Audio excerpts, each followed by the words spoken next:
Check 1 2.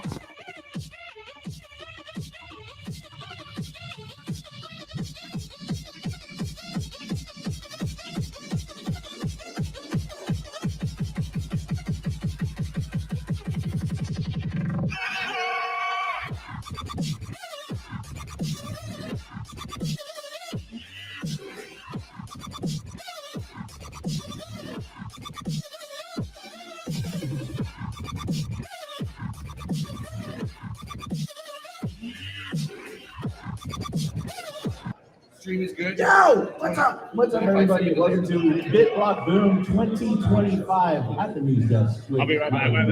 Optimus Fields, who literally just walked out on me, so I have to hold the news desk by myself, off the cuff. Hold on. We're doing live audio troubleshooting. Are we back? Wait. We're so back. We are so back. We made it again this year. Hold on. I need to check if it's kind of loud over there, Nico, so keep talking. Guys, it's going to be an incredible conference this year. We have an incredible lineup of speakers. Let's go through today's schedule. So starting off the day strong, Dante Cook. Name of the panel is called How to Orange Pill Anyone. That's starting at 9:10 a.m. Of course, we have Don Bay coming in second. Turn that off over We there. have Luke Broyles. We have Mike Hobart. We have Parker Lewis. Dennis Porter. James Lavish. Colin Crosby. Stefan Lavera. No, there's a delay from the stream. Bitcoin, Lynn Barstow, Mel Sands, Bob Burnett, Rustin Peace, Guy Swan, Lee Bratcher, Buck Burley, Nico Moran, Marty Bent, and closing remarks from the legendary Gary Leland. Anyways, dude, I think this is like the third year that we're doing the Simply Bitcoin News Desk live from Dallas, Texas at BitBlockBoom. And of course, I'm here with my co-host, Optimus Fields. Dude, it's been an absolutely crazy year in Bitcoin. We have the Strategic Bitcoin Reserve. We have the end of Operation Choke Point 2.0. We have the repeal of SAB 121. We have the freedom of Ross Ulbricht. I think that was a huge win for Bitcoiners. We finally got Ross freed. And of course, we got the Orange Man in the White House. Is the Orange Man good for Bitcoin? This is the live stream on BitBlockBoom stream. It's still yet to be determined. He's playing the tariffs, but it seems like Bitcoin is holding strong. The market is falling. Bitcoin are good. Opti, are we using the wrong audio input? Did we use the wrong one? Oh my God. All right, everybody. Well, we should be back. We should be back in business. Just go over the what's it called one more time because they probably didn't hear it. That's on me. All right, everybody. Well, welcome to the Simply Bitcoin News Desk, BitBlockBoom 2025. We're still getting coffee.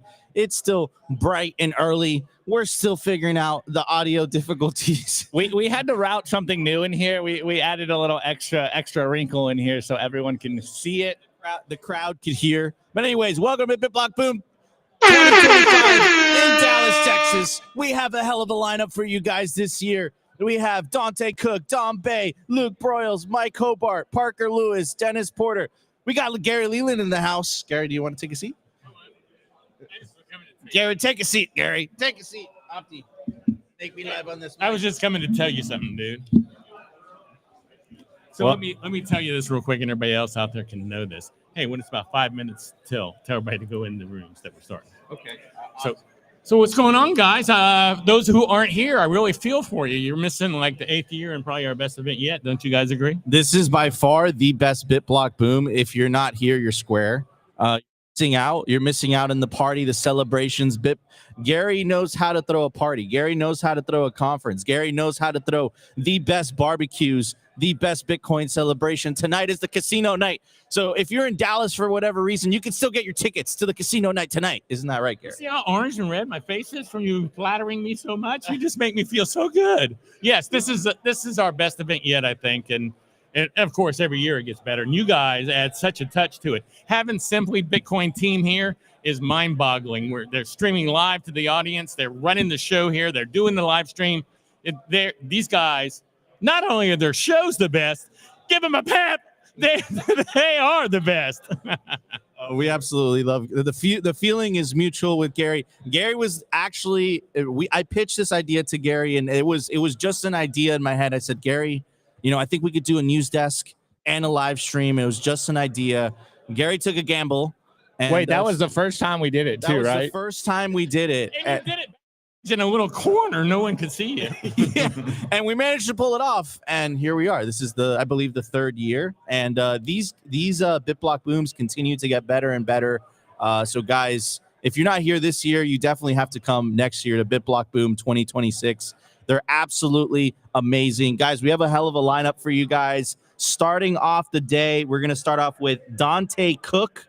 Then I believe we have Dom Bay. Then we got Mike Hobart. We got Parker Lewis, Dennis Porter, James Lavish, Colin Crossman, Stefan Lavera, Larry Lepard, Bitstein, Lynn Bairstow, Mel Sands, Bob Burnett, Rustin, Guy Swan, Lee Bratcher, Buck Purley, Nico Moran, Marty Bent, and closing off the day, we got the one, the only, the legendary, the epic, the Bitcoin boomer, Gary Leland, making in my own mind, making the closing remarks. So yeah, it's going to be a great day full of content, and of course, Opti. We have Opti with the soundboard, but the soundboard is plugged in so the whole lobby could hear the soundboard. Opti's going to go. I'll be nice. I'll be nice with it. I'm a professional now.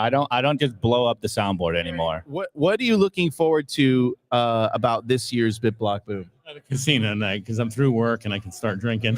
Yeah, it's true. Gary relaxes. So when the casino night starts, Gary relaxes. He just he takes it easy. It's not yet a wrap, but it's almost a wrap. The hard part is over. Yeah, by then it's gonna succeed. There's no big errors, and everybody's having so much fun at the casino night. Even if there is an error, they're not gonna know. Absolutely no, and the casino night is super, super, super fun. I guys, you have to come to this conference. I gotta go, guys, real quick. Okay. I just want to stop by and say hi. All right, awesome. Gary Leland, thank you so much for joining us on the news desk. Appreciate it. All right, everybody. All right, Nico, pop up to the other mic. Pop into the other mic. Yeah. Makes it easier for me. All right, hey Nico, I need you to do a little monologue, a little bit, so I can dial in what's going on for the audience right here. So get on the mic, hold it down. I'll be right back in 1 second. How do we sound on stream? Are we good? Sound good on stream? I don't know, guys. Let us know in the audience how we sound. Let us know in the live chat. I'm listening. Yep. Okay. We're coming in good. We're doing this live. Where's my coffee? Here it is. Well, not only are we doing this live, we literally got the speaker out here for the audience like 20 minutes ago. That's where all the audio problems happen. But anyways, man, we're back. We're back. We made it. The production is leveling up. It feels good. This is our home conference. We're having a good time, eating a bunch of barbecue, a lot of steak. This is the OG. This is the OG. This is the OG, dude. Yeah. This is the OG. And also, guys, if you guys know us at Simply Bitcoin, we do everything remotely, and we've been hanging out all together for 2 weeks, doing a bunch of different conferences. It's been super dope. It was nice to have Dante, Rustin, and the whole Simply Bitcoin crew in the same house. That was really, really cool. That was really special. That was really neat. And we got Rustin just cameoing, and the live chat. I see him in the corner. I'm trying to get his attention, so maybe we can get him on here before we go live. Calling Rustin. I am calling Rustin. Rustin, can you hear me? Rustin. I can't see him. He's in the corner in the conversation. Anyways, Nico, I think what we should talk about, give him a little update, man. It's been a crazy couple of days, and all the markets seem to be melting. I checked this morning, QQQ's down, gold's down, 10-year treasury bond yield is down, and Bitcoin's holding pretty steady. And I remember last week at Mining Disrupt, Larry said he watches 4 numbers in the morning. What Wall Street's doing, what the market is doing, what the 10-year treasury bond yield is doing, what gold is doing, and of course, what Bitcoin is doing. And it seems like Bitcoin's the one holding up. So I think the real question is, and I've seen a lot of people talking about it on Twitter this morning, is did Bitcoin actually decouple? Or rather, even if it hasn't fully decoupled, at least right now the narrative is changing that Bitcoin isn't completely correlated to traditional markets. So we might, Nico, we've been saying it for a while, we might be entering into a new era. It might have officially started yesterday. Interesting times. Lisan Al-Gaib. Lisan Al-Gaib. Yes, it's true. You know, Bitcoin is the Lisan Al-Gaib. It's finally decoupled. It's market just dumped. People don't feel, the market doesn't feel certain with the whole talk of the Trump tariffs, and there's a lot of insecurity. And if you guys look at the chart, like we literally fell off a cliff yesterday. The S&P. I said we. I don't have any S&P. I don't have any stocks. I'm Bitcoin only personally, but actually, I don't own any Bitcoin. I've lost it all in a boating accident. And so but also, Nico, you know what was interesting? I don't know if you saw, but MicroStrategy and GameStop and essentially Bitcoin and the BlackRock ETF were literally the only thing green. I actually lost I don't own anything actually. Nico's trading ETFs and neither does Opti. We don't own equities. I don't have any money. I don't know what I'm doing here. We have these microphones, is this camera, and this is all the assets we have. This is all we have. But yes, guys, it's gonna be a great conference, like always. And I love that it's in Dallas this year. We're in Opti's. Well, don't lie, Nico. It's raining this morning, and he's like, Dallas sucks. I went to In-N-Out Burger this morning, which was absolutely delicious. It was great.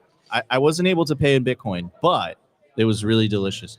Anyways, Opti. So wait. 2 minutes, and we got to tell everyone to go into the stage. Hello, everyone in the hall. Get ready to go into the main hall. What's up, everybody? But yes, you should alert the soundboard. Wait, I don't have an alert on here. Let me see if I got some. Wait. Rocket ship, get on board.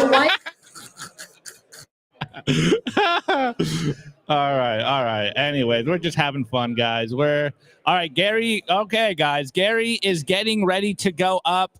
So a couple minutes, guys.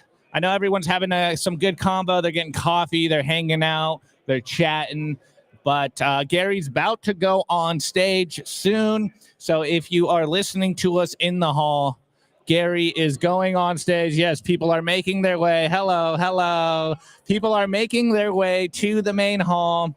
They're having some combos. We will be here. We will be going live soon. So hang out with us. We got our boy Murphy over there. Shouts out to Murphy holding it down. Shouts out to X-Rock. Yo, you know what?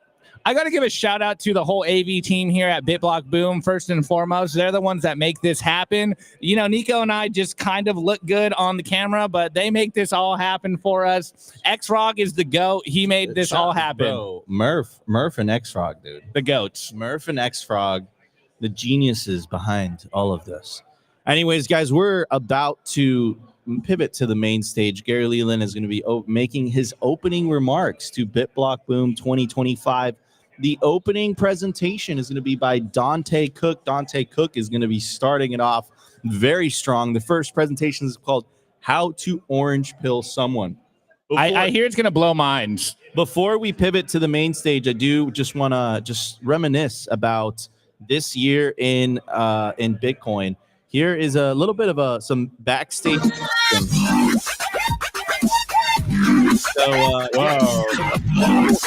Is happening backstage. Murphy is just absolutely jamming it out. We'll put some dubstep background. Murphy is just absolutely just jamming it out to pure dubstep in the morning in Texas. But dude, I do want to talk about this year because this year was absolutely epic. We got Was it at Stefan Lavera, the legendary Stefan? I have not been able to get his autograph. Stefan, you want to jump in here, Stefan? Hey, what's up? All right, I'll jump in for a couple minutes. What's going on, boys? Nothing much, man. Nothing much. All right, we got Stefan Lavera on the news desk. Hey, Stefan, how you doing? Hey, doing well. I'm excited for the main day, BitBlockBoom, and yeah, it's doing well. Happy for you guys as well. Like seems to be going great with Simply Bitcoin, and yeah, let's keep getting the podcast and information out there. Hey, PodConf in the house. Yeah. Anyway, Stefan, I do want to talk about something real quick. At the dinner, you were saying some very bearish things that Bitcoiners don't want to hear about. So I know we're trying to get everyone hyped up today, but maybe you could do a quick, TLDR on it. All right. Well, I'm gonna be the bear today then. So look, you said wet blanket. Web link. I don't get yeah. The wet blanket. Yeah. Oh, the wet blanket. Yeah. Sorry. I misheard you. Yeah. So look, I mean, everyone, we should all be excited about Bitcoin. Obviously, it's going to change the world.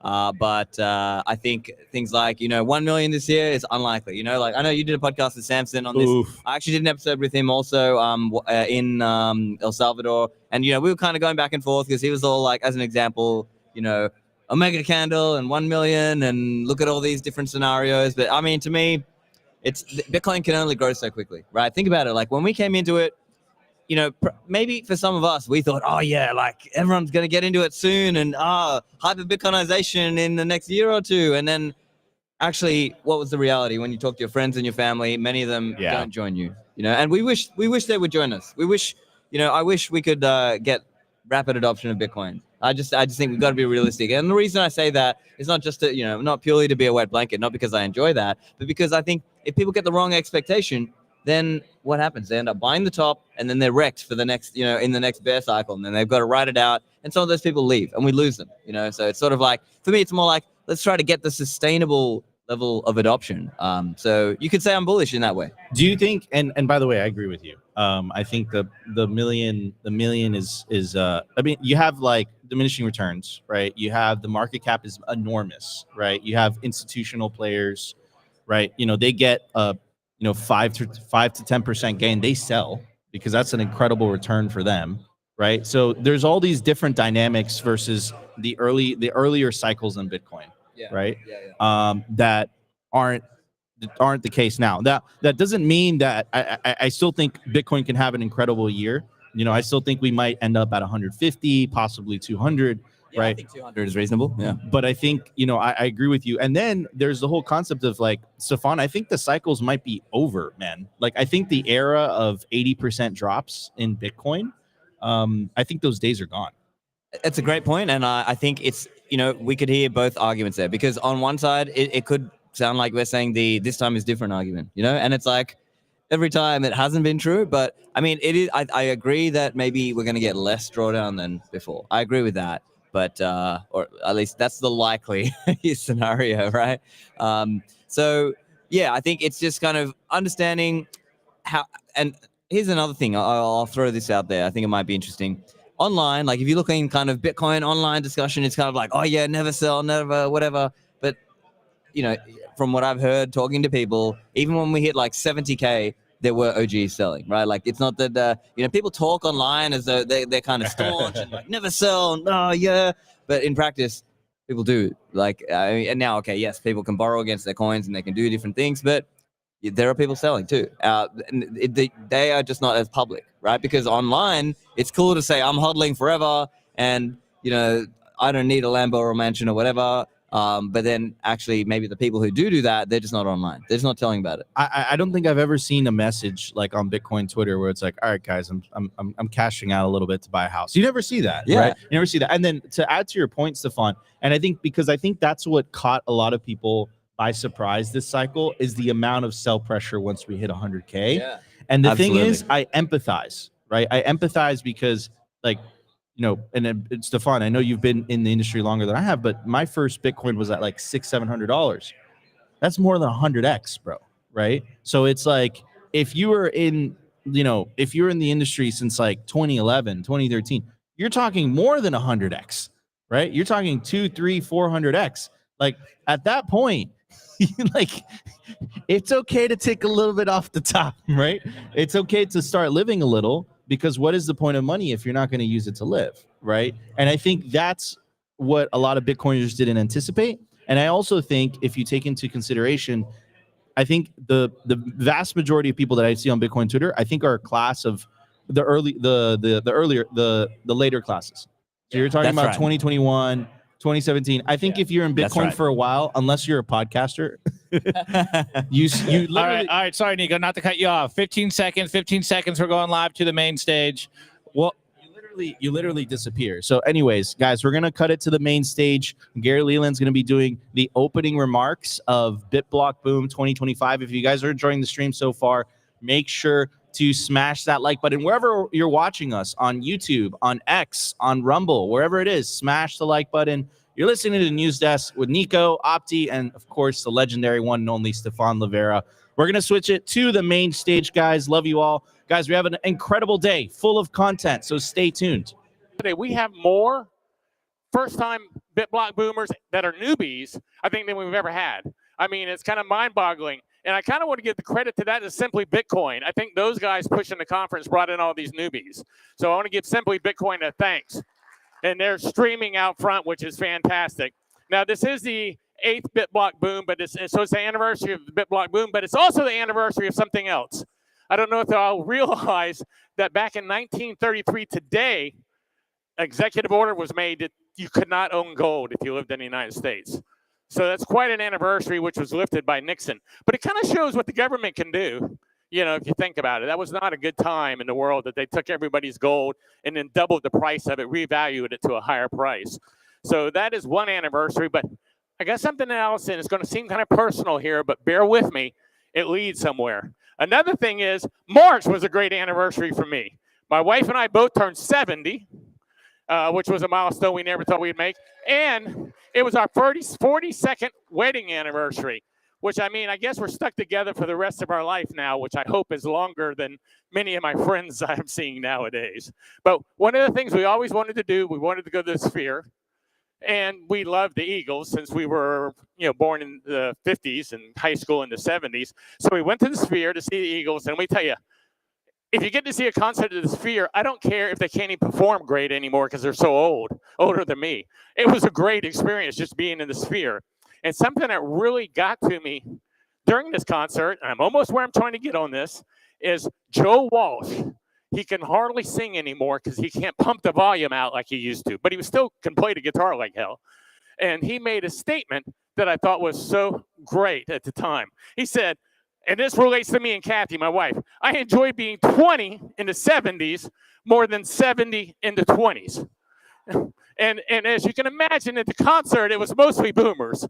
You know, so the Sphere's got 20,000 boomers in there for the most part, and the place goes wild. Well, I thought about this, and at the moment, I was like, oh my gosh, I can relate. I loved it so much. But then later, I thought about it over the next weeks or months, and I realized he's wrong because he's not into Bitcoin. If he was into Bitcoin, he would not be saying that. 70s, being 70 in the 20s is great because of Bitcoin. Everybody's heard Bitcoin fixes everything.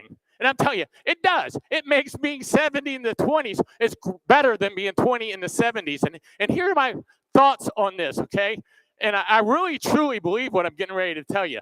I believe, first of all, I've always said shitcoiners are just like stockbrokers. All they want to do is make money. But Bitcoiners, sure, they want to make money, but they realize they have the potential to change the world. And so that's what is really exciting me. But what I want to go into here, I think, personally, that Bitcoiners, these early Bitcoiners like us, are going to be seen as patriots that help change the world with a new revolution in the future. I really do. I think we're the revolutionary, just like the patriots from 1776. But it's a world revolution that we're leading.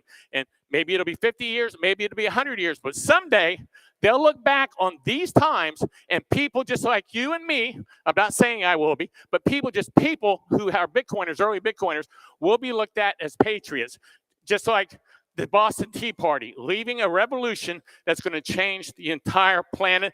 And like we have 4th of July, we're going to have 4th of Bitcoin someday. I promise you, this is going to happen. I'll be long and gone, but this is going to happen. So here's to leading a revolution to change the entire planet, not just the country, the entire planet. I truly believe this. Now, I got some housekeeping to do here. First, I want to thank our sponsors. Well, Start9, they've been with us for 6 years, I think. Many sponsors, CoinKite's a long time. But our platinum sponsor for, I think, the 5th year is Unchained. And I personally tell you, I love everybody at Unchained. I use Unchained. I'm a big believer in Unchained, so I'm happy to have them as a sponsor. Now, I do want to introduce and say a word or two. Joe Kelly. Joe, come on out.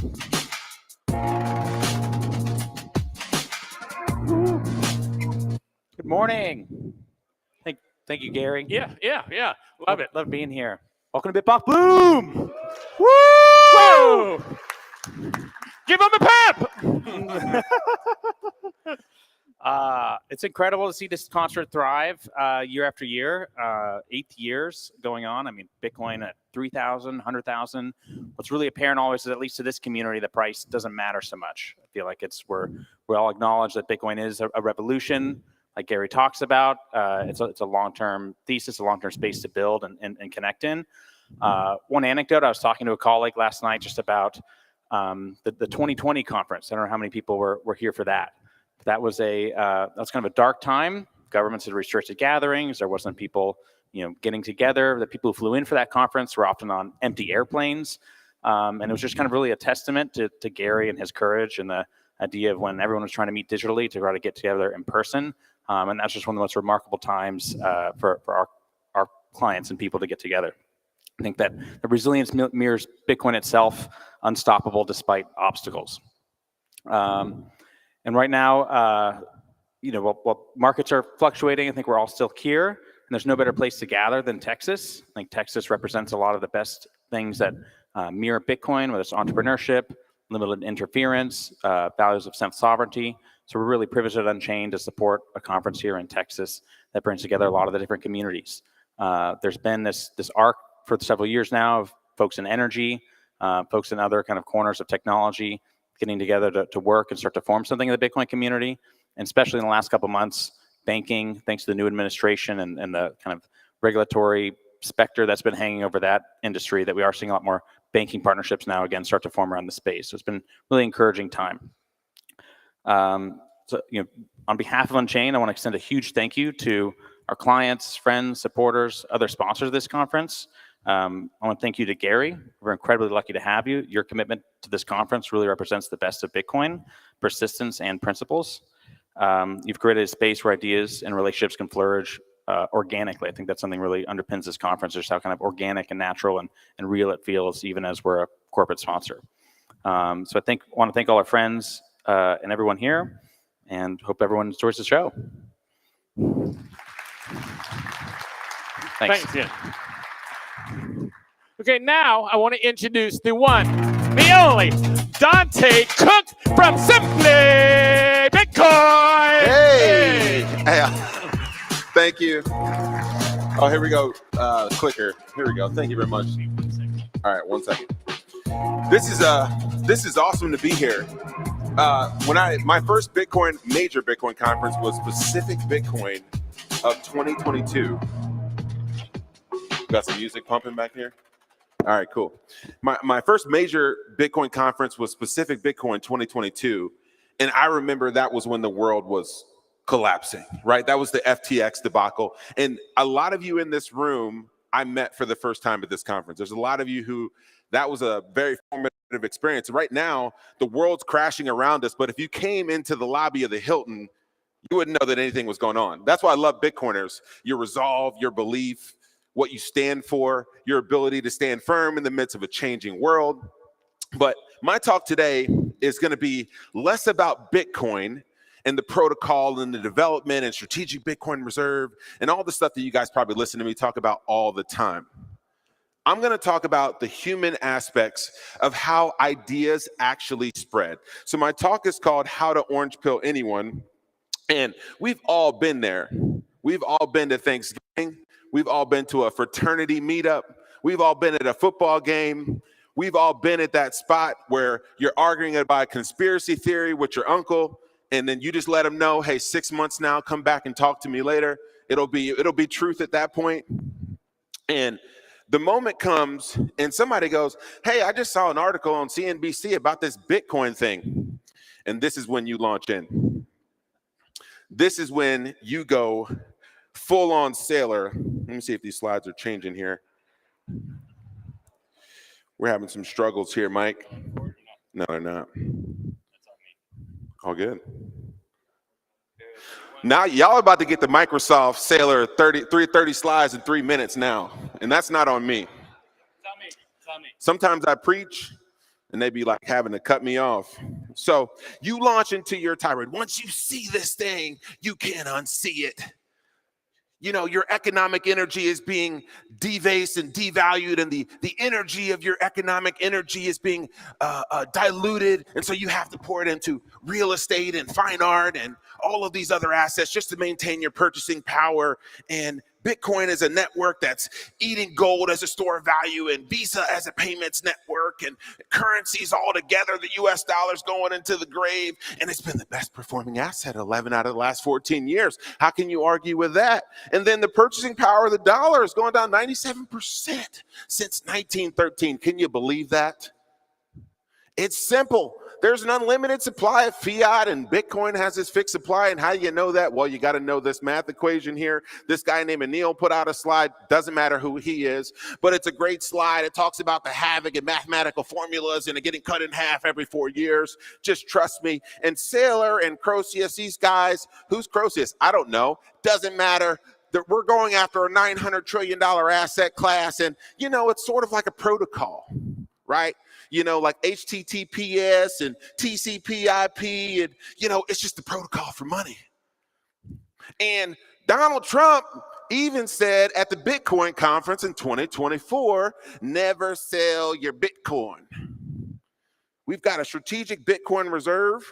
Is this a BitBlockBoom thing on here now? What's going on here? Oh, all good. All right. And then you've got, you go into your Larry Fink tirade. Well, BlackRock is the largest asset manager in the world. And they launched this product called iBit. And yeah. So you want to go back to your old life, this blue pill, or you want to take this orange pill and get on board? And then your uncle, your buddy raises their hand and said, hey, I thought I saw this interview coming up with this guy named Sam Bankman-Fried. He's sharing a cell with P. Diddy, and he's coming on at the Bitcoin conference. Isn't that the same thing as Bitcoin? And then you just put your hands on your head. You completely walk away. But what we have to understand and what we have to question at a fundamental level is this concept of orange pilling was based on a movie. That's not how change actually happens in the real world. If you've ever tried to implement meaningful change in the world, you realize that changing people is a lot harder than changing a protocol. And so what I want to talk about today is that we go on these tirades about Bitcoin and about fiat, about Keynesian economics and all these things, and no one cares. I love you guys. My kids don't care. My wife doesn't care. And I talk about this stuff a lot. And Seth Godin had a really great quote. It's not the best idea, invention, or innovation that ends up becoming the winner. It's the best idea that spreads, that wins. And the graveyard is full of brilliant ideas that no one cared about. There's this guy named Geoffrey Moore. He created this framework for technology innovation and adoption. It's called the theory of technological innovation. But basically, there's these gaps where it talks about the kind of the techies, the nerds, like the early adopters. Gary just called us the patriots, right? And then you have the earlier adopters, and then you have the majority. Most of the people think that the gap between going from the early majority or the early minority to the early majority is a UX thing. Well, if we just had better Lightning UX, there'd be more people that adopted it. Oh, if there was more policy changes in terms of how Bitcoin is looked at from a regulatory standpoint. Oh, if the code had this opcode or that opcode, oh man, everybody would adopt Bitcoin. But fundamentally, the gap between the early minority and the early majority is a human problem and not a technical problem. So let me take you back to the summer of 1721. This is these are the ports in Boston. There was a ship that showed up from the Caribbean called the HMS Seahorse. And the Caribbeans were coming to do some trade, and that was a really big port. And what they brought with them was smallpox. So this turned out to be the largest outbreak of smallpox in Boston's history. And everybody was terrified at this point because they had had smallpox outbreaks in 1677, 1689, and 1703 at this point. So everybody's freaking out. This is like COVID 4.0, right? Imagine that level of fear. 50% of the people in the city were infected, and 8% of everybody in the city died. And the only way, everyone thinks that Fauci, kind of made up his 6-foot science. It actually came from this time because the city leaders only knew how to deal with smallpox through quarantine. So they just removed the people, but that wasn't actually how it was spreading in the first place. But you had to put a 6-foot pole outside of your house and say that there's a person here that's infected. So the whole 6-foot thing, it was made up, but it was made up about a few hundred years earlier first. And so there's this guy named Cotton Mather. Okay, this dude was a genius. He's the earliest person ever accepted into Harvard at 11 years old. This guy came from a family of ministers and Puritans and a bunch of other people. He had a stuttering problem. So he wasn't going to go into the preaching business like the rest of his family, but he still needed to make a mark.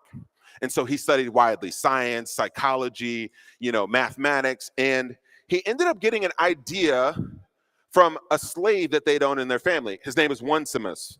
That comes from a slave actually in the Bible in Philippians. But Onesimus had actually learned about inoculation from his family back in Africa. Whenever you got sick in Africa, they gave you a little bit of the thing that was causing the disease and the spread, and eventually your body would become immune to it. And he said, hey, how about we try infecting people with smallpox? So clearly, nobody took him up on it. This is like telling everyone in your family, hey, dump all your fiat and live on strike cards to go all into Bitcoin, right? So this guy named Zab, Dr. Zab doing the dab, okay? Zab was the only one that took him up on it, and he's actually a really courageous person because he put his money where his mouth was. He actually inoculated his 2 sons, and his 2 slaves themselves. Imagine his 3-year-old son and 6-year-old son where he's testing out this new thing. They're almost on the brink of death because they're so sick, they're so tired. All of these things are happening, and he's scared to death. But they come out on the other side, to his surprise. And so they had this cohort, they ran this study of the 287 people that they inoculated through these means, only 6 died. This is 10x lower than the rate that was going on in Boston, the biggest outbreak and pandemic of the time. And so how do you think the people responded? It's been up 11 out of the last 14 years. I mean, this is actually a picture of the dude's house. They bombed Cotton Mather's house. They told him to get out of town. One of the major proponents spreading the propaganda was actually Ben Franklin himself.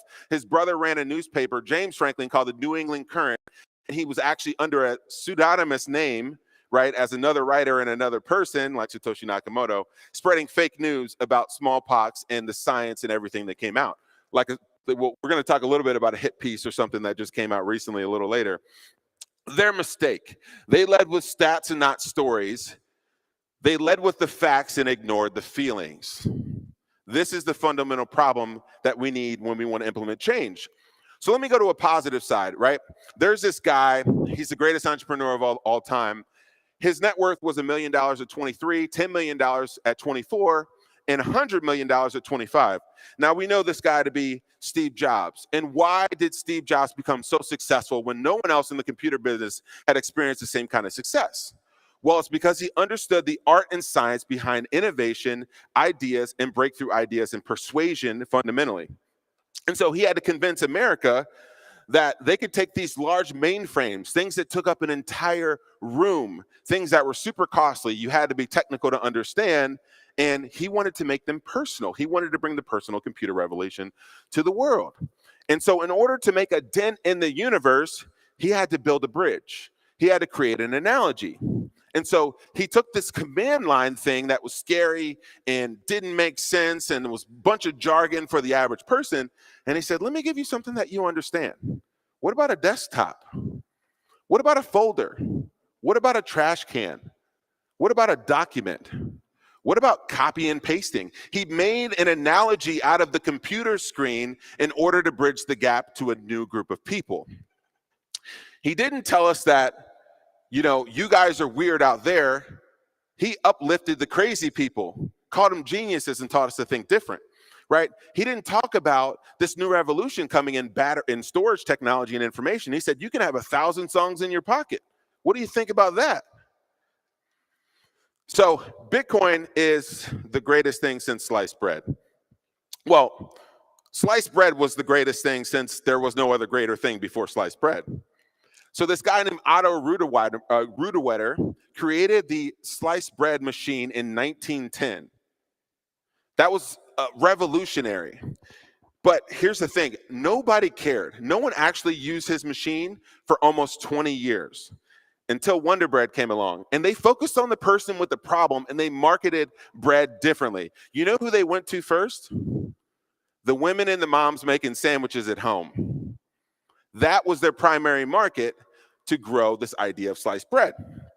And so it grew so fast and became such a phenomenon that in World War II, the Secretary of Treasury, Claude Wickard, said that, hey, you guys love your bread, but you need to cut back on that bread so that we can have all of our rations we need for the war. You can't have those bread makers that use up too much metal. You can't do that. We need that back. The Housewives of America, not a TV show, revolted. Women were going insane. You will never put me back on the slavery of slicing my own bread. Like, I'm not going back. Literally, in less than 2 months, they banned it. And the most interesting thing about that whole thing is that we have this new thing called Bitcoin, which actually is the greatest thing since sliced bread. And you wonder why innovation spread or don't spread, or why your neighbor doesn't get it, or why your mother-in-law doesn't get it, or your father-in-law, or your uncle, or your buddy. I was just talking to Mr. Walker, one of these guys in here, and he's been trying to orange pill one of his best friends, a former teammate. And the most interesting thing about it is we need to solve a human problem. And I'm super passionate about this problem. It's why my show on Simply Bitcoin's channel is called Bitcoin Simply, because I want to fundamentally help us understand that the people that need Bitcoin the most aren't in this room. They're out there. They're somewhere else in the world. It's the next person. It's the other person that needs to unshackle themselves from the slavery of fiat, because fiat is like a balloon. Right? Its ability to float is only dictated by the environment or the climate that's in it. And when it gets cold, or when it gets constricted, or when policy changes or the wind changes, it either blows away in the wind or it lies dead flat on the ground with no value. And Bitcoin is like an air tank. It allows us to release our time, our talent, and our treasure when we want to, on the projects that we want to, that we find meaningful. And so for me, that's my church, that's my community, that's my city. Like you, I want to see Indianapolis be a shining hill, right? And I'm going to die with zero. I'm letting y'all know that now. You can try to wrench attack me. You know, it won't matter, you know, because you never seen a U-Haul attached to a hearse, right? You can't take it with you. So you can lay with your seed plate, but somebody else has access to your Bitcoin. And so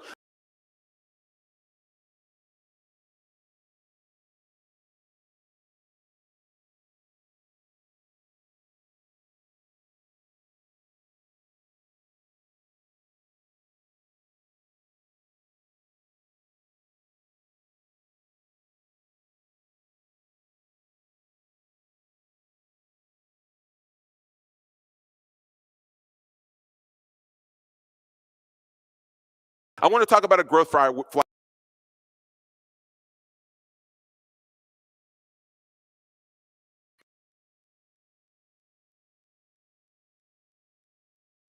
Okay, I don't know what's happening. We're having some issues from the main stage.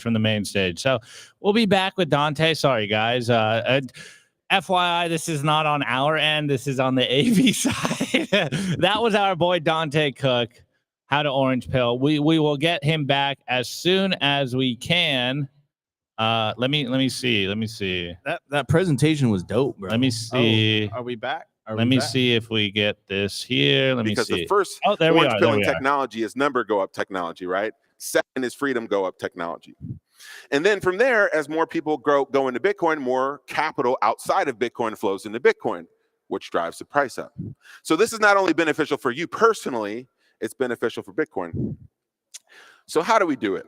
Okay.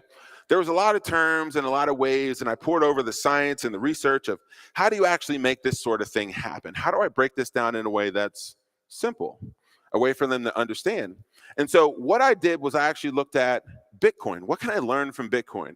What terminology can I use from Bitcoin that would make sense to this crowd that would allow us to easily take the concepts of influence and persuasion and bring them to our families, our friends, and our communities? So I thought about this idea. I'm calling it the soft fork method. It's pretty fluid, but this is how Bitcoiners win friends and influence people. The soft fork method. And it's the art and science behind persuasion and also Bitcoin. How do we artfully maintain consensus? How do we artfully grow this network? And the whole idea is that we need to upgrade people's thinking without breaking their beliefs. Their beliefs change without you. You don't need to change their beliefs. You need to upgrade their thinking. They have to change their beliefs on their own. If anybody have kids in the room, it is impossible to make them to believe something that they've already come in to believe. You can only hope for your best and upgrade thinking, you know?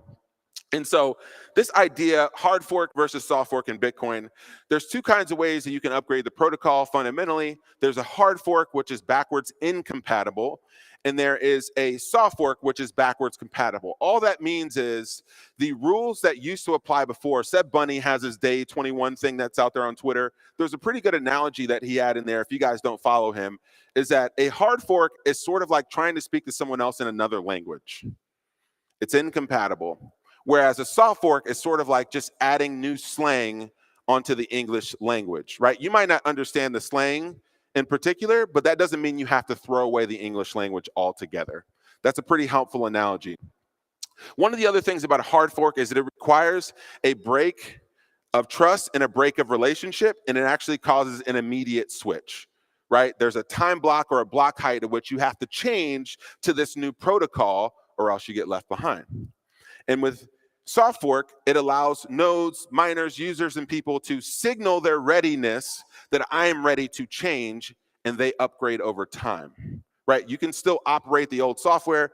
Someone showed my phone earlier. Someone was amazed. I have a 4.5 SE with a lot of cracks in the screen. It's still got the button on the front of my iPhone. But I can still use the iPhone, even though it's an old version. That's the sort of analogy here. And a hard fork is more of an ETH mentality, right? We're going to move fast and we're going to break things, right? Have you ever heard of the ETH DAO? You ever heard of the proof of stake implementation or switchover? It's sort of this mindset of, hey, here's where we're going. If you're not going, you get left behind, okay? And a soft fork is fundamentally part of the Bitcoin thesis and the ethos, because one of the most beautiful things about Bitcoin is that it evolves through social consensus and not through force. That is how most meaningful change in the world happens. It doesn't happen through brute force. Like the African government tried to implement their own CBDC, right? Go look at the statistics and the numbers around that now, right? There's no implementation and no adoption. You know, and here's a couple of things I agree with. The financial system is broken. Fiat is trash. And if you don't buy Bitcoin, you'll be left behind. I agree with you. Terrible orange pilling strategy for your mother-in-law. Trying to hard fork people's beliefs doesn't work until times of desperation. So there are times that are necessary in Bitcoin where we might need to hard fork. There have been hard forks in the past, but that only comes when a time of desperation, right? So when the fiat absolutely collapses, you're going to see people try to rush into Bitcoin. But that's not because they wanted to. That's because they needed to, right? We want to bring people along with us. I don't want my uncle to have fun staying poor, right? I want them to adopt Bitcoin before they're needed to adopt Bitcoin. So SegWit, Bcash, ETHDAO, Taproot, they all teach us one thing: meaningful change, solving human problems is not just a technical thing. So here's the framework here fundamentally. I'll give this to you. There's two kinds of forks that you can do now that we're in the hard fork, soft fork dilemma. There's what's called a miner activated soft fork, and then there's a user activated soft fork. Okay, for the usage of this analogy or this acronym that you can take with you, I want to use this user-activated soft fork. One, because it puts the onus on the node or the individual. A user-activated soft fork is one that the nodes have to accept and adopt on their own. And fundamentally, our orange pilling in Bitcoin is going to happen person by person, bottom up, not top down, which is very different from a miner activated soft fork.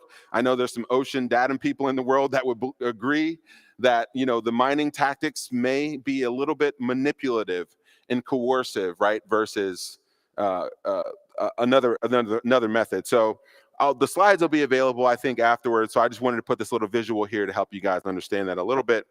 And there's a little bit of difference between what I call persuasion versus manipulation, coercion, and concession. Concession is the lowest form of getting what people want. That's people coming together and getting less of what they actually wanted before they came in order to agree and move forward. Coercion is low IQ. That is, I have more power than you. I'm going to brute force and make you do something that you don't want to do. Manipulation is actually highly skilled and it's very dangerous, right? That's actually looks a lot like persuasion. The difference is manipulation is you doing something for your needs that the person doesn't want to do, all right? Persuasion is getting them to upgrade their thinking for their own reasons and what they want to do. There's a fundamental difference between manipulation and persuasion. Understand first. So the psychological technique that you want to use here is what they call tactical empathy. Okay, the quote is, most of us start with their truth. Persuasion says, start with theirs. Okay?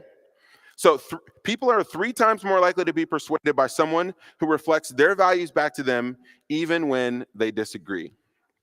Okay, so there's this story, back to that smallpox story. Ben Franklin, in that time frame, he knew Cotton Mather pretty well. Those two were actually friends. They were buddies. I don't even think he knew that he was writing about him behind his back in the journal and in the magazine. But Ben Franklin fundamentally adopted inoculation and became one of the foremost proponents of it back in England and London and other places after it happened when his son, Frankie, died of smallpox. It's a really sad story, but one of the things that you have to understand is that Cotton Mather and those folks didn't take the time to understand the life stage. They didn't take time to understand the fundamental values and things that they believed first. And so their messaging was wrong. And what that ended up leading to was deaths that were unforced and other things. So it actually has real world implications. This book by Chris Voss, Never Split the Difference, is one of the best books that I've seen out there on how you can practice tactical empathy. It's empathy with intention. So there's a couple things that you can do when you're talking to people to make them understand that you're connecting with them, that they understand that you know why they feel the way that they do. First thing that you need to do is label their emotions. Now, that doesn't mean condone their emotions. That doesn't mean promote their emotions. You can disagree with them, but say, it sounds like you feel like this. Another way is to validate their perspective. Wow, you think Bitcoin is a scam. You think it's exactly like Sam Bankman-Fried. On the outside, I would believe the same thing as you do. You have to meet them where they are, because once they know that you understand them, then you're allowed to change their mind. But you cannot change someone's mind if you don't go inside of their mind. Okay? Next one, you have to align with their identity. Okay, we've got Mr. Schiff on here. The persuasion technique is called identity framing, okay? So people don't believe what's true, they believe with what fits who they are, okay? So when they walk into the room, you're not gonna do the change of water in time of just smoothing out these hard edges that have been formed over their lifetime. Here's a stat. 88% of people double down on a belief if it aligns with their identity, even when there's contradictory evidence, okay? So Peter Schiff denied Bitcoin at $1. And he continued to do that on 50 other interviews between then and today. And he has this quote of saying, do I wish I had thrown $50,000 or $100,000 into Bitcoin? Yes, because I would be worth hundreds of millions of dollars and there's no income tax in Puerto Rico. But he had to fundamentally align with his belief and his gold fund in order to save face. There's a lot of psychological things in here, cognitive bias, selection bias, all of these things that were actually holding him back. There's a great book on this called by Robert Cialdini called Influence. Okay, and we're not persuaded by people. We're easily persuaded by people who are like us, so people who are likable, people who are actually in a crowd of other people that believe this thing. So don't just talk about you believing Bitcoin, talk about your meetup, talk about thousands of other people who flew down to Dallas, Texas when it was raining away from their wife and kids in order to come talk about this thing. While the market was crashing and down 5% yesterday, Bitcoin was the life raft out of the calamity, right? And then you want to be consistent. If you're inconsistent with your beliefs, if you're inconsistent with your actions or behaviors, the people who are looking at you are less likely to follow the thing that you're following. So if you start to sell when the market gets a little bit, weary or shaky, they're not going to have full confidence and trust that you actually believe in this thing. So be consistent with your actions. Okay, stories, not stats, okay? This is called the narrative transformation theory. The most powerful person in the world is the storyteller. So the stories activate 7 parts of your brain when stats only activate 2, right? It's so powerful and so effective, right? That there's this guy named Michael Saylor who had a company that had $500,000 in cash, was growing 2% a year, that is now a $100 billion company, right? That is one of the most successful Wall Street turnarounds in history. And he did selling stories, right? Why do we all follow Michael Saylor? It's because of his presentations. It's because of his analogies. It's because he fundamentally doesn't talk about the Bitcoin protocol at all. I think is why he's captivated Wall Street. I think that's why he's captivated us. There's something to learn there. A great book by Jonathan Gottschall called The Storytelling Animal. We believe in stories so much that we even think about them when we go to sleep at night, even when we're not consciously awake. So a couple things with stories. Start with the stakes, not with the stats. Make the person in the story the hero. You are not the hero, you are the guide. You are Yoda, they are Luke Skywalker, okay? And then deliver the aha softly. I think people want to, in Bitcoin, I say, I orange pilled my. Be the kind of influencer and persuasive person that doesn't need the credit for someone else making a change in their beliefs about Bitcoin. You don't have to deliver the punchline. Let them come to the conclusion of the punchline themselves. And when you find out that they actually adopted Bitcoin, that's probably a better result than you trying to get them to orange pill on the spot. Facilitate ownership. Okay, this is called the self-attribution technique or the IKEA effect, that we like things more when we build them ourselves than when we receive them. This is the whole IKEA thing. This is why you haven't got rid of that cheap cabinet in your house that took you 9 hours to put together with those fake screws that they manufactured themselves. You've got those little orange boxes with the cheap hammers in your house. Everybody knows exactly what I'm talking about. Don't act like y'all buy from Restoration Hardware. All right. So this thing is called the facilitate ownership. And this is actually the foundation of the Constitution. Why is the US Constitution the most heavily believed and defended document in the world? We argue about judges and politicians and who's being put in office. Well, it's because when the founders brought forward the Constitution, they didn't just say, here it is. What did they let the states do? Ratify it. Right? Philly, my Eagles, home state, Birds fans, where you at? There we go. We got to stand up everywhere we are. Philadelphia took 1.5 years to ratify the Constitution. But I bet you when they went to go present the final document, what did they do? They defended it.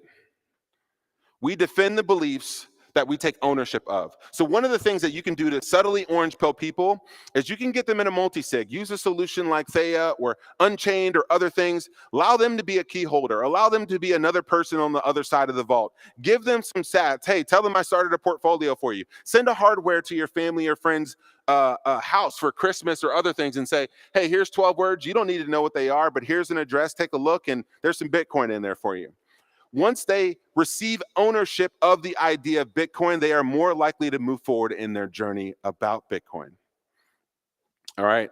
There's a book called Drive by Daniel Pink. Mastery, autonomy, purpose are the 3 things that pretty much drive how people get or do the most and are the most productive. So lastly, Michael Saylor has a great interview. This is with What Bitcoin Did with Peter McCormack, I think a couple years ago, but he said, stay cheerful, be constructive, upgrade the world. And I think one of the things that we need to think about with Bitcoin is not changing people. We're not there to defeat the person that we're trying to persuade or get into Bitcoin. We're trying to move them towards a future that we believe is better for them and hopefully will be better for them in the future. These are people that you love, people that you care about, and people that you want on your team eventually. So don't burn the bridge, don't burn the relationship. Soft fork them instead of trying to hard fork their beliefs. Thank you. Oh. All right. I've got the privilege, I think, of introducing a very great guest. This guy's one of my friends. This guy actually saved a person's life the first time that I met him, and then he's become an awesome friend, an awesome advocate for Bitcoin. He's not in Bitcoin full time, but I think you guys are gonna enjoy him. DB, Don Bay, let's go, baby. Here you go. Well, thanks. How about a round of applause for Dante? Unreal. All right, I got as many slides as him in about 1/3 of the time. Dante, unreal. We're going to work on his Trump impersonation, though. We're going to get it up to the level. You know, we're going to really get it up there. I want to thank Gary Leland and BitBlockBoom for having me. Thank you all for being here. And let's get right into it because time is of the essence. So let me see here what slide we're looking at. And we've lost the water in the clicker. Can y'all see? Oh, here we go. Okay. Okay, so my name is Don Bay. I'm a firefighter that found Bitcoin. For those that weren't here last year, my presentation, quick rundown. Found Bitcoin in 2017. Ended up helping the Santa Monica firefighters become the first union in the United States to hold Bitcoin and in self-custody. Created a nonprofit called Proof of Workforce. It was a powerful experience. So I thought there's going to be other unions that are going to want to do this, and they need a resource to help them navigate that path because it's challenging to get a labor union to add Bitcoin to the balance sheet. There's a lot of hurdles and things like that. And knowing what we know about Bitcoin, I didn't want to, end up 10 years in the future, see how it's been a tool for workers and wage earners and have workers and wage earners miss the boat. It's really important to me. And so that's why I started Proof of Workforce to help them discover this tool so that in 10 years, I could at least say, hey, I did what I could to impact those right in my immediate circle. When I was here last year, we had about 2 or 3 other fire unions that had followed suit. And a big message for us was your immediate world depends on you to find Bitcoin. And that remains true to this day. And there's a lot of facets in Bitcoin, but most, all of them are important.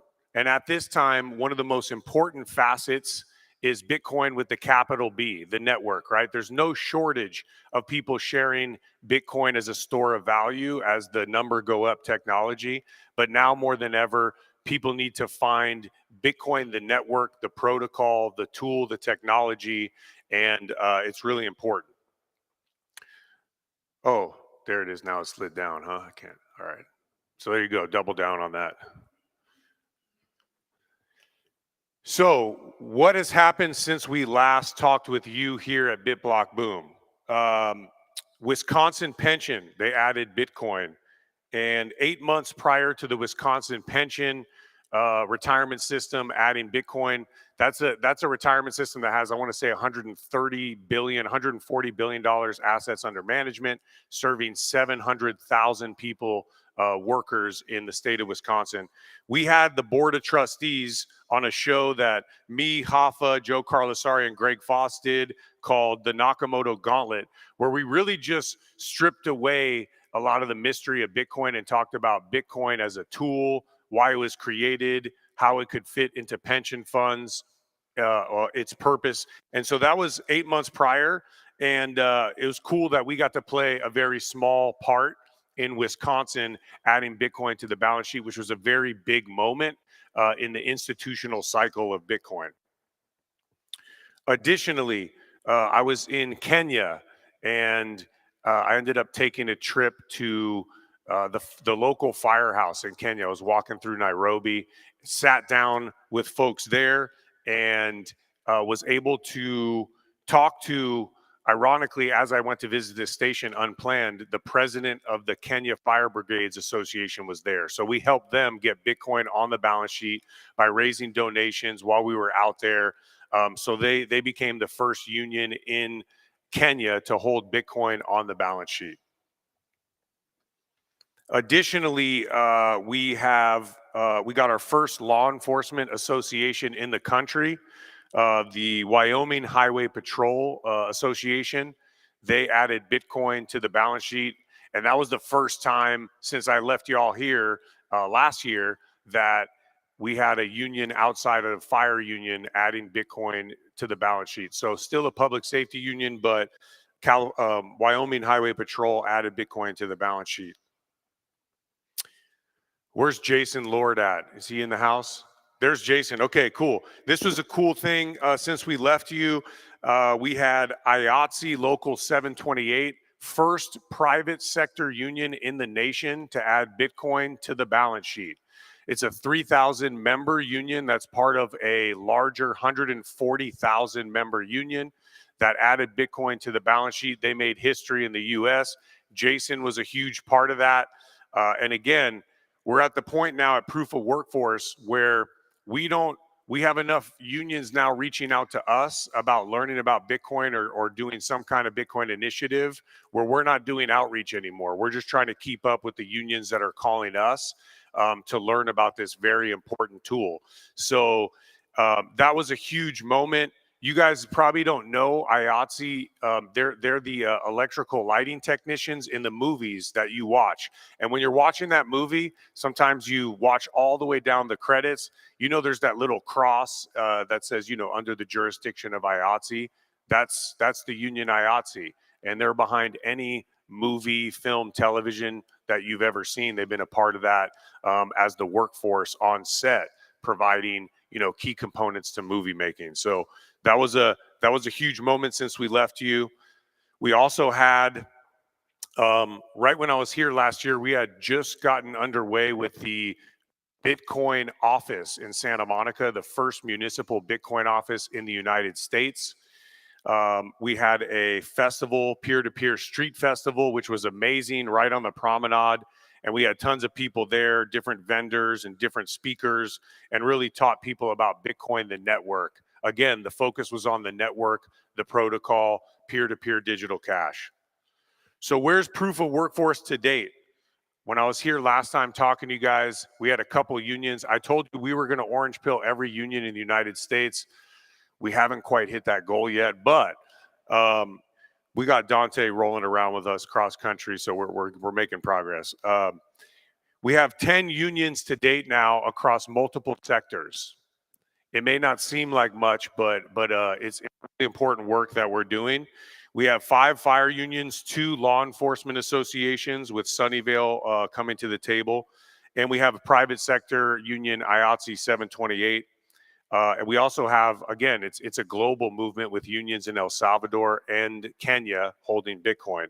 And they've all touched self-custody in some part of their journey, which is really important. 5,000 members have, you know, if you think about what Proof of Workforce is becoming, in a way, we're becoming a Bitcoin union. And so these are 5,000 members now total that are brought together with Bitcoin as a common thread.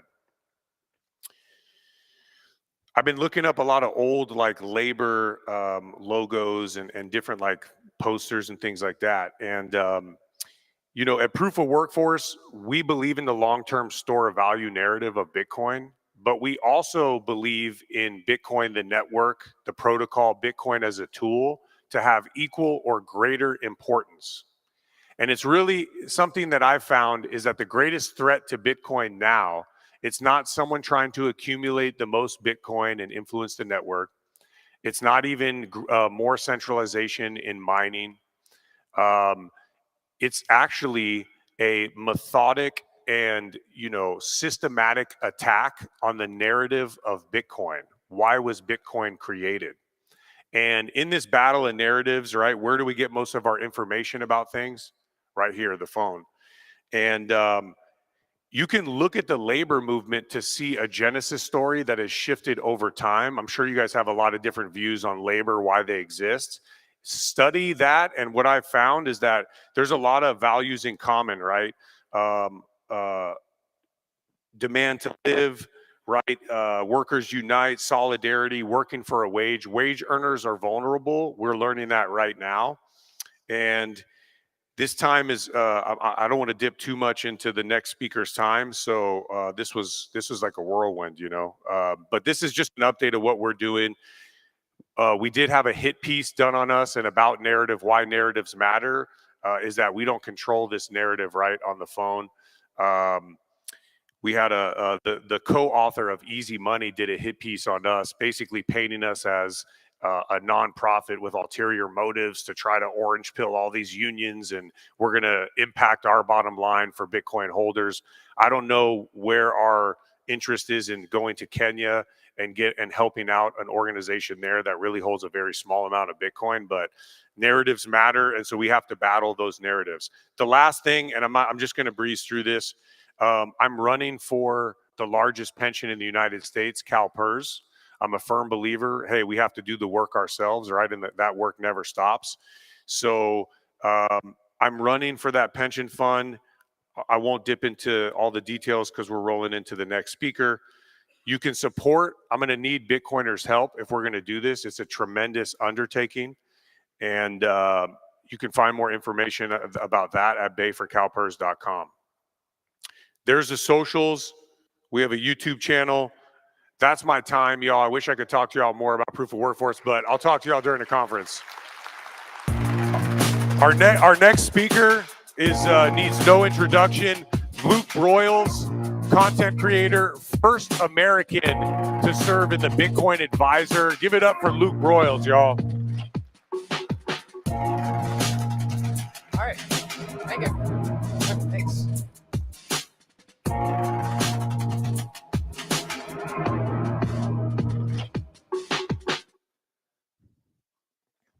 All right. Ready? Hey, everybody. They're getting the slides up. How are y'all doing? Good? Woo! Yay! The last couple of days have been pretty amazing. The market this week, right? It's kind of nuts. S&P 500 was down 6% yesterday, 5% the day before that, and somehow Bitcoin's up. I think that's pretty exciting. I think it's a big narrative shift. I think a lot of financial advisors and wealth managers this weekend are asking themselves, you know, what the heck, right? So I think it's a sign of things to come, that Bitcoin is going to be viewed as the lower risk asset. And that's going to be what my talk is about today, about lowering risk, about extending our time horizons, and making sure that we're doing everything possible to hold on to our Bitcoin for as long as possible, and ideally get as much Bitcoin in the process. So I think the slides are about to be ready. I'm hoping so.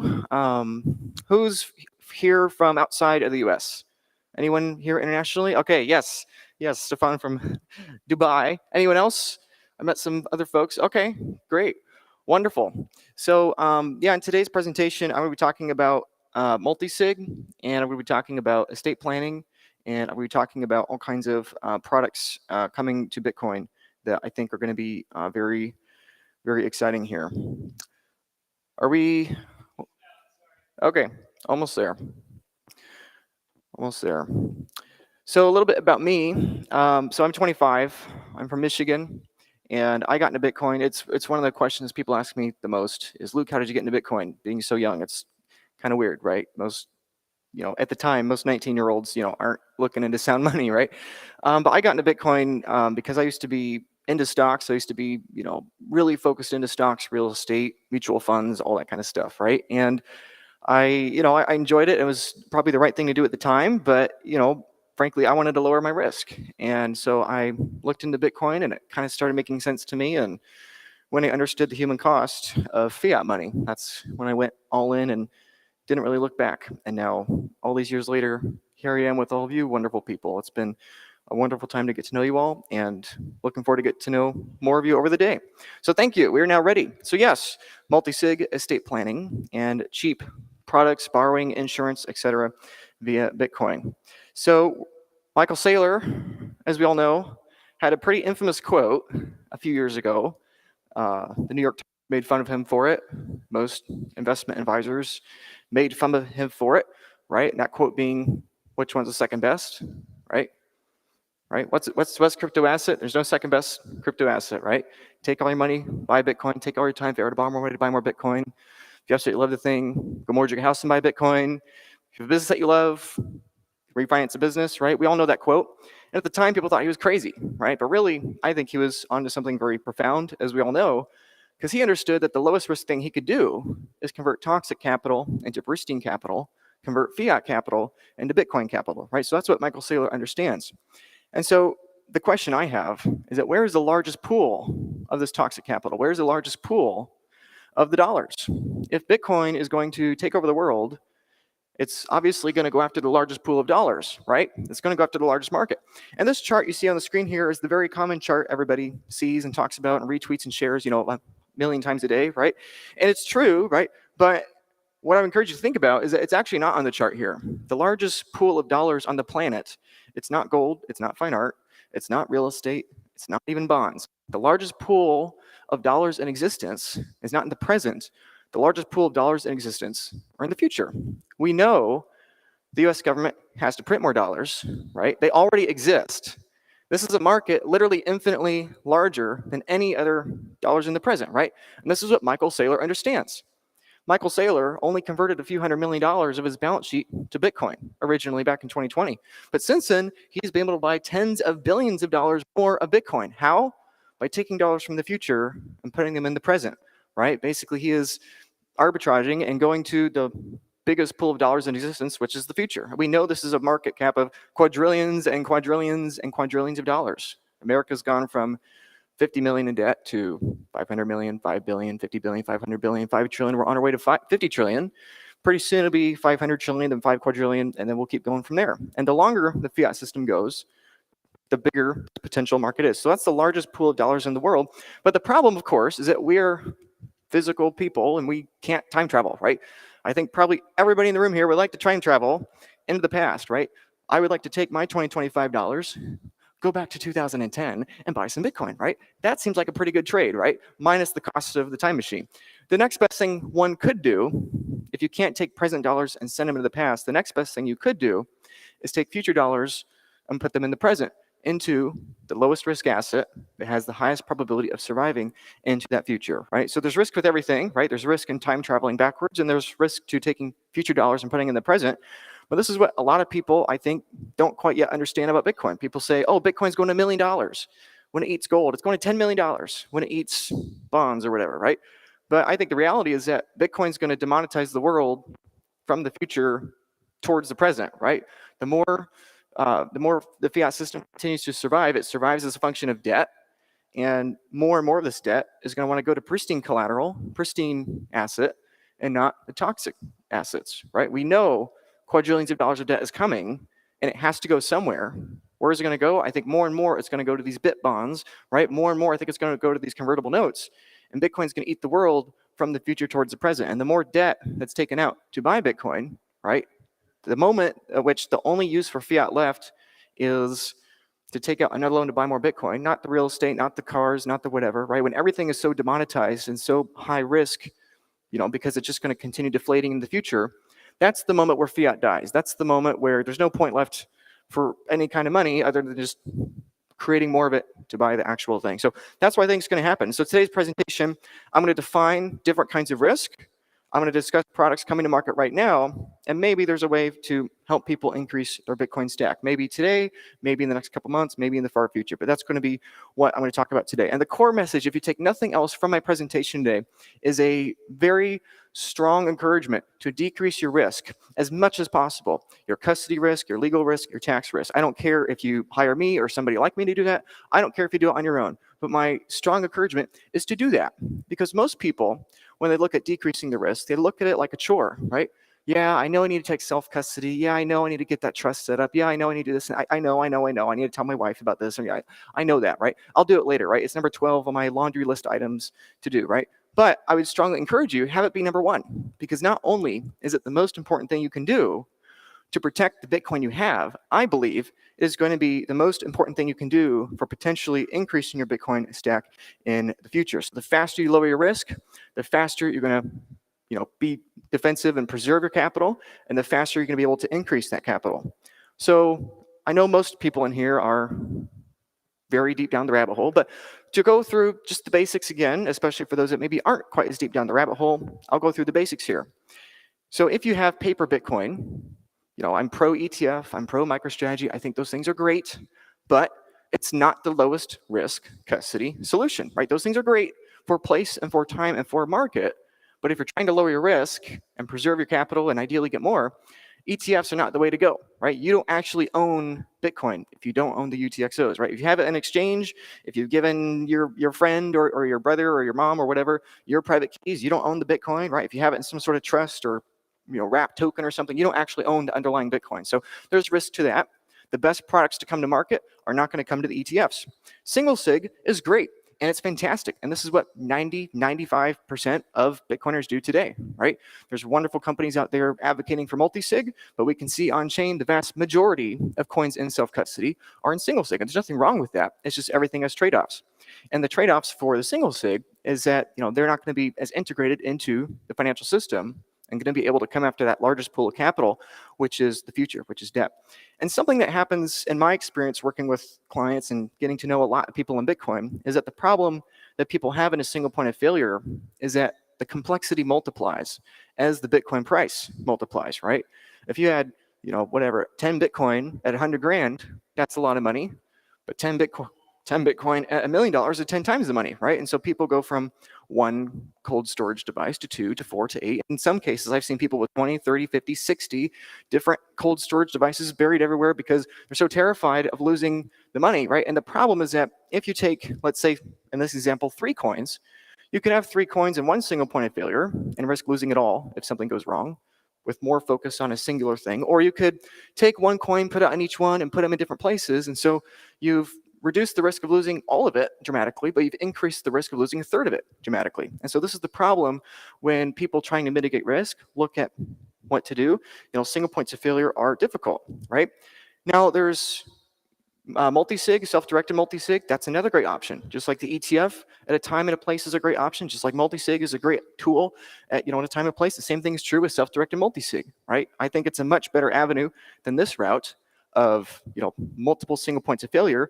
You have fewer single points of failure. You still have single points of failure, but you at least have fewer of them. And the fewer single points of failure you have, the lower likely that one of them is going to lead to a consequence or a severe loss.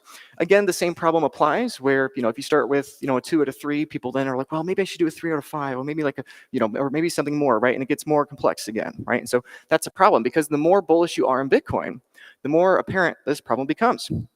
And so if somebody were to have a multi-sig with different keys in different locations in different jurisdictions, you can reduce the single points of failure not down by 50%, but ideally down to 0 or as close to 0 as possible. That is the lowest risk way to be able to engage with products of the future. So I think where this is going over the next 5 to 10 years is that Bitcoiners are going to diversify between single sig that's non-KYC and multi-sig with 0 single point of failure that does have KYC, because both of those have a time and a place, right? There's trade-offs to both, and I think that's the direction where it's going for people like us that have enough Bitcoin we can afford UTXOs. So what does a multi-jurisdictional multi-sig mean? It means you have keys in different countries, 3 different countries. And so if one country becomes hostile, you can move a key to a new country in as little as a single Bitcoin block, 10 minutes, right? If you have multiple countries that we're afraid are going to become, hostile, let's say, to Bitcoiners, you can keep playing this jurisdictional whack-a-mole and keep moving keys every 10 minutes. And as long as you're staying ahead of the paper trail, you can stay ahead. Now, I think given the current administration here in the United States, I think the odds of a nation-state threat are going down. But the risk of lawsuits is still prevalent, right? For a lot of my clients that have, a very significant amount of Bitcoin, sometimes, they get sued by people either coming after the business or whatever because they believe, hey, we think this guy has a bunch of money, right? Let's make his life so difficult. We can't take his keys, right? We can't, take it, and we don't want to be criminals with a gun to his head. So let's try and make his life as difficult as possible until he capitulates and give us some Bitcoin. And so this kind of setup is ideal for that situation because you make it much more expensive for somebody to attack. So let's talk about risk versus reward when it comes to those setups I just gave. So for a person sitting on 0, meaning they have no Bitcoin, all they have is risk and they have no reward, right? If they're sitting in S&P this week, 10% down a week, it's not the best, right? They have all the risk of not being exposed to Bitcoin, not being exposed to the future, and 0 upside because they have no upside to Bitcoin, right? And so let's say they get orange pilled, they go to BitBlockBoom and they love it, and so they buy, some of the Bitcoin ETF or have it sitting on Coinbase, right? That's great. That's still a net benefit. Now they have a little bit of upside of the fiat price of Bitcoin going up, but they still have a majority of the risk left. They still have the counterparty risk, the jurisdictional risk, the single point of failure, rehypothecation risk, all those risks, right? So it is better than having nothing, but there's still a lot of risk there, right? So let's say somebody upgrades to single point of failure custody, and this is going to be a little controversial, but I think it's really important.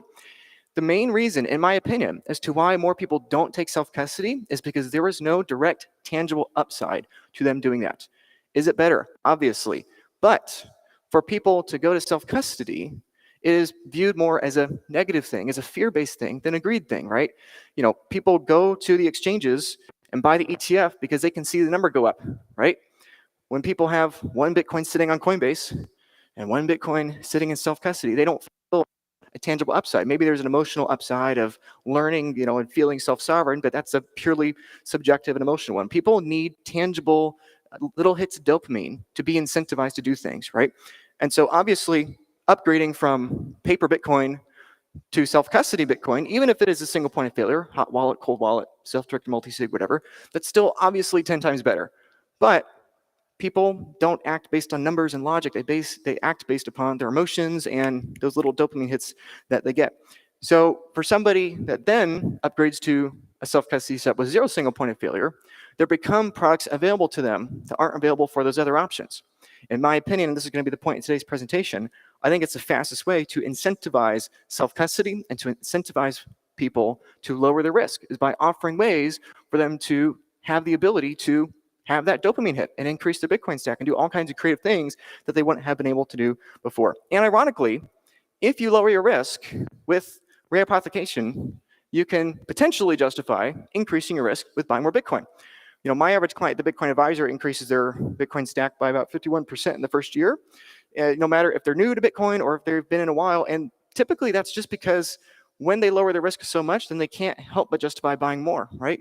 Probably most people in the room here are, 80, 90, 100, 120% into Bitcoin, right? But for most people, right, for your loved ones, for that person, your family or your friends, your church, business, whatever, right, their main hurdle to buying more Bitcoin or any Bitcoin is that they feel like it's too risky. And so if you can walk somebody through, hey, look, we've reduced your risk so much, right? Because there's 0 single point of failure, right? You could be sued and your Bitcoin is fine. You could travel the world and you don't have to worry about somebody breaking in your house and stealing your Bitcoin when you're gone, right? You can do so many more things because you've lowered your risk. Well, now guess what? Why don't you go from 10% to 20% allocation, right? Why don't you justify increasing your allocation to Bitcoin? So what's normal right now in today's world here in 2025 is that some people, many people, most people, have Bitcoin sitting in exchanges, right? At least most people in retail, right? And there's some non-zero risk with that, right? Most of the time, most days, the exchanges are fine, right? I think Coinbase is up to date. I don't know, maybe not. They're, seems like it's hit or miss anymore. But, there's some amount of risk to that. And people have to decide what is your personal rate of risk. Maybe you think 95% of the time my exchange is fully solvent and the government's never going to come after me and everything's great, right? Sure, you can be right 95% of the time, but that other 5% is the 5% that'll hurt you, right? And so obviously going to single sig is much better. You're lowering your risk. Some people, the risk is higher because maybe they aren't as tech savvy, maybe they don't understand the risks, maybe there's unknown unknowns they don't have, right? And for many people, especially for people that are competent, the risk is far lower, 10 times, 20 times lower than sitting on an exchange. And other people that I'm coming across, and this is one of my main concerns for the next 18 months, is there are going to be more and more lending platforms coming to market. And there's nothing wrong with these companies at all, but there are a large amounts of risk with these, right? Let's say you want to borrow 1 Bitcoin worth of capital. You got to put up 2 Bitcoin worth of capital to over collateralize, right? And what that means is that you have the interest rate, number 1, you have the origination fee, number 2, but number 3, you have to take that exchange risk and double it because you have twice the capital, right? If you have 1 Bitcoin and you think there's a 5% rate of risk, you're not also paying a 5% rate of risk of the exchange going down. You're paying the 5% for both of the Bitcoin you have as over collateral. And so these loans are very expensive and there's limited upside, right? This is, Michael Saylor was who I started with this presentation with, and this is not what he's doing, right? You want to be able to attract new capital, right? The capital and the dollars from the future, not just from the present. And so in my opinion, all of these are going to be increasingly competed by the future, where there are more and more products focusing on risk. So ways I would encourage you to lower risk, right? This is what we do at the Bitcoin Advisor, and I'm going to give all the big key talking points away, because I plead with you to think about these things, because I think Bitcoin's going up a lot in the next 5 years, and these things take a long time to learn. So reducing risk of lost coins by 10x, 100x. If you're not in self-custody, get to self-custody. If you're in self-custody, reduce the single points of failure, right? Estate taxes is huge. Estate taxes could be 40%. And unfortunately, when a loved one reaches out to me and they say, hey, my loved one just left me a bunch of Bitcoin and they passed away, we have the funeral, or we had the funeral last month or whatever, what do we do? Unfortunately, if they don't have the proper trust or setup, that means that family member has to choose between evading the government forever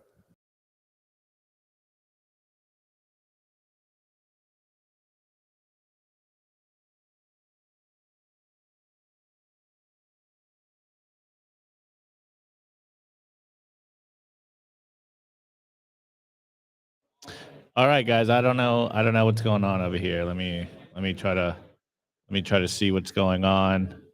It looks like we lost the stream real quick. So bear with me, guys. Bear with me, Good luck. guys. There we go. Oh. Okay. Internet is dropping off back there. to have their risk tolerance to buy Bitcoin. The more you can lower the risk with the peace of mind of losing the Bitcoin, the more they can justify buying more Bitcoin. And I think the access to products of the next 5 to 10 years is going to be really, really important in ongoing and sustainable advice. So here are some examples, and there's much more coming.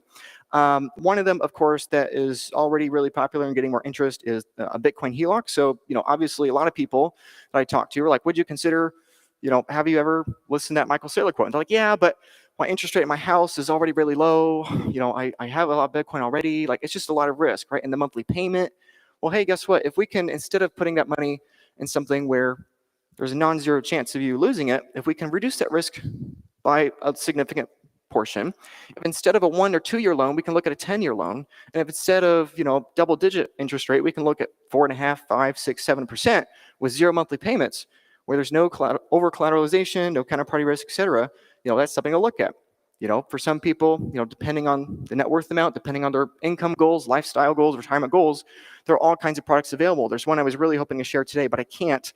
But I think it's going to be very exciting when people realize there is a way to bring in new capital, those dollars from the future, just like Michael Saylor, at exceedingly cheap cost, and do that in the future. So this is something I'm really excited about. This is something that effectively is helping people think about the future in an entirely new way. So to emphasize, these things are real today, right? These Bitcoin HELOCs are already here. I think in the near future, every mortgage, every car loan, all of these products are going to have some Bitcoin component in, because people creating these products, whether it's insurance products, debt-based products, whatever, people creating these products want to lower their risk. And just like we saw in the market this week, Bitcoin is going to be viewed more and more so as the lowest risk asset. And what's the fastest way for these institutions to get access to the low risk asset? It's not by selling the current assets of today, it's by borrowing assets of the future into today. And so even if you're not doing the debt products, other companies will be doing that, and they'll be willing to give you capital to do that. So some products are for smaller net worths, right? The bottom two, are for between $0 to $500,000. The one I can't announce yet that I was really hoping I could is going to have a minimum of $500,000, and I think it's going to be very exciting to people. But the point is, you can do this today, right? And the emphasis is lower your risk. So to give example, let's say somebody is a Bitcoin whale and they have a lot of Bitcoin. The problem they're facing right now is that the rate of risk is growing faster than the rate of Bitcoin. The rate of risk of a $5 rent tax or the estate taxes is inherently growing at a faster compound annual growth rate than the price of Bitcoin, because you have the price of Bitcoin plus the risk of passing on. And so you combine that together, all of a sudden, if you can have a conversation with somebody who's a Bitcoin whale and says, hey, guess what? Instead of you selling some of your Bitcoin on the market, how about we have a conversation? Let's lower your risk that you currently have with your current Bitcoin stack, and let's talk about a way to defer taxes, save that tax gain. And all of a sudden, I think this is very good for the individual, and it's very good for Bitcoin. What if, we can help many of the Bitcoin whales selling right now? What if we can help them sell just inherently 20% less Bitcoin? Because with a creative product, you can defer those taxes, right? We all, hope that in the future the governments won't have capital gains tax on Bitcoin, but they do right now. And effectively, there are going to be ways to, defer that into the future. And so let's give another example of somebody who has less Bitcoin, right? Let's say, a multi-hole coiner and trying to get to become a sat billionaire. A lot of people right now are sacrificing their income, the dollars today. But again, like the beginning of my presentation, the easiest way to get more dollars to buy more Bitcoin is to take them from the future. Because for every dollar today, there's 100 times more dollars in the future, right? And so for someone else that's trying to become a whole coiner, there are ways to do that, to help them increase that Bitcoin stack, lower their risk by getting to self-custody and getting more ability to buy more Bitcoin. So, to clarify, there's so much coming, and most things are not going to apply to most people, right? Here, I'm briefly going through, 3 different products, right? Bitcoin HELOCs, obviously for people with real estate equity or real estate investors, primary residences, whatever, treasury loans. So obviously, the products are very small today, but they're going to be more and more and more products. And a lot of people are going to get wrecked in these products, right? Not everybody is Michael Saylor. And in my opinion, for me, that's why I would rather be at a tech agnostic service provider than a, specific product. But the point is that a lot of these products are going to be great. In fact, I think at some point, most people will be able to get 0% interest, right? Because the competition is going to be so great and these institutions are going to have such a hunger for Bitcoin, and they don't want to sell their current balance sheet. They want to create a new balance sheet, right? So I think it's going to be very competitive, but a lot of people are going to over leverage and they're going to blow up doing that. And that's why I think it's really important to be first and understand the trade-offs of everything so that you can mitigate your risk when using these products. So what I think is going to happen is that I think this is only going to get better. I think the products today are pretty amazing, right? When I tell my clients, hey, there's a way to extend the amortization of the loan at a lower interest rate with less risk, it kind of blows their mind, right? But the crazy thing to me is what I'm seeing coming down the pipe over the next couple of years. And I think what's going to happen is that we're going to see more and more and more products hit the market, right? Right now, there's a couple dozen, wonderful Bitcoin companies creating awesome products, right? Many of them are here today, right? Unchained makes great products. Ethea makes great products. And Unchuck, Swan, lots of wonderful companies, a few dozen of them, right? But give it 5 years, there's going to be a few hundred of them. And if you give it 10 years, there's going to be a few thousand of them, right? Bitcoiners are going to go from a state of not having enough products to service their specific needs, wants, and desires and circumstances to all of a sudden, you're going to have more than ample competition. And the new problem is going to be hyperabundance, and you're trying to figure out which product takes me from good to best, which product takes me from an average to above average, right? And so to me, that's very exciting. And so my personal focus and my encouragement to all of you is to lower your risk. If you are a couple years ahead of everybody else at lowering your risk, you're going to be a couple years ahead of getting access to products before everybody else. Because the companies developing these products, they give these products to people that can verify they have the lowest risk set up first. They give these products to people that don't have a single point of failure with custody. They give these products to people that can prove, hey, I've been doing everything right for a long time. I'm a sophisticated person. What can you do for me to help me, increase my Bitcoin stack or lower my risk even more? So for me personally, that's been my risk. For me personally, that's been my focus, is reducing risk. And it's going to continue to do that. Because the more I personally increase or decrease my risk, the more I can get access to these products, and the same thing for my clients. And the goal is to keep that feedback loop going, right? Products are on a trend, or it's a marginal cost production question, right? It's a race to the bottom, which for all of us, for the users of these wonderful products, softwares, and companies, is a good thing. The market's going to get more and more and more competitive, and so the new best thing you can do is lower your risk so you can be on the perpetual edge of what's available to the market. So my encouragement is, number one, hold the pristine asset. Bitcoin is a pristine asset. Michael Saylor understands this. All of you understand this. And the second most important thing you can do once you get the pristine asset is get a pristine custody solution for that asset. Whether you figure it out on your own or you hire us, I don't care. The message is more important. And my encouragement is just do that. Because if you do those two things, if you have the best asset, the lowest risk asset, and the lowest risk setup, you're going to get the best opportunities and products available, right? There'll be lots of products available. 90% of them won't be that great. 9% of them will be good, and 1% of them will be fantastic. And if you're somebody that can prove, I'm not only an average Bitcoin holder, I got a lot of Bitcoin, right? And not only that, but I have way lower risk, right? And I can prove all these things. All of a sudden, the opportunities for me to have new insurance products, debt products, or whatever, whether you're a real estate investor, personal investor, I think that's going to be the really exciting thing for the next 5 years at helping people increase their Bitcoin stack. Is basically, in the year 2025, have the ability to use products from 2027, right? Or in the year 2030, be able to use products from a couple years in advance. So to me, that's the very exciting thing. And so the 3 takeaways of why I think this is important. This is the fastest way to incentivize self-custody. This transforms self-custody from being something that people can't put a tangible benefit on to all of a sudden I can have a conversation with somebody like, okay, you're in Coinbase or you're in, Hot Wallet or something. What can we do to help you upgrade your custody, right? To upgrade that, right? Well, I've been really busy and I'm worried about it, or I don't know everything, right? Et cetera, et cetera. Well, hey, all of a sudden, if we do this, guess what? There's this new thing available for you, right? If you think there's a 5% risk of your Bitcoin sitting on Coinbase, why don't we move that to self-custody, lower your risk, and now we can justify, creating 5% new capital to buy more Bitcoin on a, let's say, 5-10 year note, 0 monthly payment, and whatever 5-10% interest, something like that. All of a sudden, that gets people really excited. And ironically, it's in their best interest. It's in their interest, right? Sure, they're exchanging a little bit of risk for a new kind of risk, but they're ending up with more Bitcoin and a longer term plan and time horizon. So in my opinion, this is how we get the next million Bitcoin off of exchanges, is by connecting the lowest risk products with the lowest risk custody setup, and then encouraging people to take that leap of faith and decrease the risk, whether it's custody-wise, tax-wise, or legally-wise. Other thing too is I think this is the fastest way for Bitcoin price to go up, right? If we can help people selling Bitcoin defer taxes and reduce the amount of Bitcoin they need to sell to meet their desires, that's good because that's less selling pressure for Bitcoin. And of course, like I just said, if more people are taking self-custody, well, then, of course, that's more effective buying pressure for Bitcoin, right? So I think for Bitcoin number go up, this is really exciting, right? Imagine how much lower house prices would be if the mortgage market didn't exist, right? It would be entirely different. And that's all a mortgage is. A mortgage, kind of like at the beginning of my presentation, a mortgage, takes house prices from the future, because most of the dollars live in the future, and it takes it to today, right? When you buy a house with a mortgage, some amount of that purchase price you have is extracting that premium from the future and bringing it to today. And I think the same concept is going to happen with Bitcoin, right? Right now, pretty much everybody in Bitcoin is in a 100% equity position. And if you want to borrow against your Bitcoin right now, your only option is take some of that, risk it in a single point of failure with all the risks described before.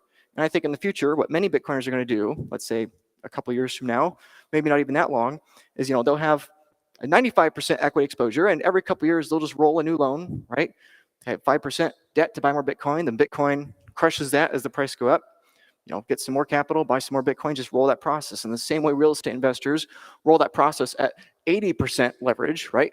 Bitcoiners might start to do that, or many Bitcoiners might start to do that at 5% leverage, right? So I think it's the fastest thing to incentivize self-custody. It's the fastest way to accelerate number go up technology for Bitcoin. And it's the fastest way, in my opinion, for people to consider increasing their stack. So there's 3 options here. And I don't care what you choose. I'm just clearing my conscience. Option number 1 is you could focus on decreasing your risk as fast as possible, as consistently as possible, by spending your time to do that. That is a viable option. And I think you're going to be spending hundreds, if not thousands of hours over the following years, not only at decreasing risk, but increasing your understanding of products available to market. Option number 2 is you can hire somebody. If you, instead of wanting to put in the proof of work of spending your time, you want to spend capital, you can hire somebody to help you. But my desperate plea for everyone here is whatever you do, I don't care what you do, just don't be the person that doesn't want to spend money or time at decreasing your risk. Because if you refuse to spend either, you will lose your Bitcoin, and that will be the cost of putting it off. So my encouragement is that if you want to have a conversation and learn more about what's coming, what's available now, what's coming in the coming weeks, feel free to reach out to me. There's my contact information.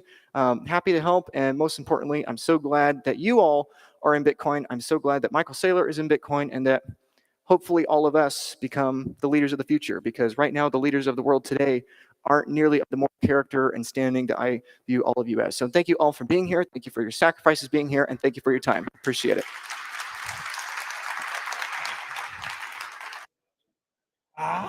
Yo, first time back at the first break of BitBlockBoom 2025, and this is the first time that Dante, Rustin, Opti are all on the same panel. Holy man, it's happening. It's real. It's real. We're all not just digital AI, creative things. I'm still an AI. I don't know what you're talking about. I gotta say More machine than man. my favorite panel of the day, Dante coming in hot in the beginning. Dante, that was hot fire. Had to sizzle. Had to come in with the sizzle. Had Don Bay coming up next.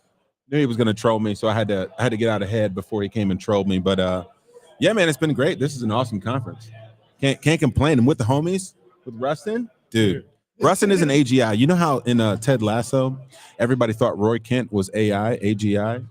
That's like Rustin is actually a real person. I'm here to confirm. The energy is real. The jokes are real.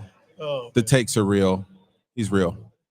And it's not character. That's what a lot of people, forget, right? This is what you see in Rustin, Simply Bitcoin Originals, is Rustin in real life all the time.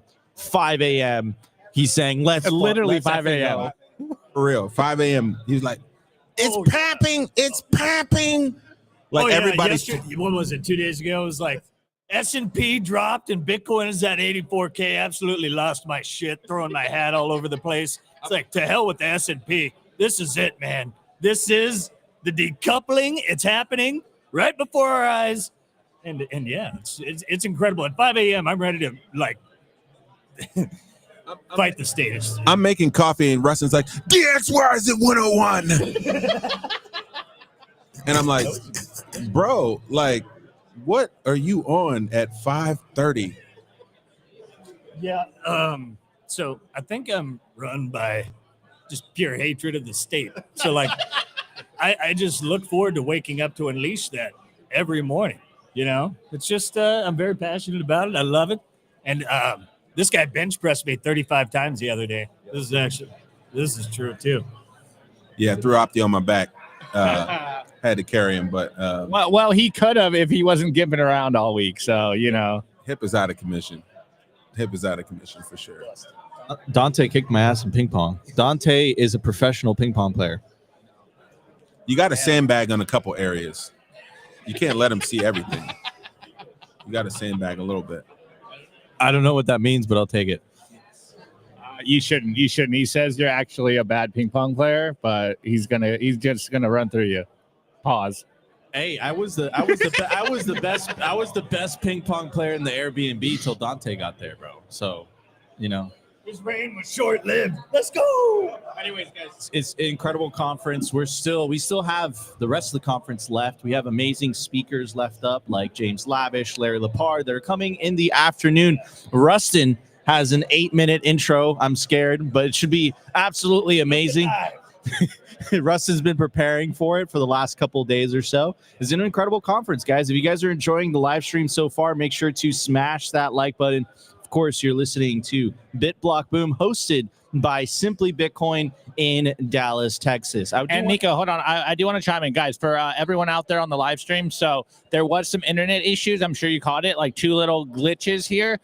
It looks like the venue figured out the internet issue, so it wasn't on our end.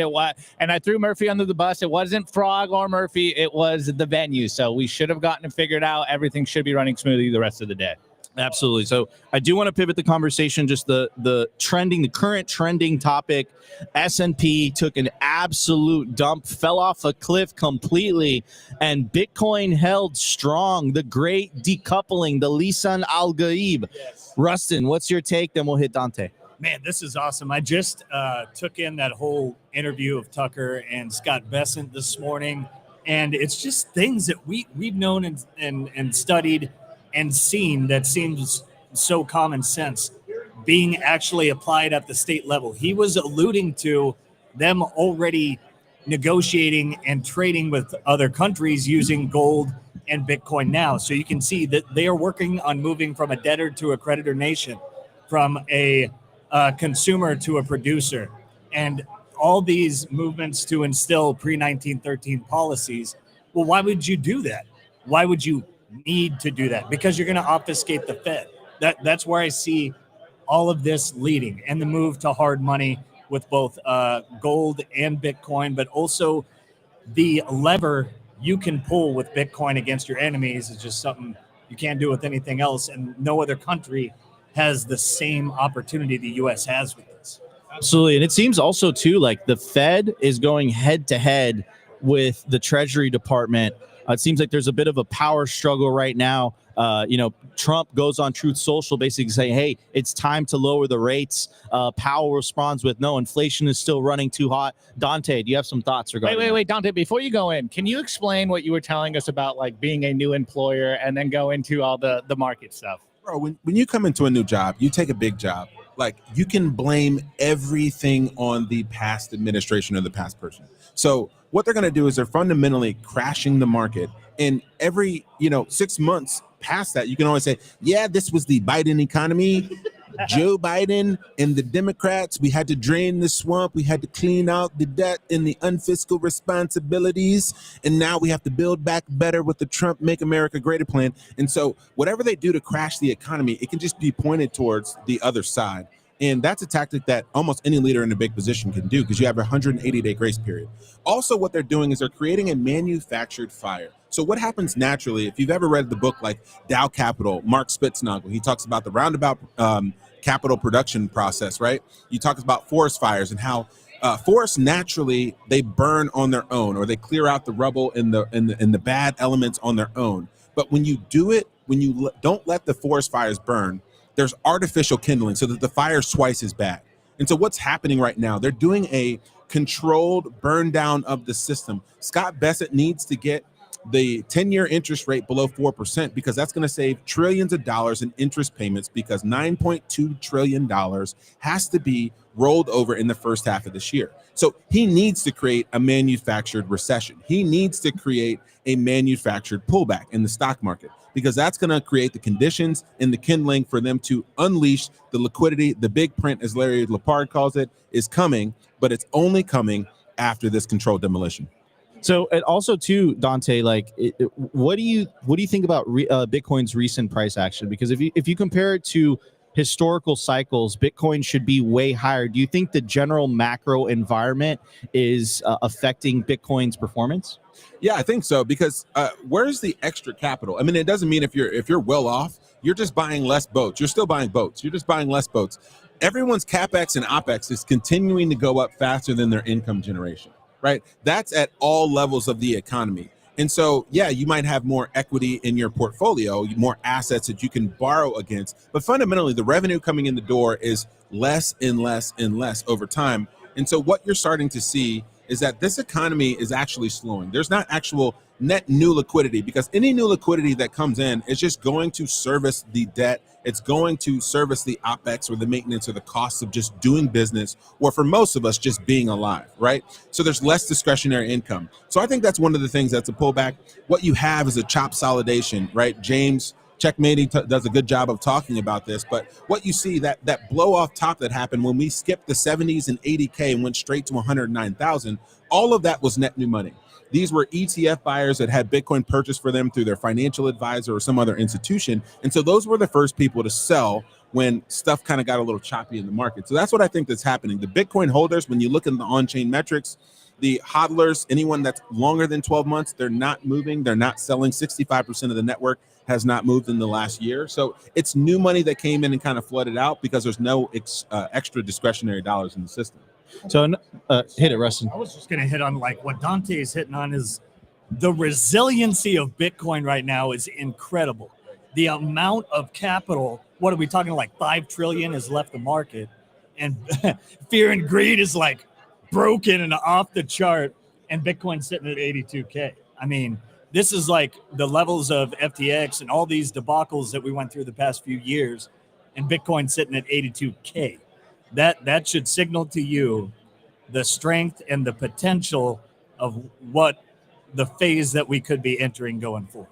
Absolutely. And so let's talk about the rest of the year, right? A lot of people are feeling optimistic. I mean, I've tweeted this out a couple of weeks ago. I said, this is the best cycle by far in terms of news. We have the Strategic Bitcoin Reserve. We had the repeal of SAB 121. We had the end of Operation Choke Point 2.0. We had the freedom of Ross Ulbricht. You have the president of the United States basically going, tweeting, posting, whatever it is, basically saying, I want to make the United States the Bitcoin capital of the world.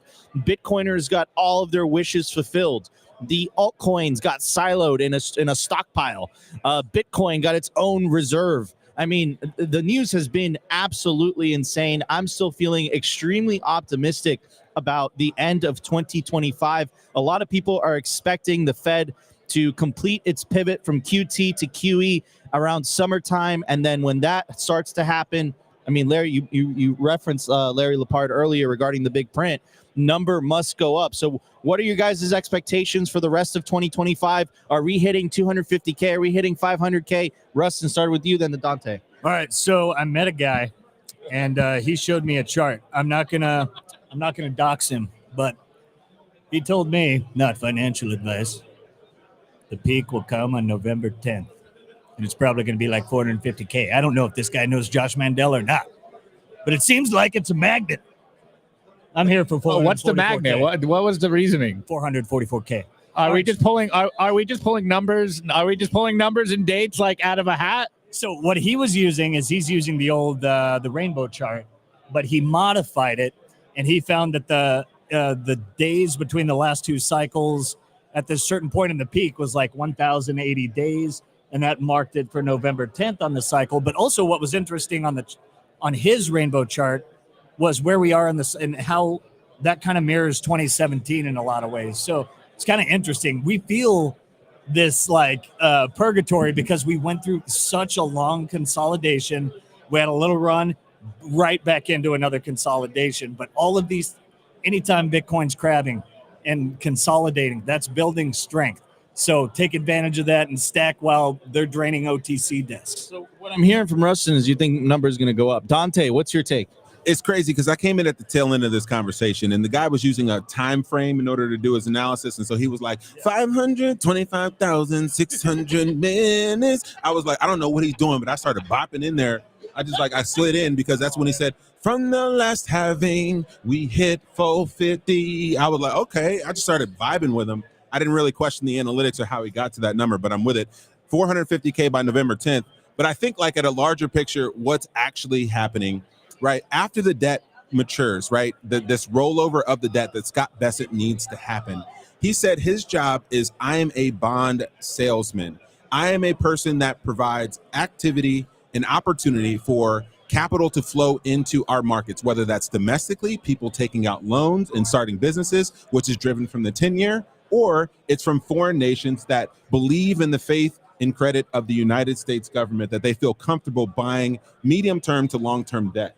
And so once people get that footing in place, when they're able to come out and show that Doge has saved $2 trillion in this year, he talks about his 3-3-3 plan, they're going to be able to show that, hey, we've knocked off 3% of our fiscal spending so far this year, and that's going to allow him to go to the capital markets. That's going to allow him to go to Jerome Powell, and that's going to allow the money printer to start. So I think that we're going to hit, if Bitcoin looks like previous cycles, three up, one down, like we're going to hit between a 75 and 150% increase. That's just kind of what historically that we've seen. So that's going to put us in that 140 to 240K range. I believe that that's well within the bounds this year. I think people are going to be shocked as always, but like we've been talking about this for a long time, so it won't be a surprise for us. Well, Nico, let me pop in here because I don't have any math or charts to back up my claims, but I've been saying what Dante's been saying for a while. My oracles have been telling me 200 to 300K in play, and that was before all of the crazy news.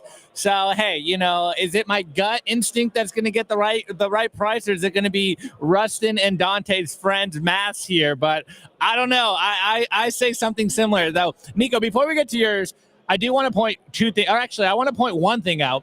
I didn't hear Rustin say $1 million Bitcoin, so I am a little disappointed in that, Rustin. You're getting bearish on us, bro. I don't know what's going on there.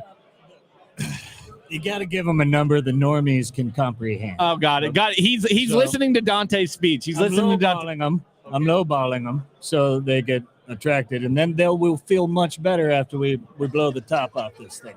Well, what I was going to ask Dante, he was kind of hitting on this. Is that a little bit of what Bessent was talking about, of re-leveraging the private economy versus the government economy?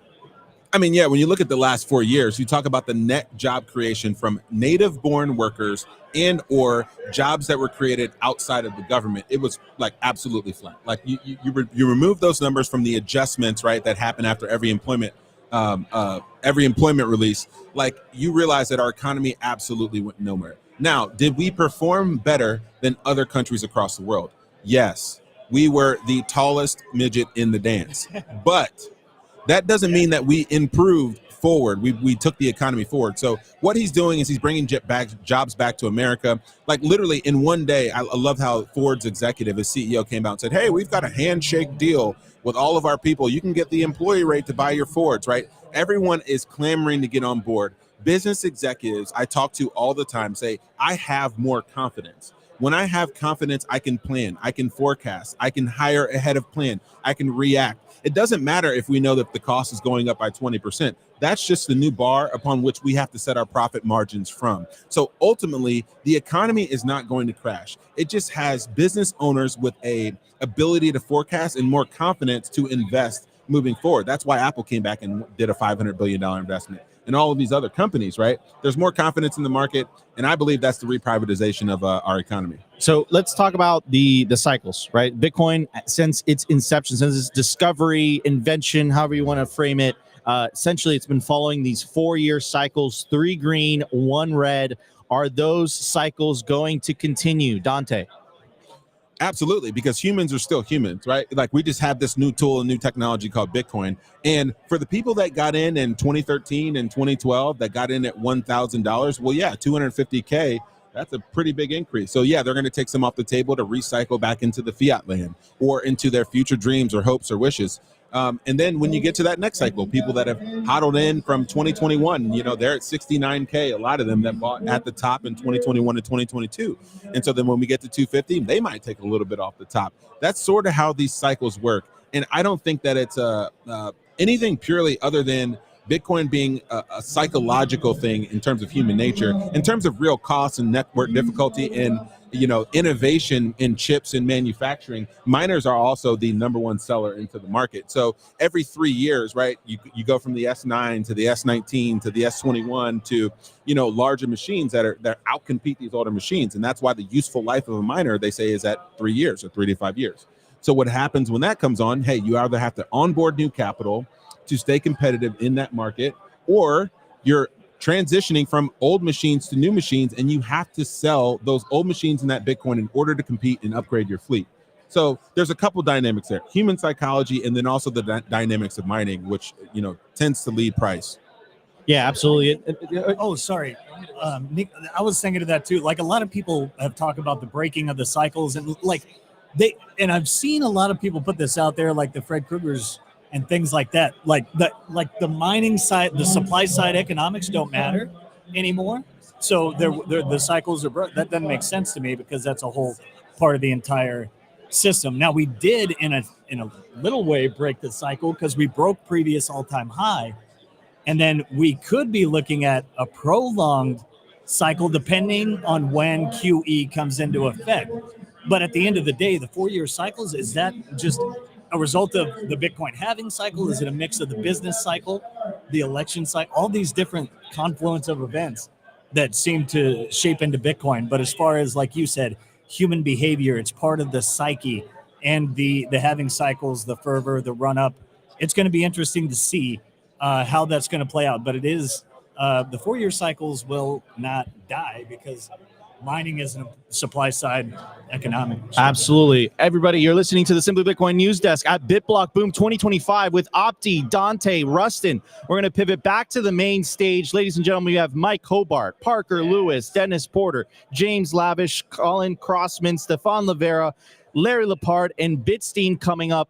Guys, smash the like button if you're enjoying the BitBlockBoom live stream hosted by Simply Bitcoin. Pivoting to the main stage. We noticed that particularly in the Bitcoin Spaces conversations on Twitter, that there tended to be a lot of veterans that were in the Bitcoin space, but there wasn't like a centralized, not really centralized, that's a bad topic for Bitcoin, but we noticed that there wasn't really like a community aspect for the veterans to come together and talk about how much both they love Bitcoin, but then different aspects of their military career and experience. And one thing that maybe some of you guys might know, because do we have any veterans in the audience right now? Hey, there you go. And Speaking of that, how many of you guys, since we're in Texas, I got to ask, how many of you have Second Amendment appreciators in here? You guys gun owners? All right, good to hear, good to see. So one thing that we noticed, and what a lot of you may also understand, because a lot of us have family members that have served, is one of the biggest problems for military veterans is that once they get out, they tend to not have a community. There's a big gap left behind that they don't know what to fill that with. And a lot of them tend to struggle with that. So we decided that we were going to kind of like hoist up our own flag with Bitcoin and Bitcoin veterans. We're going to be like, hey, you guys come here. We can give you guys that community. We can give you guys something to fight for on top of, just being able to talk about nothing but Bitcoin and how much the Federal Reserve sucks. So one thing, a big topic that I wanted to talk about was 2024 was a very big year for Bitcoin veterans. For those of you that were at the Bitcoin Nashville conference, we had the Citadel, which ended up being a greater success than I could have ever imagined, and I think any of us could have imagined. We had a lot of you guys, gave us a lot of traffic, brought a lot of people down there, made us feel good and appreciated and acknowledged. We also ended up having Fred Thiel from Marathon Digital, I think it's Marathon Digital Holdings or Digital Asset Management, one of the biggest miners in the U.S. He ended up coming down and checking us out, and we are actually very proud to be able to say that we have a number of Bitcoin veterans that are actually working for Marathon now. So, and like they want nothing more but then to continue getting more and more Bitcoin veterans.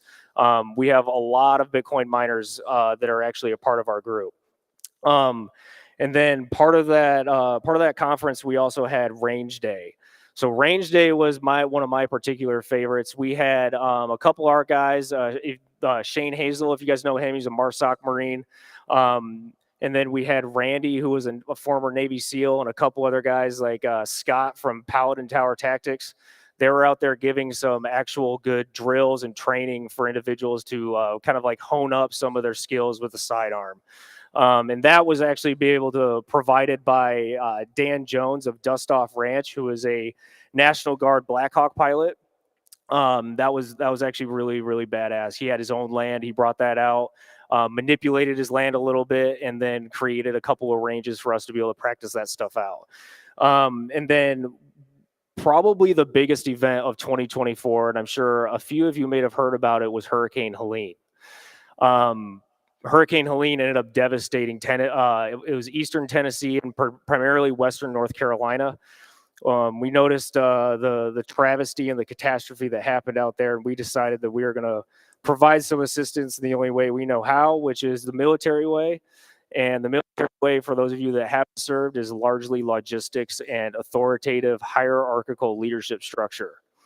What we ended up doing was, so I was in Iowa for the majority of it, but I ended up, we were leading some efforts to coordinate and aggregate a lot of different contacts to be able to get information. We were providing information for structuring like landing zones, primarily HLZs, which the acronym for that is helicopter landing zone. Because believe it or not, when you only have 300 square feet of land, you can't really land an airplane there. So we were helping out a lot of the locals be able to get resources in there, logistics and all that. And then Jordan, Shane, and I ended up going into the area along with Randy, Hunter, and a number of our other Bitcoin veterans. We went in there for a week. I was primarily there for a week, but they were like, our guys were there for a couple months and ended up actually helping out in that way by bringing key leader engagement and all that. Now, I need to speed through this a little bit because if you guys have seen our podcast, I tend to rant and talk for far too long. So one thing I want to make sure to talk about is our specific Bitcoin veterans in particular. We have a BV that's speaking at BTC++, which is a conference coming up. He'll be talking about eHash and blinded signatures for mining shares. That's extremely nerdy, and I honestly have no idea what that actually means, but you guys should probably have a lot of fun actually learning about that. We have a BV leading DC bit devs, which is primarily big. For those of you that don't know, that DC is like, probably the most important aspect as far as like trying to get policy and trying to manipulate some of the things as far as getting the politicians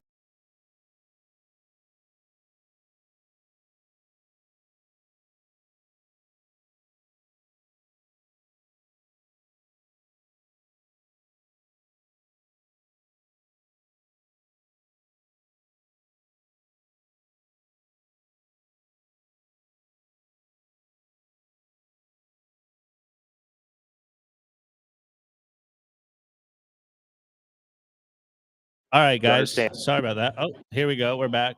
I think we're back. Oh. Military intelligence operation within the Bitcoin community. So I think that's pretty cool. And then the last thing that I wanted to plug real quick is that we have Bitcoin Alaska coming up in July 1st through the 6th. That will include 4th of July, as is the military way. And we have a documentary that will be covering that as well that'll be coming up. Speaking of that, another topic that I missed out on is we have our own Bitcoin Veterans documentary on the Bitcoin Veterans YouTube page.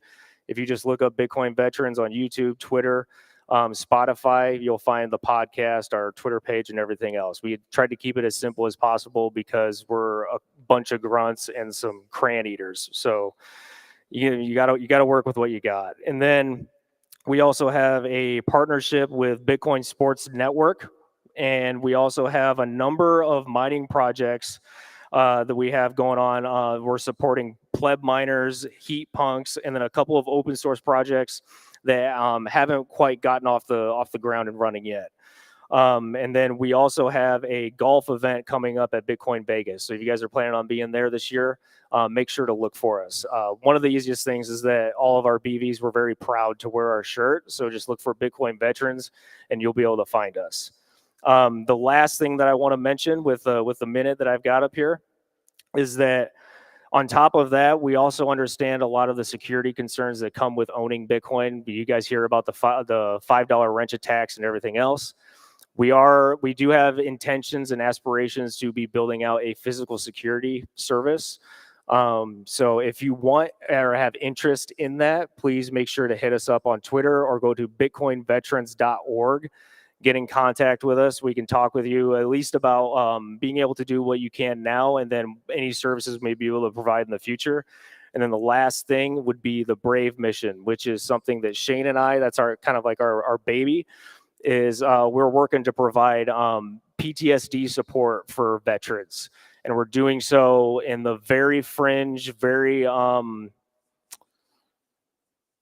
judgmental kind of group, as far as like we're taking the very very more fun and holistic route of going around and taking the therapy as far as like getting veterans outside of the modern environment into nature, and then using some compounds like psilocybin and everything else to help kind of like smoothen that transition and be able to like make genuine connections with all of our soldiers, because we want nothing but the best for everybody.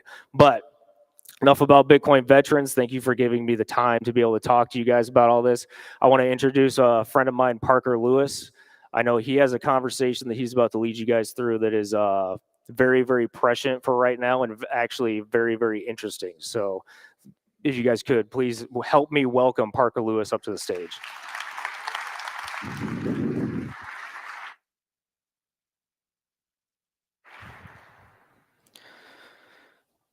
All right.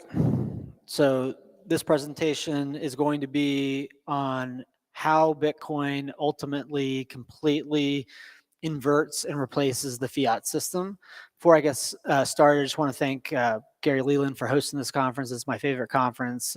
It's great, not just because of the high quality of all the speakers, but the people who show up. I view this as a Bitcoin family, and if you're new to Bitcoin, it's for me, it's the hardest presentation to give because everybody generally here understands Bitcoin, so you got to tell them something that they haven't heard before, and something that they value and take away from it. So today I'm going to talk about an idea that Andreas Antonopoulos shared in a presentation 5 or 6 years ago called infrastructure inversion. And when he talked more about the historical parallels, which I'll talk a little bit about at the beginning, I'm going to talk about how Bitcoin tangibly actually moves from where it is today to a Bitcoin standard. And in my view, to jump to the conclusion, it is Bitcoin working as a currency system day to day, facilitating virtually all the world's commerce, everything being transacted in direct commerce for Bitcoin, everything priced in Bitcoin, gas at the gas station,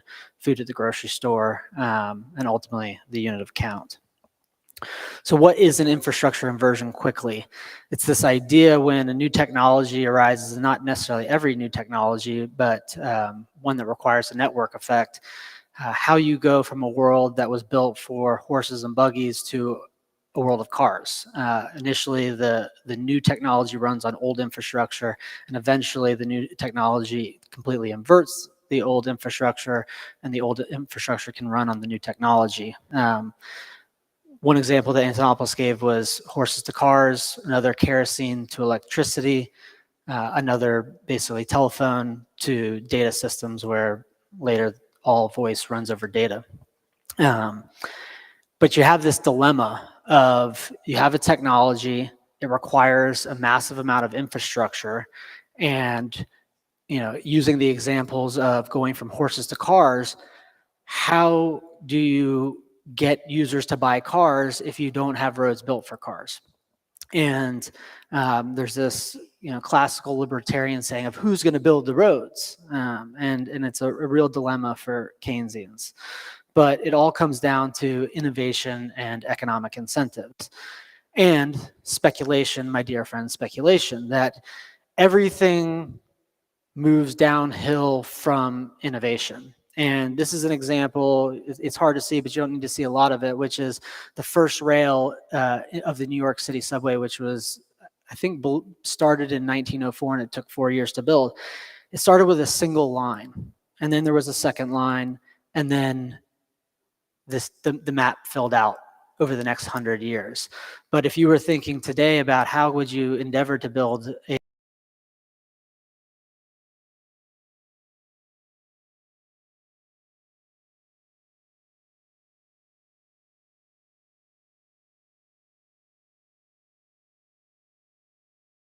a entire that you didn't build roads first and then the car was invented, and people looked at it and said, this is going to deliver utility, we're going to build roads from here.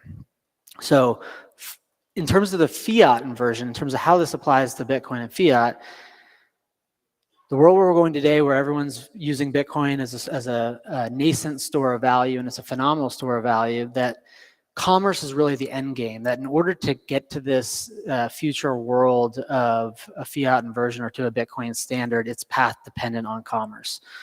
Today, Bitcoin really runs on fiat. And what I mean by that, and I like to distinguish this, is that only Bitcoin can move on Bitcoin and only fiat can move on the fiat rails. And in the future, when Bitcoin inverts fiat, there will be vestiges of the fiat system that run on Bitcoin. It won't be dollars running on Bitcoin.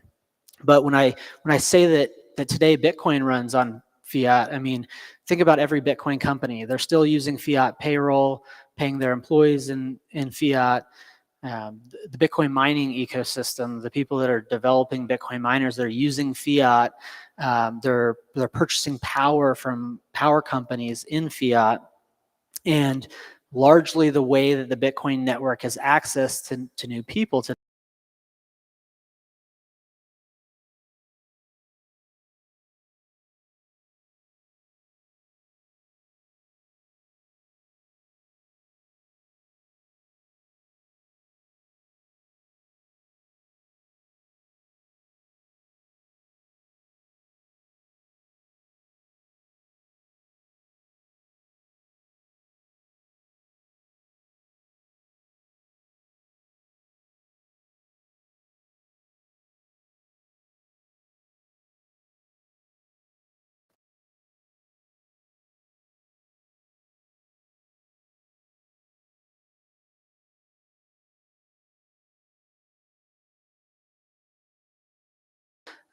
that people point to as to the impediments to, say, Bitcoin being used in commerce or Bitcoin being used in payments. And on the right side of the page, people say, oh, people don't use Bitcoin as payments because of tax policy, because there's capital gains. Or people will say, oh, it's too volatile, businesses aren't going to adopt it.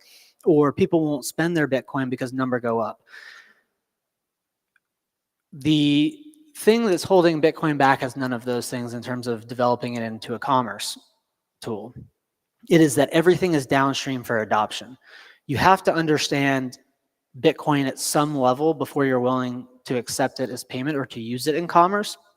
And there's this inherent relationship between Bitcoin adoption and commerce and the development of commerce tools. I've got an example here, if you just to think about the dilemma of this network infrastructure inversion, which is if you think about the world today, I would say no more than 1% of people understand Bitcoin or have any material exposure to it. But this shows kind of a network where 10% of the population would have Bitcoin. Well, in that world, only 0.8% of the possible network connections in a trading economy are achieved. So with 10% adoption, you would have less than 1% density of potential overlaps of people who could trade with each other. And if Bitcoin is at maximum 1%, you're looking at probably 0.1% in terms of if you were going to go out there and accept Bitcoin for your business, are people actually going to pay you? And it's a dilemma, and I'm going to talk about how that gap is bridged in a tangible world. And this is the key that I'd say that 99% of people that understand Bitcoin today understand it because they've listened to a podcast, read a book, they've had to sit down and consciously think about Bitcoin as money. And that's very natural as early adopters of Bitcoin. But 99% of people in the world will come to understand Bitcoin as money because it's being used as money. And that there's this very positive feedback loop. And I have this tweet from Mary Talley Bowden, who's a doctor in Houston, where, and she's in the thick of essentially being canceled and being challenged by the Texas Medical Board. And you would think that someone like that who's been censored would more intuitively understand Bitcoin. But she says, I like the idea of an independent currency, but until I can use Bitcoin to put gas in my car and food on my table, I'm out. That people first understand Bitcoin. Once they do, it logically follows that it makes sense to get paid in Bitcoin. And through that process is actually how the masses will come to understand Bitcoin. And so who are the logical people to do that? This is where we come back to this idea of who's going to build the roads. And it's simply follow the leader, that everyone today that's sitting in the world of Bitcoin as a store of value, they are distributing it to their friends, and they are ultimately the scout. They are the ones, you are the ones who are going to jump ahead from the masses and say, I'm going to accept Bitcoin as payment, or I'm going to work on this, I'm going to build the roads. And there's a virality, though, to commerce, which doesn't exist in people just learning via reading books. Obviously, Bitcoiners love to go talk about Bitcoin. I talk about Bitcoin all the time. I orange pill people all the time. But it's still a individual to individual experiment. And that is true while knowledge distribution accelerates. So as more books are written, as more podcasts exist, as more people understand Bitcoin, the rate of Bitcoin knowledge distribution does accelerate. But Bitcoiners that own businesses present, it's not even an opportunity, it's just a fundamental economic fact that as people start to accept Bitcoin as payments, there's greater virality to that process than people learning about Bitcoin via reading books and primary education. The reason being is if you are a business owner, and it doesn't matter how large or small, you have employees and you have customers. You are a direct distribution mechanism, and that part of that distribution mechanism, even if people don't pay you in Bitcoin, if you're accepting it, it's sending a signal to all of your customers that there's something different about Bitcoin. And so while Bitcoin is very egalitarian, not every person that adopts Bitcoin has the same impact or can have the same impact, because not every individual has the same influence, and business owners have a particularly important role to play. So in this world of everything being downstream from adoption, but that commerce itself is important to more people than understanding Bitcoin as money because they're seeing it used tangibly as money, is that the tools do have to exist. And I'll talk about the logical progression of those tools. But in Bitcoin, there's wallets that are proliferating, and wallet-to-wallet communication is a very primitive form of commerce. People can go to a farmer's market, accept Bitcoin as payment, but it doesn't scale. And in order to scale commerce in Bitcoin, people need commerce tools. And there's a difference. Oftentimes people, when they hear Bitcoin payments, they think that it's synonymous with Lightning, but Lightning is really a rail.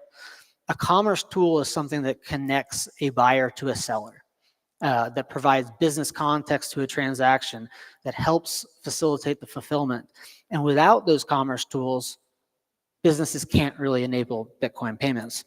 And there's many ways that people interact with Bitcoin. So it could be peer-to-peer payments. It could be using a credit card enabled with Bitcoin to pay, point of sale systems, e-commerce websites, how you accept payments from your company if you're an employee. And so all of these tools ultimately need to be built, and we have to start somewhere.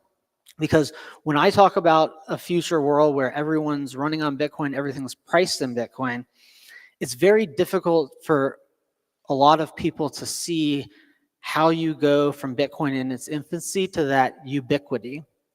And it's kind of like if you think about the evolution of the fiat payment system, like we started with physical dollar paper bills that emerged on gold, but people are using their iPhones to go up to a point of sale system and tap. And between there, checks were a technology progression. The initial credit card readers where you'd actually swipe it, and there's 3 pieces of paper that would have, yellow, blue, and pink, and it would basically create a clone of the credit card and be entered later, to a POS system, to ultimately an iPhone and NFC readers. That the way that any payment system or any commerce economy evolves is not going from 0 to 100. And a few examples in the Bitcoin world to connect this are, if you think about Bitcoin in its infancy, when it was Satoshi and Hal, everyone was interacting just on computers, and they were sending Bitcoin between each other from their computers from a command line. They were mining on just a PC, and we go from the PC world to a GPU to ultimately a Bitcoin native solution, an ASIC designed specifically to do one thing, to mine Bitcoin. Similarly, on the custody side, started from a world of Mt. Gox that was never actually understood what Magic the Gathering was, but converted an old piece of infrastructure into a new piece of infrastructure to help facilitate Bitcoin exchange. That evolved into Coinbase, which is kind of the legacy idea of a bank, but able to do Bitcoin custody and exchange for dollars and then transfer. And then NVK comes along and builds a cold card, a device that's native to Bitcoin, that's specific to do this one thing beautifully well. The same thing will have to happen in commerce, but in many ways, and I'll talk about this, that of all the infrastructures and versions that have happened to date, Bitcoin has the clearest path to completely replacing the fiat system, because at the commerce level, it's less about different form factors and it's more about building the Bitcoin protocol and wallet infrastructure and Lightning infrastructure and other L2s. I hate the word L2s, other second layers into tools that are already used today for commerce. So when I think about this progression of custody to Rails to commerce, there are 3 different points of distinction. So kind of on the custody side, you have custodians like Strike and River and Cash App, and wallets like Cold Card and Trezor, collaborative custody firms like Unchained. That really provides the foundation. That's the custody. That's how you're securing your wealth once you're interacting with the commerce economy, either through exchanging dollars or buying goods and services with Bitcoin. But sitting on top of those are Rails, the Lightning Network, and companies like Voltage that are providing liquidity management services and making the Lightning Network actually reachable by tens of millions, hundreds of millions, ultimately billions of people. Companies like Breeze doing similar things. But commerce is this entirely separate animal. It's basically all of the things that the Bitcoin network can't know about. The Bitcoin network is a closed loop system. It knows what is a Bitcoin and what isn't, how to validate currency, how to transmit currency. But money is just a tool. It's there to actually realize the things in the real world that make our lives better, to buy food at the grocery store, to get gas at the gas station. And the Bitcoin network can have none of that context. And where commerce tools come in is meeting industry and businesses where they are. So I think about it as there are industries, there are different payment mechanisms, and then there are processes. But the things that are native to Bitcoin is the protocol, the custody solutions, the rails, and all of that is going to be built in to existing infrastructure. That when we think about, horses going to cars and the infrastructure that needs to exist for cars to proliferate, it might have been difficult for people to imagine an interstate. But there's no reason why all of the Bitcoin infrastructure can't be transacted over the exact same physical infrastructure that already exists today. The point of sale systems that are physically all over the world, the cards that people already have in their pockets, and ultimately the ERP systems that more complex businesses use, that all of those systems already exist, and we just need to build Bitcoin into them. And when I think about building out Bitcoin at the commerce level, you have to think about every single industry and then every different way that people interact with money, and recognizing that Bitcoin actually has to be built out to each, that how a car is transacted is different from how a home is transacted, which is different from how oil is transacted, which is different from how the gasoline is transacted, which is different from how you buy goods and service on the internet, and all of the processes that follow downstream. And you might be interacting with a point of sale, you might be interacting with a card, you might be interacting with a phone, that each of these represents a pair of commerce sitting on top of an ultimate rail, and Bitcoin needs to be built out to each in order for it to be a functioning currency system. But that Bitcoin and its success are path dependent on commerce. The image that I have on the top left is if you have Bitcoin, and in order for you to access the real economy, the goods and services, if you had to go through the fiat system, not only is the fiat system a choke point, but it's a value extraction layer that wouldn't need to exist. And if the only way to get to, say, your grocer or the gas station was to go through a fiat bank, that is what presents the opportunity for Bitcoin to be strangled. And there's a reason why it won't be, because Bitcoin is this beautiful innovation that exists because humans need it, that they need sound money, and the things that will be built out of necessity, not convenience. And the world where we're headed is this world where we go from the dollar being collectively the pricing unit, the mechanism in which payment is actually made, the settlement layer, and then the reserve asset, to a world in the future where Bitcoin is pricing everything, Bitcoin is used to pay for everything, and everyone is saving in Bitcoin, and that's their balance sheet asset.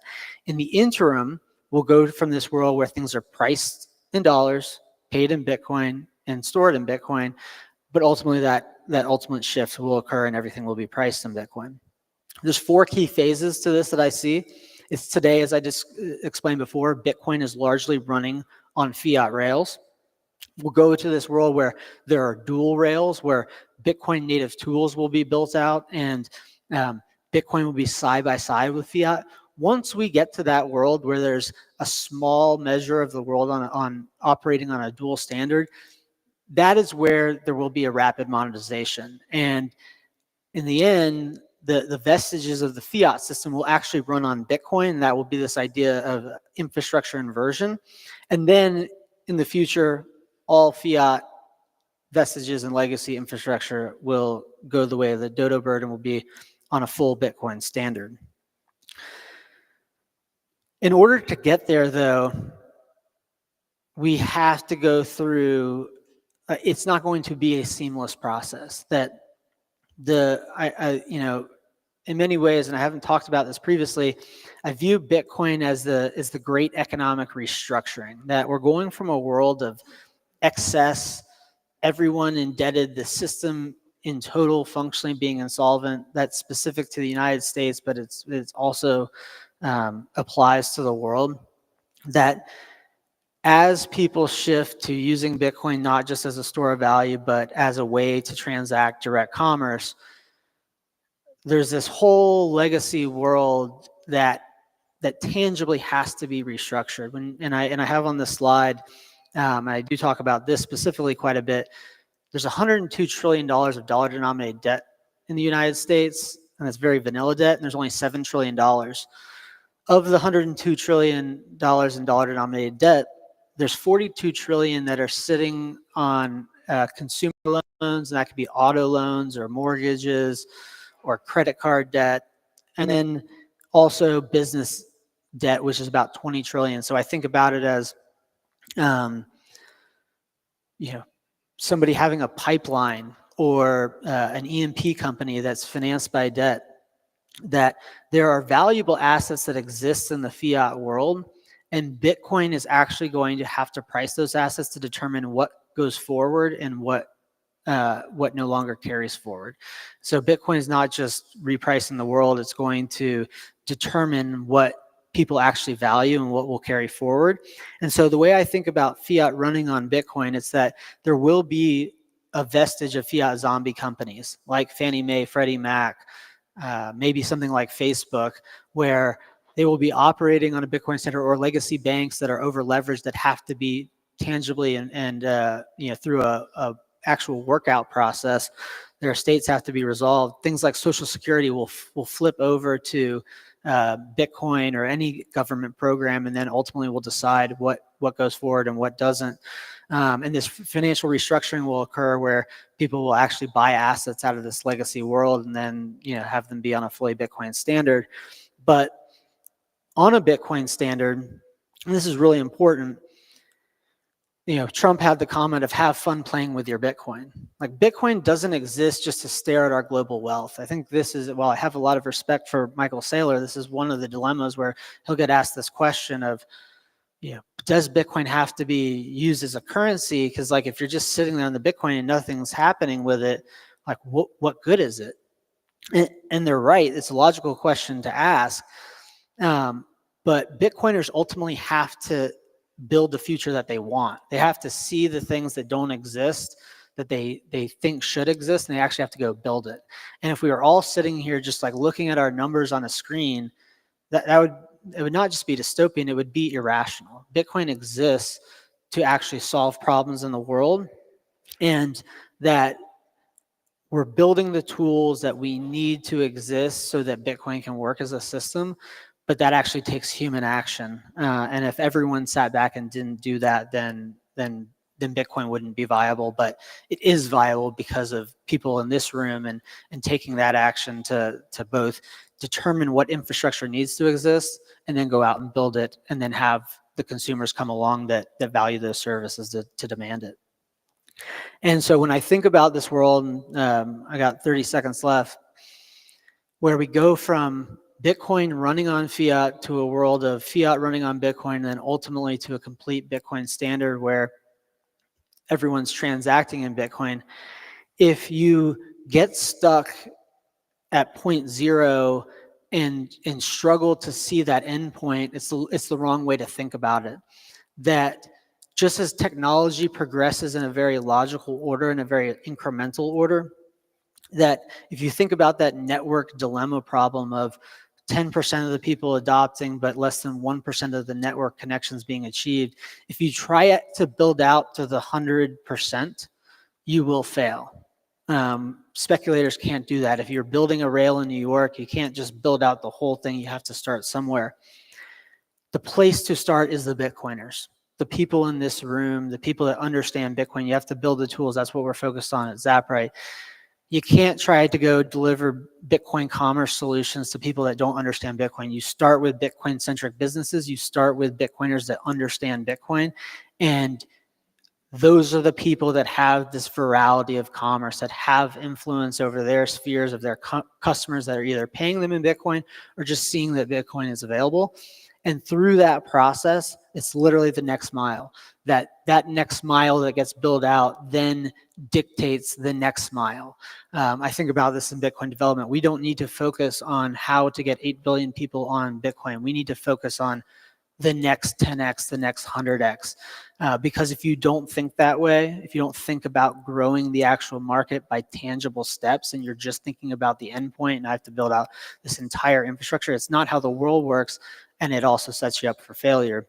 And so by focusing on Bitcoiners, by focusing on the next mile, by focusing on supporting the Bitcoin economic system, the people that are most logical to overlap in this world of willing buyers and sellers, that is how we ultimately get to a future where literally every company is accepting Bitcoin. It's integrated into companies like Ford and GM and natural gas pipelines and oil and gas exploration companies.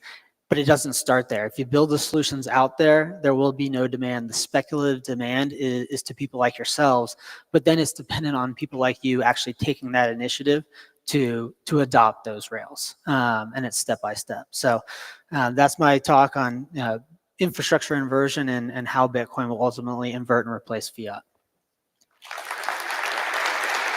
All right. It says Q&A. Are we haven't done Q&A in the past. Let me see. Are we doing Q&A? Okay. Any questions? Take one or two. And we don't have to do questions. Yep.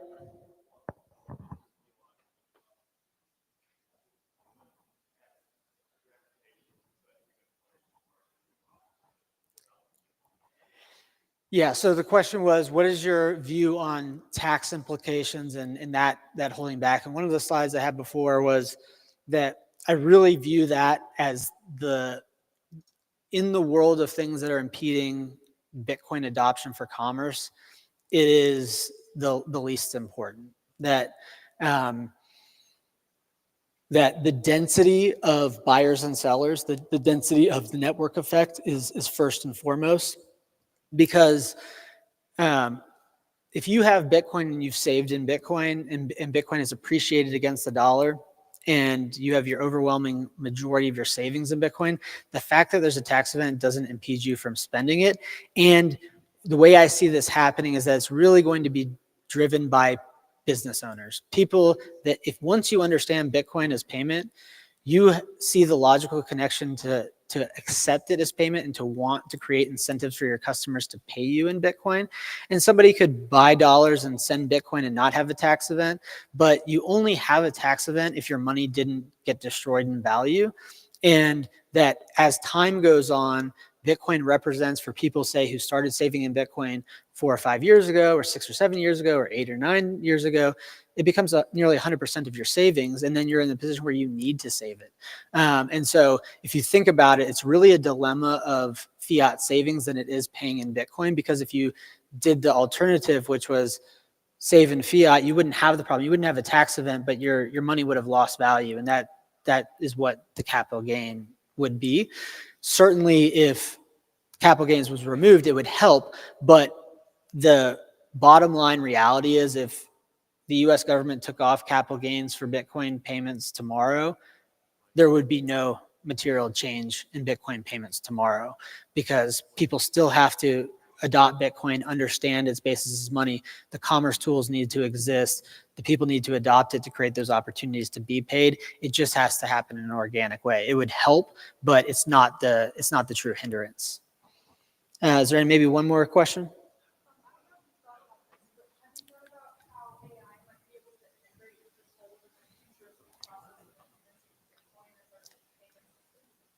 I think it can help. I think it can help accelerate building it into the tools. At Zaprite, our engineers use AI agents to help write code faster, review code. I don't think it's a panacea, but I think that there are efficiency gains that will actually accelerate the deployment. But it still requires capital. It still requires people to want to build it into a point of sale terminal. So it really is a problem of human action, but I do think AI will help. So with that, I'm out of time, but I'll be around. These guys were, telling me when I took the last one, they're like, no. But I'll be around. I'll answer your question, but thank you guys.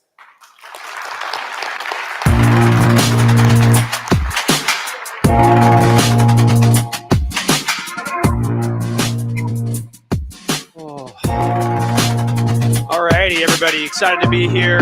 Great chat by Parker Lewis. Round of applause for the organizers, for Gary. Gosh, putting on conferences is so much work. So thank you, everybody, for being here. And if you haven't guessed by how I'm the Bitcoin politics guy. My name is Dennis Porter. I'm the CEO and co-founder of Satoshi Action Fund, which is a nonprofit that essentially goes around the country and educates lawmakers and regulators on the benefits of Bitcoin and Bitcoin mining and what it can do for our country and our jurisdictions and for the individual people within the states and the whole country as a whole. So we started in June of 2022 with a distinct mission. We wanted to go on offense for Bitcoin. We saw in 2022 that there was a hostile administration that wanted to do nearly anything possible to limit the expansion and the growth of Bitcoin in this country. So instead of wasting our time and our resources, we wanted to be efficient, just like many of the super efficient Bitcoin miners that we see today, and spend our time and energy where we thought we could have the highest possible ROI for Bitcoin. And that was to go to the States. For those that aren't familiar with the US political system and why going to the States is an effective measure, you don't need to look back any further in history than, let's say, the cannabis movement. But also there are other movements that have been very successful at starting at the state level and advocating for their cause, including a woman's right to vote, the civil rights movement. All of these things started at the state level. Funny enough, actually, women's right to vote, very much like a digital asset and Bitcoin policy, started in the state of Wyoming. So we worked really hard. We continued to educate, and we were able to get 7 of our model policies introduced into law. For those that aren't familiar with that sort of like premise, is like oftentimes lawmakers are very busy, and they might not understand a new issue like Bitcoin. They might not understand how to craft smart policies that will enable their state to be a leader on the technology, especially in smaller states where they might have one staffer if they're lucky. Sometimes they have none. It's just them having to do all the research on all the issues that their entire state cares about or in their entire jurisdiction cares about. So that leaves this huge gap between where, maybe they like Bitcoin, they want to learn more about it, but how do they go from that to educating themselves about it and then researching and figuring out what kind of policies they want to put in place? Well, that's where groups like Satoshi Action come into the conversation. And our goal is essentially to say, hey, we're going to make you love Bitcoin as much as we do, but then right after that, we are going to offer you model policy solutions that you can introduce at the state level, and then you can hopefully pass into law. So in our first year, we were able to pass 2 bills into law to protect the right to self-custody, to protect the right to run a node, and to protect the right to mine. And then we went on to the next legislative cycle, and we repeated that process. All in all, now we have introduced, over 25 states have introduced our model policies, and 6 of those model policies have passed into law, protecting the rights, the digital rights as we call them, of over 20 million Americans today. But that's not the thing that probably most of you that know about our work are really excited to hear about, right? Even though that's we feel that's a big deal, right? Like going out and protecting the digital rights of 20 million Americans. Most of the people when I was in the lobby yesterday were like, what's this first state that's going to pass strategic Bitcoin reserve, right? Like, how many of you are familiar with the strategic Bitcoin reserve movement in this room? Okay. So what was it, about almost a year ago now, the Bitcoin conference was being put on, and I put out a little tweet that caught a lot of attention saying that Trump was about to announce a strategic Bitcoin reserve at the conference. Got a lot of calls asking me how I knew that, but ultimately it ended up to be true. And from there, we've seen not only the federal government enact a strategic Bitcoin reserve to be able to keep all the Bitcoin that they currently have on the balance sheet, we've also seen over 25 states introduce strategic Bitcoin reserve policy, which is very different from the executive order that Trump put out, right? Like we wanted to beat the federal government, but it's kind of hard to do that when all they have to do is like sign a piece of paper. The policy process is entirely different. Trying to get a strategic Bitcoin reserve bill passed into law is a very, very, very time-consuming process filled with landmines. In fact, there was a number of states that we identified where we said, okay, these are the ones, these are the guys, they're going to do it first. And Utah was like number one, absolute number one, like by far and away. The reason why is we had spent a year there working with those lawmakers. We had passed our model policy through their task force, which is like an off-season. As a quick note, state lawmakers, they are part-time oftentimes in most states, so they don't meet year-round. You'll be surprised that some of them also only meet every other year. And even in those states where they meet every other year, sometimes it's only like 30 or 45 days that they meet. So it's like, boom, it's fast. And in Utah, they do have an annual session, but it's about 45 days long. So we did all this prep work in the off season, meeting with lawmakers, and they meet in these task forces to be able to get them to interested in this policy. We met with the treasurer, we met with lawmakers across the state. But all it can take is one lawmaker who is powerful enough, or one official in the state, to be like, you know what? I'm not so sure about this thing. So unfortunately, that is what happened in the state of Utah. We came literally like this close to passing it there. But the exciting thing about where we are today is that we have 50 states, right? 50 bites at the apple. It's also why we like working at the state level. Even in my home state of Oregon, if I just worked in my home state of Oregon, like I've tried to do bill efforts there and they've stumbled. So that's why we like this idea of broadening out our policy effort to get as many chances as possible. Now, people are saying like, oh my gosh, all these bills are failing. Yeah, there's like 25 states. Sure, that's a great sign. 25 lawmakers in 25 states. In fact, the number's a little higher than that because some states have multiple lawmakers introducing the bill. You're going to see a lot of these bills stumble and fall. We had the exact same thing happen with digital rights.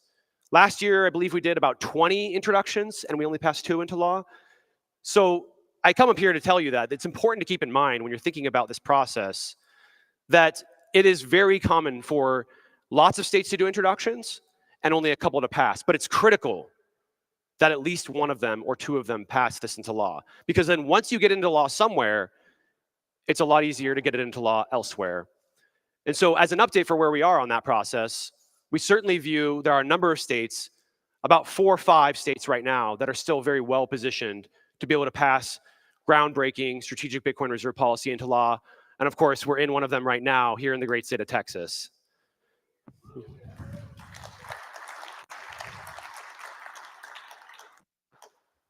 But for your awareness, there are others. Of course, Texas has already passed it out of the Senate. The House is moving quickly to try to do it themselves. And the great thing is we actually also saw some Democrats do this as well in the state of Texas. We saw some Democrats do it in Massachusetts also. So exciting times for both sides of the aisle. So Texas is certainly one of them. Arizona is leading the charge as well. They're about to be the first probably to pass it in both chambers. The only struggle there is that the governor is not quite as aligned with the folks that are working on this policy. So if you are in Arizona, you have friends in Arizona, when the time comes, we'll certainly be leaning on you to send letters to the governor. Oklahoma is another one, a great state to be working on this policy. They've already passed it out of the House, and we expect that that policy will continue to move forward. Ohio, in fact, is also a great one. That one hasn't quite got started yet. Ohio is one of the few states that meets year-round. But we have a lawmaker there who has been very adamant about getting this across the finish line. He's actually the third in power in the state for Republicans. He's the majority whip in the state, who is already championing the digital rights bill there, and will hopefully be able to get strategic Bitcoin rights moving here very, very shortly. We also have North Carolina. North Carolina is an interesting state because unlike most of the other states, they have the Speaker of the House as the bill sponsor. And if you were wondering why that makes a difference, it makes a huge difference because he can essentially guide it across the finish line as the one who's actually managing the process there in the House. And it's literally the only bill that he's working on. So great job by Dan Spuller out there as well, who's been on the ground, if anybody's familiar with him, doing amazing work to make sure that gets across the finish line. Another exciting one is Michigan. Michigan has the majority leader working on this policy. And he actually just came to Mining Disrupt to speak on this issue. And we plan to get a lot more of these lawmakers out to speak to be able to show that there is the political support necessary to get this across the finish line. So all in all, we've got Oklahoma, Arizona, Texas, Ohio, Michigan, and North Carolina. And if you're in one of those states, I would highly encourage you to reach out to your lawmakers. Like, this stuff isn't easy. When we're working with these lawmakers, we're not just putting the bill up on the website and saying, hey, go introduce this bill.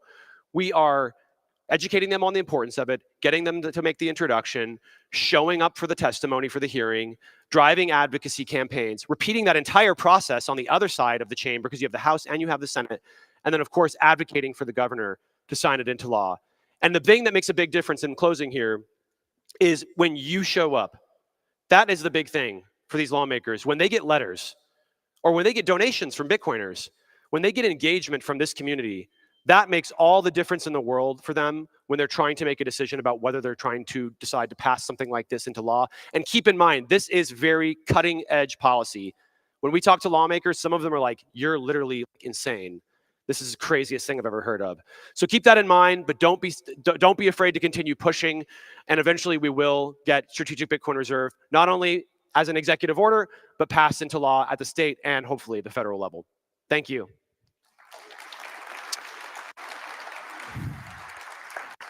Up next, we have my great friend, James Lavish, who's been a long-time institutional investor, much, much smarter than me. He is the co-managing partner of the Bitcoin Opportunity Fund, and he is going to talk to you today about institutional adoption of Bitcoin, a very exciting topic for all of us. Thank you. Everybody. Thank you. How's everybody doing? You having fun yet? Awesome. This is a good conference, right? Intimate, not too many people. Or I could say how y'all are. I actually lived in Texas for 20 years. I'm allowed to do that. So I may find my way back here someday. We'll see. Yeah, so as Dennis said, I'm James Lavish. I'm the co-managing partner of the Bitcoin Opportunity Fund, and it's a fund that invests in the Bitcoin space. And unlike typical VCs in the space, our core focus is on more mature companies. We like to say like real companies that are generating real revenues and real profits. So I'm not going to talk about that very much today, the fund, but we did just launch Fund 2. So if there's anybody who's interested in that, you can come up and find me at the conference, or just go to bitcoinopportunity.fund and we'll send you some stuff, or you can find a time to talk to me there. So it's like today we're going to talk about the institutional adoption of Bitcoin. It's no surprise the world is turning digital, from books to music and photographs to how we move around the world. Every single analog business has been or is currently being disrupted. And these are deflationary forces. Jeff Booth likes to say this, actually important person in my Bitcoin journey. But they're ones that have created abundance for a lower cost. When I was a kid, I'd save up 12 or 15 bucks for for my newspaper route or mowing lawns to go get a single cassette tape or CD with 12 or 15 songs on it, or a $5 ticket to the new James Bond or Star Wars movie. And now I can get millions of songs streamed instantly on my phone for like 12 bucks a month. I can take thousands of photos and upload them to the cloud and keep them there for just a couple of bucks a month. And I can get thousands of movies at my fingertips through Netflix just for 15 bucks without commercials. So why is the cost of everything going up? Doesn't make sense. Well, the answer is it all has to do with debt. A lot of you have heard me talk about this before. Just a few years ago, in 2020, we shut down the economy, the global economy. We ceased virtually all productivity. So look at this chart. Debt skyrocketed, up 50% in the last 8 years, and $7 trillion in 2024 alone, to $318 trillion. Over the last 2.5 years, global debt has soared by an eye-watering $30 trillion. The global debt to GDP ratio also increased by 1.5 percentage points to 328. 328%. That's 3 times debt to GDP. And it's not just emerging markets. It's even here in the US, where we have the global reserve currency with the US dollar and the global reserve asset with the US Treasury. But we have the same problem. So it wasn't just the COVID lockdowns. This has been a problem for decades. Since we got off the gold standard, debt and borrowing in the US has skyrocketed. You can see right there, the Nixon shock. And why not? There's literally nothing holding us back from borrowing ex infinitum. The debt ceiling is more like a suggestion. We all know that. It's not a limit. Both parties raise it every couple of years. Now, before we demonize debt, Borrowing can be useful and important. It allows you to just pull future productivity into the present if used responsibly. But the US has not been responsible. You see the problem here? With each incremental unit of borrowing, we're generating fewer units of productivity or total US revenue since 1971. And they really exploded after the great financial crisis, you can see there. So like I said, it's not just the US. The debt disease is across the world. Any country that issues debt in its own currency will never hard default. Why? Because they can soft default through inflation. Just expand the money supply. It creates more dollars or more currency to pay down that old debt. It's easy. Now, it's fine. Investors will turn to the US Treasury as a flight to safety. It's been the ultimate flight to safety forever. But the Fed is a major driver of global M2 expansion through quantitative easing, expanding the money supply. They just dump money into the market, and they've done it for a very long time. And they do it through, straight QE. We saw them print $5 trillion in 2022. And other acronyms like the BTFP, the bank term, like the Bank Term Funding Program. But in every crisis now, the Fed and the Treasury print money. So what happens? What happens in the next crisis? Well, Larry Lepard is going to talk all about that. He wrote a great book. It's called The Big Print, and I encourage you to stay and excuse me, and listen to that.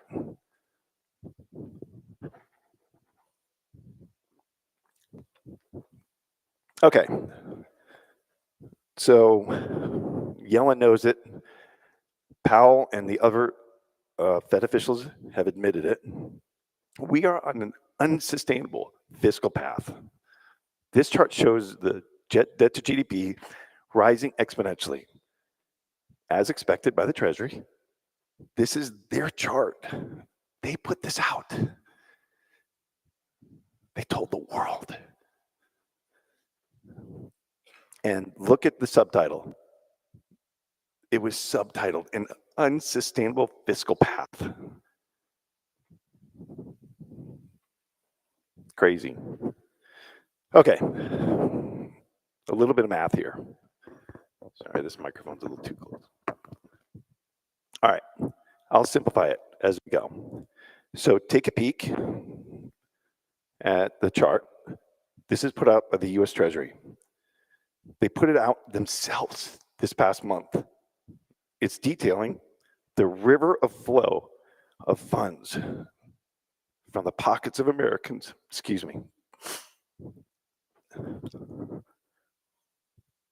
and from the pockets of Americans to the expenses of the US government over the course of 2024. Sorry.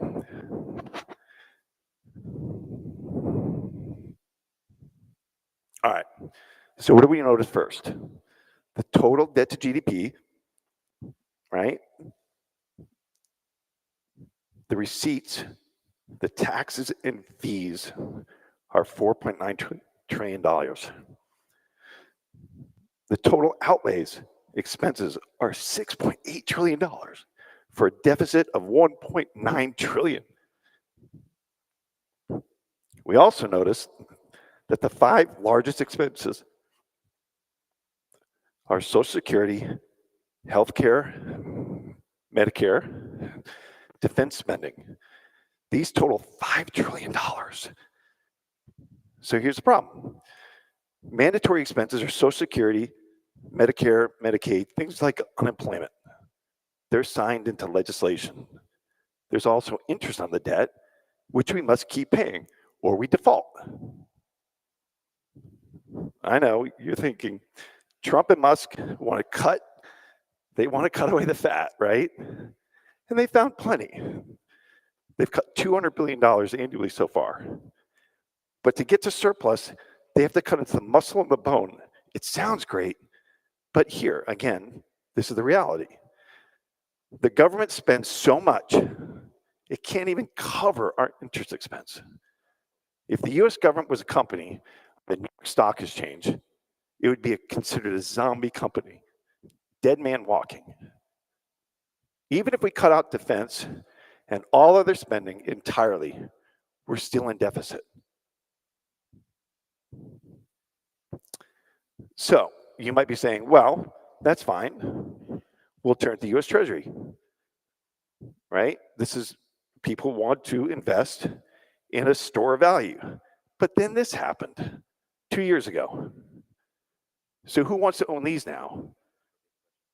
A severe rise in yields caused this, and it can happen again. Investors must consider the problem the US Treasury and central banks all have.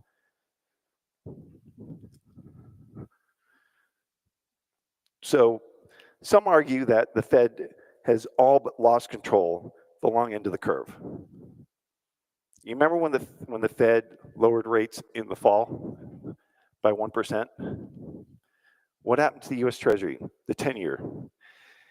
It rose by 1%, the yield, by the same amount, by 1%. So why is that happening? Because bond vigilantes understand that there's a problem in the system. We issue too much debt. And so they take control of the long end of the curve, expecting incredible inflation or a massive dump of treasuries on the market, and they want to be compensated for that. Why? Because they have duration and interest rate risk. So now you're seeing the long end of the curve not being associated with the short end of the curve. So as much as Bissent now has been talking about lowering rates, or Trump now demanding the Fed lowers rates, they don't have control of the long end of the curve. The bond traders do. And you guys have seen me post about that recently. All right, so getting to the meat of this. You've heard the saying that Bitcoin's digital gold. So how many people here are new to Bitcoin-ish? Anybody? A few people? All right, so most of you already know most of this stuff, so we'll buzz right through it. So you've heard that Bitcoin's digital gold, but we'll just dig a little deeper here. So the reality is that gold is analog money. Bitcoin is becoming digital money, and now it's digital capital. Neither gold or Bitcoin, should be dismissed. It's okay. Some people own them both. It's fine. But both are scarce asset and sound money. But Bitcoin has emerged as a quickly digitalizing the financial world. As Michael Saylor often says, think of Bitcoin as digital property in an extremely limited neighborhood.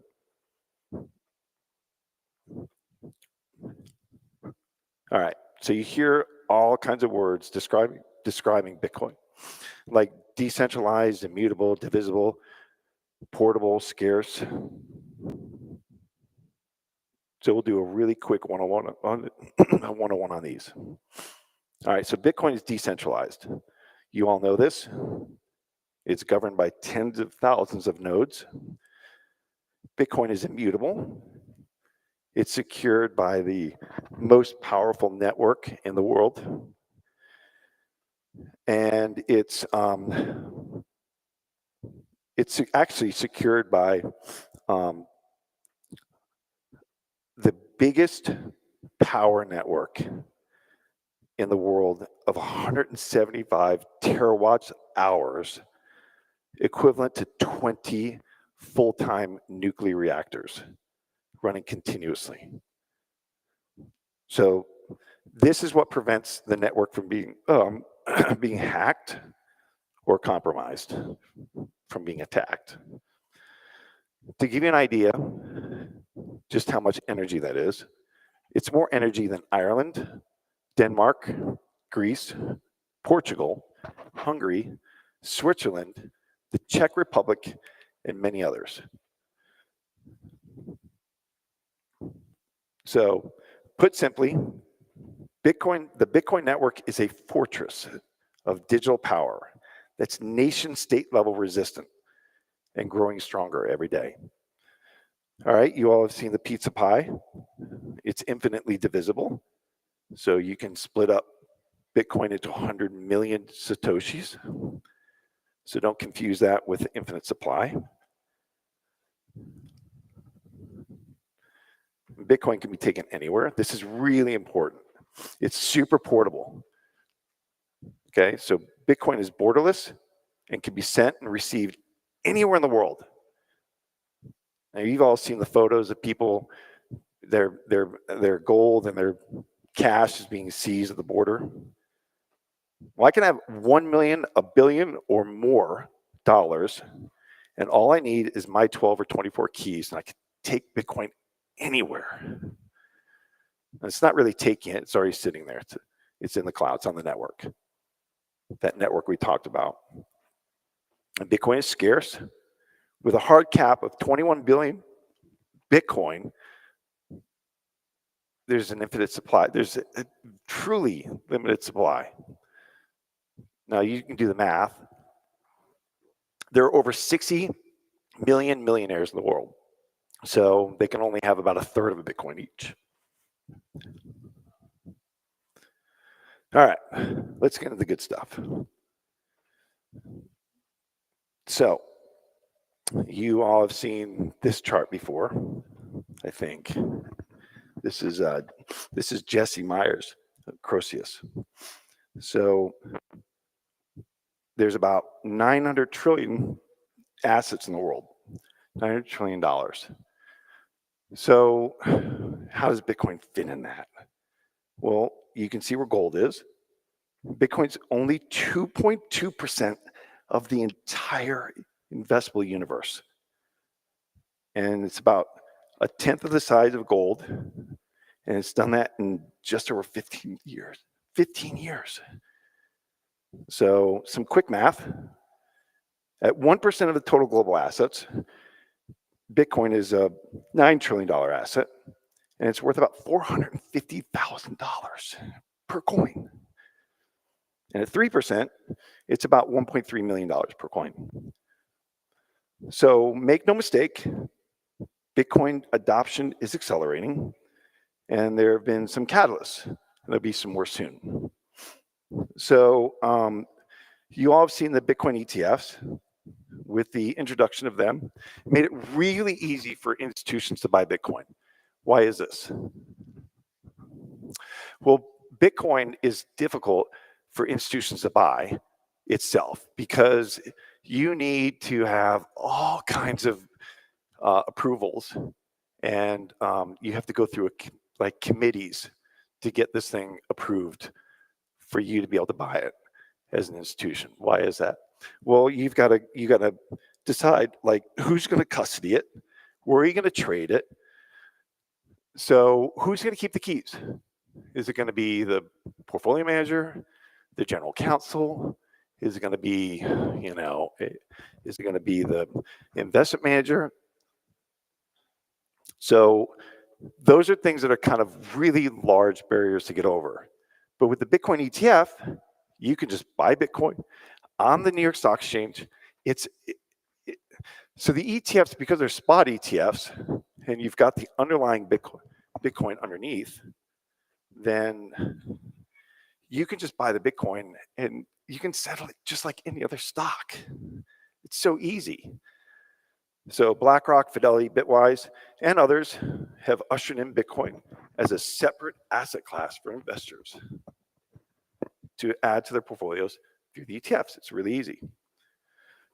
All right, so it is worth noting that the Bitcoin ETFs, that just like the spot gold ETFs, but the difference is it's really easy to audit the underlying Bitcoin. In contrast, it can be pretty difficult to audit and verify precious metal ETFs. So JP Morgan had $50 million of gold in their vault, and it was found to be actually gold-plated nickel. So yeah. So another thing is options, the options of the ETFs. So the options allow investors, institutional investors, to manage their risk around their ownership of the ETF of Bitcoin. They can just isolate the opportunity, and they can hedge out the risk around it. So this is really important for institutional investors, all right, to be able to buy the ETFs, hedge out the risk around it, and it makes it easy for them to get a larger position. All right, so 1 year ago, another catalyst is FASB changed a ruling which addresses how companies can hold Bitcoin.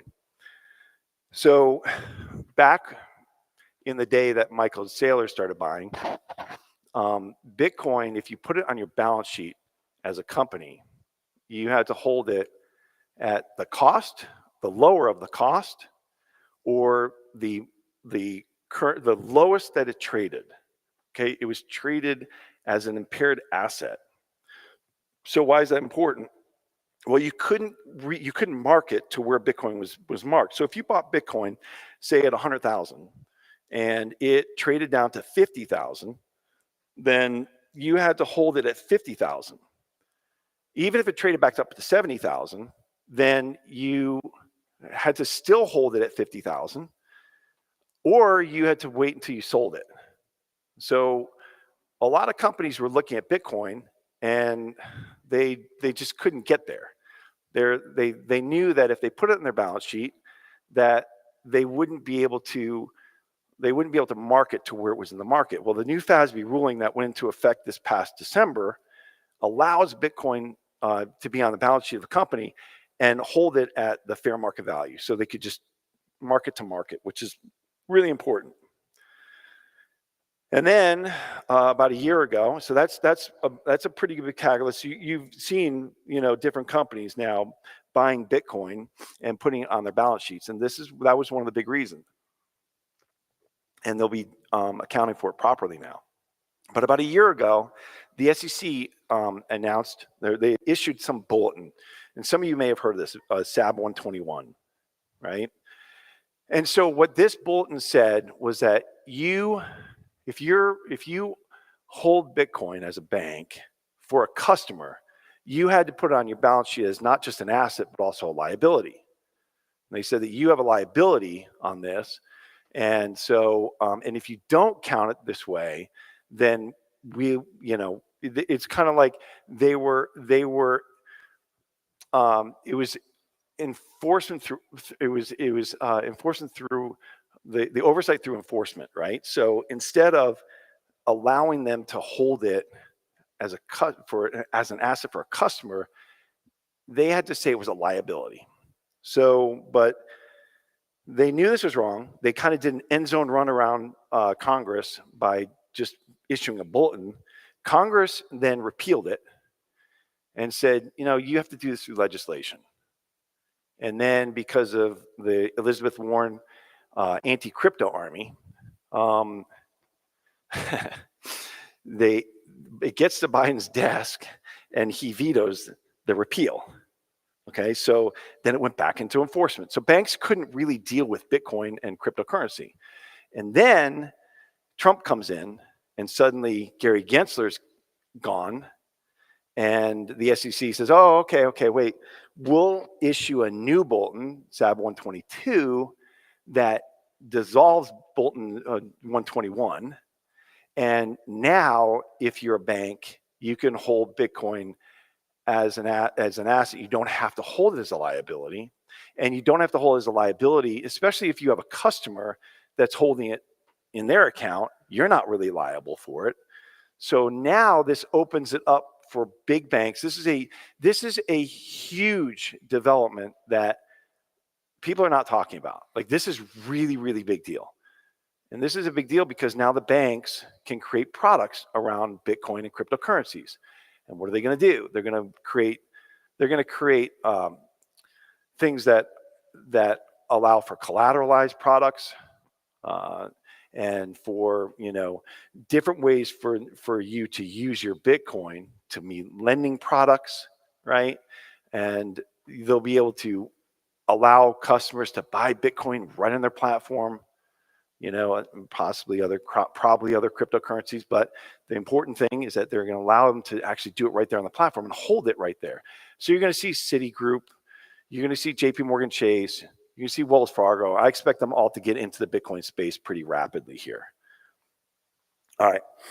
I'm gonna have to buzz through these a little bit more quickly. But another thing that everybody has talked about, you just heard Dennis talk about this quite a bit. There's a lot of talk about the new strategic Bitcoin reserve that Trump created through executive order. What does that mean? Well, it means that the U.S. is going to hold the Bitcoin it has. It's not going to sell anymore. It sold about 200,000 Bitcoin over the last 10 years. The Bitcoin that they accumulated through by seizing it from people who are doing illicit or illegal activities. So, but there's still 200 left, we think, and they're going to hold that. And that's what that executive order says. And they can also add to it through seizures. And they can add to it through budget neutral measures. So maybe selling gold. Or the other part of that executive order was a digital asset reserve, a digital asset stockpile, excuse me, that allows the government to hold those digital assets that they seize that are not Bitcoin, like Solana or Ethereum or, you know, some of the other ones that they do have those. But there's no measure in that executive order for them to add to it. So it would make sense for the government to be selling those and buying Bitcoin with it at some point. And we've heard rumors of them maybe selling a little bit of gold to buy Bitcoin too. The other big thing is the Bitcoin Act. And that actually the Bitcoin there should be fully capitalized. It's an acronym. So, but this is the act that Senator Lummis had brought forward. She authored this a little about a year and a half ago, and this is where there's a Bitcoin reserve where the government would buy 200,000 Bitcoin a year for 5 years for 1 million Bitcoin. So if you remember when the executive order was when that was signed a few weeks ago, maybe 5 or 6 weeks ago, Bitcoin dropped immediately. Why did it drop? Because people were upset that there was no way to add to it without having some sort of legislation or selling other assets to do it. So, but this is why the Bitcoin Act is so important for the U.S. government to be able to buy more Bitcoin. And that's, you know, so this is a huge development. And the important part about this is that Senator Lummis has just reintroduced the bill, and she's got multiple co-sponsors for it. So it looks like it's going to move forward. I don't know when, I don't know how long it'll take, but it's a really big positive development in the space. Okay, I got to hurry up here. So this all says that there's a lot of momentum in Bitcoin. There's a lot of tailwinds, numerous tailwinds that are pushing Bitcoin forward. So you might have noticed yesterday that when the Bitcoin, when the market dropped, everything was down, from, you know, the tech stocks to the S&P 500 to the Mag 7s. Gold was down, like everything was down except Bitcoin. Bitcoin kind of decoupled yesterday, which was very interesting. It's really important. But over the last 10 years, Bitcoin has outperformed every single asset class that you can think of. It is greatly outperformed. So this is Bitcoin price in Bloomberg's US Treasury Index over the last 10 years. And it moved from being priced at roughly 0.1 of the index 10 years ago to 25x that now. Okay. I mean, that's devastating for bondholders, right? Gold is a similar story. Gold has outperformed it a little bit earlier this year, lately, but Bitcoin has gone from being priced at roughly 0.3x of an ounce of gold to 27 times an ounce of gold now. So what about risk assets like stocks? Well, here's BTC priced in the S&P 500 total return index, including dividends. Bitcoin has gone from being priced at 0.1 of the index to over 6.7 times. And for those who are wondering about the high flyers, you know, the Mag 7s, the ones driving all that S&P performance, here's Bitcoin versus those. So it's gone from being roughly priced at 0.25 of the Mag 7 to 3.6 times now. That's great, you say, but look at all that volatility. It must kill your returns, right? The volatility. Okay, so I ran these numbers. And if you look at a traditional 60-40 portfolio, 60% equity, 40% bonds, which is supposed to, you know, it's supposed to dampen your volatility and protect you in drawdowns in the markets. If you just add a modest allocation of Bitcoin to that 60-40 portfolio, okay, so the bottom line there, you can see that blue line at the bottom, that's your 60-40 portfolio. If you had 1%, okay, you enhance your returns. If you add 5%, you double your returns. And if you had 10%, you almost quadruple your returns in just over 10 years. Okay, so, but again, I know what you're thinking. You look at this, you say, look at those drawdowns, like that volatility must be terrible for your portfolio. The short answer is no. Okay, there's a ton of data here. So I don't want you to freak out. We'll go through it really quickly and easily. But the important thing here is the Sharpe ratio. Okay, so what's your Sharpe ratio? Your Sharpe ratio is, it's your risk-adjusted return. It shows your returns with the volatility. So it shows how your returns have done adjusted for all that volatility in your portfolio. Okay, so if you just add 1% of Bitcoin to your portfolio, these are the numbers that you're looking at here, okay? You would enhance your returns by 1%, your annual returns by 1%, and only increase your volatility by 5 basis points. And this increases your Sharpe ratio. By adding 5%, it's even better, raising your total return by 150% and your annualized return by over 5%. Your volatility only increases by less than 1%, and your worst drawdown is just 2% more than with no Bitcoin at all. And finally, by adding 10% of Bitcoin to your portfolio, your returns increase by 374%, pushing your annualized return to almost 20%, 19.4%, a bump of over 10%, okay, annualized with no Bitcoin. And your Sharpe ratio jumps even higher to 1.28. And that's the magic number is 1.0. So if you get your Sharpe ratio over 1.0, that's kind of your magic number. Now you're 1.28. And your largest drawdown is only 5% higher in the worst market. So in a word, it's compelling. All right, so let me leave you with this.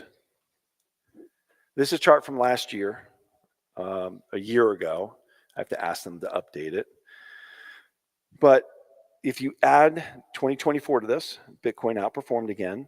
So it would outperform 9 out of the last 12 years. It'd be the best performing asset. So Bitcoin is slowly moving out of the risk to own category and into the risk to not own category, especially for money managers and institutional investors. So let's put it this way. I wouldn't want to have to explain to my clients and my LPs why we didn't own any. And thankfully, that's not a conversation I have to have. And I hope that if you're a money manager out there, that you don't either. And that's it. Thank you. I think I was supposed to have question time, but I don't think I do now. No? I'm out.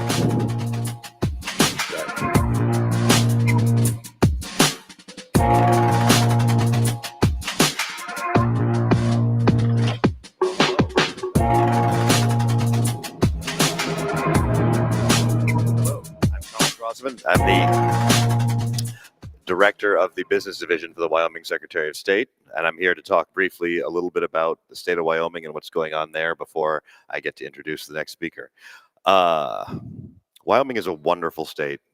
We have a lot going on that's very positive for Bitcoin and our industry. We have CleanSpark moving in. They took over some mining sites that you may have that were in the news that were owned by that the Trump administration claimed were owned by the Chinese government, actually owned by Bitmain, but CleanSpark has them now. We also have a very freedom-focused legislature. We just passed a bill that allows for the carrying of firearms all throughout the state. We basically got rid of all gun-free zones. So thank you, very freedom-forward state, very Bitcoin-focused state. We have a couple of problems. One of the problems that we have is we were actually one of the first states to have a Bitcoin reserve bill entered into our legislature, and it failed. It failed early.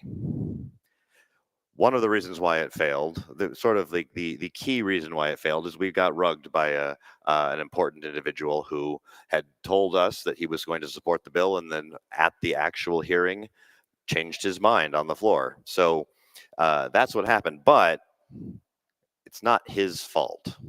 It is, but the fault is there were no Bitcoiners that showed up. Nobody came to testify in favor of this bill. I was there. I couldn't testify because I work for the state, so I'm not allowed. But I'm sitting on my hands when we have the treasurer's office coming in and saying all of these negative things about Bitcoin, and there's no one there to rebut. That's a problem. Bitcoiners have a history of not believing they should get involved in politics, and maybe that you shouldn't get involved in politics in the usual way. But we need to show up. With the current administration, the Bitcoin and, sorry to say, crypto groups have political power now, but those other groups actually are out there doing things in a way that we're not. One of the things that I never shared is that between the time the Wyoming bill was introduced and it was defeated, the legislator that had introduced it got calls. He got calls from Ripple, asking him to modify the bill to allow Ripple on it as well.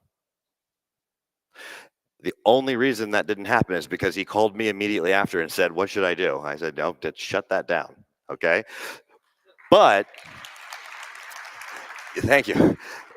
But what happens if there aren't Bitcoiners in the room? That's what happens.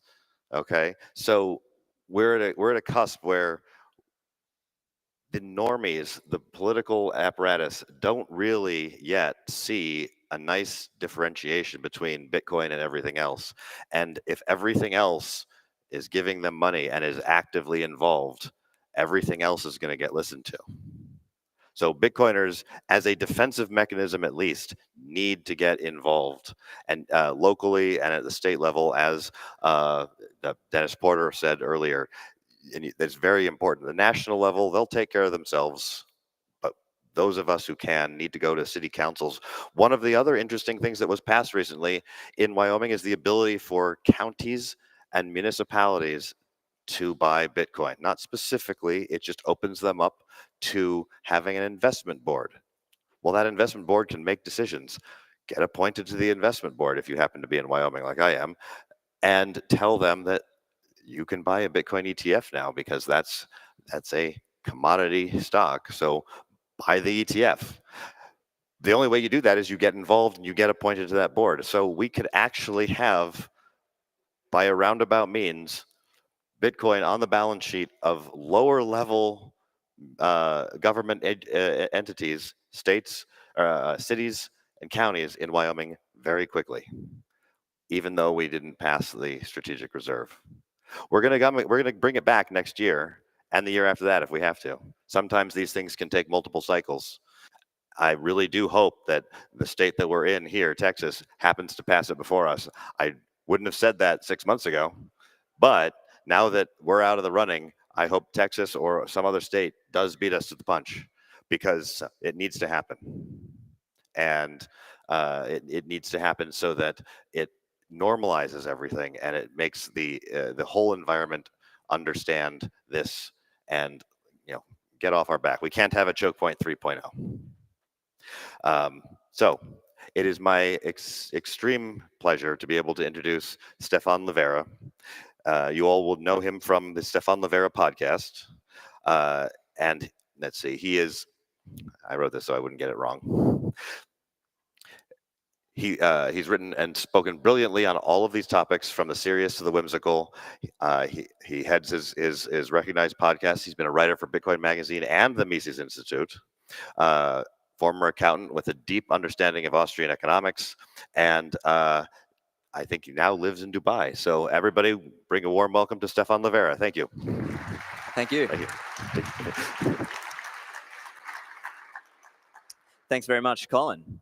And yeah, thanks to Gary and the team for having me back again. It's always great. As Colin just mentioned, I came from Dubai. That's a 16-hour flight.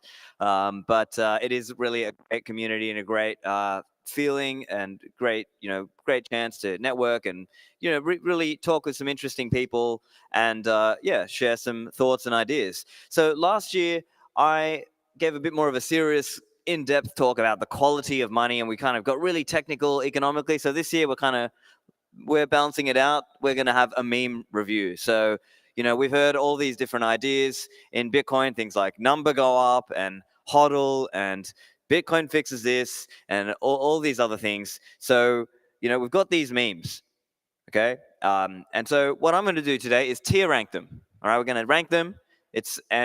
What is the purpose of some of these memes, or what is the role that they play? I think part of that is because it takes a lot to really read and understand the economics and the technology of Bitcoin, right? It means, not everybody's going to go and read these, 800-page tomes to understand things like reading Mises' book, Human Action, or going and understanding, let's say, the technical aspects of Bitcoin. Maybe to go and read a book like Grokking Bitcoin, or to go and take, let's say, Jimmy Song's courses and read his books about, programming Bitcoin.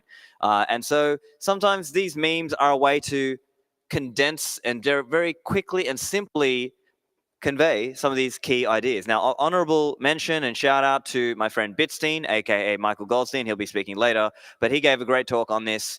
It was called How to Meme Bitcoin to the Moon at BitBlockBoom in 2020, I believe. So that's a great talk as well. I recommend you check it out. But yeah, what we're going to do today is just rank them, rank some of these memes. What is the use of them? And I guess maybe I'm going to share a few of my own thoughts on them. But this is all going to be extremely objective and trust the science.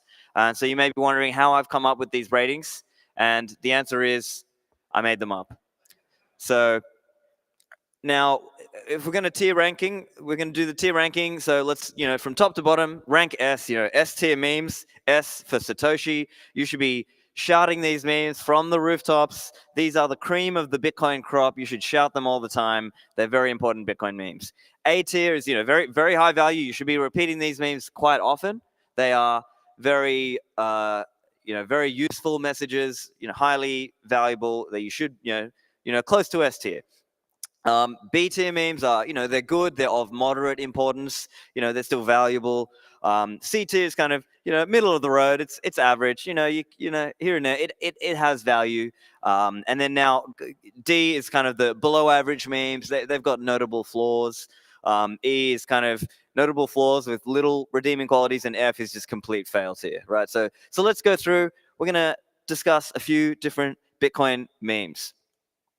So, Infinity over 21 million. Now, this relates to, I guess it just, the way Knut Svanholm explains this, he might say something like, imagine everything there is divided by 21 million. And I guess this kind of makes people feel bullish and gives them kind of maybe it can, on the good side, I'll say this, it might expand their frame of mind about, just how big could Bitcoin be, right? It's not just going to be like, 1% of this other small market and 2% of that. No, actually think how big the market for money is. Or if you think about the way Ron Paul explains, he says money is half of every transaction. So it's obviously a big deal. So it's a bullish feeling meme. But where do I disagree with this meme? So I just think it sets the wrong idea in people's minds, because the total wealth of the world actually could be greater than 21 million coins worth, right? As an example, the money supply of the world today might be $30 trillion in base money, but measured in terms of assets, depending on who you talk to and so on, and obviously this graph that from Jesse Myers, aka Croesus, we're talking maybe 500 to 1,000 trillion in assets. So the point I'm trying to make here is the money supply does not contain the entire economy. It's quite possible, if you think about the accounting valuations, that businesses all aggregated together can be more than the supply of the money. So for that reason, I disagreed with Knut on the 21 million, and we've discussed this on podcasts. I did a podcast, I think, in 2020 with him, or 2021 maybe. I've done it. I also went with him on his show, and we spoke about that along with other things. So I'm going to rate this a D. It's got some flaws, but maybe there's some value to it. The super cycle. It's sort of this idea that, look, this time is different, and maybe Bitcoin would not have its typical cycle. Maybe people would understand it better, or it might be a very weak bear market sort of thing. I guess kind of related were people like, let's say, Suzu talking about up only in 2020 and 2021 Bitcoin cycle. So I would say this idea was popularized by Dan Held and others around 2020 and 2021.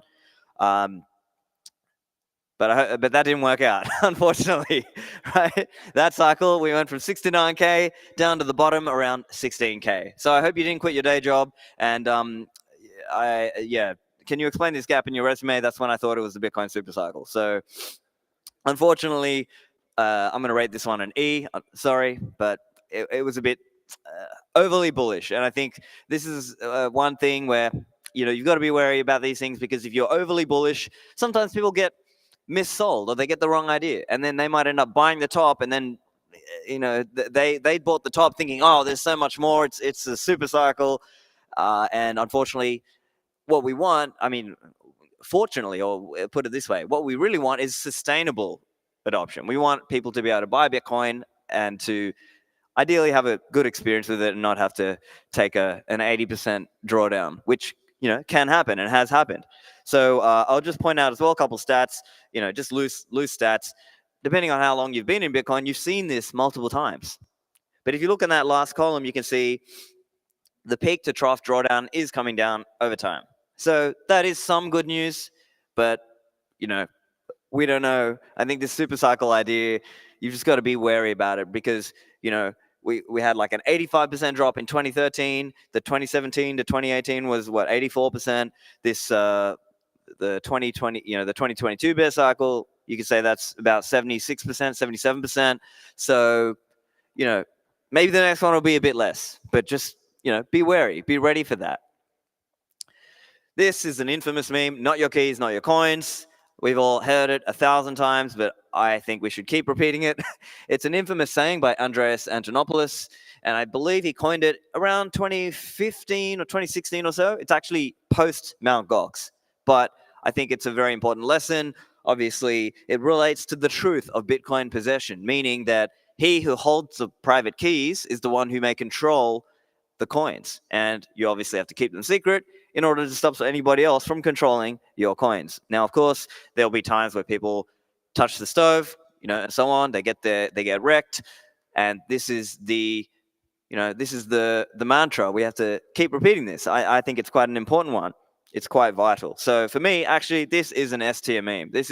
We should be repeating this quite often, even if not everybody is going to learn straight away. It's just a good guide. All right, so I'm new to Bitcoin. I'm here to fix it, right? This is a classic. We see these people, sometimes they come to Bitcoin, like they think, oh, here's this new idea. Why don't you bring in, I don't know, inflation? Or why don't you bring in this other thing?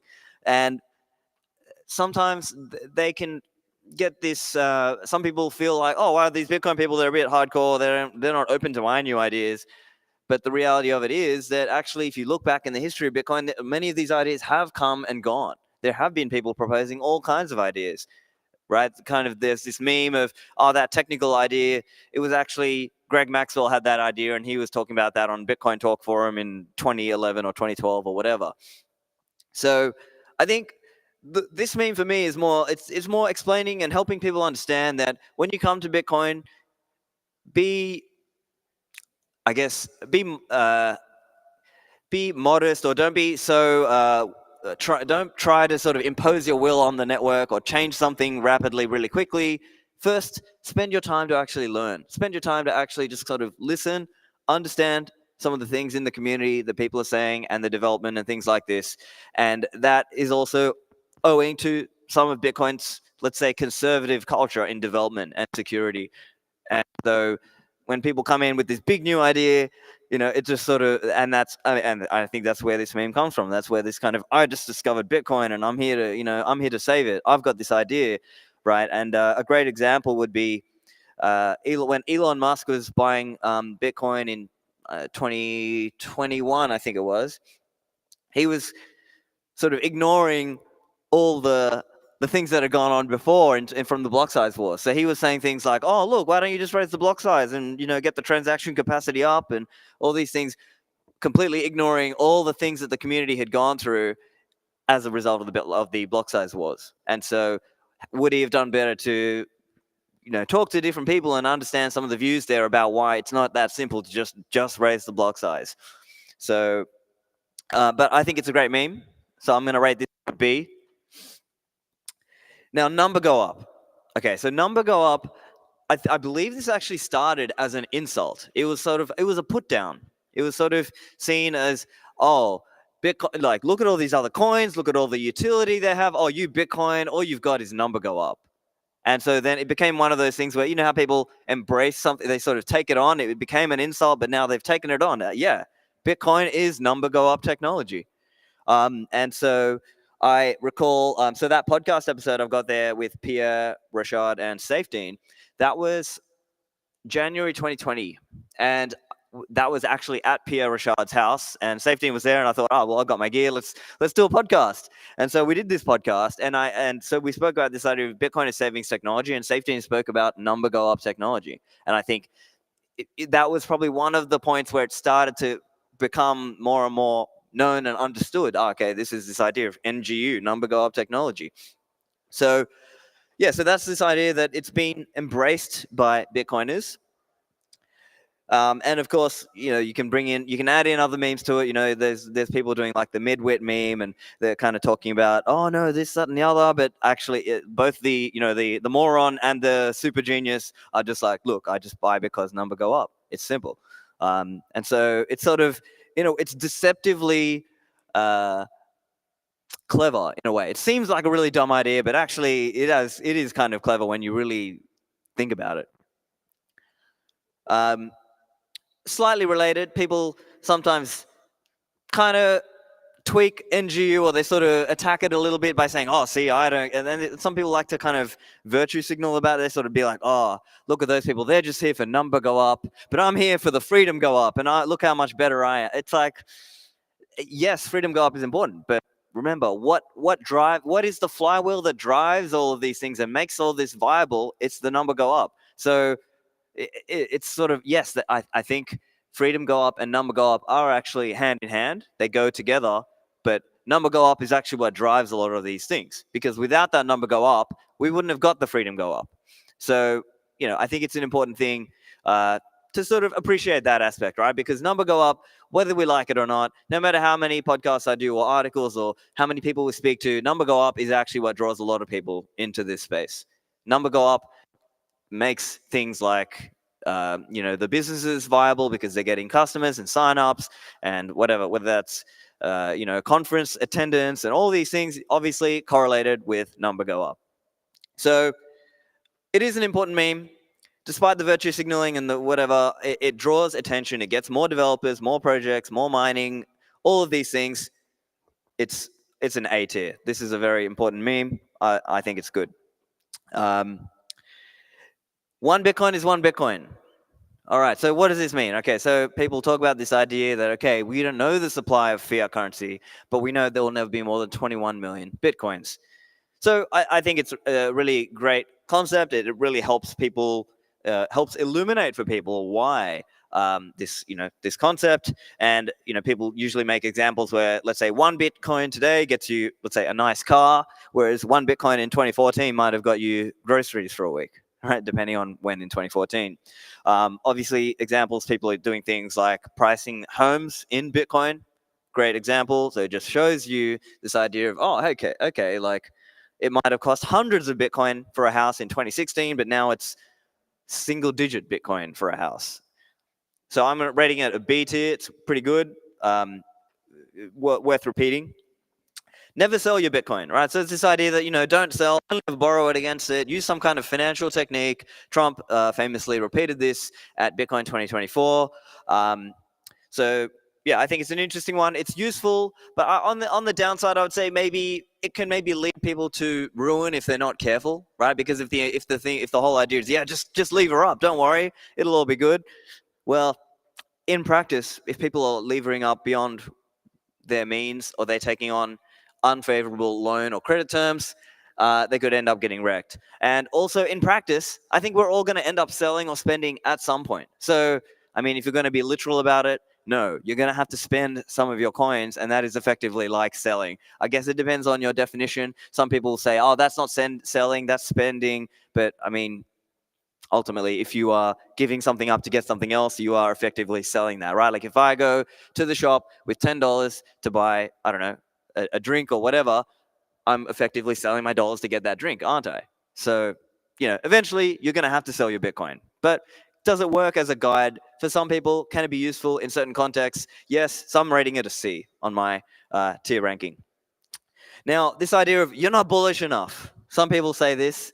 Some people just want to express their excitement for Bitcoin, but hang on, maybe some people were the right amount bullish, right? Like if you thought, Bitcoin was frothy in 2017 at 20K, well, yeah, you were the right amount bullish because 20K was the top for that cycle. So, some people were bullish enough. Now, in fairness, there's also another separate argument, which I also make, around cultural, social, economic aspects of what exactly is going to change about the world and how is it going to be better with Bitcoin. And yes, in those ways, yes, it is going to have incredible implications into how our world is going to be from a cultural, social, economic standpoint. So certainly that is important. But ultimately, I think you've got to set the right expectations. And if people are just sort of saying, yeah, see, you're just not bullish enough, it just kind of, to me, it comes off as just like a bit of the engagement hopium stuff. So I'm going to rate it a D. That's how I see it. Okay, Bitcoin fixes this. A classic, and I believe I can take a little bit of credit in this one. I wasn't the only one, but I was one of the people helping to popularize this idea. It came from 2019.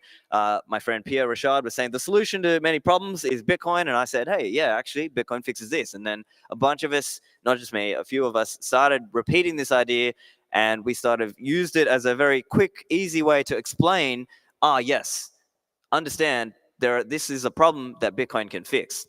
And of course, there's the direct aspect of maybe when someone's bank account their fiat bank account gets shut down or blocked or whatever, and Bitcoin fixes that. But of course, there's the deeper, again, cultural, economic, social aspects of what is Bitcoin going to fix, because we are stopping the fiat excesses of the fiat printer and fractional reserve banking.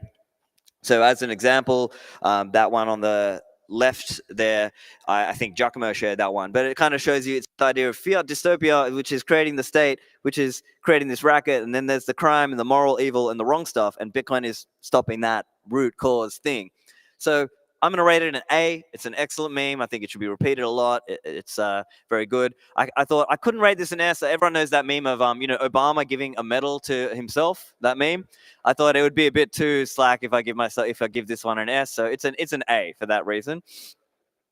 Bitcoin 1 million in 2025. So these crazy, ridiculous predictions about how much Bitcoin is going to grow. I disagree with that sort of stuff, because I think we've got to set realistic expectations for people. And Bitcoin's growth is on a diminishing returns and diminishing volatility over time. That's just objective, statistical. That's the fact of how it has grown, at least from when it started to now. So Bitcoin has been around since January 3, 2009. What's that, 16 years? But let's say 15 or so years with price history. And over that time, now this chart, I've lifted it from, I believe, Sminston. I'm not sure. Actually, I'll need to get this. Maybe I'll tweet that out. But you can see there, the point is per epoch, the return and volatility, and that's talking about the return per month and then the standard deviation. And you can see it's coming down over time. That's what we should expect. And so I think this idea that, oh, we're going to 1 million this year, I mean, okay, is it possible? Yes, but it's extremely, extremely unlikely. And you shouldn't be sort of telling that to people as though that's like a very likely outcome, because again, they're going to set the wrong expectation and they could very likely end up buying a top and then getting wrecked in the next bear cycle. So just, that's how I see it. It's a bit of a dubious game theory sort of thing when people say game theory, but they're just kind of imagining some scenario that we hit 1 million this year. Don't get me wrong. I would love it if we hit 1 million this year. It would be fantastic. I just don't think it's likely. So yeah, a few examples there. So I'm gonna give that one an F rating. I just, not that good. Spend and replace, right? So this is like this idea that instead of, sometimes you'll see influencers and people online sort of saying, oh, look, these dastardly hodlers, they're not spending like I am, and it's a moral issue. Now, I personally do earn and spend Bitcoin whenever I can, but I also try to be realistic about how likely is it that we're going to get people to do that when, Bitcoin, it comes back to adoption. I agree a lot with what Parker was saying, if you saw Parker's talk, and I think Parker's approach with Parker Lewis over at Zapprite, what they are doing is a more realistic way to come at this problem, because they are focusing on those people who really do want to spend and focusing on the demographics and the smaller groups of people who are willing to earn and spend Bitcoin.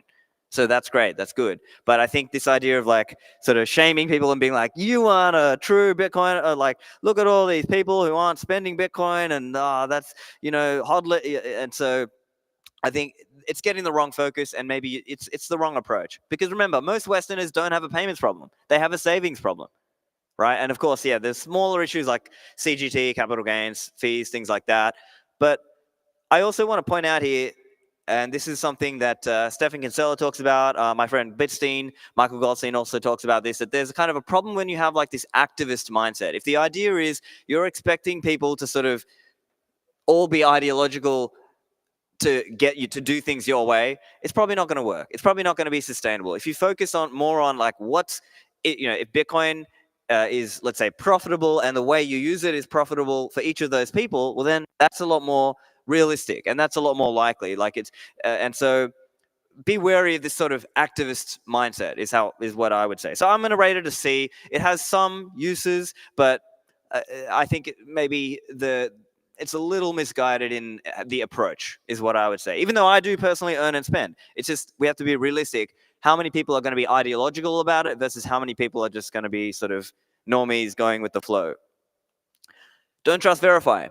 A core principle, pretty important. I think it's this idea that we talk about in Bitcoin. You should attempt to confirm the truth of things for yourself. Things like run your own Bitcoin node, or stated in other ways, people might say not your node, not your rules, similar to the not your keys idea. So I think it's an important one. This idea that you should be comfortable with the software code that you're running on your machine, and are there other ways in which you should be skeptical and verify things. So I think that's actually a good meme. That said, there can be sometimes where people maybe purity spile a little too hard on the don't trust, verify, but nevertheless, there is a point at which nevertheless, it's a valuable meme, it's a valuable idea, but you can always take it to some crazy extreme, like, did you build your own computer? Like, not just like pulling the parts together, but did you go and like create your own CPU and all this other, like, okay, yeah, you could take it to whatever level, but just, find a reasonable level and apply that idea. I'm going to rate this an A. I think it's a great meme. And one other one I neglected to put on is the concept of hodling. I think hodling is great. I'm going to give that an S tier. It's truly a fantastic meme. It started from, as some of you may know, from a forum where this guy was talking about his girlfriend was out that night or whatever, and how he wasn't a trader, and pit pat piffy wing wong wang, make $1 million bucks, something like this. You'll see the meme, or it's a famous forum post. And so basically he misspelled hold and put it as hodl, and then that became a very powerful meme, because look, if you hodled, it was very valuable for you. And so, yeah, I think that's an S tier. So that's my overall rankings and ratings, if you will. So I think, yeah, you can see there's a, I tried to put a bit of a mix there so that you've got at least one in each thing there, or in each tier. And yeah, so look, the important ideas are, not your keys, not your coins, hodling, number go up, Bitcoin fixes this, don't trust, verify. I think those are some of the more important Bitcoin memes. Of course, I'm sure people will have their own thoughts and their own rankings. But that's it from me. Thank you.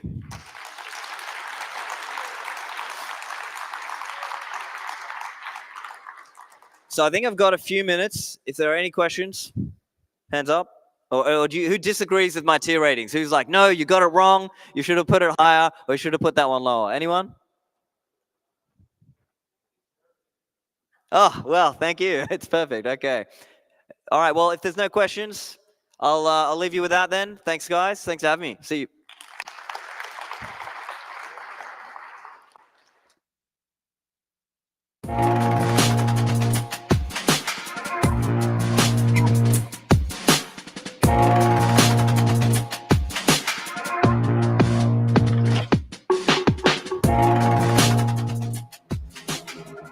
Oh boy. First of all, I want to thank Gary for inviting me to be here. It's an honor, and I love Texas. I love all the people, catching up with old friends, etc. Let me just make sure I got this right before we get going here. Yeah, okay. So we're going to talk about a lot of things, but we're going to also, I guess one of the things we're going to talk about is my book. As most of you know, I've released a book about 2 months ago. I brought a bunch of them down here. I'm all sold out. I apologize for that. I could only carry so many. But I do have an order card, which I'm happy to sign. And then if you want to give me your address, I could also sign a book and send it to you in the future. So anyway, here we go. I wrote a book, and it's called The Big Print. What Happened to America and How Sound Money Will Fix It. And the reason I wrote this book is that I feel... Okay. The reason I wrote this book is that I feel like, America's broken. Things are dysfunctional. And the underlying cause, I think everyone in this room knows, is that the money is broken. And so that's what's led to all the unhappiness and all the dysfunction. And I was sitting around in early last year and watching a blue-red debate. And it was just maddening how stupid everyone was on both sides. And that they were ignoring the underlying issue. I thought, somebody's got to fix this. Somebody's got to talk about what the underlying issue is. So anyway, that was the genesis of the book, and I wrote it in 6 months. Was done with it in December, issued it in February, and thank God I did, because they're about to print. I didn't want to be late. But let me just kind of walk through the table of contents, give you a general sense of what we cover in the book, if you haven't already read it or if you're not aware of it. I start off by there are 2 parts of the book. First part is the problem, the second part is the solution. And the problem I try to describe in terms that a normie would understand, why things are broken, why their life is hard, why things cost more, why we have inflation. It's not greedy corporations, it's the Federal Reserve. And I walk through just the evidence of the decay that's taking place in America post-World War II. I mean, post-World War II, this is a great country, 1946, and since then it's been downhill steadily. And I think the underlying cause of that is inflation, and I kind of really dive into inflation, how they've cheated on it, how they've they don't give honest statistics, et cetera, and how it's gotten progressively worse. And inflation's like, it's like, drug abuse or alcoholism. You got to keep doing more and more of it to keep it going, which is a fundamental problem. Yeah, I want to stay on the table of contents for now. Then I talk about the history of how we got here. And it's a long history. I mean, the country was founded by smart men who understood sound money. And that's why it's in the Constitution. Of course, we don't follow the Constitution anymore anyway, so it doesn't matter. But, we drifted away from those great ideals that were originally in the Constitution. But having said that, we were on a semi-gold standard, or the gold standard, and then a semi-gold standard for quite some time. And the problem got particularly acute after 1971. And I'm going to go into that and just show you the chart here. So this is America's broken. Okay, this first chart, this shows wealth inequality. Top 1% of the country owns 92% of the wealth. That's just wrong, okay? I'm skipping over some charts, but this next chart, the top chart on this sheet is one of my favorites in the book. And what it shows you is basically how inflation has been persistent for some period of time. But notice, I mean, we generally had inflations around wars because governments print money to conduct war, which is one of the things that Bitcoin will stop. Look at how bad it got after 1971. Just kind of went straight up, and that's really the cause of the problem. The money's no longer sound.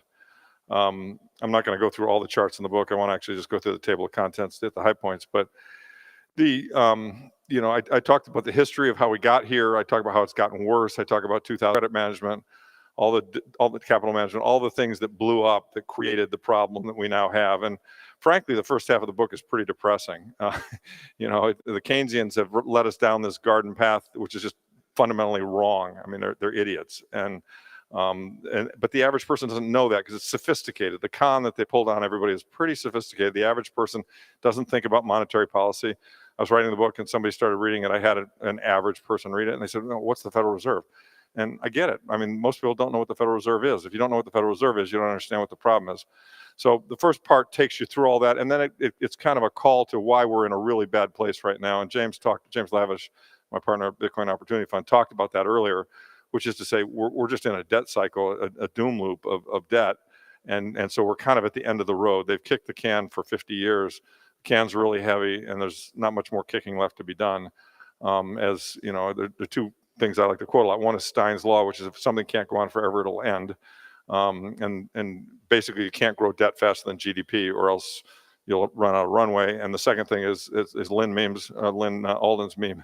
Nothing stops this train. And despite the best efforts of Doge, I think the cancer is too big. I mean, the problem, we're terminal, and it's going to be very hard to fix this without some kind of a monetary reset. Second part of the book is really just the fix to it, and this is the optimistic part of the book. And first, I start by trying to explain why we don't need inflation. This whole notion that we need 2% inflation, it's a lie. It's a complete lie. And why we need deflation, Jeff Booth pointed this out in his brilliant book. We live in a deflationary world. Things should be getting cheaper.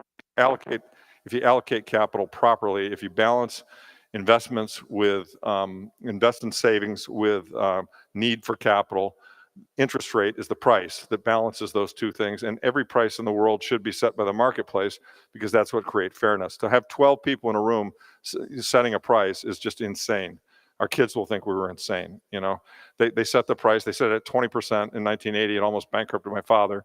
They set it at 0% in 2008. It made a bunch of quintillionaires silly rich, and is why 1% of the country owns 92% of the wealth, and has robbed that wealth from the working people of this country. And that's what Trump's trying to solve.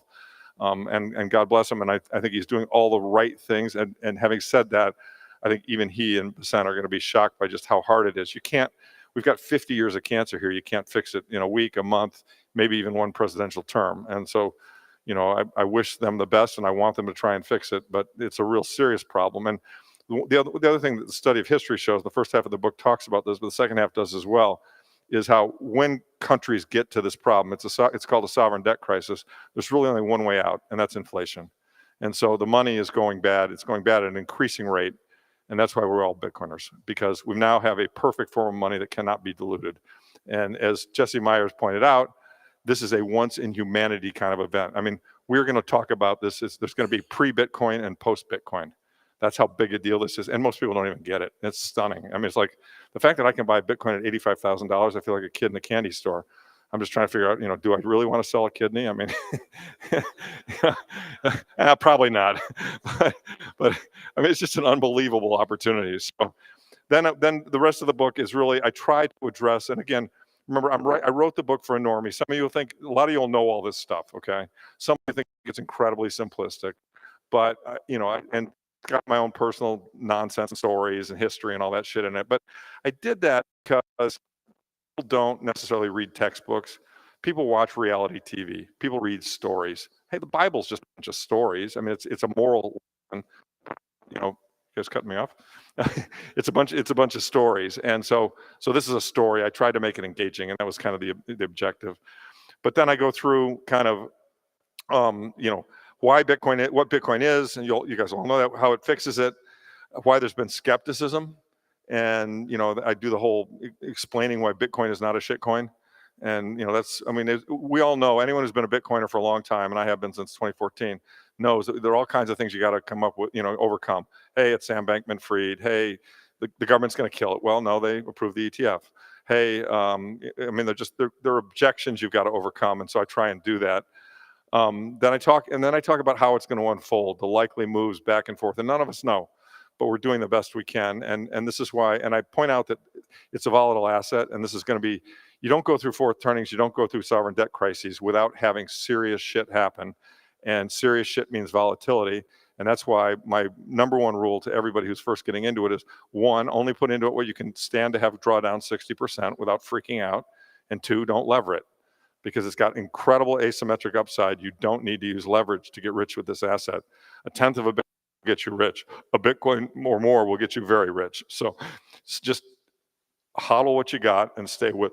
So then I talk about the investment implication for traditional assets. I talk about how overvalued stocks are right now. Gosh, we kind of saw a little bit of the impact of that last week. And I talk about, you know, the upside of Bitcoin and just how compelling it is based on, you know, where it's going. And then finally, I try and offer some solutions. You know, I wrote a speech. If I were president, you know, and somebody say, hey, Larry, you're bitching about all this. What would you do? So I wrote, you know, if I were president, here's the speech I would deliver. And the highlights of it are: Bitcoin, silver, and gold would be legal tender. There would be no capital gains taxes on them. Federal Reserve would be shut down, totally closed. There would be no Federal Reserve. and finally, the FDIC would be put out of business. There would be no bank guarantees. No bank would ever get bailed out in the future. So only honest banks who didn't practice excessive fractional lending would be around and would be in the lending business. I think if we did those things, we would restore America to greatness very, very quickly. And that's the other thing, the final thing I would say. This transition is going to suck, and it's going to be hard, but we got to keep our eye on the prize, which is if we were to live in a money world, things would be much, much, much better. They really would. We would be doing it efficiently. We wouldn't have all this political dysfunction. We wouldn't have families where, you know, red side of the family hates blue side of the family. I mean, it's ridiculous. It's absolutely freaking ridiculous. This isn't what America was meant to be. This isn't what America's all about. And with sound money, America will be a much better place. So I'll kind of end it on that. Yeah, so that's really kind of the message, and I'm kind of shocked I still have a minute left. So now what I'll try and do is introduce the next speaker. And I want to say I'm sorry I don't have more books to give out, but I do have this card. Happy to sign these. They make good bookmarks. And if you hit the QR code in the back, you can buy it. It's on Amazon. You can get hard copy, paper copy, Kindle, EPUB, and Walker America, some of you know from Twitter, really fabulous voice. He read it. And it's 12 and a half hours. If you listen to it long form, one of my friends down in Naples just told me recently, says, oh, it won't take me that. I'll listen to it in 6 hours. He listens to stuff at 2x. I'm like, I don't know how anyone listens to stuff at 2x, but apparently some guys are mentally facile enough that they can do it. So I got a bunch of these. I'm happy to sign them. So that's it for the book. And the only other thing I would ask, please, is that if you like it, talk about it, pass it on. The way we get the world to, and my personal goal, my razor for 67-year-old guy, I want to orange pill the entire fucking world. Okay, all right, it's a modest goal, and I want this book to become Thomas Paine's Common Sense. I mean, literally, when I was starting writing the book, I was talking to a woman, and she said to me, you know, Larry, books can change the world. And that got in my shoe. It was like a rock in my shoe, and I had to fucking solve it. I mean, I felt like I've been tapped on the shoulder. You got to write this book. You got to try and change the world. And that's why I did it. So let me move. I am out of time. Let me move. So the next guy I'm going to do is a really fun guy. And it's really kind of cool what he's chosen as his name. So his name, young guy, got into Bitcoin when he was in college in the early days, 2011, 2012. So he's been with it from the beginning. It's a fun guy. So the guy's name is Michael Goldstein, right? But he thought to himself, hey, I'm a Bitcoiner. I can't be Goldstein. I'm Michael Bitstein. And so he goes by Bitstein on Twitter, and everyone knows him as Bitstein. He's no longer Michael or no longer Goldstein. So I think it's just kind of a cool anecdote. But anyway, he was a comp sci major at UT, lives in Austin. He runs the Satoshi Nakamoto Institute, which is a nonprofit promoting Bitcoin. He runs that with his partner, Pierre Rochard, and everybody knows they've done amazing, fantastic work at helping, supporting, defending, fighting. I mean, I love watching Pierre on Twitter. He just goes after people. It's really great stuff. So please give a round of applause and listen to Michael. I think he'll do a nice job. Here you go, Mark. Oh, I got one already. Oh, you got one already? Yeah. Good to see you. Thank you. Thank you for the introduction. How is everyone? Good. Do I need to be, so these are green? I don't know how the cameras work. Is Rockstar Dev here? Okay, good. He's been pumping me up. I want to make sure he's here to either enjoy it or be very disappointed. We shall see. Hopefully it's not a pump and dump, but so yeah, it's been a few years since I spoke at BitBlockBoom, but I am back and excited to talk. And today I want to talk about hodling for good. Is the first slide up right now? Okay.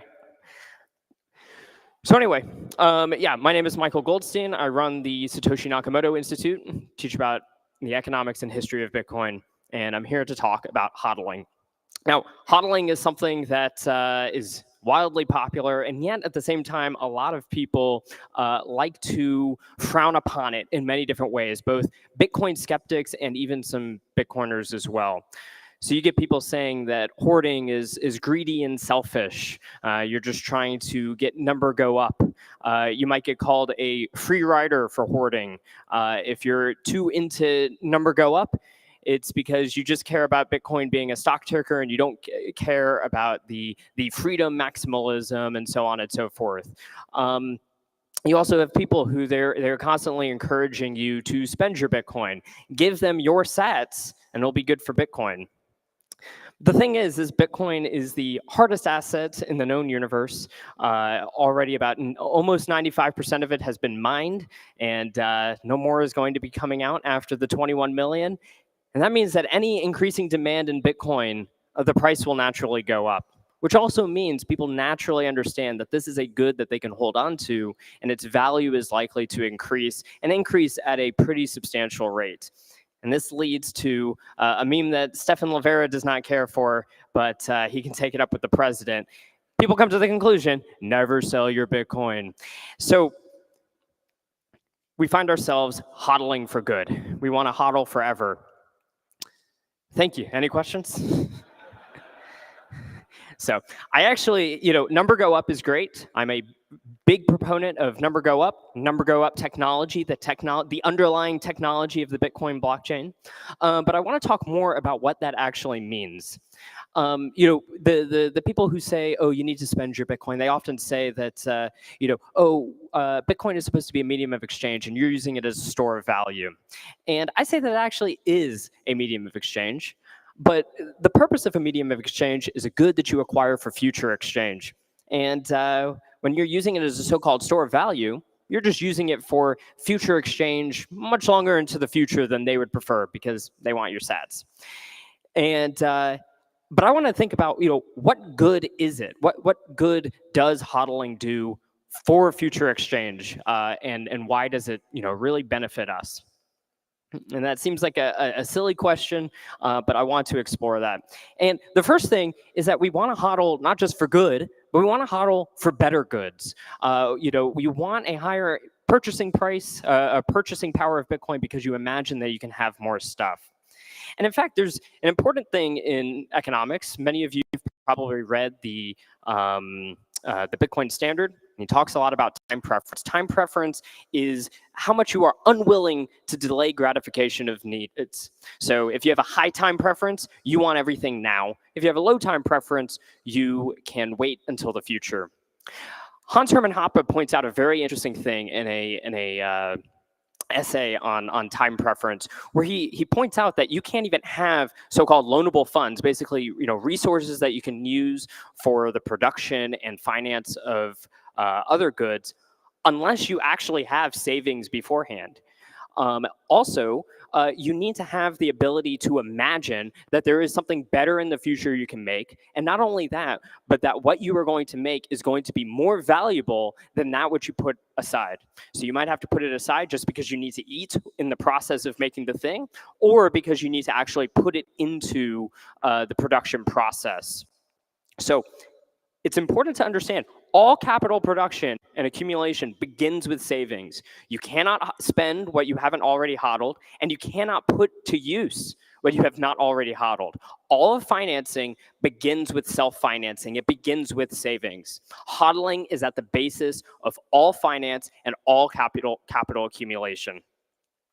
But there's another important point in economics, which is time preference can never truly be zero. You cannot not spend. You always have to eat. You need shelter. You need clothing. You need all of these things. You need to be able to live. And all of the time that it takes for Bitcoin to increase in its purchasing power, so you can get your nice things, you do need to spend. But the question is, how can we think about what to spend on, and what does that mean to be, spending our Bitcoin in terms of, what good does it bring us?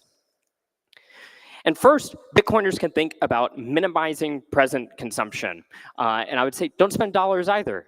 The question here is not, should I spend my dollars or my sats? The question is, should I save more or should I spend more? And a lot of Bitcoiners, they choose to start living like Diogenes here, and basically live in a barrel, practically homeless. I've been wearing this same shirt to Bitcoin events for over a decade now. But you hodl well enough. Alexander the Great, when he met Diogenes, he said, "If I was not Alexander, I would wish to be Diogenes." And I don't know, perhaps with Bitcoin hodling, you can be both. But the other side of this is when you're minimizing that present consumption, you have to pay for food and so on and so forth. You also want to maximize value creation, because that is what allows you to have a cash flow to take care of those needs so that you don't deplete your savings in the process. And perhaps if you maximize value creation, you focus on finding other people's present real needs and addressing them, you can actually stack more sats and hold on to more sats. And an important thing to note on this is any job is a Bitcoin job if you save in Bitcoin. Don't think that you need to go work for a Bitcoin company. Literally any job you have, if it's producing a real good for a real person, it's a Bitcoin job if you're putting that into Bitcoin savings. The next thing you can be doing is demanding higher quality goods. You can only get nice things if you demand nice things. When you stop demanding certain stuff, you decide that you no longer need your chairs. Well, when you start liquidating that means that it is less profitable to be making chairs, and the factors of production that go into making chairs start going into the things that you do like. And so in some ways, this is a way to reshape the economy at the margins to what you want in the world. And of course, you can sit on your savings and wait until the world provides you with the goods you want at the price you want. But you can only do this to a certain extent. And the reason is the economy doesn't magically know exactly what it is that you want, unless you actually put something out there that tells them. So in order to actually make things, it takes time and it takes actual productive energy. And so part of maximizing value creation, both for other people and for yourself, is if you see a world that you actually want, you can build that change you wish to see in the world by accumulating capital goods. And so by spending sats on capital goods, you can do a better job. You can get a better computer that actually allows you to get more sats because you're able to do more computer work that provides people with value. But there also might be things about the world that you imagine into the future, and they're not going to just make themselves. You might have to be the one. You might be the only person in the world with that vision. And in order to get the ball rolling towards that and to get it in time for when you want it, you might have to get started now. And so hodling is needed. You can hodl long enough for the capital goods to be at an affordable price, so you can get that ball rolling towards shaping the world in the way you want. And this doesn't just apply to physical goods and such. This also applies to human capital, to education, to culture, to ideas. These things take time to develop, and it's best to get started now. But then there's a question. We said, demanding better quality goods, wanting to see the change in the world. This itself requires having a vision of what the world ought to be. How do we even come to know what's good? And a fourth thing that hodlers can be thinking about is leisure, being able to turn your mind inward and upward towards higher things. Now, Aristotle said a man should be capable of engaging in business and war, but still more capable of living in peace and leisure. He should be able to do what is necessary and useful, but still more should he do what is noble. Leisure is not mere idleness. It's not mere entertainment or amusement. The Greek word was skole, where we also derive school. So you can think education. Leisure is about the contemplative life. Leisure is when we pursue the arts, sciences, music, philosophy. Leisure is when we develop tastes, manners, and most importantly, virtues. Leisure is something when we have worked enough to get the sats that we need for the basic needs we have. Leisure is when we can step away and start to focus on the higher things, where we can develop these ideas of what we actually want the world to be. Joseph Pieper, a German philosopher, wrote a fantastic book I recommend called Leisure, the Basis of Culture. And he says, leisure is a form of that stillness that is the necessary preparation for accepting reality. Only the person who is still can hear, and whoever is not still cannot hear. Such stillness as this is not mere soundlessness or a dead muteness. It means rather that the soul's power as real, of responding to the real, a co-respondence, eternally established in nature, has not yet descended into words. Leisure is the disposition of receptive understanding, of contemplative beholding and immersion in the real. So when you engage in leisure, you work all day so that you have what you need, and you're able to put away even an hour or two of your day to focus on the higher things. You can develop a vision of what it actually is that you want in the world, so you can start shaping the economy in that. What I would say is you can only demand nice things if you are capable of knowing what nice things are. So you need to make your sats worth something. It is up to you to make your sats worth something more than Lambo. So I'd say make yourself worthy of better goods. And so take that time to think about the world, to contemplate, to engage in a contemplative life, so that you can envision that world that you actually want to build. And this goes to both us trying to get a hold of more sats and the people trying to get a hold of more of your sats. If you want people's sats, you have to give them something they value more than the sats. And once again, it's up to you to place the bar of what that means. Now, we've talked a lot about what does it mean for you as an individual, reshaping the world in your image of what is the good. But I want to talk about society as a whole as well, and talking about hodling for the common good. Guido Hulsmann, many of you may have read his book, The Ethics of Money Production. He has another fantastic book just recently come out called Abundance, Generosity, in the State. And in this, he talks about how the market process itself is full of a process of creating gratuity in the world. And a gratuitous good, he says, is not compensation. It is not received in exchange for something that the beneficiary is or has done. It is not a payment, a prize, a reward, or a tribute. It comes without any apparent good reason. It comes for free. It is gratis. So these are things that happen in the market and arise from the natural market process without anyone asking for it or even intending it to be the outcome. It is just an extra benefit of every act of exchange. And he says the market economy produces a panoply of economic goods which are not paid for by their beneficiaries. though these gratuitous benefits are not always attended, often ignored, and sometimes not even desired. Every active exchange, when you trade with someone else, each of you is walking away wealthier than you had before. And now the world also exists in a world where there are, two more wealthy people to be able to share their knowledge and outcomes. So I want to give some Bitcoin examples of this. So increased savings, meaning you're hodling more, increases the Bitcoin price, even just a little bit at the margins. And what this means is everything else has a lower price. So everyone else who was saving up for some better good, they can now better afford it. Likewise, increased savings increases the Bitcoin price, which also increases investment opportunities, the ability to go set off on a new entrepreneurial venture you hadn't been able to before. And this leads to increased capital stock and an increased ability to satisfy human wants.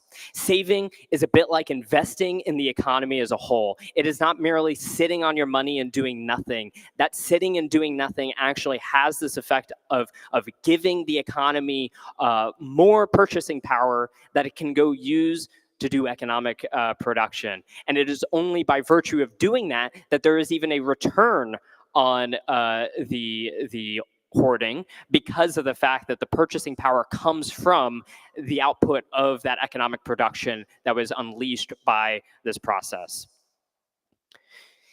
Hoppe, in that same essay, points out a very astonishing idea that arises from this. And he says, in an exchange economy, the saver investor also contributes to a lowering of the time preference rate of non-savers. With the accumulation of capital goods, the relative scarcity of labor services increases, and wage rates, ceteris paribus, will rise. Higher wage rates imply a rising supply of present goods for previous non-savers. Thus, even those individuals who were previously non-savers will see their personal time preferences fall. So what that means is when you're hodling, you're actually, not only are you lowering your own time preference by virtue of deferring more consumption until later for the purposes of getting an increased purchasing power, you are actually lowering the time preference of everyone else in the economy by virtue of the fact that increased what we described before, the increased economic output means that the marginal value of those goods for everyone else has gone down. So even with what they have at this moment, they have more that they can get out of it.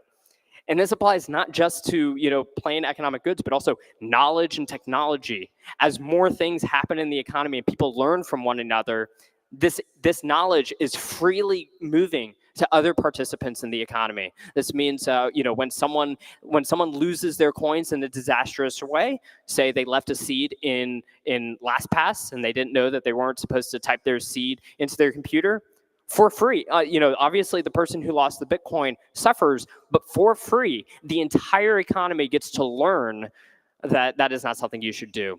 And this process goes over and over with all of our actions and teaches other people ways that they can better their situation. And so when you develop good things, now others know about good things. And Misi, I won't read this whole quote, but Mises also points out that you don't even get to decide who specifically benefits from these things, because the economy is just a whole global market. And so these gratuitous goods are literally just going out into the world, and you are freely bestowing them upon people by virtue of the economic production increases that occur from your increased hodlings. So put simply, you hodling makes everyone wealthier. This means even the person who does not stack or hodl at all gets to enjoy the fruits of a growing economy running on the best money in history. Being early to Bitcoin is a blessing, but being late to Bitcoin is not a curse. Those people still get to enjoy the fruits of you having hodled. And finally, I want to talk a little bit about leaving a legacy. Now, typically this is talked about in the context of family, a very important and noble venture that I highly recommend to people. But I want to talk about a particular part of that. And one of the things I want to point out is Bitcoin is forever, but your Bitcoin is not. You can't not spend Bitcoin like we talked about already. You do have to eat.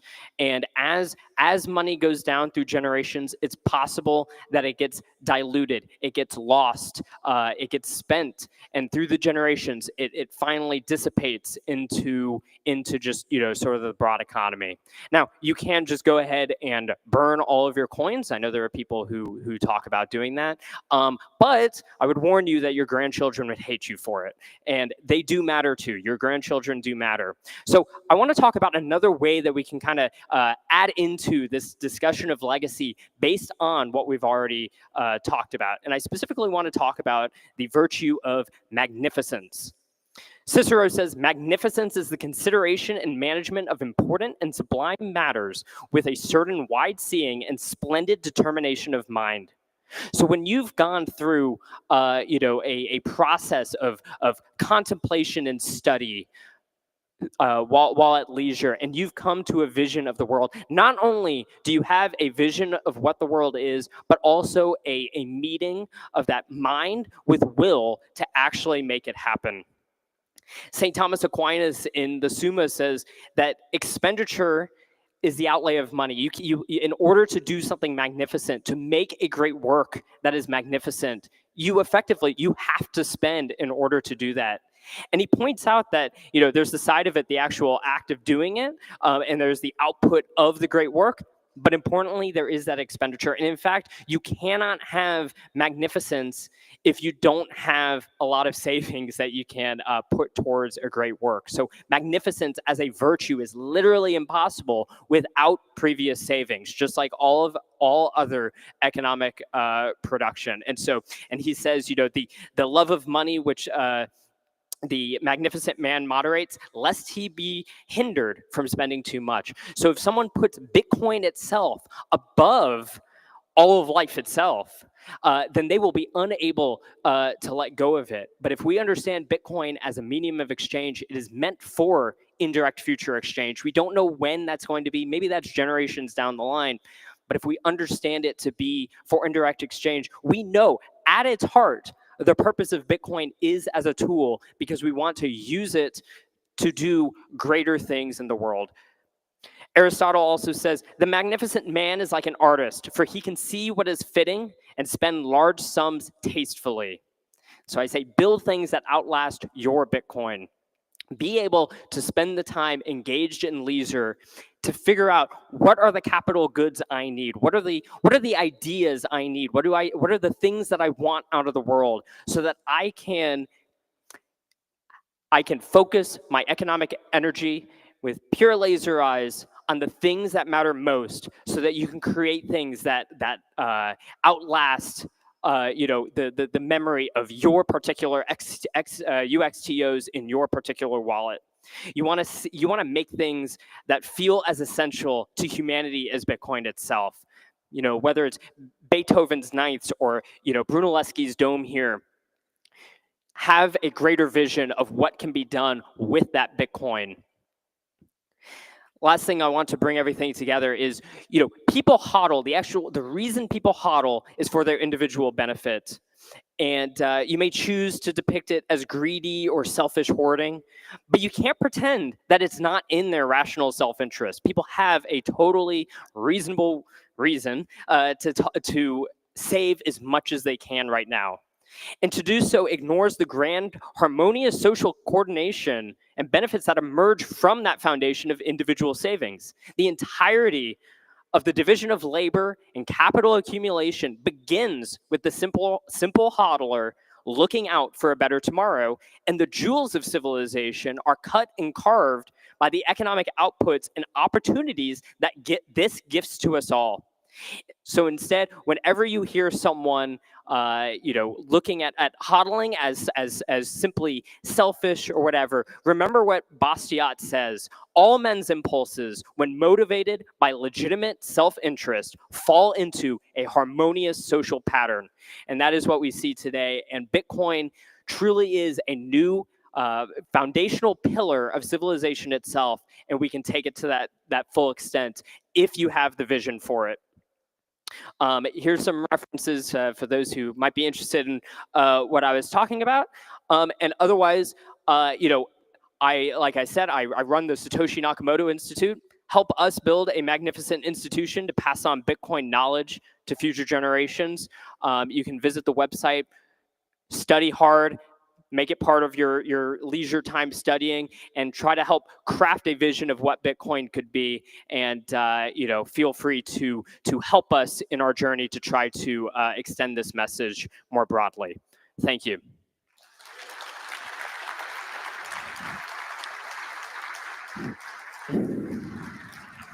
All right, we have a few minutes for Q&A. Does anyone have questions?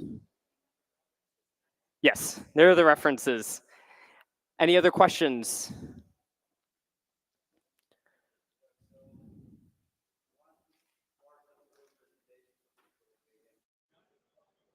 Yo, we're at the Simply Bitcoin news desk at BitBlockBoom 2025 in Dallas, Texas. I'm here with Optimus Fields, and of course, I'm the CEO and founder of the best server and node company in Bitcoin, Start9. Hey, Matt, how you doing? What's up? Thanks for joining us, man. So let's talk about my favorite topic to talk to you about, and perhaps people in the audience don't know. Let's talk about sovereign computing. Let's do the whole breakdown, Matt. Let's do it. So, Matt, you run this incredible company, Start9. You guys have two products, the Start9 Pure, which I'm a big fan of. You increased the RAM after the fact, and you increased the memory after the fact. So, it kind of forced me to buy a new device. No, but in all seriousness, it's one of the best nodes in the industry. But other than it being a node, it also has a ton of different functionality, but it's based on this idea of sovereign computing, right? And I think it's a concept that a lot of people are not familiar with. I think the running a node is a Trojan horse for you to understanding what sovereign computing is on a conceptual basis. That's how I learned to appreciate it, because of knowing as a Bitcoiner how important it is to run your own version, your own software of Bitcoin. But this applies to other aspects of your life. It doesn't just apply to running your own, Bitcoin software. This applies to, hey, if I send a signal message, it doesn't get sent from me to you. It gets sent from me to the Signal server to you, and you really have to trust that Signal server, is encrypted as they say they are, right? The idea of sovereign computing is you are running your own software. It's you. You don't have to trust someone else. You have to trust yourself. Was that a good pitch? That was a really good overview. Yeah, well done. Air horns. The idea of sovereign computing is that you should be able to utilize your computers and the internet in a way that is disintermediated and non-custodial. No matter where you are in the world, you should be able to do normal things like text message somebody, take a photo, save a file, send a transaction in such a way that nobody can deny you access. You don't need to ask for permission. You cannot be censored. You cannot be cataloged, surveilled, and that it should be just as easy, or almost just as easy, as what we are accustomed to.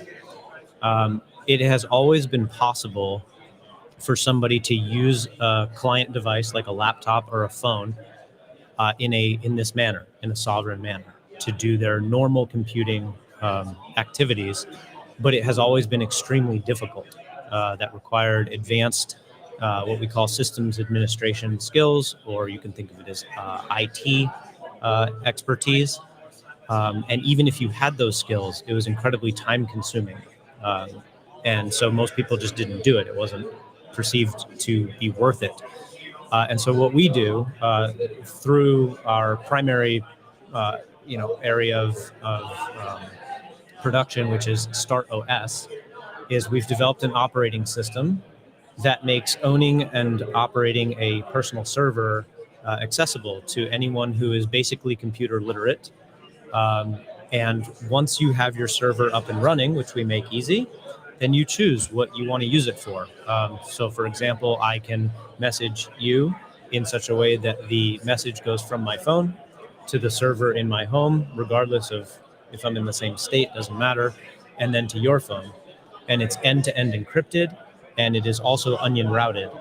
And so is provably sort of the most private, secure, and sovereign way that two human beings can communicate from one part of the world to the other, because there are no third parties involved at all. You had mentioned Signal, and I kind of like to pick on Signal just because they're kind of best of breed, right? They're the best of the intermediated custodial SaaS providers. But I think it's important that people realize that even when you're using Signal, there's an incredible amount of metadata analysis that can be done on your conversations. Signal, the company, knows who you are. They know where you are. They know who you're talking to. They know how often you talk to them. They can estimate the approximate length of the messages being sent back and forth. And maybe that bothers you, maybe it doesn't. But one of the bigger problems is everyone cites Signal as being the secure messenger because it's open source. Well, you're not running the code on your own server. So you actually have absolutely no way of verifying that the code that Signal shows you and the code that they compile and run on the server are one and the same. They can show you open source code that looks great and then run a completely different copy of the code both on your phone and on their server. And so you really don't know if Signal is actually secure or if they have a backdoor. And that's on top of the metadata analysis that is non-theoretical, that is just a known kind of thing. So we think humans deserve better. We think that, we appreciate the idea that you and I can have a conversation, even if we're talking about, something benign and doesn't matter, that there shouldn't be somebody sitting in between us analyzing metadata and potentially reading the messages. Doesn't matter if we're doing something good, something bad, doesn't matter. It's undignified to have people sitting between us. Yeah, 100%, and it seems obvious. It seems like that's how things should be. But it seems like just out of convenience, out of just people just getting complacent, man. It is convenience. I really think it's just convenience. People just kind of like fell into this. I was like, yeah, Google Drive is dope, or Dropbox is great. But they don't really understand that, like, you are uploading those files to someone else's computer. And it got to a point where Google Drive even got political at one point. Like, they were essentially, like, certain files, like, they were just censoring straight up. Like, they're saying, like, no, you can't do that. So I think what you're working on, Matt, and I've always loved, your company and what your guys' mission is because essentially you guys are trying to prove the point that it doesn't have to be that way, and you can still get a certain type of, you can still get a very close level of convenience, and I'm sure it will get closer and closer to that as time goes by, but you don't have the downside of essentially trusting someone else with your information, with your data. And it's something very similar to Bitcoin, right? It's like, not your keys, not your Bitcoin, not your server, not your server. I don't know how else. I don't know how else to say that. Yeah, gotta work on that framing. I got a couple. So there's a not your server, not your data, and there's also a not your node, not your code.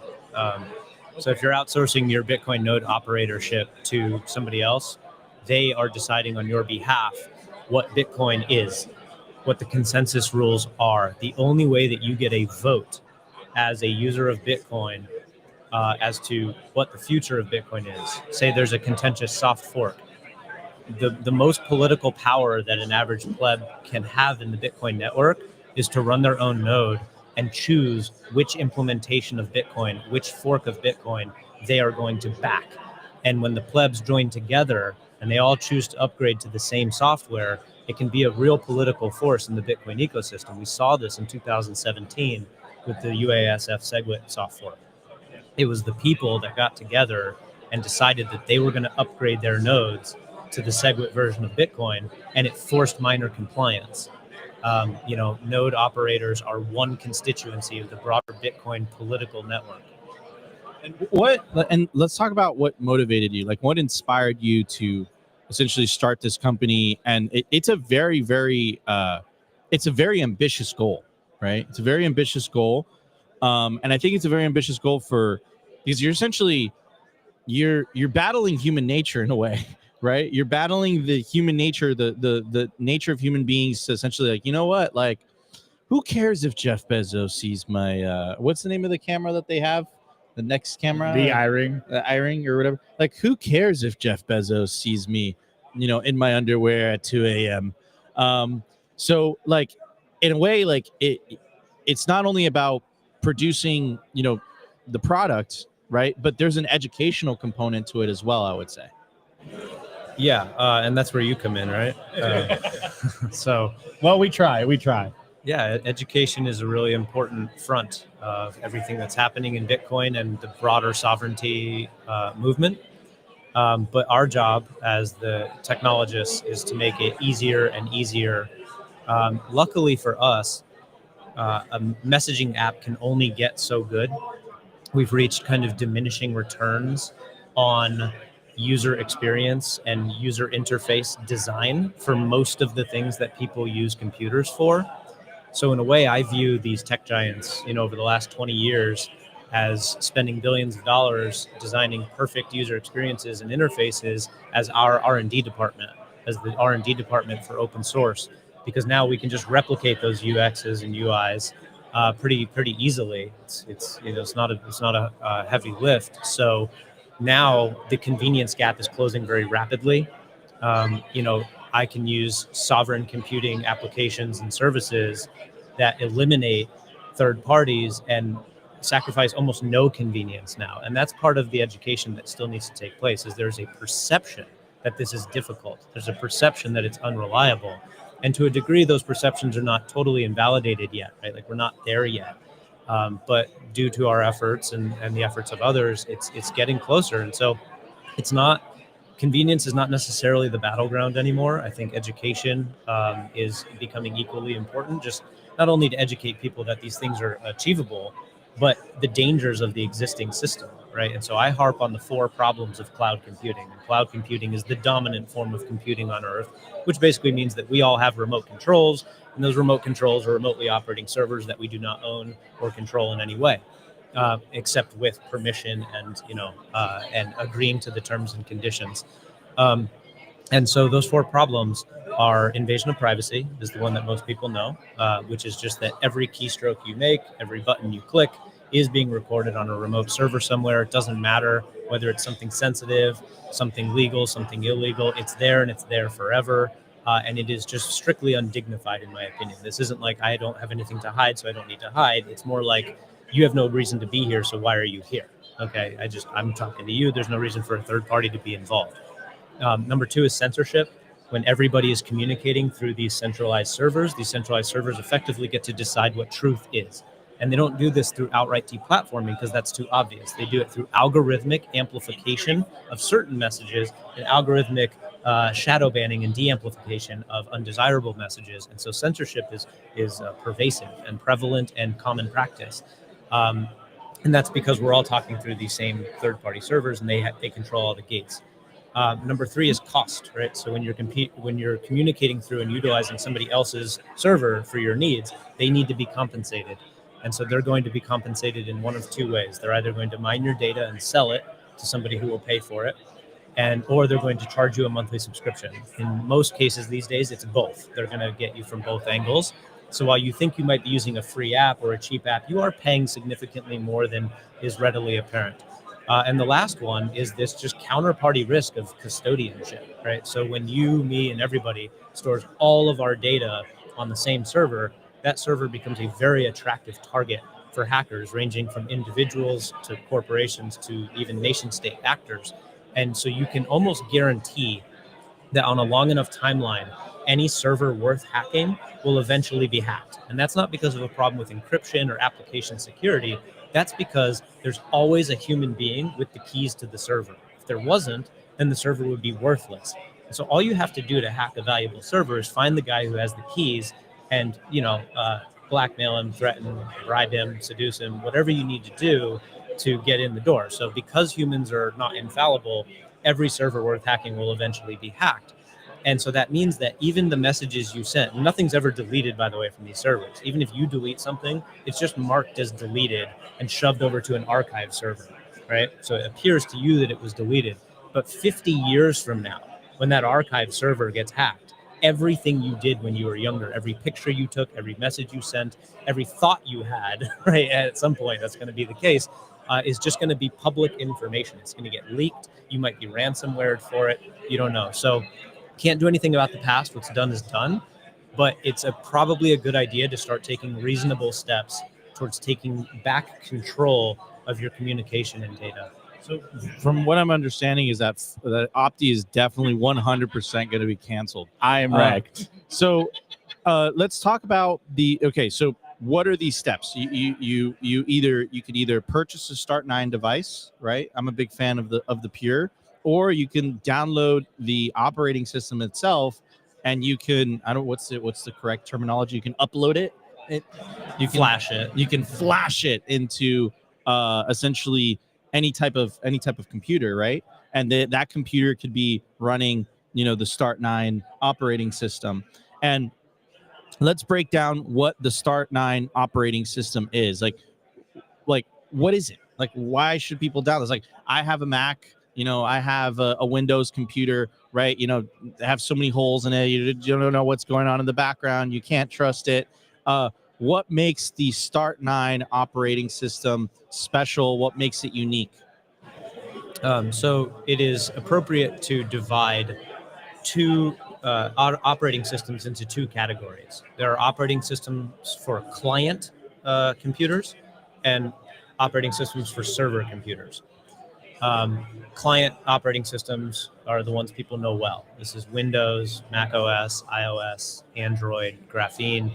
These operating systems are optimized for you to interact with a client device. And a client device can properly be thought of as a remote control, okay? So you know how to use your remote control because of Mac OS and iOS or whatever you use.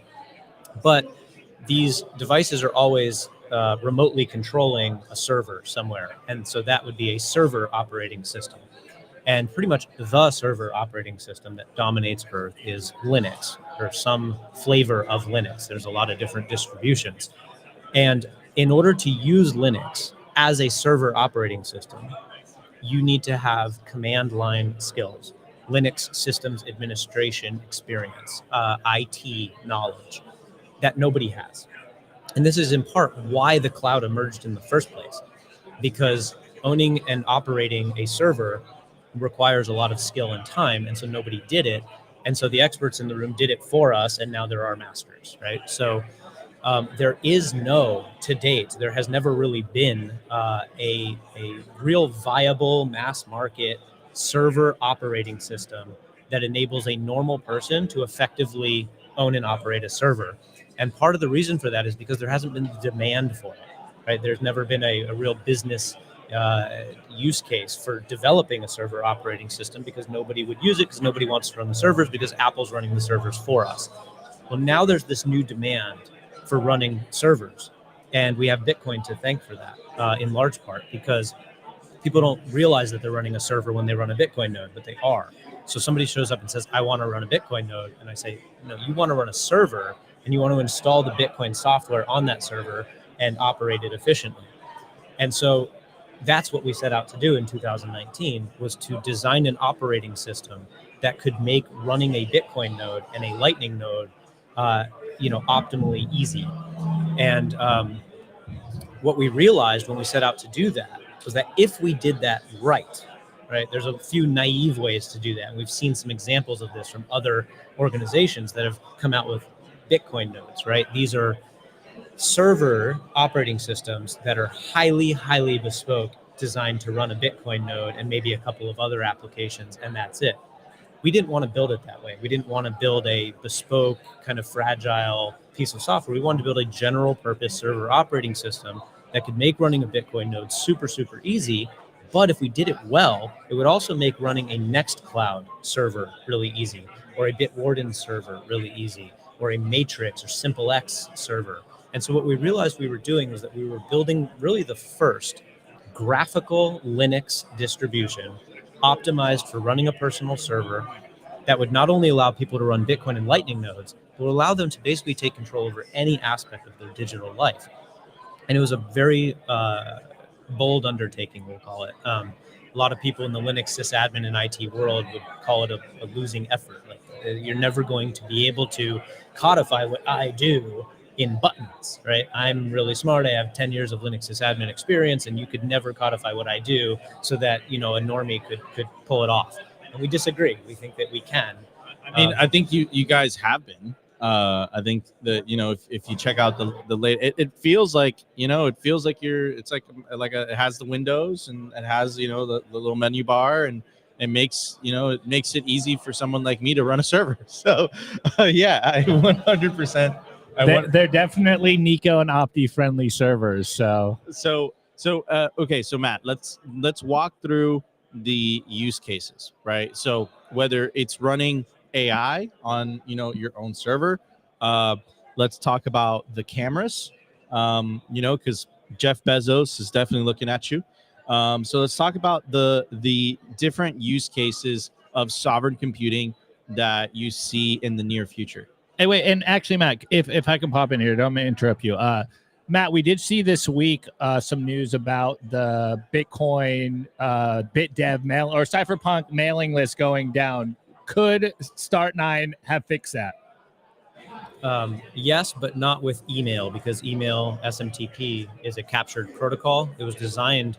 This is an interesting warning to anyone building something open source and decentralized. Is just because it's designed to be decentralized does not mean it will remain that way, right? If a few powerful entities get control of the rails, it can be co-opted. And this is, you know, always a threat with Bitcoin. Bitcoin is much more resilient than SMTP because it has a lot of balance of power, and there's an economic incentive, and there's proof of work, and these all defend Bitcoin. SMTP was defenseless. It was an open protocol, but ultimately there's only a handful of people today that are running SMTP servers that are respected by the email clients. So if I send you an email, I can spin up my own SMTP server in 2 seconds and send you an email. But if you're using any of the clients that exist today, like Gmail or Proton Mail or whatever, you're never going to get it, because they will only allow you to see an email that originated from one of their other Cabal members. And so email is effectively a centralized network, even though it's a decentralized protocol. And so what happened to the Bitcoin devs mailing list, you know, was it, you could almost argue is expected, or at least always possible. So if they want a communication medium that cannot be censored, they're going to need to move off of email and onto something else. I personally would recommend something like SimpleX or Matrix. Or, What was the motivation, you think? I cannot imagine like why it was taken down. Yeah. I don't know what's going on in the world anymore. It's all madness and chaos, and none of it adds up. And who knows who's pulling what strings or playing what political games anymore? Yeah. I just want to be able to opt out of it. Yeah, oh man, that's so refreshing. I wish Opti, we got to do that. We got to unplug. Me and Opti are just plugged into the matrix on the front line. I remember Matt, when I got the Start9 server, I think we were messaging on Telegram, and he's like, all right, this is the last time we're going to talk on Telegram. When you get your Start9 server, we're not going to have this conversation anymore here. I'm like, okay, I guess I got to figure it out now. So I'm trying. Wait. So hold on. Is there an app that I could download on my phone that connects with my Start9? Of course. It wouldn't be very usable if there wasn't. There's lots of apps you can download on Which messaging app? SimpleX. Okay, I'm going to download it SimpleX right is now. hands down the best messaging app that has ever been created. It is our best hope for perpetual, decentralized, open source, peer-to-peer, not peer-to-peer, because it's going through a server, but it can be your server, so it's effectively peer-to-peer. It's just an amazing piece of software. So you download SimpleX onto your phone. You download SimpleX onto your server. There's a server component and a client component, and this is how it works in most cases, right? So anything you install on your server, you're usually going to go to your phone or laptop and install its counterparty. For Bitcoin, this is a wallet, right? You go to your phone and you install a wallet. You go to your server, you install a node, and then you connect the wallet to the node. And that same pattern is replicated for any use case, right? So you SimpleX on your phone, SimpleX on your server, you point SimpleX on your phone to your SimpleX server, then I download SimpleX and I point it to your server, and now you and I are talking through your server. Right? So you are now the central party, so to speak. You are the trusted party in our communications, and that's fine because I trust you. Nico's literally doing it right now. And apparently, well, you know, me and Nico do use Signal a lot. And now I think you just scared Nico and he's like, we're using SimpleX. Are you proud of me, Matt? Look at this. Look at this. It looks like you are remoting into your home server. Are you proud of me? Over look the Tor network. Look at how far I've come. You are running a few cool things I see. You're going to the marketplace. You're going to install SimpleX. You need to switch to the Start9 registry. There you go.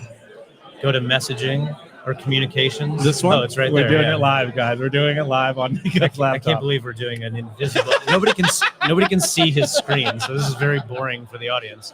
But Nico is in real time becoming a sovereign messenger. I'm literally connecting to, so everyone understands, I'm connecting to my Start9 at my house in we're in Dallas. In another state, right, through the Tor network, because Matt is making me feel bad. So I have downloaded the SimpleX chat, and now I have downloaded this on my Start9 at my house, back home in another state. It's at 84% downloaded, and then I'm going to connect it. And now from now on, I'm only going to talk to Matt over SimpleX. So yes, it's happening in real time. It's unpacked. It needs configuring, Matt. Go ahead, click it. Then click it. Click this? Yeah, click save. Click start. Okay, you did it. I am now sovereign messaging. Okay, I'm connecting. Do I just create a profile? Yeah, you can create a profile. That's fine. Was that an iOS device? Yeah. I'm downloading it too, so Nico can chat on it. Let's not get into this right now. SimpleX is a massively powerful messaging app with a lot of configurations. You can just click OK, and do all the defaults, but you might want to consider some of these things. I want to use my Start9. Yeah, well, you will, for sure. Okay. Yeah, but there's other considerations like message, like notifications. Nobody thinks about push notifications. Okay, so I send you a message. How does your phone beep? You ever think about that? Oh, yeah. So SimpleX thought about it. This is why I don't arbitrarily just tout other pieces of software and companies. They thought of everything. Evgeny over there, the founder and developer, he's thought of it all. To get your phone to beep must involve an Apple server if you're using an iPhone. Unfortunately, there's no way to get it to beep. Apple knows every single time your phone beeps. They know. That's okay. You know, I have my notifications off for a lot of things. Like Twitter, I don't have my notifications on. All right, Nico, hold on. Wait, 20 seconds. Look. Oh, wait. I guess we're going late. Okay, keep talking about notifications, Nico. All right. You know, I'm having fun and I'm learning live, Opti. Okay, so. All right, that's a good thing because I don't have notifications on for like a lot of apps. So let's just say I have it off for this. Oh, but it has. What if I just want to say no? No. There you go. Now you're not going to get notifications. So in order to see if I message you, you have to open the app and look. Yeah. Right. This is the problem with Apple to a degree, right? So I like it that way because I feel like if not, I'm like a slave to my phone. So like I have my notifications off everything. Because if not, it would be like, you know? Right, but messaging is one of those ones that you might want on for certain chats and off for others. Yeah. Like if I message you, I expect you to look at it and respond. I will. Yeah, okay. So you might need to be notified. But unfortunately, if you're using an Apple device, you must involve the Apple server. So I would advise you, maybe the next time you get a phone, to consider getting a Pixel with Graphene installed, like me. And then you can get notifications without involving an Apple or Google server. Him and Shishi would get along so well, bro. Anyways, this is fascinating. I do want to connect it. What do I do now, Matt? Are you in there? Yeah. All right. So let's see. Exit out of that. Go into the settings. Go to settings. Go to network and servers. click on your servers, and you're going to add a server, and then you need to. Do you have Orbot running on your phone? What? Orbot running on your. Okay, guys, hold on. You guys keep going. You guys keep doing this. I'll handle the stream. All right, guys. It looks like we're about to go live back onto. Actually, Gary's on. All right, we'll see you guys at 3:20. Thanks everybody for coming. I want to go over something really kind of nice this year. We have a little video here I want to show you.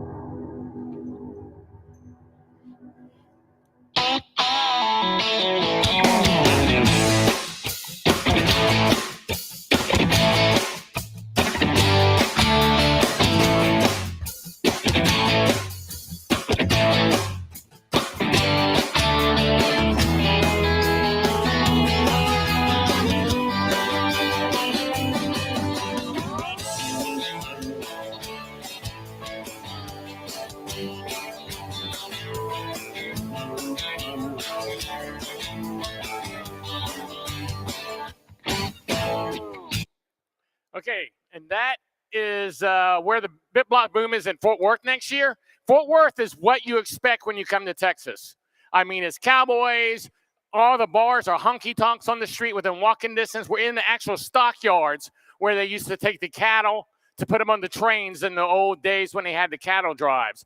On every corner, there'll be a hat shop, real cowboys walking down the street. This is going to be a pretty cool event. And if you use this QR code or go to the site, you'll find right now special price tickets just for the people who are here. And these tickets are on sale till Monday.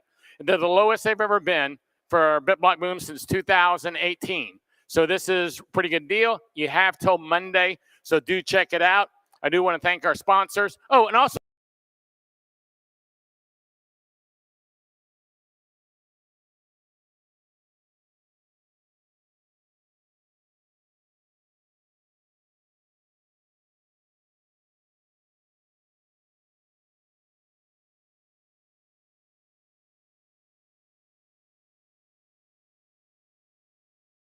on the sides in case you don't know.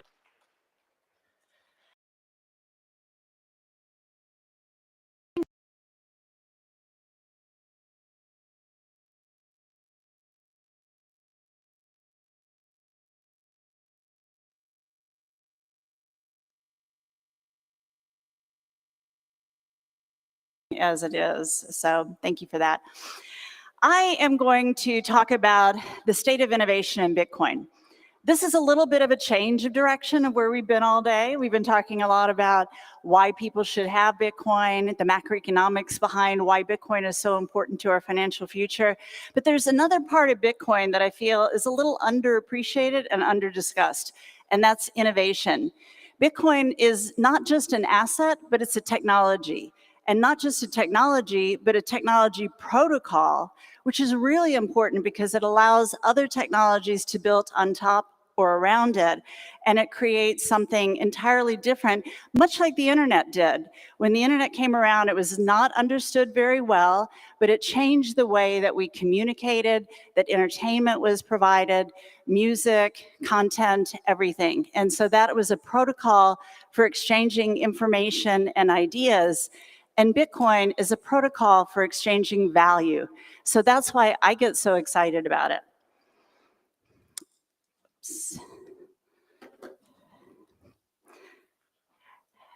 Because I'm not as well known as many of other speakers that have been on stage today, I just want to give you a little bit about my proof of work or what I've been doing that makes me excited about talking about innovation. So I had a degree in economics, Keynesian economics, so we know that was kind of a waste of time, as we have all come to learn. And then after that, I went to work on Wall Street, the den of the devil, so we know where that led me. But I did have the good sense to actually raise consciousness of myself and say, I got to get out of here. And so I moved to Mexico, where I've been for over the last 20 years. So I've lived in an emerging economy where I've had my value in my bank account be devalued by 50%. I've experienced the pain of sending money to an employee and how long and expensive that takes. And I've experienced what it is firsthand to live in a system that does not have financial privilege. So all of these things have led me to where, when I did learn about Bitcoin in 2012, it did not take me long to understand and appreciate what it could do. At the time, I was raising a venture capital fund, Me to Ventures. So I also have a background in venture capital and investing in technology. And so although I was interested in Bitcoin, definitely, and I bought Bitcoin in 2013, it did not take me long to try and go from concept to execution on it. But I was focused on other technologies for a while until I just realized that by the end of 2023, I closed down my venture fund and I said, I want to devote all of my time and energy into Bitcoin. So where I am today is I'm the co-host of the Build with Bitcoin podcast. It launched on April 21st of last year. Anyone know the significance of that date? The halving, the last halving, not a coincidence, actually, we planned it that way. And I'm also a partner in Base Layer Advisors, and we're an advisory firm working with family offices and private corporations to help them develop a Bitcoin strategy, not just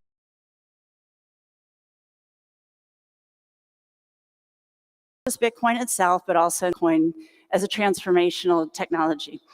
I'm also one of the co-founders of the Casa de Satoshi. It's a space in Mexico City, very similar to Bitcoin Park. Well, our aspiration is to be similar to Bitcoin Park and Bitcoin Commons. And now we have Presidio Bitcoin in San Francisco. So it's a space dedicated to co-working, events, education, and all things related to freedom technologies. So Build with Bitcoin podcast has given me just a real front row into innovation and what's happening. I have a great co-host, Israel Munoz, and he and I have since launched released 49 episodes. We concentrate a lot on the founders. We've welcomed 23 founders to the stage, and we've had 11 investors. We also do something called a deep dive, where we go a little bit deeper into technology or concept where we think that our audience might need a little more education. And our audience is not just Bitcoiners, but we also aim for traditional investors and entrepreneurs that we think should be exposed to what's happening in Bitcoin as a technology and try and encourage more people to be a part of this innovation. We also have something called highlights, which are every 5 episodes, we take 30 minutes and we kind of do a little rundown on what those last 5 episodes were about, because we know that the only thing scarcer than Bitcoin is time. And so we want to make it easy for people to find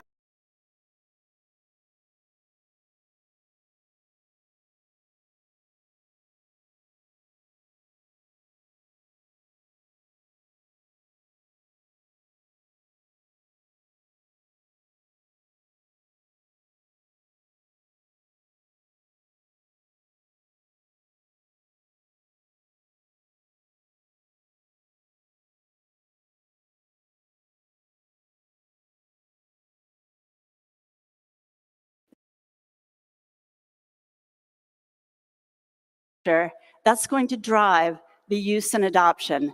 Same thing with payments, same thing with moving money across borders. So all of these tools, when you look back 5 years, 10 years, you can't imagine the progress that we've already experienced in these realms, but we need more. We need more to continuously innovate, not to change Bitcoin, but to have tools. And I mean, if you remember the internet, anyone remember the internet in the early days of the dial-up modems and the clunkiness, everything kept falling, the disks that dropped from the sky, the private networks that allowed you to be on the internet. So technology, as it goes through adoption phases, can be clunky, but the tools, now it's so seamless. I mean, we carry our phone around and we have music, entertainment, everything. So think about the adoption as the path of technology and tools to help ease it. What I'm going to talk about today in terms of Bitcoin innovation are 3 different topics, 3 key takeaways.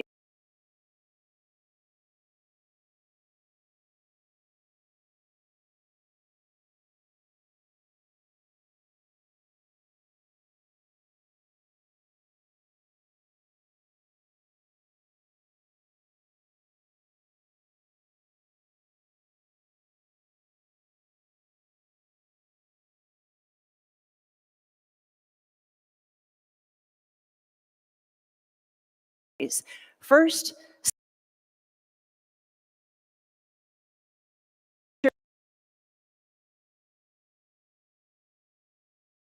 releasing this report on the Bitcoin ecosystem that was released in February of this year. Super comprehensive, 148-page report that's very easy to read because it breaks it down into different sections. So if you're curious, I'll also add a link to that report that you can go through. But this is from that report, and it goes through the different areas of innovation on Bitcoin. I'm not going to talk about all of these today, but I am going to highlight the 5 areas of big ideas that for me are most exciting. Other people may have different ones. First idea, and this is not really game-changing idea, but it's so important and it represents most of the innovation that's taking place today. And that's consumer financial services. That's exactly what I talked about. It's like, how easy is it to share a wallet, to get somebody to download an app, to transfer money from one person to another, to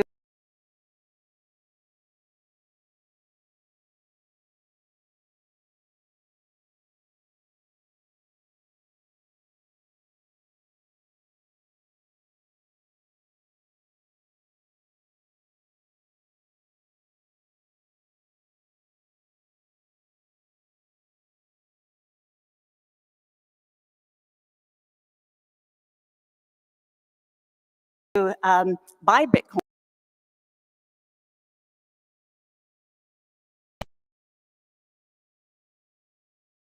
I personally know what they're working on and am excited about the developments that they've created and the problems that they're solved. Extending this on a little bit, this is still big idea number 1, we're seeing some new things in financial services for consumers. First of all, I think that one of the big areas that we'll see growth in the next couple of years or in this cycle is in lending, or basically extracting value from the appreciation that you've experienced in Bitcoin. And so it's been a very delicate dance. We've seen a lot of pain and suffering come from irresponsible lending platforms and platforms who are lending that did not take care of your Bitcoin. And so hopefully those days are over. I think we have some new standards in place for visibility and to ensuring that the Bitcoin that you're using as collateral is indeed held correctly. One of the companies that we've talked to, Ludden, has been in the space prior and after, and they have a great attestation platform, and they have some lending.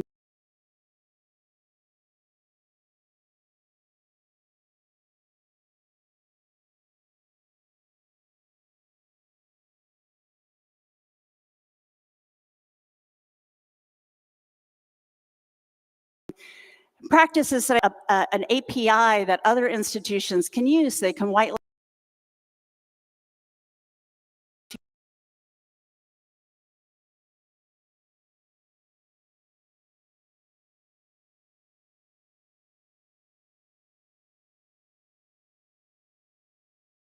only one.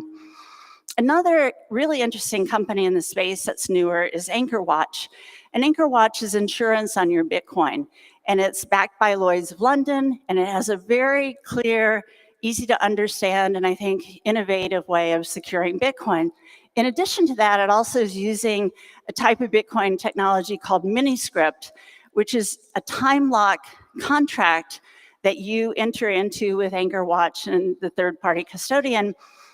And it's really remarkable because I think it also is another way of implementing inheritance planning. So in the event that your partner or heirs aren't as comfortable with Bitcoin, it provides kind of a roadmap for unlocking that Bitcoin to them should something happen to you. But it has, I think, a lot of different applications, and that's why I'm excited about the technology implemented there. But a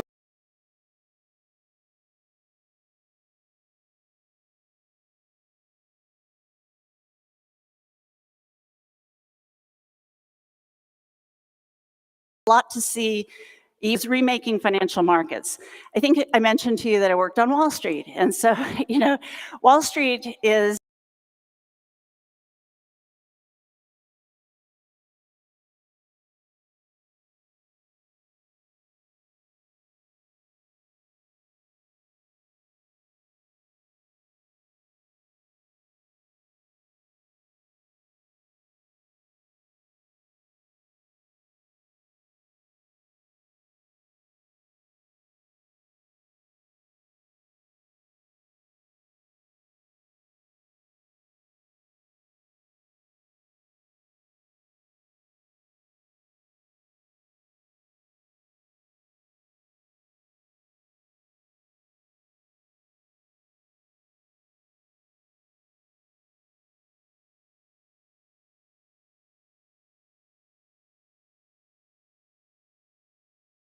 strategy, which is one example that they actually have in use. And they're putting it on the liquid blockchain, which allows it to trade 24/7 and open themselves up to financial buyers outside of the United States. So it gives the ability to trade a US security globally anytime, day or night, which I think is really innovative. Another example is a company called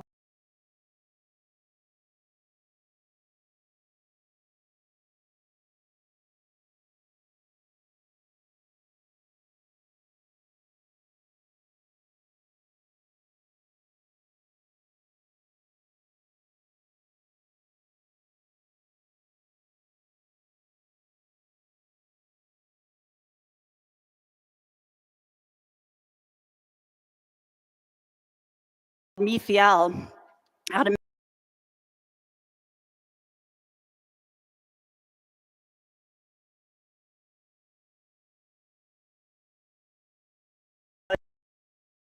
and you promise, this asset against this one, and then you can double promise it or triple promise it. That was a problem in the system. So what MeFiel has done is find a way to tokenize that and secure the signature on the blockchain so that it cannot be changed and it cannot be duplicated. And it's had enormous response. In the last 18 months, they've written $2 billion in these contracts, and it's on the Liquid network, layer 2 up from Bitcoin, and so they're experiencing enormous success. And the founder, who I've known for years, he launched a Bitcoin-only exchange in Mexico in 2014, and he had competition from another exchange that was more like Coinbase, that had all the tokens on it. So he ended up selling that technology to Ricardo Salinas' bank, and that's being used there. And he kind of shifted, but Bitcoin-only mentality, found a way to kind of pivot his company, as a good founder will do, into something that is using Bitcoin to totally reshape how financial markets are done. Just another example of some great innovation.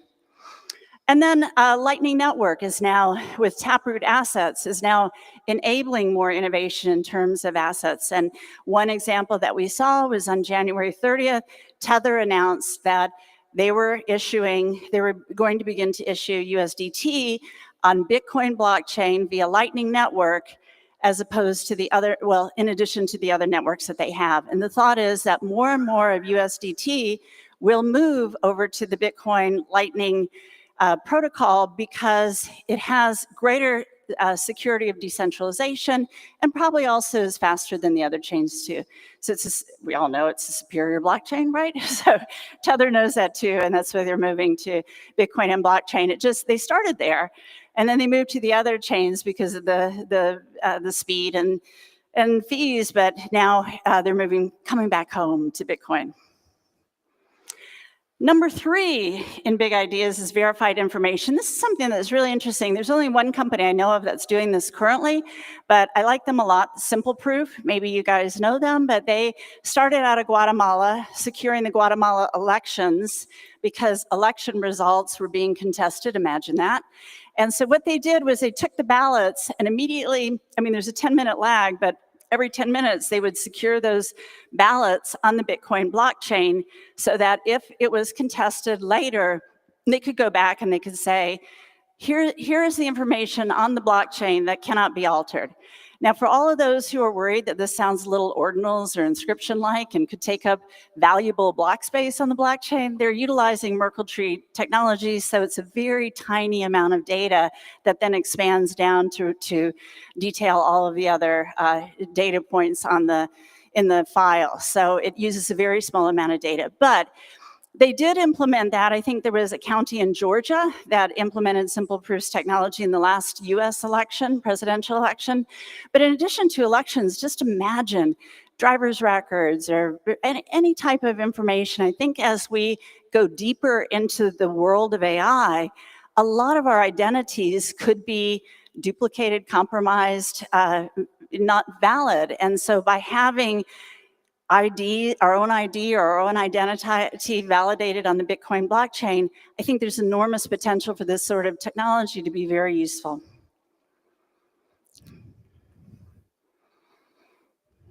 I'm not moving forward.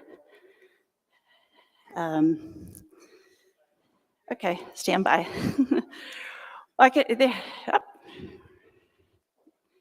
Number 4, this is frankly my favorite one. That's why I had to wait for the slide to come up. Micropayments. I get so excited about micropayments. Anyone else think about micropayments day and night? Only me? Anyway, micropayments is Bitcoin is divided into Satoshis or sats, and they're, it's like the ability to make payments in small amounts can change how every day is done. Payments are done. One of the examples that I'm going to share with you is Thunder Games. It's a company that we interviewed, and they're actually using micropayments when you play games. If you're on a gaming platform and you get rewards, you get them paid in sats, not in dollars. And this has introduced an enormous amount of people in the world of gaming and just casual solitaire players and whatever to Bitcoin, because you have to have a Bitcoin wallet. Many of these people have never had that. And you had to accumulate a certain number of points before you had enough to cash out and move it to the wallet.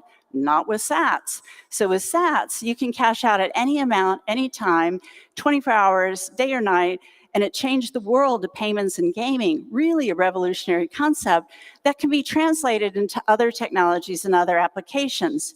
Content. How many of you have multiple newspaper subscriptions or magazine subscriptions online that you have to pay for? Or you reach that 10 minimum article and you can't go any further and you can't read that article you want to read.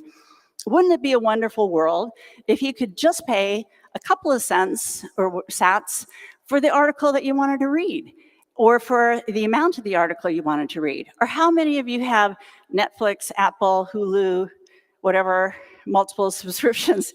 Wouldn't it be nice if you could only pay for the movies or TV shows that you watch, or the amount of time that you watch them, and just have that directly debited to your Bitcoin account?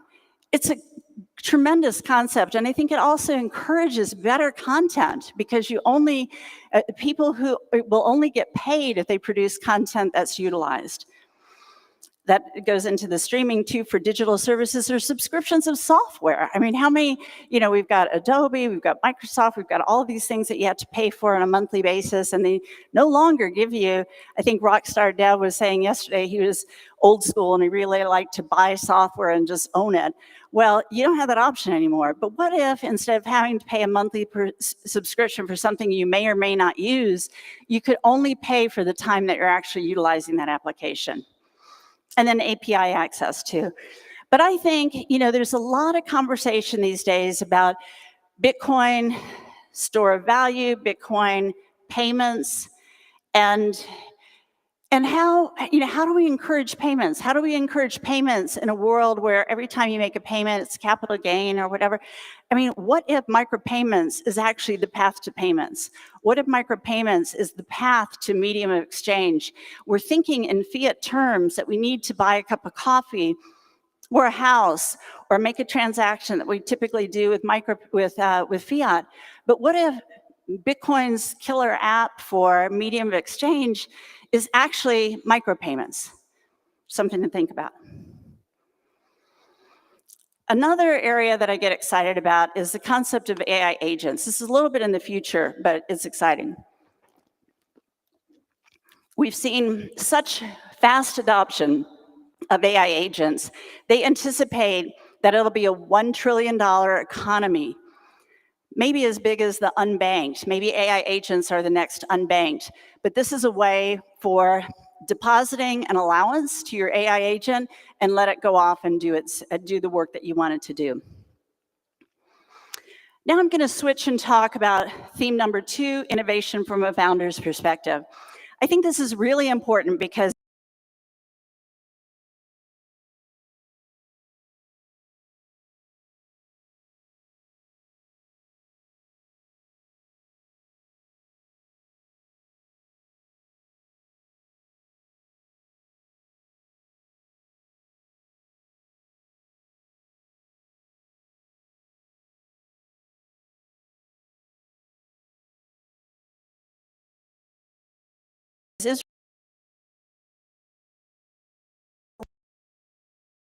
thoughtfulness from the founders, the way they approach the growth of their business, the way they approach bringing their product to market, the way they approach hiring.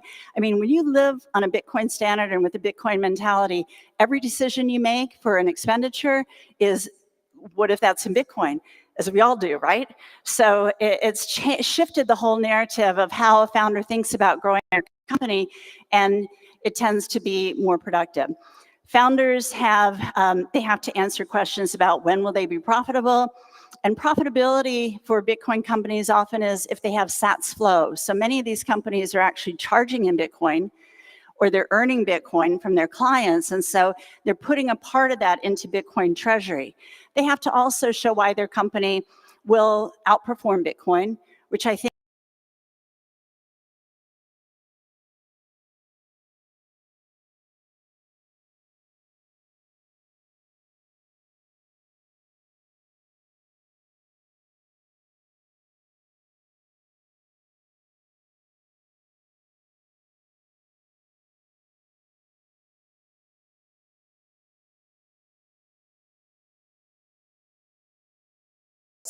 actually retaining some of the Bitcoin and what they're finding. And we found this in interviewing the founders, and it's also very well detailed in the Epoch report that I mentioned earlier, is it's providing protection against dilution. So what that means is as a founder continues to raise money from investors or from venture capital, the amount of the ownership of their company goes down because they have to give it up in order to attract investment. If they have a Bitcoin treasury that's increasing in value, then it allows them to go longer without having to raise money and keep more of the investment on themselves. I think it's a game changer, and this is why we're seeing other companies like Metaplanet, for example, put Bitcoin on their treasury as a way of protecting against dilution. Metaplanet is playing from the Sailor playbooks, where it's more store of value and shifting their assets into Bitcoin, but you can see the parallels. Fold, which is the only company, or the first, sorry,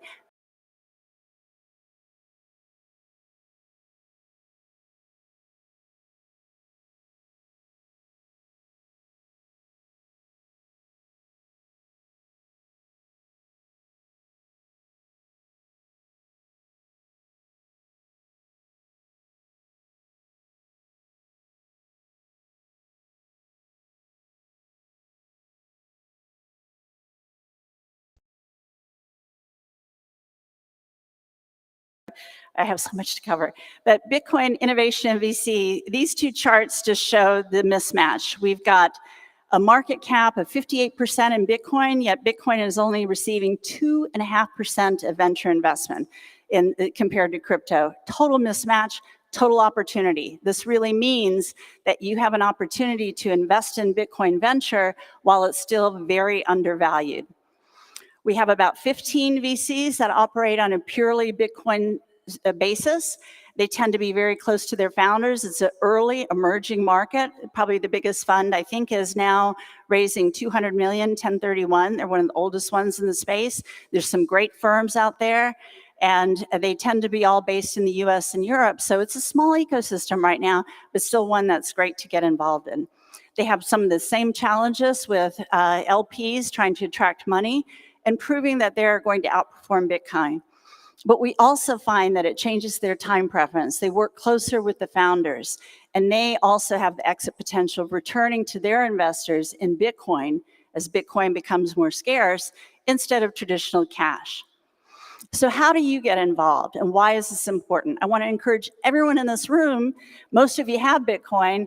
Once you have enough Bitcoin, or well, no one ever has enough Bitcoin, but if you broaden your thought horizon to think, not only am I going to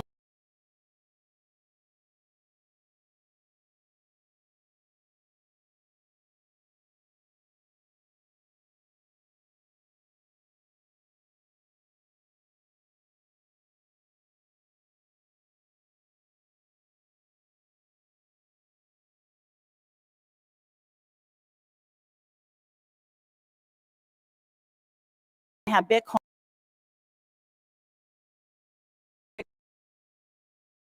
in some way, it's so important because it will determine the use and adoption of Bitcoin as we go forward. I want to thank you very much. If you're curious about this, I invite you to join us on the podcast and just listen to the innovators and the investors who are supporting them as we go forward. Appreciate it. Thank you.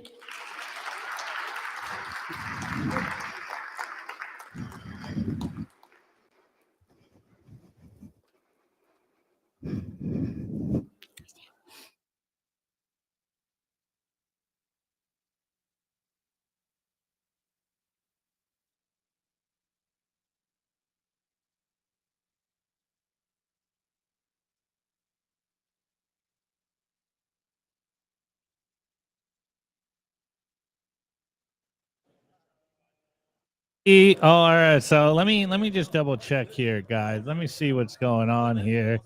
Looks like they are setting up in the back end. Got to make sure. Okay, looks like we're going on. Okay, here we go.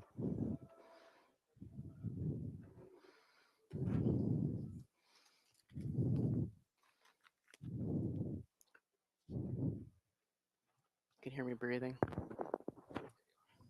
Better. Okay. Okay. Hi, I'm Mel. In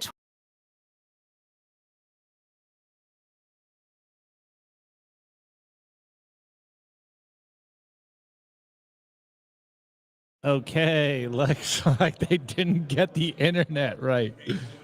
Yeah, jump on, Dom, for a second. Here, let me. 2015, Oh, there I we bought go. Never mind. I'm what out. is I'm out. this?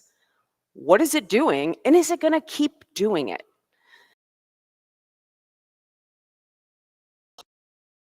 And so here I am today. And one of my goals in the Bitcoin space has been to bring together Bitcoin culture, because there's a lot of it. And you may notice that people are wearing Bitcoin shoes, Bitcoin t-shirts, Bitcoin hats. Hold on, let me see if I can.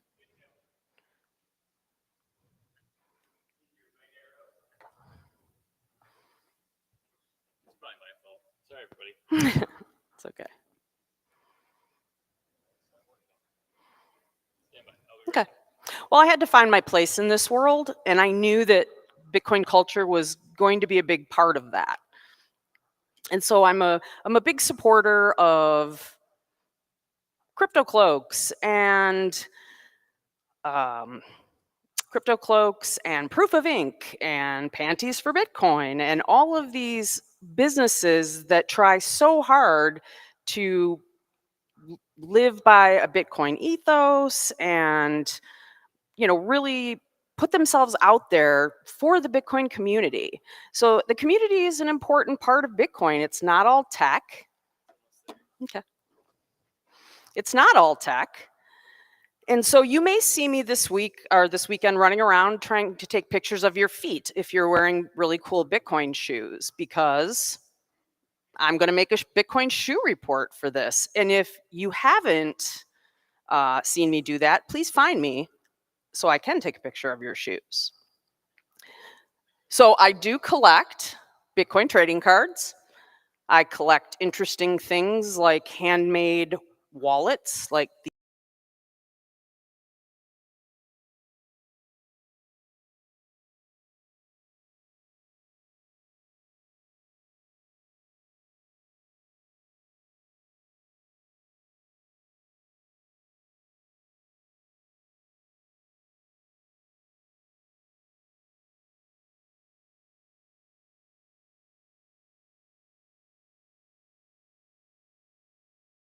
Kialara. They're like little. At one point, someone attempted to bring in this guy, Billy Bread. Billy Bread was a giant fail, all right? He didn't make it, so yellow wins. So I decided that coming to conferences was great, and meeting people and learning from people. Like, this is the smartest group of people I've ever been a part of. I am so grateful, and I am so lucky to have met just brilliance across the board in so many areas, whether it's mining, whether it's trading, whether it's just knowledge. It's there, and like I'm absorbing everything I can every minute that I'm here. So here's me on my way to BitBlockBoom. Here's me hanging out with my friend Hodl Tarantula in Las Vegas one year. Here's me at BitBlockBoom at the ladies' brunch, where for some reason I look like someone has stabbed me, or I don't know what's happening, but everyone around me is incredibly happy. And this was, this is my first meme ever. Apparently people were using this as their profile pictures. So I was told to lean into it. So here I am, here it is, and amazing. Thank you very much. And then here is me and my friend Selly in Nashville. I just have to share this picture because it's so incredible. And if you know Selly, well, it makes perfect sense to you. Okay. Now I'm going to get to the heart.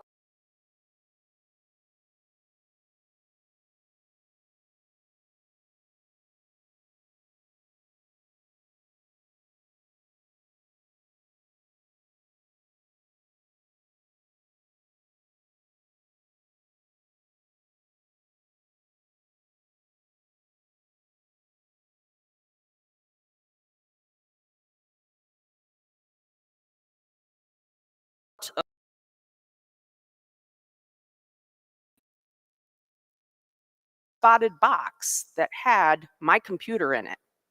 I was an early eBay seller. I started selling on eBay in 1998. My computers were extremely important to me, and gateway computers were my computer. I had a laptop. My very first laptop was a gateway computer, and I had the gateway desktop, and I was pretty dedicated to that. So little did I know that in 2001, San Diego, California, at Gateway Computers HQ, this guy is making my computer.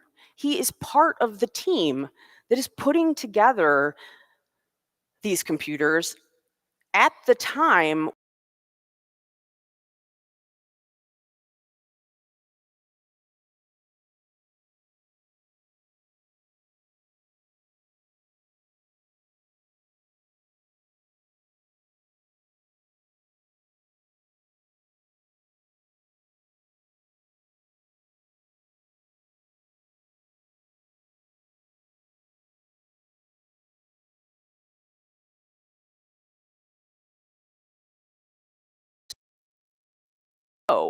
That 20 years down the line, Bitcoin is going to be a very important part of everyone's lives, not just us, but everyone. So this guy has come into the Bitcoin space after the experience of helping take Gateway public and being in the .com era space. And he once told me a story about meeting Steve Jobs at a conference a little bit like this one, where Steve Jobs was standing behind a 6-foot table and working his booth. He knew Michael Dell. He went to giant conferences in Las Vegas where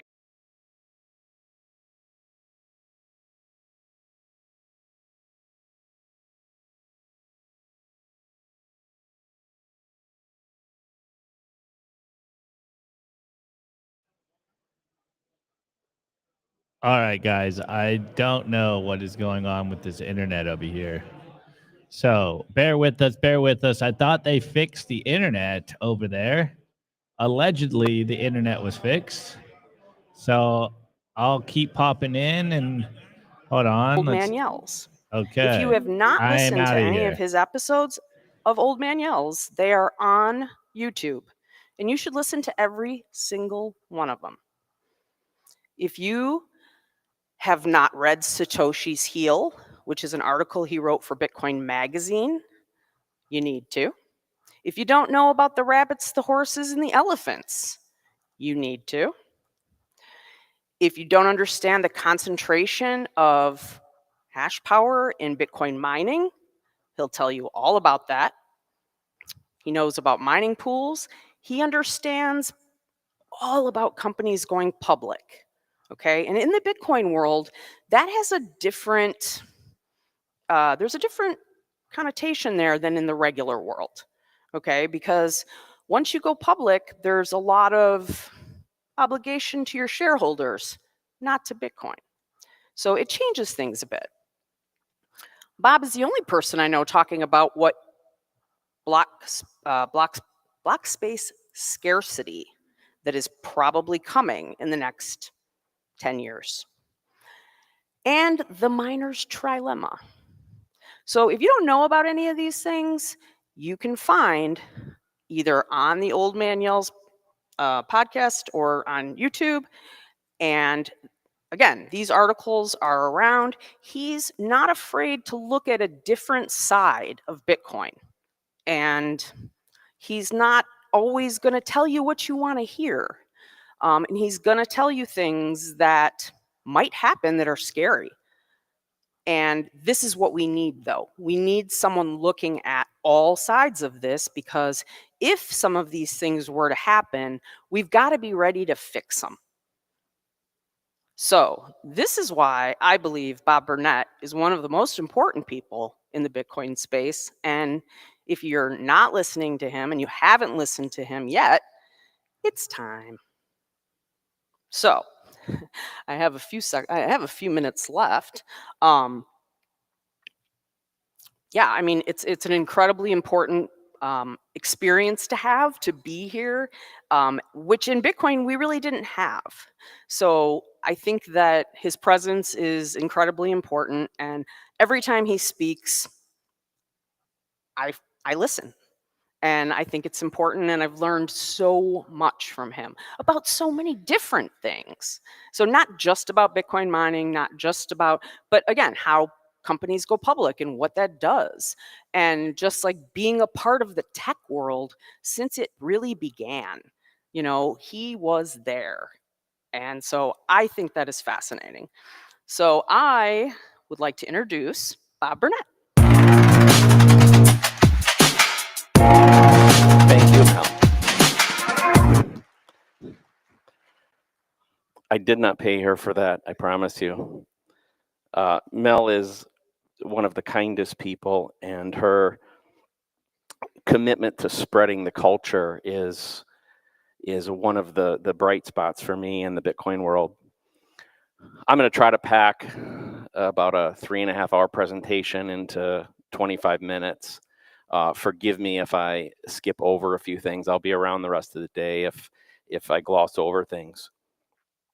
But I want to start by saying, as Mel said, I've been around for a long time. It's always kind of startling to look at a photo of yourself from 25 years ago and where you are now. It's I don't know how many of you, but a lot of young people here, so you may be looking at yourself when you were in 3rd grade, and it doesn't feel so bad. But when you're 60 and you look back 25 years, it feels a little different. But the blessing I have from that is, I was thinking about this the other day. I started as an engineer and a technologist as a freshman in high school, starting making money doing engineering work in the computer space. And that means that this is my 6th decade now in this space. And I want to start by saying the reason I've chosen to take this last segment of my professional career and dedicate it to Bitcoin is because looking at technology and its implications on society, I see no other technology that can change the world and make it better for my grandkids and their kids than Bitcoin. That includes AI, that includes quantum computing. What's happening here is a movement that can or may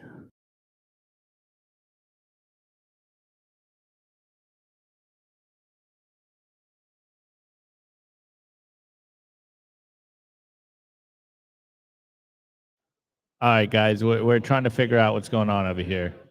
They're working on it. It should be back very quickly. Apologies for you guys viewing this but it should be back on in 1 second.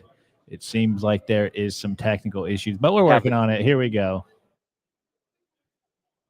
Oh, here we haven't go. secured anything permanently. The second is we may just be a store of value. We may be something like gold is today. The third one is we become a monetary network that's important in the world, but it's captured, meaning essentially the same type of players that control the global network today control the Bitcoin network. Or the fourth is the vision that we sell, which is a free, independent, censorship-resistant, borderless, immutable chain that's open to everyone. Now, what I'm here to talk about is, in large part, what are the factors that will determine that, and what risks can we see right now? I think we're in the moment we're all, when I say all, kind of the community, we're very caught up in Bitcoin, the asset, and all these wonderful things that are happening. All this focus on things like strategic Bitcoin reserves and the ETFs and the price. But the problem is, I shouldn't say the problem, is I think we've lost the fact, or we've lost the focus, that Bitcoin can be the monetary network for the next millennium. The next 1,000 years can be owned by the Bitcoin network. What society becomes and the type of world that we create is directly related to what happens with Bitcoin. Now, we have to understand, though, that the very power and wealth structure that runs the world today is threatened by that. And how they react to this, we're still in the very, very early days of it. And I think what we'll see is a lot of different ways in which they react. So I think our future is bright, but the destiny is still uncertain. Each of those four possibilities I talked about before is possible. For me, I think failure is still a distinct possibility. Personally, I put that probably around a 25% chance that, you know, over the next couple decades, it could completely fail. Others, for instance, Luke Dasher, who I work a lot with at Ocean, he only puts it at like a 5% chance of success. Some others, on the technical side, a lot of people are in the 15 to 20% range. Now, I'm not saying that to scare people. And part of when we talk about those statistics, especially from the other guys, a lot of it has to do with not fulfilling the fourth vector. In other words, they would view everything as a failure if it doesn't fulfill its full destiny. But what we have to also understand is that yesterday's Bitcoin and today's Bitcoin are not tomorrow's Bitcoin. That how we got here and who brought us here are different than what's going forward. We have something on the order of 1% global adoption for Bitcoin. Well, what does the next 5% look like? Who are they? What are their incentives? What are their motivations? I can say that the indications are they will be a radically different group of people. There are people like Larry Fink and Donald Trump and even Michael Saylor. And I'm not being critical of any of them, but that's a very different group of people, for instance, than the group that was part of, I'm the class of 2017. There's plenty of people here that are even from earlier classes. And the people that came in those time periods came from a different perspective. They were cypherpunks. They were libertarians. They were Austrian economics folks. Very principled, I would say, is kind of the common theme. And even the people that came in the same era as I did, where I think you got a little more of the folks who were number go up oriented initially, quickly switched and became principled. I'm not sure we can assume the same thing happens as these next groups come in. I think we also have to think about what happens in communities. Sometimes, I'm sure those of you as Bitcoiners, you go out into the world and people say, well, you're part of a cult or you're part of a religion, right? Anybody been accused of that? Okay. Well, I think there is a certain element of truth. I think that the fact that we come to a conference like this, we share something similar to a religion. You know, religions all have churches or temples or mosques. So there's this sense of community. You know, people want to come commune with like people. I think that's why we're here. But what you also find about religions, if we look at just the Abrahamic religions, Judaism, the Islam, and Christianity,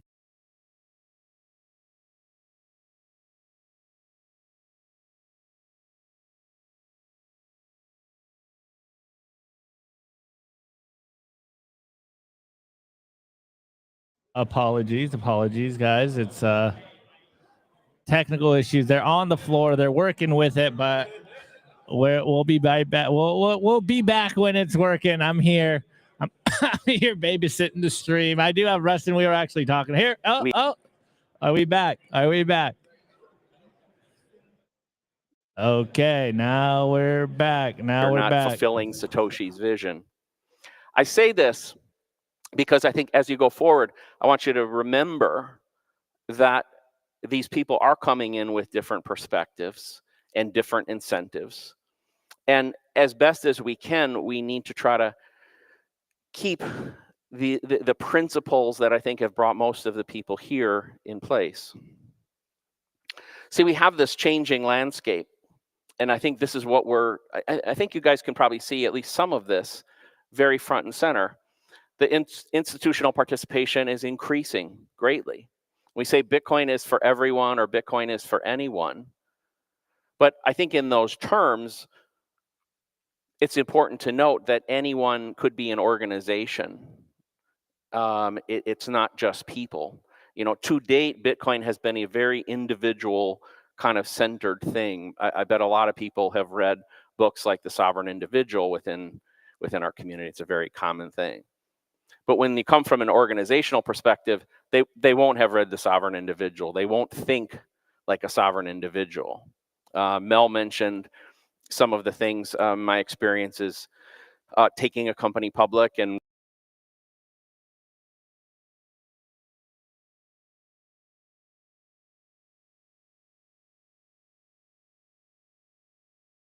Okay. I'm here. Apologies, guys. We are struggling right now. The internet is struggling right now. But hey, the show goes on. It'll be back as soon as possible. We do have everything recorded locally, so I'm sure after the fact we will.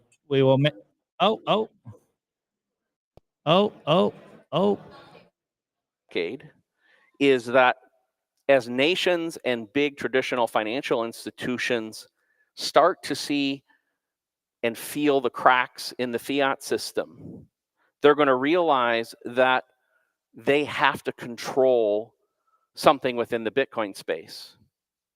And no disrespect to anybody that's been involved in things like the strategic Bitcoin reserve efforts. I think they're great.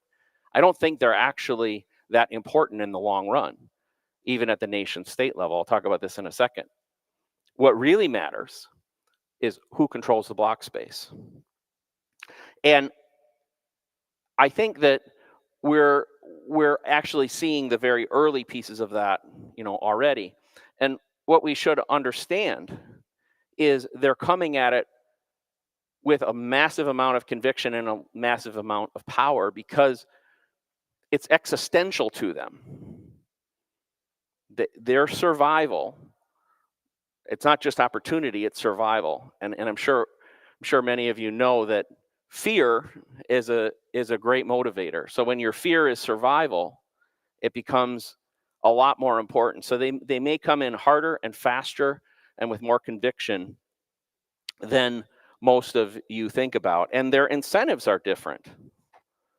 I need to take just a minute because I'm going to talk about block space a bit here, and I'm going to try to go really quickly. But block space, to me, is the heart of everything that's going to happen in Bitcoin over the next decade and maybe even over the next several centuries.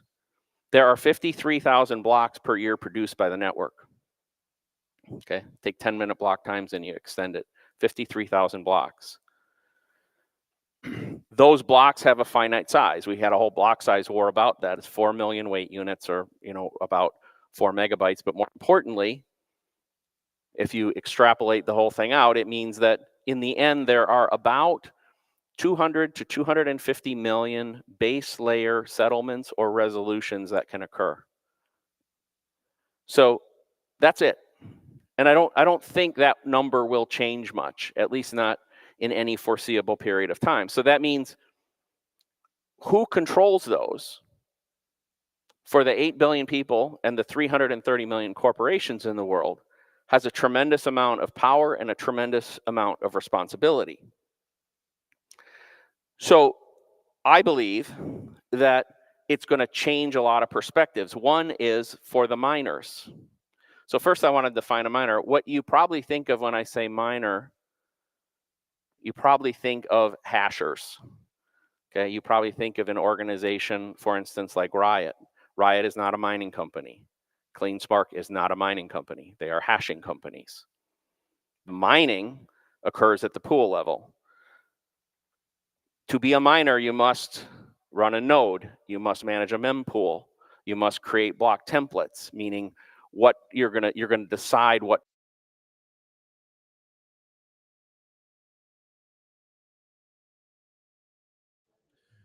Forgive us, guys. Forgive us. We're working with this. We are working with this. How do I move this around? Transactions go in the block. You're not a miner. Okay. And so that's a really important distinction going forward. But the traditional view of miners is that the role of a miner is to produce Bitcoin, get the subsidy, create revenue from that subsidy. And that there's this game theory, Nash equilibrium, that keeps kind of everybody honest and keeps things balanced. I actually don't think that that's true, or it's not necessarily true. Probably don't have time to go into the details of that today. But going forward, and I think we're at the inflection point right now, there will be a mindset change. And it's the role of the miner to produce blocks, and the value of the block they produce is determined by the transactions in it, not the block reward, at least primarily the block reward. And probably say, well, how does that work? Well, I'll give you a couple examples. One is my advice to leaders of nation states around the world. Don't worry so much about the Bitcoin strategic reserves right now. Focus on acquiring block space control. If you live in a Biden, who I'm not a fan of, although I'm not here to be political, I'm not a fan of him. I think he made a major error when he kicked Russia off of the global financial system as part of, in response to the Ukraine situation. What he did was he signaled to the rest of the world that on a whim, any country can be kicked out of the system by the will of essentially one person. Okay, I mean, that's what centralization does, right?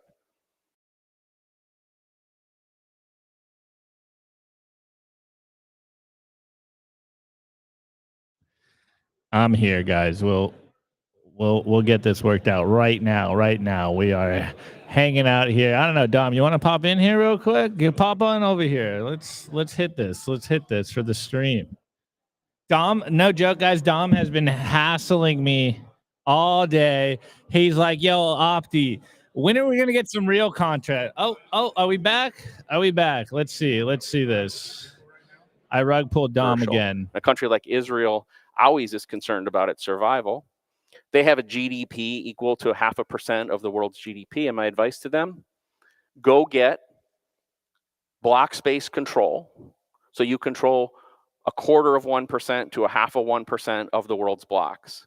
If you ever get economically blockaded by the rest of the world or major factions within the world, you will then have, on average, something between 10,000 and 20,000 Bitcoin transactions that you control every single week, that you can do the business of the nation and the citizens and the corporations of the nation. It's the only path to true economic sovereignty. Now, in the interest of time, I want to extend this and say companies like Wells Fargo will do the same thing for their big customers. Companies like American Express will do the same thing. They need it to retain customers. They need it to have a voice. They of course get Bitcoin directly from the Coinbase transaction. They don't have to worry about rehypothecation. They don't have to worry about the coin's history. So we're going to end up in a world with 3 types of miners. The elephants that I call the elephants, Mel referred to one of the articles I wrote, the big guys, I think are going to be nation states and big financial services companies. I think there is a massive importance to the rabbits and the horses participate. Given that that's going to happen, it's a massive importance to small and medium-sized commercial mining that's ethos-centric, companies like my company, Barefoot Mining, and to the rabbits, which is all of you, running even very small amounts of hash rate, but voicing your opinion, voicing your power, and helping manage the network, even if it's a couple terahashes at a time, because collectively you can still do a lot of damage. You can still help make sure that the integrity and the ethos that brought you here maintains itself going forward. Now I got to skip forward because we're running short on time. Some of the things that I talk about here are not hypothetical.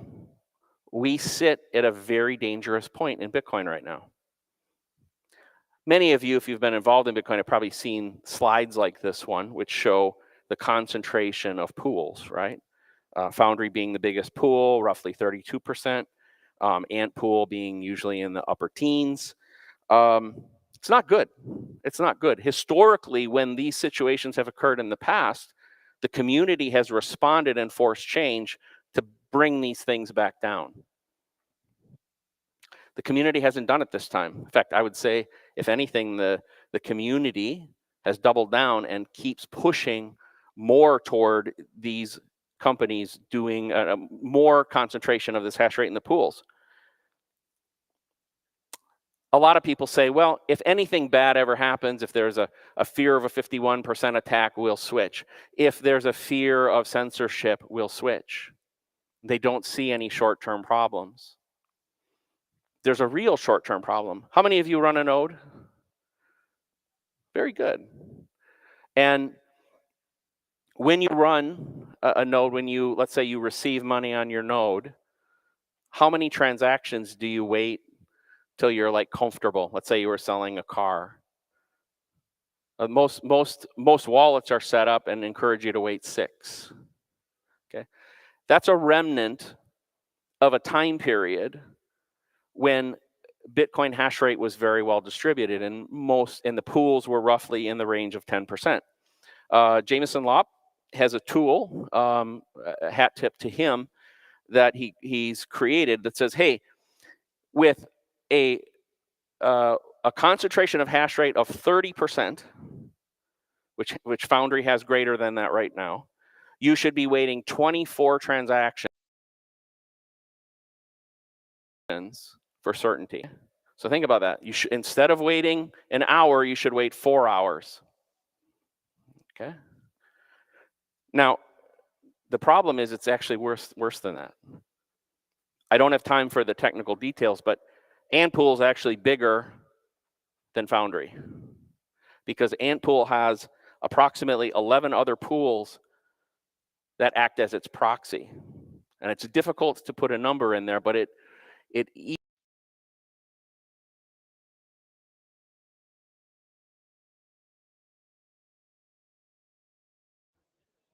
We're back and actually not going to rug pull Dom. So, Dom, you're live. You're live. We're in the corner. We're holding down some space here. Dom, how you doing, bro? I'm good.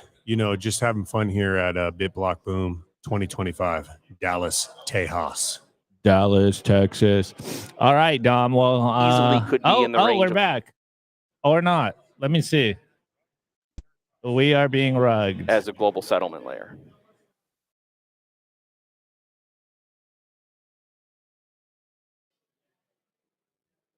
Maybe not back. I guess we are going to do your idea of real-time commentary. Oh, sick.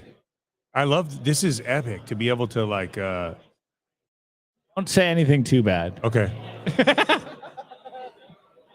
All right, we're watching Bob Burnett live. Yeah, we're live. Yeah, we're live. There's some trouble on the main floor. So you're stuck with us for right now. We are locally recording everything. We will figure out how we upload all this stuff because I think this was a great speech by Bob. Unfortunately, there is some technical issues that we are working out live. We do this live. We are troubleshooting live as we speak. So hopefully they are going to pull a rabbit out of the hat. I don't know what's going on over there. I am hearing in the private chat that they are doing something. Oh, are we back? Are we back? Let me see. Actions or so. I just sent $500 worth of Bitcoin to somebody earlier this week to buy some art, and I felt good about the transaction after about 10. Okay. Now, talk about another problem. The word hodl, I think it's a very endearing term within the community, but there's a problem with it.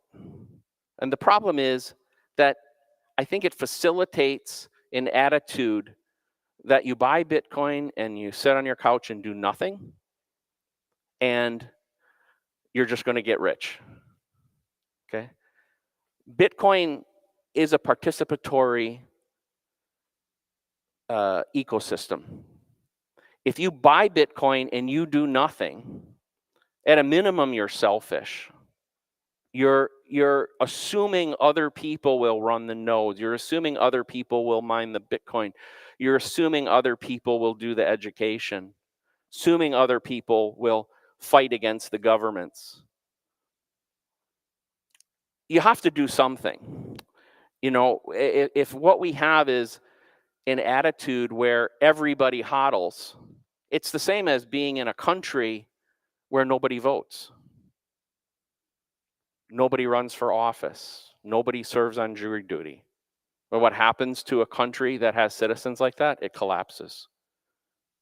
Okay. Now, you guys are here. You've taken your time. You've spent your money. So you're not the problem. Okay. I applaud you all for being here. And hopefully you're out there now somewhat evangelizing and educating as well. But you're not doing nothing. And like I said, I applaud that. But there are lots of threats. I talked about two, which is the pool centralization and block space control and the hodl attitude, but there's a whole bunch more. I'm actually literally hitting 0 right now from the backstage. So, but we need people running nodes. I had a great number of hands that went up about node running. Let me ask the next question though. How many of you are using something other than the default settings on your node? Okay, so I applaud you all for running nodes. So many of you do, but you're not really voting. Okay, and part of it may be you don't know what to do yet. So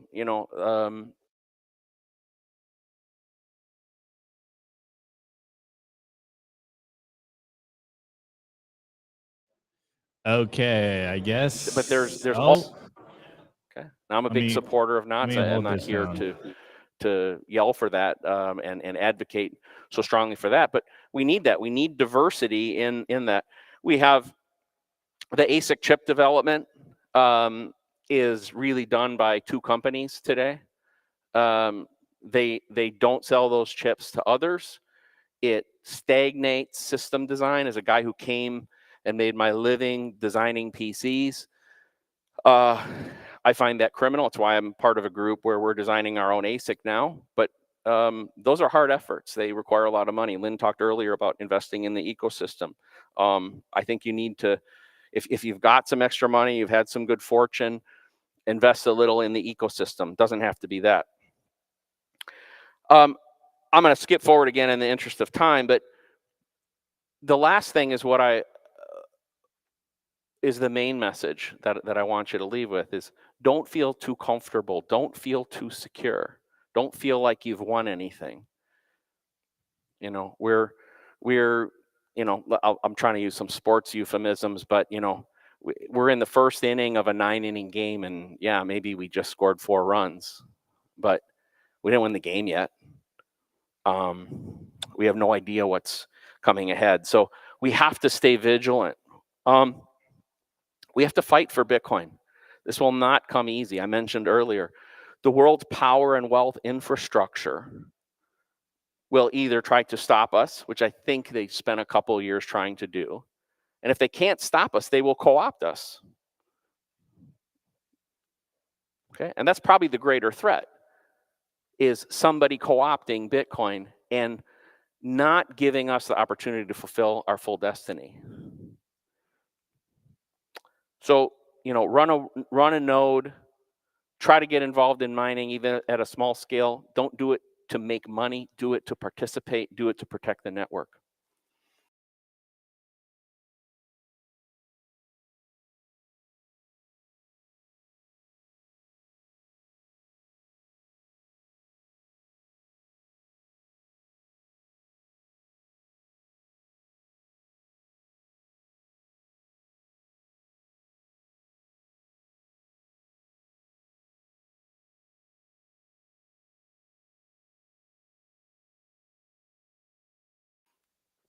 I have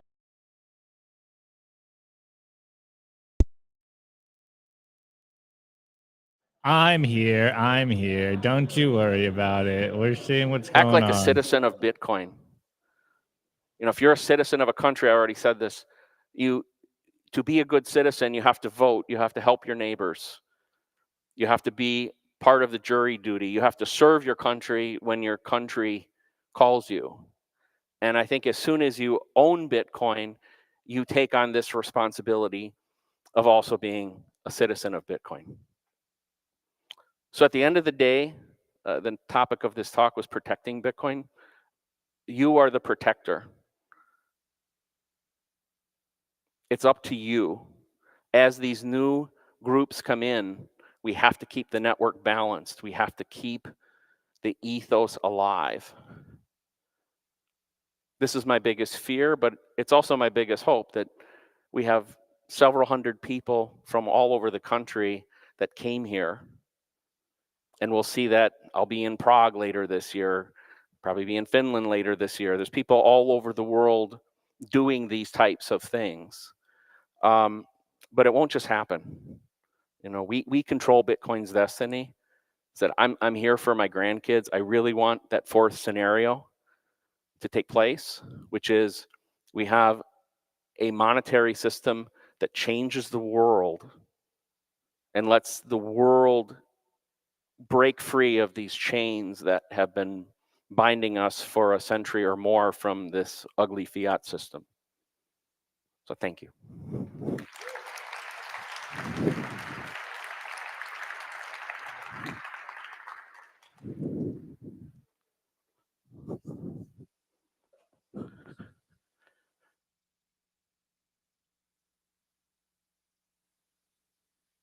Let's go. It's like a Morgan here. Yeah. What's good, BitBlockBoom? This is awesome. I think you know what time it is. It's time to send it. And here we go. My friends. Standing by. We got an important message that we have to share today. And we're going to try to inspire, motivate, and cast out the fiat demons. Because my friends, drunk, fat, and stupid ain't no way to go through life. But come on. But you know what's crazy? In a fiat clown world, these are the people that get promoted. The more sick and depraved, the higher you climb. Welcome to the fiat gang. It's like I don't know, maybe they're trying to get into some club or something. I don't know. Maybe that's for another time.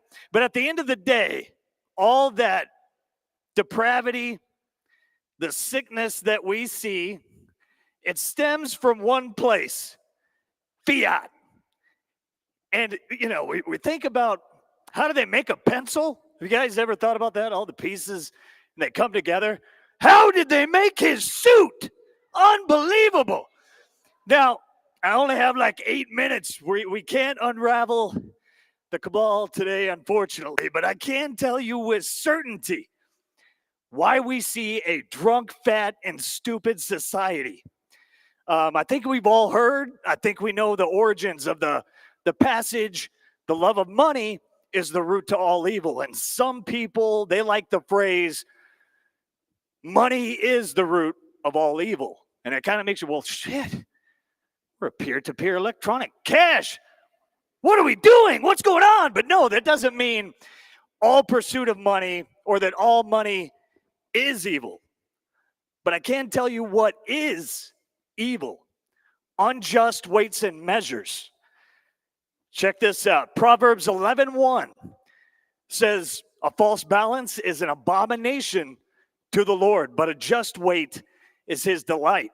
So when you see an abomination as the base layer of economic communication, it's a cleverly packaged poison pretending to be money.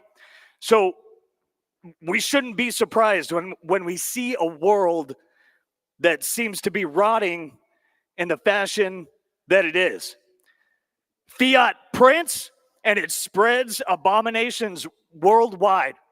I am convinced that fiat is a deadly venereal disease.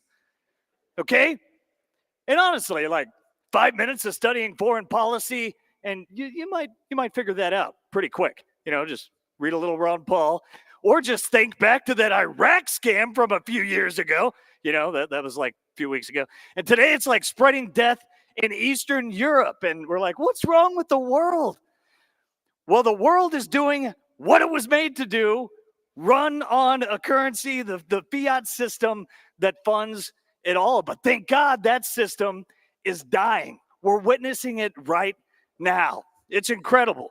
And thank God that we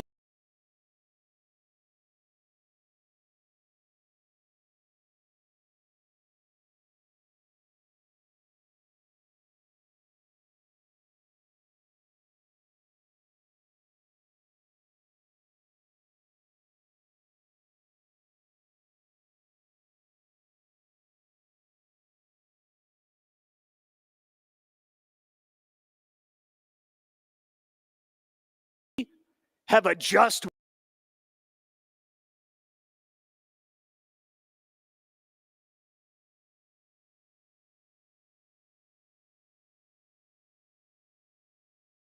and this is where we start to get into steering us to like, how the heck does Bitcoin save your life? Like, is this just clickbait again, Rustin? What are you doing? Well, listen to this. It's simple. Just like removing a cancer, when you remove poison from your life, when you stop being bled dry, when you spit up the black pill of fiat nihilism and embrace truth and hope, and you take that orange pill, your life is going to change. Now, hold on, even dub bears. No, you don't go from slavery to freedom and citadels overnight. We got a journey through the desert, and our journey through the desert to Valhalla has just begun. And I mean, it can be different for everyone. We hear Bitcoin maximalism all the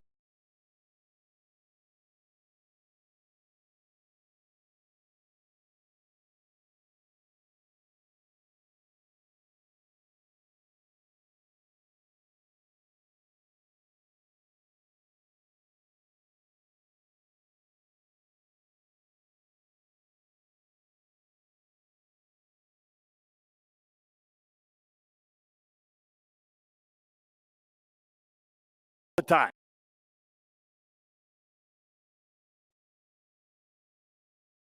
Way of life. But those who don't, if you don't take the wisdom that you gain along this sound money Bitcoin journey, you're going to end up selling wisdom, truth, instruction, and understanding for drunk, fat, and stupid. And, you know, they were just there, but you can look upon the faces of not gonna make it. They're right there, okay? I've seen the change Bitcoin has made to people. I've experienced it myself 2 years ago. We're gonna get a little heavy here, but I was on the verge of ending my life. When the big man upstairs intervened, he God smacked me. We got to get humbled. We got to get broken. It was the greatest thing that ever happened to me.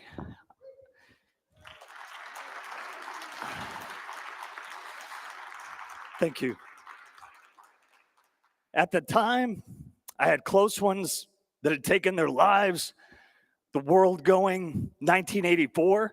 I had a wife that developed a kidney disease, and they were deteriorating rapidly. I had Bitcoin. I had finally got the job I had dreamed of, and that took everything, almost 2 years without a paycheck just to get where you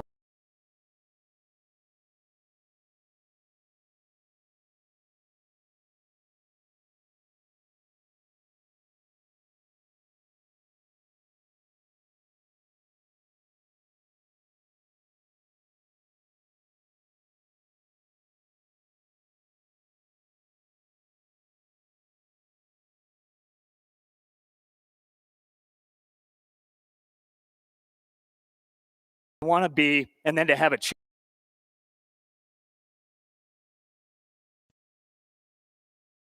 been remarkable. And because I have hope, I know the best is yet to come. Just 2 months after that night, my wife got the call. She had a successful kidney transplant. She's absolutely killing it today.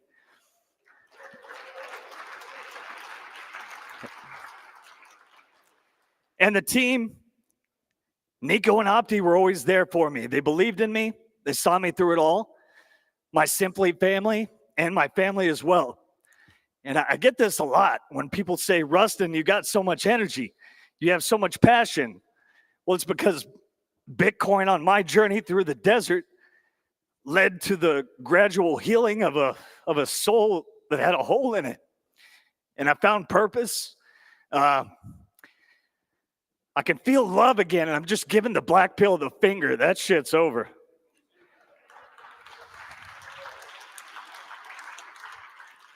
Alcohol is a shitcoin, and for some people, there's 12 steps to Valhalla, baby. But I'm thankful to get to be here and share with you all. Thanks, Gary, for all that you do and you've done for us. You're an absolute legend. And, speaking of legends, it's enough with this warm-up act. There's an absolute legend about to come on stage. I don't know. You might have heard of him. The voice of Bitcoin. This freaking guy has forgot more Bitcoin information than all of us are ever going to read. Okay, that's probably how it is. If you want to tune out the fiat BS, or if you even wanted to tune out Armageddon and find Bitcoin nirvana, what do? Well, in case of emergency, you break glass, turn on Bitcoin Audible, and let the one and only Guy Swan sweetly deliver a fistful of freedom to your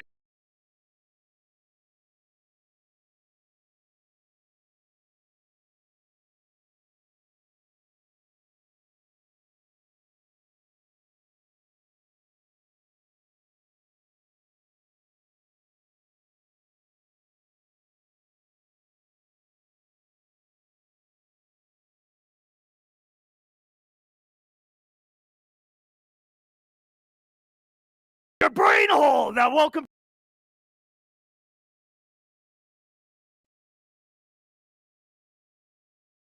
All right, so I wanted to, I'm Guy Swan, the guy who's written more about Bitcoin than anybody else you know. Probably know me from Bitcoin Audible, probably listened to one of 20 some odd audiobooks. I got like 4 or 5 more on the way right now, busy as shit. Yeah, I wanted to take this talk today to talk about, I'm on a Bitcoin standard. And a lot of people talk about whether or not Bitcoin's being used as a medium of exchange, what Bitcoin's purpose is, all of the trade-offs and terrible things that are going to come, and it's not going to work out quite right. Mining centralization and mining pools is super bad, like all this stuff. And I think a lot of us kind of miss the picture in chasing this dream of perfection and failing to see where massive problems are already being solved and where that growth will probably lead us. So I wanted to take a sober view of what a Bitcoin standard would look like as Bitcoin is today. Not in some imaginary world where we solve all of the potentially impossible problems that we want to solve, but that we will target for infinity. But what does Bitcoin today mean for a Bitcoin standard? So, you guys probably know the term a Faustian bargain. Make a deal with the devil for your soul, for material gain. But I think a lot of people don't know, because I didn't know until I started digging into it, that this story is actually has an underlying theme of alchemy and money printing. That the play by Johann Wolfgang von Goethe has two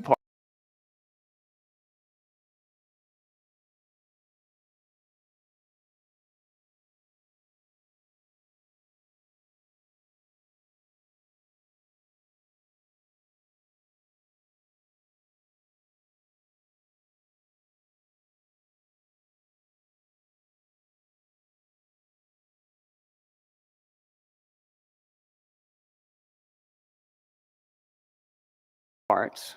And it's about the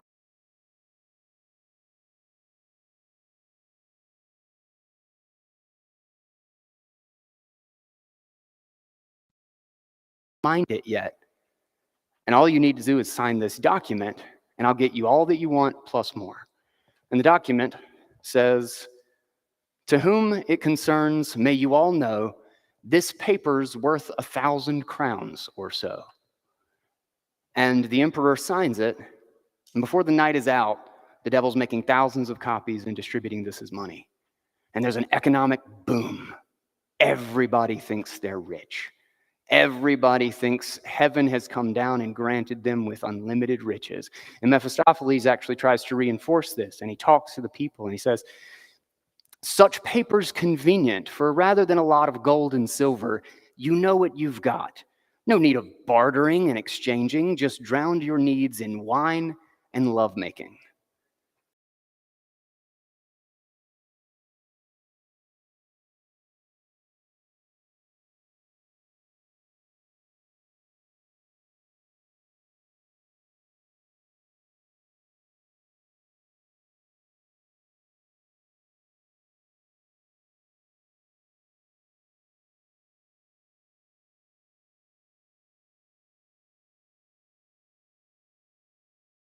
And the allegory,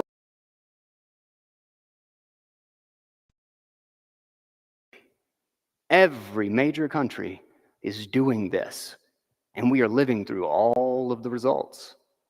We're living through exactly that list of consequences. So what's Bitcoin's killer app? How does Bitcoin save us from this? Now, I want to get this out of the way, and this was a bit of a sober realization for me one day. And I still think a lot of people don't register this, is that global peer-to-peer electronic cash that everyone can use sovereignly has never been invented. Satoshi didn't invent that. That's what he wanted. That was the target. But it only ever actually does that for maybe 1 million people. Then it starts to scale out of the transactions because it necessarily has a limit. Hal Finney actually talked about the fact, like the first response actually on the cypherpunk mailing list when it was, or the cryptography mailing list when it was released was, this is a great idea, but it doesn't scale. And to this day, we are closer. We are a lot closer. I know I use Lightning 20 times a day. I just zapped somebody the other day for some stupid crap, or the other minute for some stupid crap on Nostr. And from my node, start 9 at home, non-custodial, suck it. But we don't have it yet. So why would Bitcoin continue to grow? If we're not all using it for a medium exchange right now, for everything in the world, if I don't run into Walmart to spend my Bitcoin, why is it still going to grow potentially hundreds of times bigger than it is today?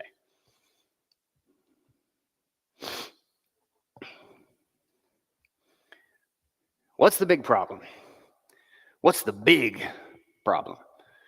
Now, the area of these circles is actually accurate, and I had to like count pixels and get out a calculator, so respect the work. But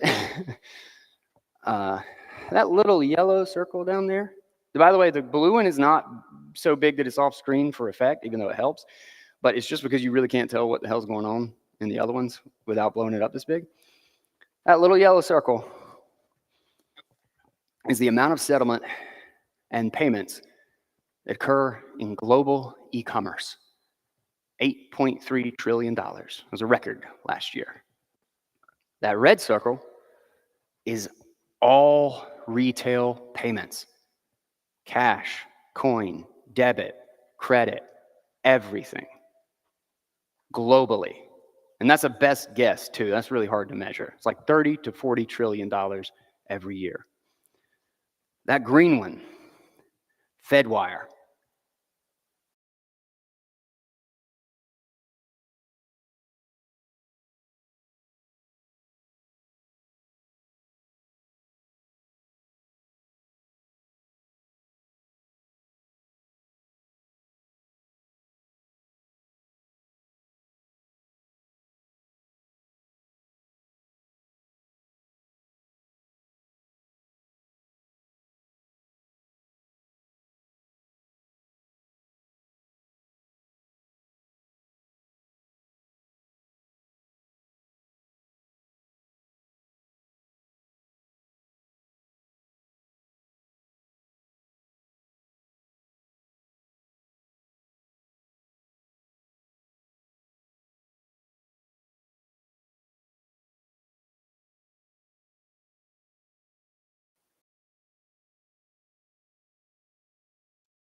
Those are the bigger problems by far. Who wants to guess what the orange circle is? I kind of gave it away. It's orange.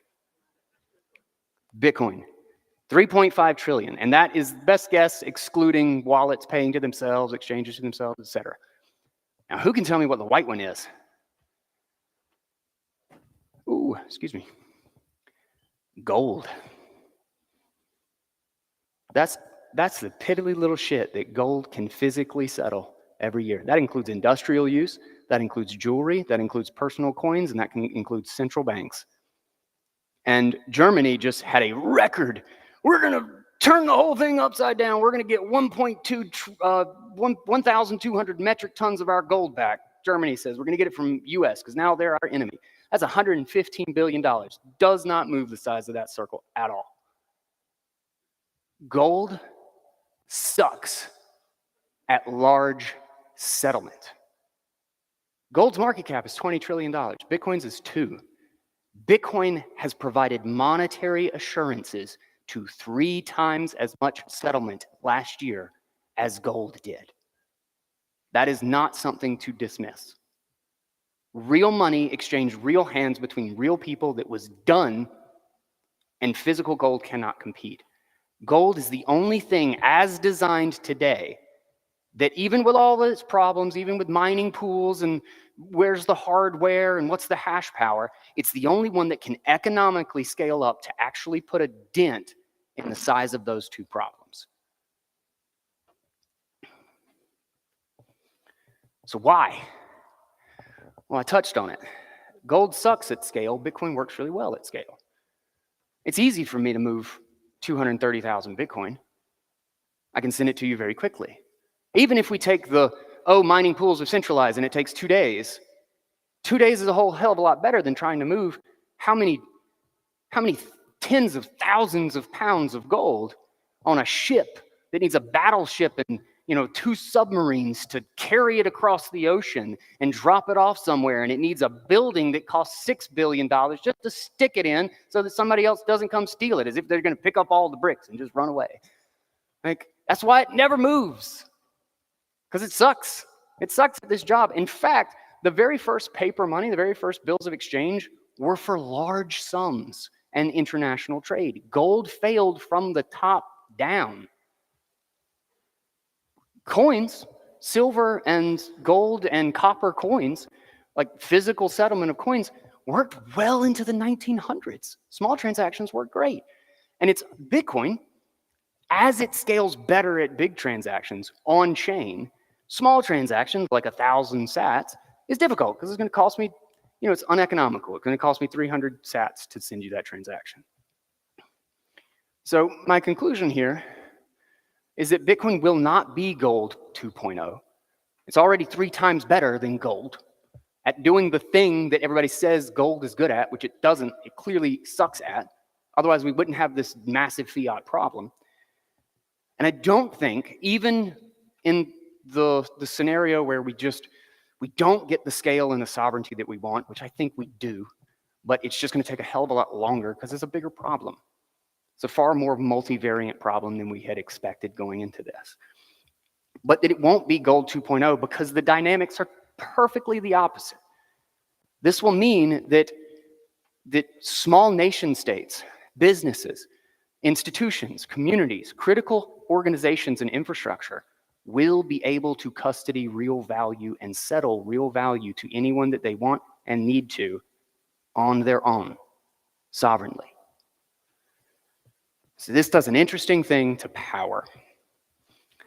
When the whole world, all that green circle and all that blue circle, is credit. It's credit on top of credit on top of credit. Fakeception, top to bottom.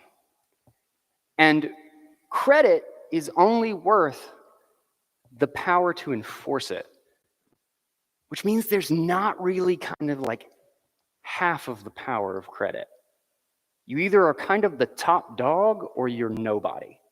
So this is the reason why you have political power that is consolidated so greatly around just a couple of superpowers. And basically the number 2, number 3, and number 4 biggest guys in the room basically are only as good as what the biggest guy in the room says. If you have the second strongest guy in the room guaranteeing your payment, if the biggest guy in the room says, nah, it doesn't really matter. You got the second biggest guy.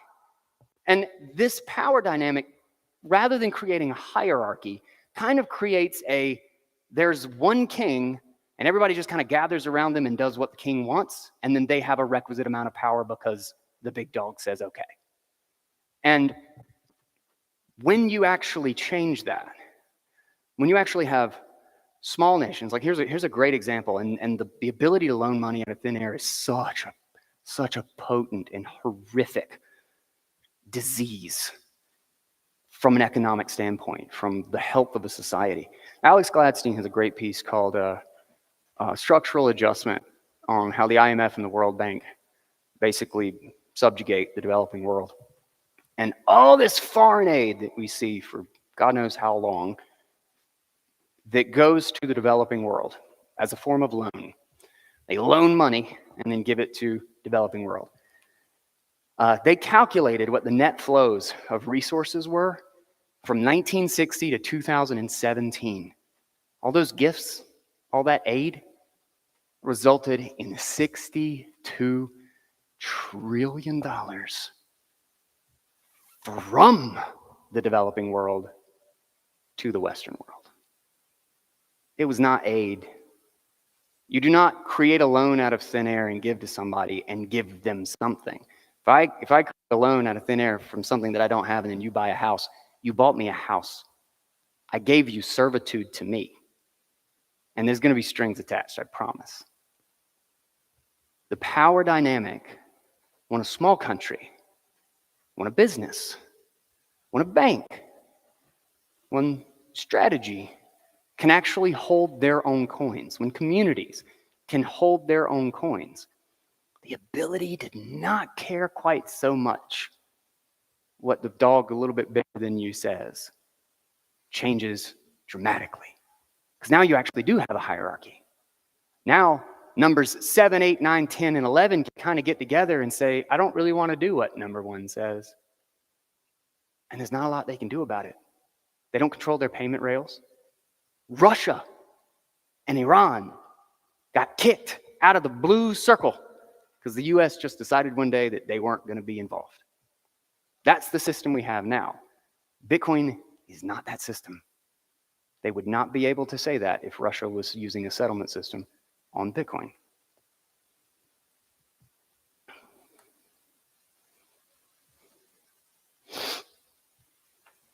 return to traditional banking. Quote, there's a very good reason for Bitcoin-backed banks to exist, issuing their own digital cash currency, redeemable for Bitcoins. Bitcoin itself cannot scale to have every single financial transaction in the world be broadcast to everyone and included in the blockchain. There needs to be a secondary level of payment systems which is lighter weight and more efficient. How Finney? I think we're actually seeing this slow return to traditional banking, but because we all have different standards for Bitcoin companies, it's a little harder to see. This is from the recent River report on the state of the industry, showing how proof of reserves is starting to increase, showing about the increase in stable coins, the increase in use of Bitcoin as settlement. And once upon a time, banknotes were actually specific to a bank.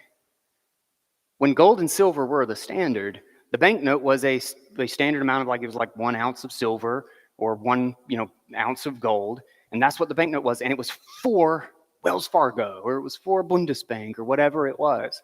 And if the bank went out of business, only those banknotes became worthless. All the other banknotes were fine because those other banks had the reserves. I think we are headed back to that system. Lightning is ultimately just a giant payment system, a global liquidity network for payments that are fully proof of reserves and fully signed. We have proof of reserve for tons of exchanges that just kind of quietly happened after FTX. And we know what happens in a traditional banking system.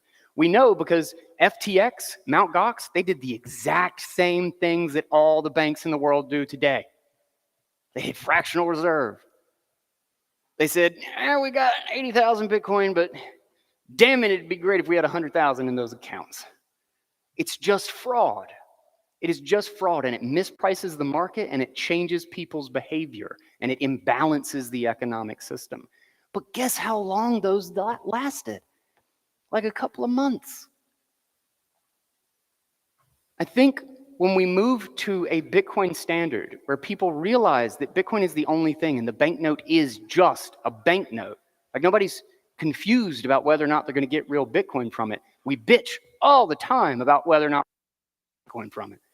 And when we move to this standard and going back to this, it will return us to the idea that if the bank, the service provider, the loaning institution does not have enough real capital, aka Bitcoin, to back their promise, their demise will manifest in weeks, not months, not years, not decades with a couple of bailouts, not half a century like we see in the fiat system. They will die almost instantly, and they will continue to be punished every time that they allow the system to be defrauded, because Bitcoin is too easy to settle large transactions.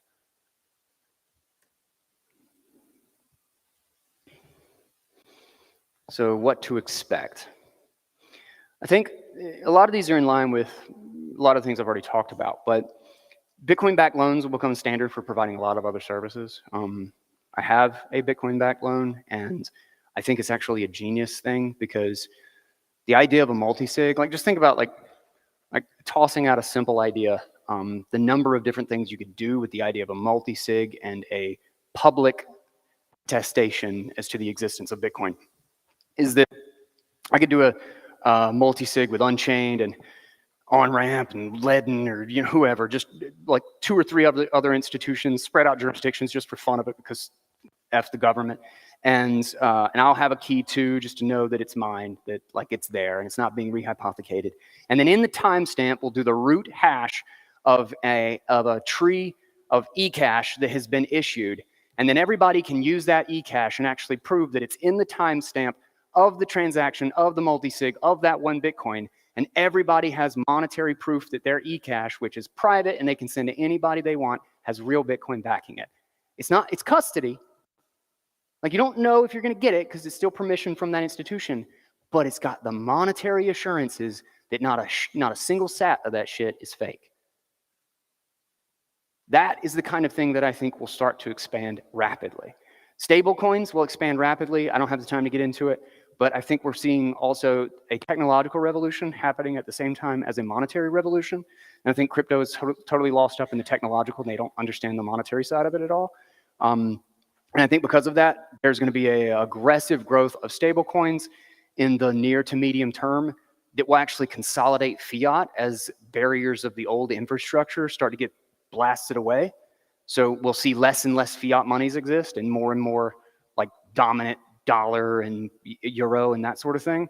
But at the exact same time, Bitcoin will grow aggressively, and they'll build all the infrastructure and key management services that we'll use to F them into A at the end of this. So reserves will slowly become obvious, like it would just become a default thing. Multi-sig will be used everywhere. So many different things can be branched off of multi-sig. It is the sleeping giant that nobody realizes how valuable it is. It's an unheard of thing. Like nothing in the fiat empire could even come close to the brilliance and elegance of separating out trust. And a multi-sig, a native multi-sig is just batshit. It's fascinating to me. Tons of bank services will be provided by non-banks. I have so many different services, payments, things, whatever. They're just provided by like friends.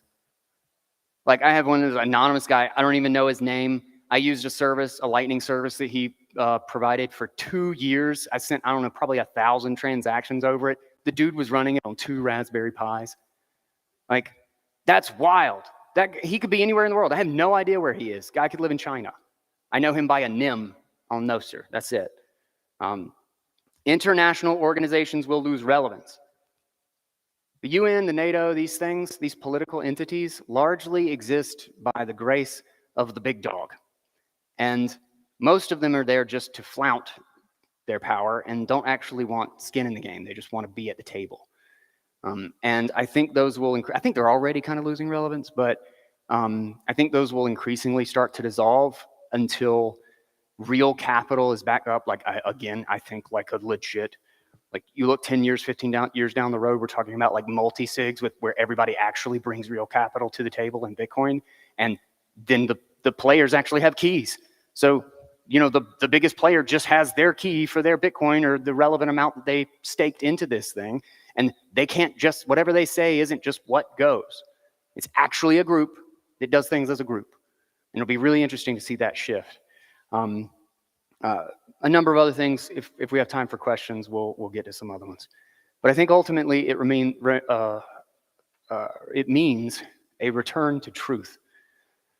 Settlement will become common in Bitcoin, and we will correct the $100 trillion capital imbalance, and we will bring our society back from brink of collapse.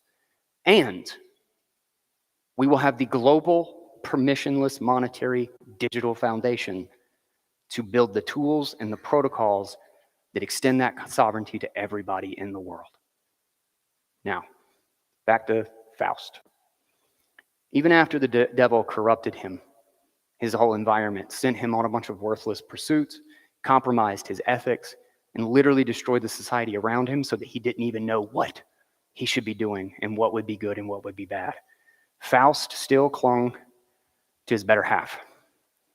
He still sought to do the right thing. And ultimately, the story is not a tragedy. The devil did not get his soul, and the devil did not corrupt mankind. The story is actually about forgiveness and redemption. And because of Bitcoin, I think that'll be our story too. Thank you.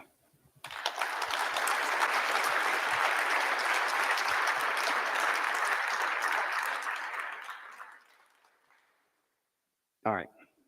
Got a couple of minutes for questions. I went over a tad. Yo! Anybody got anything for me? We're here at the Doesn't have to be about a Bitcoin Simply standard either. Bitcoin news desk at BitBlockBoom 2025, and I'm here with Big Sean Harris and the one, the only Rockstar. Rockstar has actually been giving away his newly minted business cards. Rockstar, do you want to do the honors? Absolutely. I always want to do honors for my uncle Nico. Boom. And then this is secret to happiness in life. Buy Bitcoin. So please, sir, take my business card. Thank you, sir. Thank you, sir. I have an official Rockstar business card. Buy Bitcoin and it has his his X handle on there, Rockstar Dev. It's a very unique business card. Very unique. I feel like this is cheaper than actual business cards. I mean, it is, and I'm very thankful to Fed for making that happen, so that I don't need to bother too much. I can just whip them out and stamp them. The big print. That's how it works. Oh man. And of course we got Big Sean in the house. Big Sean has gone missing since the halving party. No one has seen him or heard from him. He has just disappeared.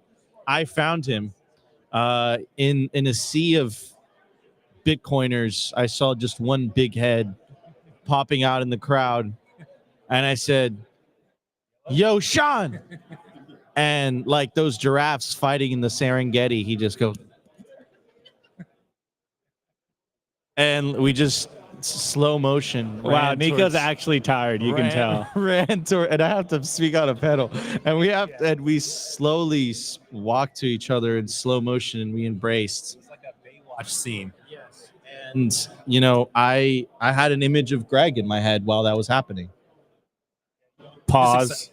Yeah, pause. Full pause. I'm excited to be here with Nico and Opti and Opti's soundboard, Opti's air horn, the #1 air horn. Wait, what's the button? Can I press it? Can I press the where? Right here? I can't press it as good as Opti does it.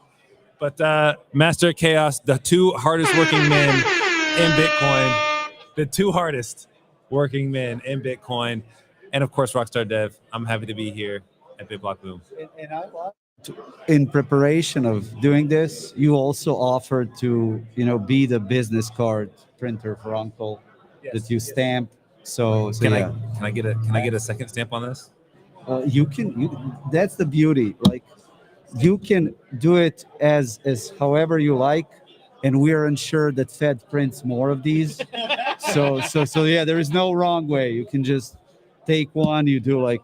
Oh wait, that is. There we go. Yeah. You know what I realized about this is that these are fully customizable business cards, and they're unique. Yeah. Every single one that you give out is a unique business card. Yeah. You might take business cards out of business, bro. I'm now offering, if you're doing a Bitcoin conference event, whatever, Uncle will come and I'm going to do a workshop of how to create business cards. I'll bring these because, again, Fed prints all this for Uncle. I don't need to worry. Bring them, and then people make them uniquely theirs. Like, Sean, this is yours. You don't want Uncle stamp, then don't stamp it. Do the other side, but yes, there you go. So make it uniquely yours, because it is quite funny. We live in this high velocity trash economy of fiat, and these are cheaper than printing actual flyers. So yeah. Is this actually true? It's true. The business cards cost more than $1 per card. I just ordered business cards, and they're significantly more expensive than this. More than $1 a card. What, 1 million for good ones? Yes. These are like every single one is custom, bro. Well, and this is crisp, and they smell good. They got the unique smell to them. Not only that, smells like fiat. Look, they're not only custom, they're serialized, bro. So you get a unique serialized custom business card. And what I found is, if you give a business card, always people are like, another business card. But you give these, people are like, oh, actually, it's cool. And funny enough, here at BitBlockBoom, we overlapped with real estate conference and insurance conference. So I gave to one realtor $1. Oh my God! Like the next, all of them are coming. They're giving me their business cards. Like, can we trade? I'm like, dude, like sure. So yeah, they loved it. I met a guy named Jared today, and he gave me his business card. About 5 minutes later, I threw it away. Nope. Shout out to Jared. Sorry for throwing your business card away. I would not be throwing Uncle Rockstar Dev's business cards in the garbage. I have a question for Rockstar. At what price of Bitcoin would these be $100 bills? I mean, right now, because these will be worth the most at this moment. We know that every second that passes, these are worth less and less. So right now, yeah, get them while they're hot, freshly minted. And yeah, and thanks also to the bartender here at the BitBlockBoom. She broke 100 for me, so freshly printed, yeah. No, I mean they look. I thought they were fake at first. Fake too. I thought this was monopoly money in your pocket. Yeah, but then I thought about it. It's like I feel like fake dollar bills would be more they expensive. are fake. What do you mean? Gold dollars are fake. So they are. You guys are fucking with me. You know what I mean? Yes, but again, but they're fake. There's so much truth in what Rockstar is saying. It hurts my brain. Yeah. So all dollars are fake. Anyways, guys, you're listening. You're listening to the third break of BitBlockBoom 2025. I'm here joined on the desk with Big Sean, a Rockstar dev, and of course, my legendary co-host who's been producing the BitBlockBoom conference today, Optimus Fields. It's been a crazy year in Bitcoin. I mean, I think we all expected the cycle to be a lot more advanced by now. It's been a little bit underwhelming, a little bit. A lot of people are speculating it's because of the macro environment, the uncertainty related to Trump's tariff policy. Big Sean, do you have any thoughts on that? Yeah, tariffs are just making everything more expensive. So I expect Bitcoin to get more expensive as well. And I actually can't think about your question right now because you have a Buttersoft sweatshirt on that says simply Bitcoin, and I just want one. I want the Buttersoft sweatshirt, and when I get home, I'm gonna order one. So are those sweatshirts? Are they made in America, yes, or am I gonna be charged 25% more? That's what I want to know. They are made in America. Are they really? Yes, they are, bro. They're made in America. Yeah, they're made in America by our buddy who is an actual Bitcoiner, and he owns a merch shop in California, or a clothing company in California, and it's absolutely awesome. So shout out, you know who you are, man. You know who I'm talking about. It's David X. Represent. David X. From Represent. Oh, I thought you were saying represent. like I thought you were being hip, Opti. Represent. No, I'm a boomer. You know this. No, you're not. No, you're not. You're Gen Z. Another lie. Opti will be forever Gen Z. He's gonna be 60 years old. Opti's gonna be like, bet fam. We cooked. Him and Rope are gonna be hanging out with the soundboard. Just. Oh, did you just press it once? Is that how you do it?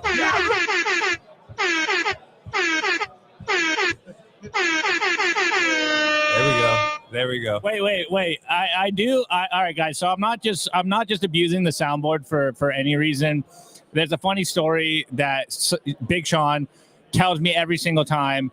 Is I used to call myself the Master of Chaos, and then at a certain point, I realized that was a very bad name for me. If you know, you know. And I had to tell Sean, I'm like, yeah, okay, maybe I got to drop the Master of Chaos. This is from the Spaces days, guys. This is a long time ago. Yeah, some lore. I don't know about that. Like, I think the trend is absolutely right now, it's embrace the chaos, because when you look at, you were mentioning tariffs and everything else, like, there is so much more chaos every day. And the more chaos there is, like, the more I come to Bitcoin as that order, like creation of order. Like every 10 minutes, on average, there will be a block, there will be some kind of order established. So really looking forward to that. And then chaos, embrace it. Absolutely. I think it's time. It's not 2022 anymore. It's time to embrace the Master of Chaos. Damn, I might have to go back. It's coming back. We're bringing out of retirement, Sean. You heard it here first. I am bringing back the Master of Chaos. Nico, you better get ready. The Master of Chaos is back. So, it's 2025. Bitcoin's going to $1 million, and the Master of Chaos is back. So on the Friday show, I mean, Nico Jones came back. Opti, we have to go back to our roots, bro. Yeah. Nico Jones is back. Opti, the Master of Chaos. I'm abusing the soundboard every single day now. Are you ready for this? No. I want to see what comments say, because there are some good questions. See, are they certified organic cotton? I don't know. Let me. I'll have to look at the tag. I don't think they're certified organic, so Yeah. we might have got caught. Soft. And then I see NSA is blocking the stream. Let's go. IMF guys in the building, maybe. We're going to check that. But there is definitely Jerome Powell and Secretary Yellen. So I just got Secretary Yellen to hold a beer, like what is it called? Corona. So yeah, we're having fun here at BitBlockBoom. And shouts out to Secretary Yellen, because it's almost Corona time. It is almost Corona time. You know what I've realized though is that we're winning so hard that Secretary Yellen, sound guy needs to chill. You know what I realized is that we're winning so hard that Secretary Yellen is no longer Secretary Yellen, and Secretary Bassett is like literally dropping Bitcoin as a store of value on legacy media. Yellen is now one of us. Sorry, like she's one of the biggest promoters of Bitcoin. So to thank you, Yellen. Yeah, thank you on that. Here's my question: What happened to Opti's girlfriend? What happened to Chrissy? Okay, that was a rough breakup. I tried to get into that scarf, treasury she's got. She's got very nice silk scarves. And I am sorry for our European listeners, because I think I might be the reason why Christine Lagarde hates Bitcoin so much. So, for you European Bitcoiners, I will take responsibility for that. That's totally on me. And for me, really, like, it's such a competition between Secretary Yellen and Christine Lagarde for who is sexier. Yes, Like, exactly. I would sacrifice myself and have them both. Bitcoin stack? Your whole Bitcoin stack? I'm ready for that. So, just sending it out there. What about Nancy Pelosi's stock tracker? Oh my God, stop. Like, I can only get, so excited on this stream. No. Calm down. Oh, yeah. Hold on. Well, guys, you're okay. Janet Yellen has officially joined the live stream. Appreciate it. Thank you. And love her so much. She's so sexy. Look at this. Oh my God. Beauty, my beauty. Yes. Yeah, so YouTube, this is a joke. This is all metaphorical. That's a cardboard box. We're just. Please, Yellen, come join us at one Bitcoin conference. We promise to treat you right. All of us. Right, Nico? We'll take care of her, especially on this stream. Right? Yes. 100%. Okay. You have a good time. Okay. All right. All right, pivoting the conversation.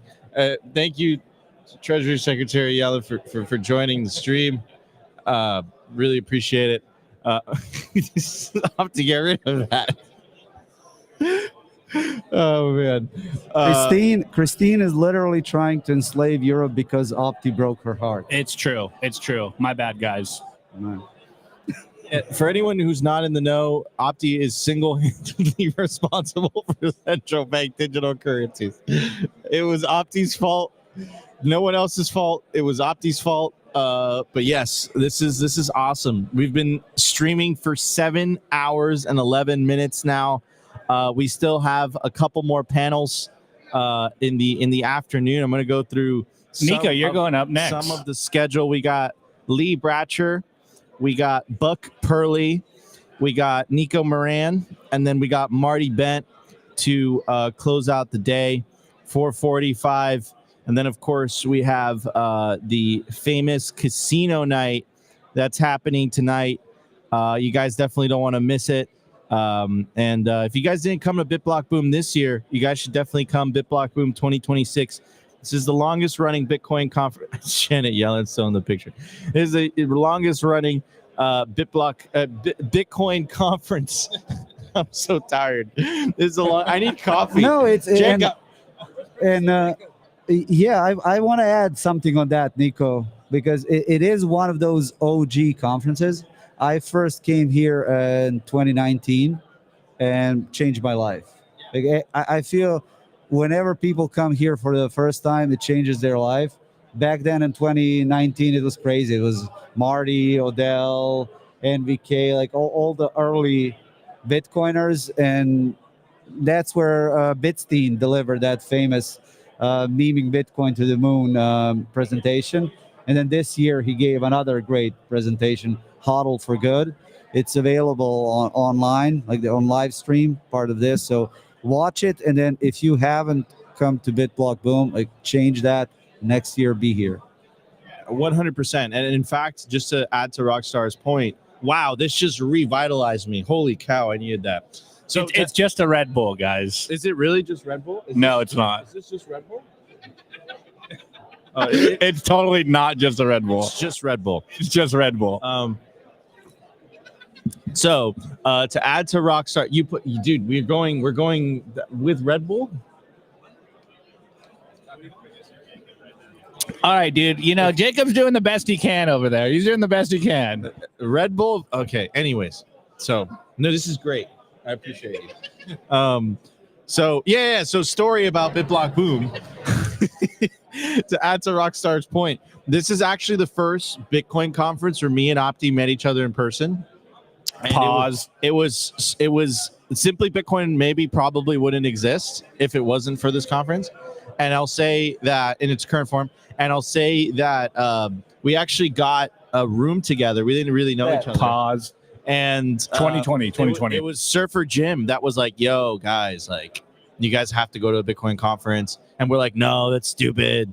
I'm trying to stack sats, bro. Yeah. And then he's like, no, bro, there's nothing like a Bitcoin conference in person.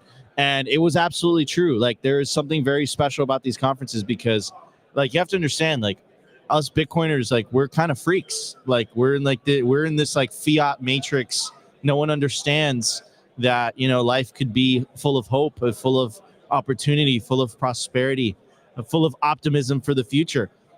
Just most people are just operating on this standard. They're operating on this fake money standard, and it's breaking the system. Yeah, and I would really... It's breaking their soul, man. I would really add also a Gary Leland, who organizes the conference, is a big part of creating the best possible environment, because if you come to BitBlockBoom, like, shitcoiners now are not joining, but back in 2019, 2020, they were trying. And you would have, as soon as someone starts talking about blockchain and crypto, Gary just kicks them out. So I witnessed that. There was a guy like talking about ICOs, and Gary was like, okay, you're done. He said, no, I bought the ticket. He's like, no, we have the rules. He like kicked out. And creating that type of environment with right people, it really, like, it's what uniquely makes BitBlockBoom what it is. Yeah, any conference, right? When you're at any conference, just being able to hang out with the boys, hanging out with the Bitcoiners, it just makes it so much better because you're working or whatever you're doing all the time, and you finally get to talk about Bitcoin and talk about Buttersoft sweatshirts from Simply Bitcoin that I can't get my mind off of right now. Do you want to touch the Buttersoft? That's very nice. silky. Very, very silky butter smooth. I was talking about safe space, but I didn't expect this. So talking about a sweater, bro. Yeah, right. Guys, we're talking about a sweater, bro. I'm gonna take the pictures after this live stream ends, so you see. Cotton 4K. Let's go. Stamping more. Boom. Let's big print. The big print. Larry Lepard. If you guys are enjoying the stream so far, make sure to smash that like button. Shout out to the YouTube audience. Shout out to the Rumble audience. Shout out to the X audience. Smash that like button. Really helps Bitcoin with the algos. The Rumble audience, most savage. The Federal Reserve note will go to zero. It's compelling because, someone said Bitcoin would go to zero. Rockstar, do you have some thoughts on that? Yeah, short Bitcoin, man. Let's go. Yeah. Put your money where your mouth is. Let's go. Oh man, Chipman says you guys are killing it. Has to be a lot of eyes on this gathering today. I don't know what stream you're watching, bro, but I think he's saying killing it as in like we're killing the vibes, so there's no one watching. You guys are killing it. Has to no, that's not what that means. That's a compliment. That's a compliment, bro. Opti, you're so negative. Opti is still thinking about girlfriends. Don't worry, like Christine. Yeah, Christine Lagarde will make her way back to you. Opti will get you another 70-year-old financial woman to take home. No, you meant 70-year-old. That's what I said. Okay. 70. 70-year-old. He said 70. Okay. Yeah. 70-year-old. Yes. Yes. Worried. He's too worried right now. Yes. He's got to drink some more of your Red Bull, Nico, and let it. Come on. You got to settle down. You're 7 hours into this. The two hardest working man in Bitcoin. Only a couple hours left. I have a panel for 30. Man, I have an 8-minute monologue. Holy shit. How am I going to do that?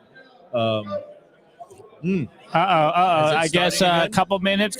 We're going back to the live stage. So I don't know. Hey, let's see. Big Sean, you want to plug anything before we leave? What are you working on, bro? Yeah, I'm not working on anything. We got the halving party coming up in 2028, but that's about it. So, that's a lot of work. 4 years away. See, I'm not the hardest working man in Bitcoin. I take 4 years off and then go. Can we talk about the first halving party, bro? Dude, that was a shit show in a good way. Awesome. It was freaking awesome. It was the most unique Bitcoin event, I think. Maybe I'm biased. Rockstar will be at the next one. He told me. He saluted right there. That means he's coming. It's Bitstein, so I got to salute Bitcoin. But no, I must admit, I'm sad I didn't make to that gathering. And you guys, did an amazing job with that one. So. I'll never forget the moment where I just joined on stage. I just crashed it, and I was eating a burger on top of Greg's lap. It was a very special moment.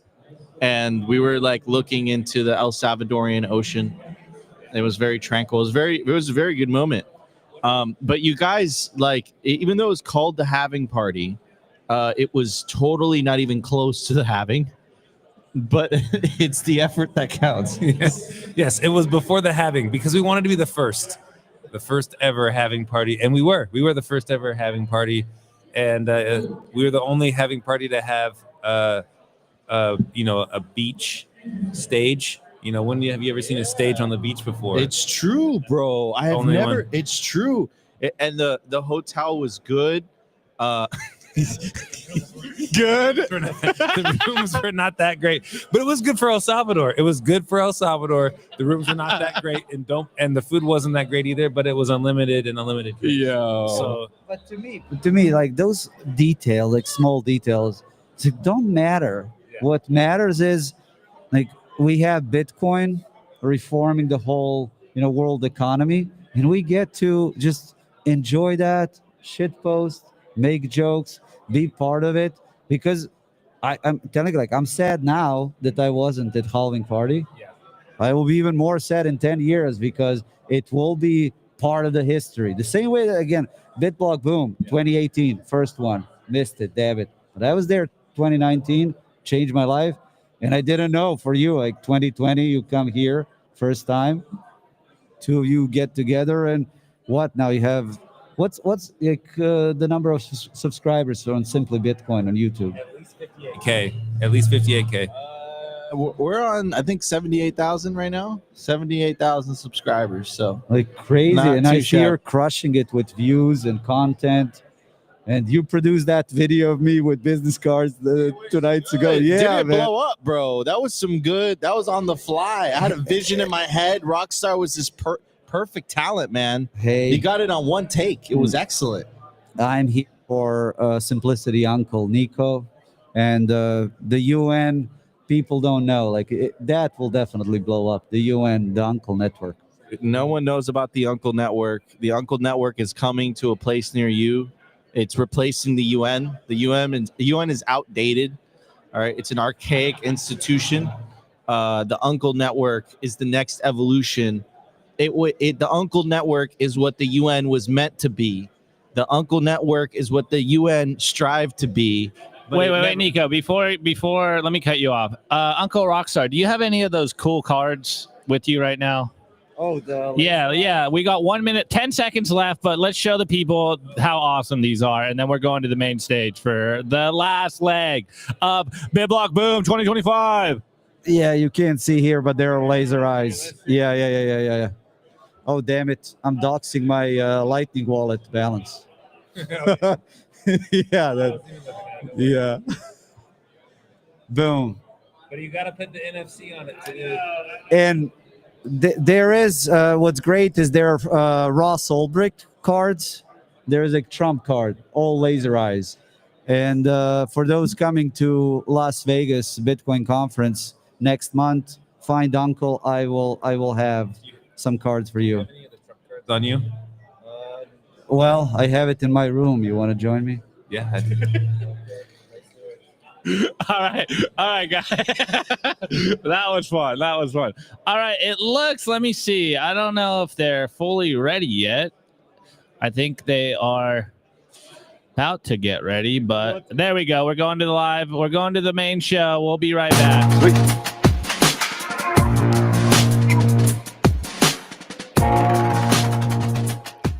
All right, good afternoon, BitBlockBoom. How's everybody doing? All right, hey, my name is Lee Bratcher. I'm the president of the Texas Blockchain Council. I'm going to share a little bit with you about the Texas Strategic Bitcoin Reserve Bill. By show of hands, how many of you have heard of this piece of legislation? About more than half slightly. So very briefly, we're going to recap the bill, chances of passing, where it is in the legislative process, and then I'm going to get up the stage. So SB 21, Senate Bill 21 is the name of the bill. It establishes a strategic Bitcoin reserve for the state of Texas. Initially, we were going to seed that reserve with donations, but as the bill made its way through the Senate, that portion was taken out. There were some people that were concerned about people donating too much Bitcoin to the reserve, and I said, trust me, I was going to have to twist some arms to get any Bitcoin donated to this reserve. So I was pretty grateful that they took that piece out, because that means I don't have to pass the hat to get people to donate Bitcoin to the reserve. So they are going to do an appropriation. So the state of Texas is going to appropriate a certain amount of money. Right now it's looking around $20 million, which is not a huge amount. You might say that's not a very big amount, but it's more the signal, right? The Texas is the 8th largest economy in the world if it was its own country, soon to be the 7th. So it'll be the largest sovereign entity to put Bitcoin on the balance sheet by GDP, by economy, by size of sovereign entity. So we are pretty excited about that. It passed through the Senate a few weeks ago. I'm sure you guys saw that. We are waiting for the hearing in the House. When we get the hearing in the House, then we got about maybe 20 days or so for it to get to the floor of the House for a vote. And then the governor has assured me that he will sign it when it comes in front of his desk. So the chances of this bill passing are quite high. Yeah. We may or may not be the first. There's a lot of other states working on this kind of legislation. Utah got a bill passed, but I think they pulled the strategic Bitcoin reserve portion of the bill. So there is still a chance that this could be the first strategic Bitcoin reserve where there's actually an appropriation from the sovereign entity where they're going to buy the Bitcoin and put it on the balance sheet of the state. So why a strategic Bitcoin reserve? What are we hoping to accomplish here, especially if it's only $20 million? Well, it's just perhaps starting with that. We think it can grow. So we'll enhance the state's financial resilience and sovereignty over time. Provides a hedge against inflation. When Senator Schwartner, who's the author of the bill in the Senate, spoke about the bill on the floor, he actually wrote a 20-minute speech out and talked about Bitcoin as a hedge against inflation. He talked about money printing in DC. And so we were pretty surprised that he had done all that research and presented it in that way. Surprised and excited. And I think the state of Texas is starting to understand it. There's still a good bit of opposition. The bill passed in the Senate 25-5. There's 31 state senators, so we had one abstention. 5 people voted against it, 4 Republicans and 1 Democrat. So it's really, not partisan, right? We just had 4 Republicans, 1 Democrat. It was really no rhyme or reason. Tends to break on like age demographics. The older rural Republicans have given us the most trouble. So it's not partisan, which is kind of an interesting thing. The state of Texas already invests a lot of money in a variety of things: real estate, stocks, bonds, mutual funds. This would be a further diversification of the comptroller's resources. And the state of Texas runs a budget surplus every year. We're constitutionally required to never have a budget deficit, which is why we do have a surplus every year in the state of Texas. So what can you do? This picture right here, I wonder if anybody in this room was with us in Austin. There we go. We got a couple people. Several, actually. So some of the people in this room are in this picture. This is from the Senate hearing a few weeks ago. We will have a Senate hearing in the House, like I said, maybe a week or 2 weeks from now. And we'd love for you to come down. You can sign up to be an ambassador. You can come down with us, be in the hearing room. I will say next Wednesday, Gideon Powell, who is the CEO of Cholla Petroleum, is got another bill that's being heard that's more on Bitcoin mining, but he wants a lot of Bitcoin miners to come down, just a lot of Bitcoiners to come down to Austin with him this Wednesday. So if you're interested in going down, being in a committee hearing room, perhaps even testifying in front of this committee hearing this upcoming Wednesday, let me know. Gideon's probably going to charter some sort of bus or something to tell, if you know him, text him and say, hey, charter a plane, not a bus. But we'll go from Dallas to Austin next Wednesday for that. So with that kind of wraps up my update on the Texas Strategic Bitcoin Reserve Bill. I am excited and honored to bring up the next speaker here in just a moment.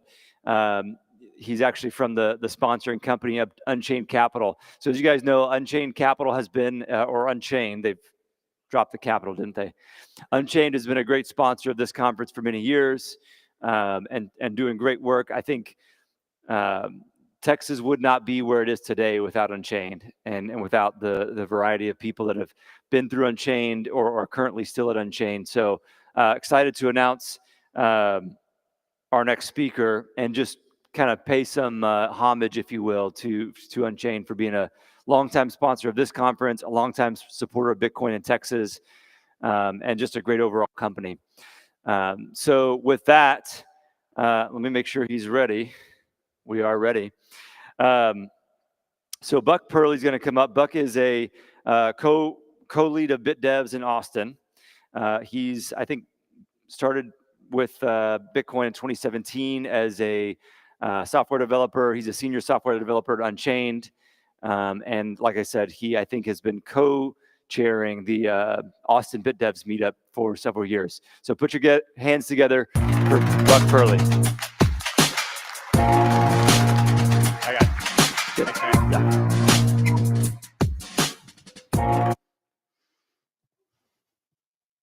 All right. I think they're going to get my slides up because we're a little ahead of schedule, which is great because I have a lot to talk about. Standing by. How's everyone enjoying BitBlockBoom so far? All right. This is actually my first time at BitBlockBoom. I think when I first moved to Texas, I came for one of the, basically, I guess, the LobbyCon and got to meet a bunch of Texas Bitcoiners and OGs, and that was a lot of fun. So I'm really grateful to be able to speak today and represent Unchained. But are we still standing by? I can see. Okay, great. Okay, so from Montesquieu to Satoshi, Bitcoin governance and protocol resiliency. We're going to be going through about 300 years of history in this talk, so I'm going to jump to it. So real quickly again about me, Buck Purley. I'm currently the director of product engineering at Unchained. I've been working primarily building Unchained's custody infrastructure, as well as working on and contributing to our open source software ecosystem for the past 5 years. And relevant to what I'm going to talk about today, I guess I'm an amateur historian. Really just means I like reading on the topic of US founding era political philosophy.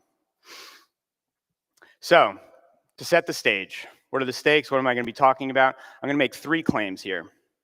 The first claim, freedom is unnatural. The second claim, governance is inevitable. And finally, perhaps the most controversial of the claims, we will never win. All right, let's start with the first. Oh man, I cannot see my speaker notes because they are the same color as the background. Hopefully we can make those black on white. There we go. Okay. So what do I mean by freedom is unnatural? Basically, most humans want to be ruled. We want to be taken care of. We want to have the serious responsibility of governance taken out of our hands. But it's not just about being taken care of. The other reason why we inherently want to be ruled is because we also want someone else to blame when something goes wrong. That is part of a system of governance. That is part of freedom. Freedom is the freedom to take responsibility for your own failures. Thomas Jefferson encapsulated this idea when he said, "The natural progress of things is for liberty to yield and government to gain ground." Now, I think when most people hear this, the first thing that immediately comes to mind is the image of the Leviathan, right? The big bad government coming after us and taking away our freedoms. But I think there's a lot more to this. If we look at the beginning of this statement, liberty yields. That is not liberty is overcome or is overtaken. It is an active process. We give up our liberty. And once we choose to give up that liberty, government's never going to give it back. Another way in which we naturally want to give up our freedom is mob mentality. I'm going to need all of these speaker notes to be highlighted. Sorry. So the mob mentality, right? This is another way in which the human manifestation to give up our freedoms comes about. The mob is a way where we don't have to have the responsibility of making our own decisions. The mob does that for us. And when something goes wrong, when the mob gets out of control, I didn't have anything to do with that, right? It was the mobs that took out the guillotine, wasn't any individuals. Now, where this all kind of comes to head is with this idea of fascism. I think in the modern imagination, the idea of the fascists and the communists, they were like competing interests, you know, the red coats and the brown coats fighting in the streets. But there's actually a lot more that is related between them. This idea, the word fascism comes from the Latin word fasces, meaning bundle.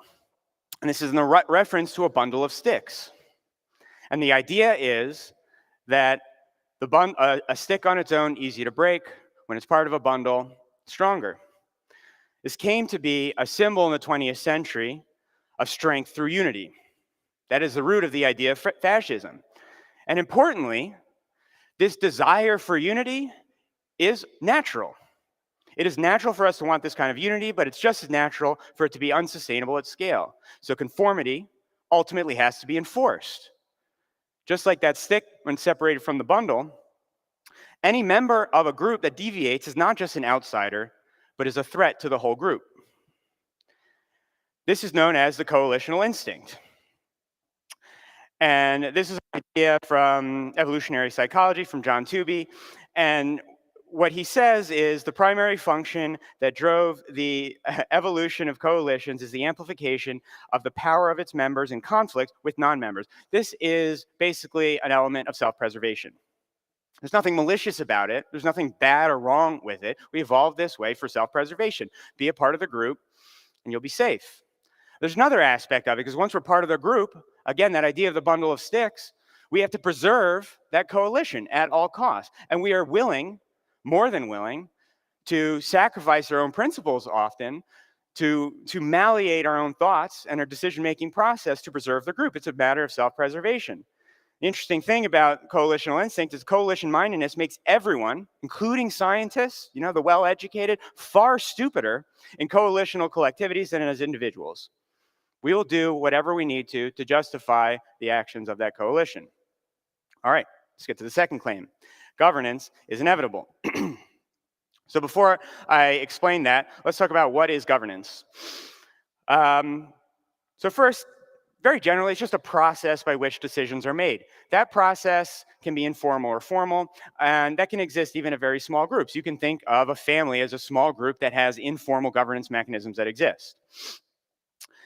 Another important thing is I think often it can be viewed as evidence of no governance if you have a stalemate, for example, right? If no decisions are made. But this is still a decision, and it is still a manifestation of a governance system.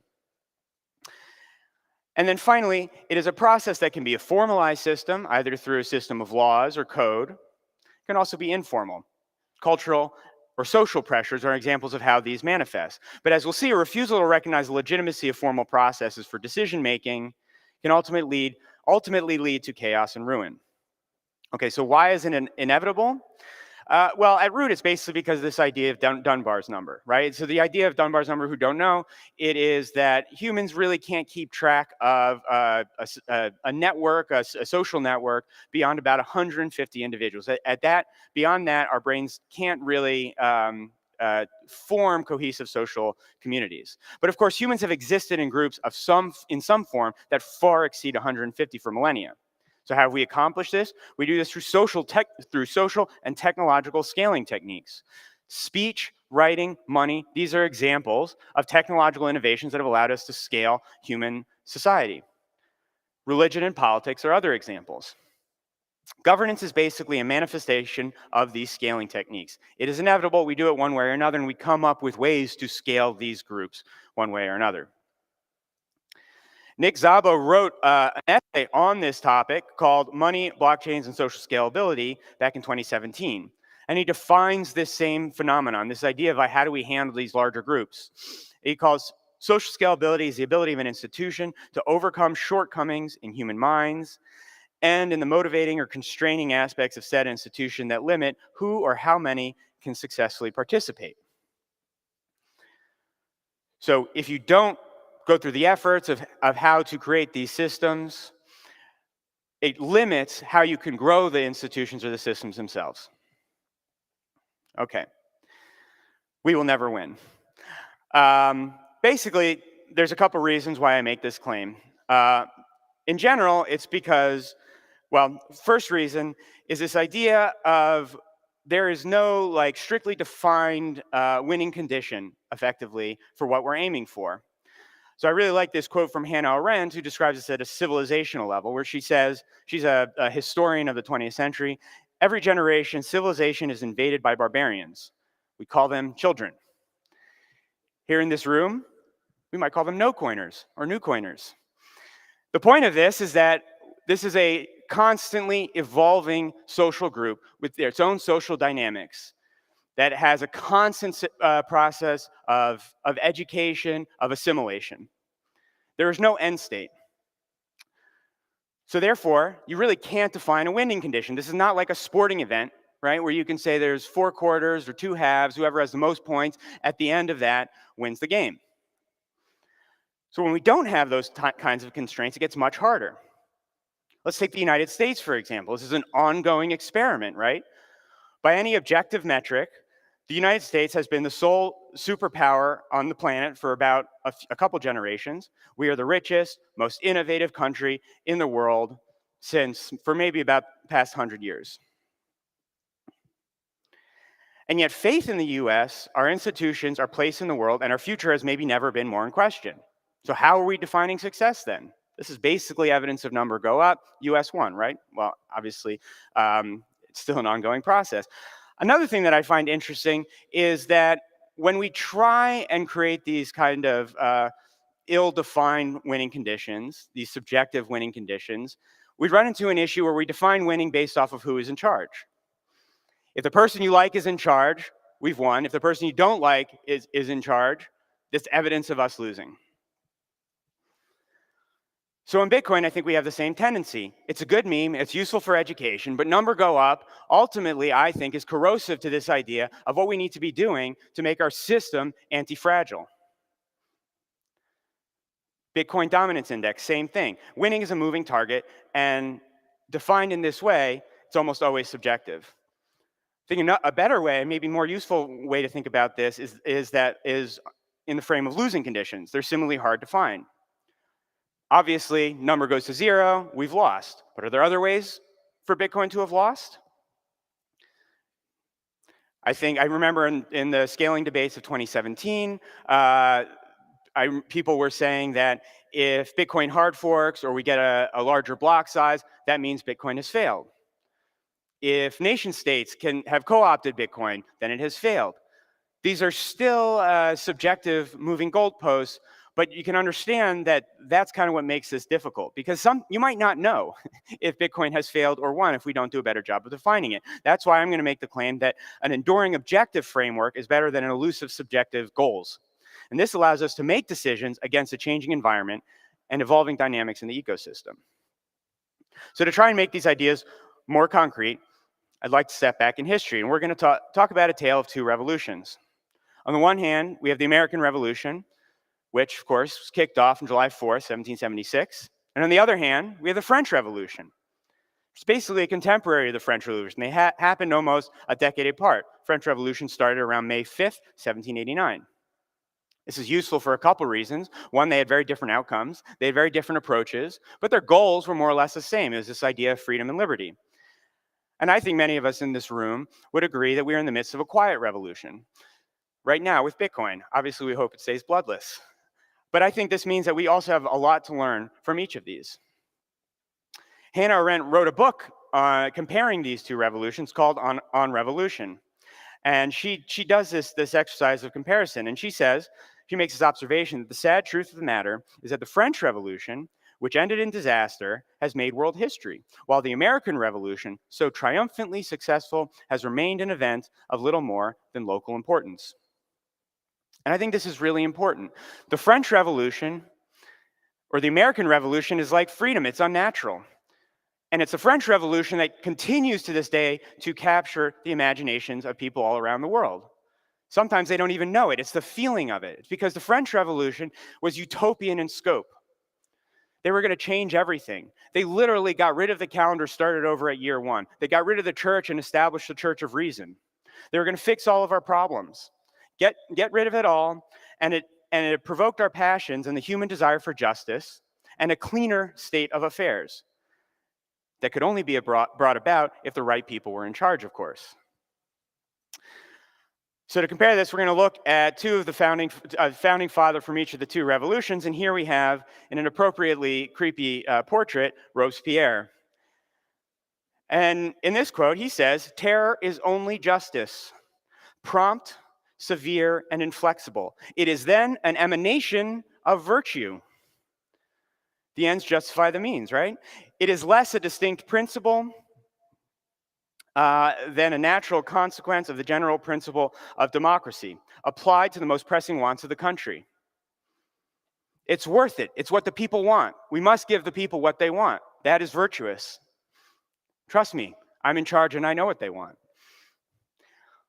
Let's compare this to James Madison, who in Federalist 51 said, "If men were angels, no government would be necessary. If angels were to govern men, neither external nor internal controls on government would be necessary." There's a hubris of Robespierre, who knows exactly what the people want and will go through any means to give it to them. James Madison, who would eventually become president, saying, "You can't trust any of us. Angels do not govern men. None of us are angels, and therefore none of us are to be trusted. So we must have controls." And what are those controls? This is what we know as checks and balances. This idea of checks and balances came from, ironically enough, another Frenchman. Back in 1748, Montesquieu, in the spirit of the laws, said, "In order that power cannot be abused, it is necessary that by the arrangement of things, power stops power." So rather than we must elevate a center of power to get what we want, in order to ensure freedom, the liberty, and ensure that it must not yield, we have to raise up as many different centers of power as possible. It's those checks and balances. But not only that, perhaps more importantly, he recognized the danger of those who speak from good intentions, that virtue and reason themselves were forms of power that similarly needed to be checked. This is exactly what Robespierre said. This virtuous goal justifies anything. Hamilton said in Federalist 25 something I think highlights this even more. For it is the truth which the experience of ages has attested, that the people are always most in danger when the means of injuring their rights are in the possession of those of whom they entertain the least suspicion. Don't trust, verify. Even those whom you believe are on your side, that have the best of intentions, that are looking out for us. Those are the ones that we should be most distrustful of, because that's when we let our guard down.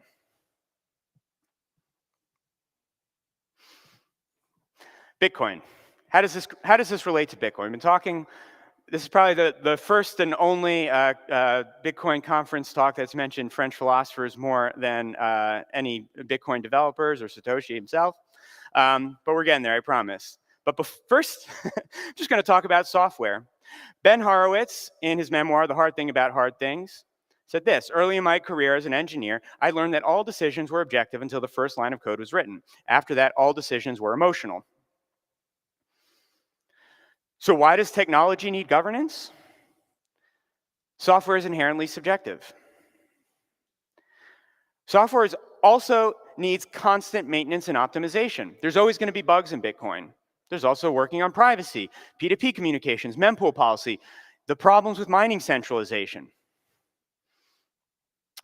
Technology also almost always has trade-offs.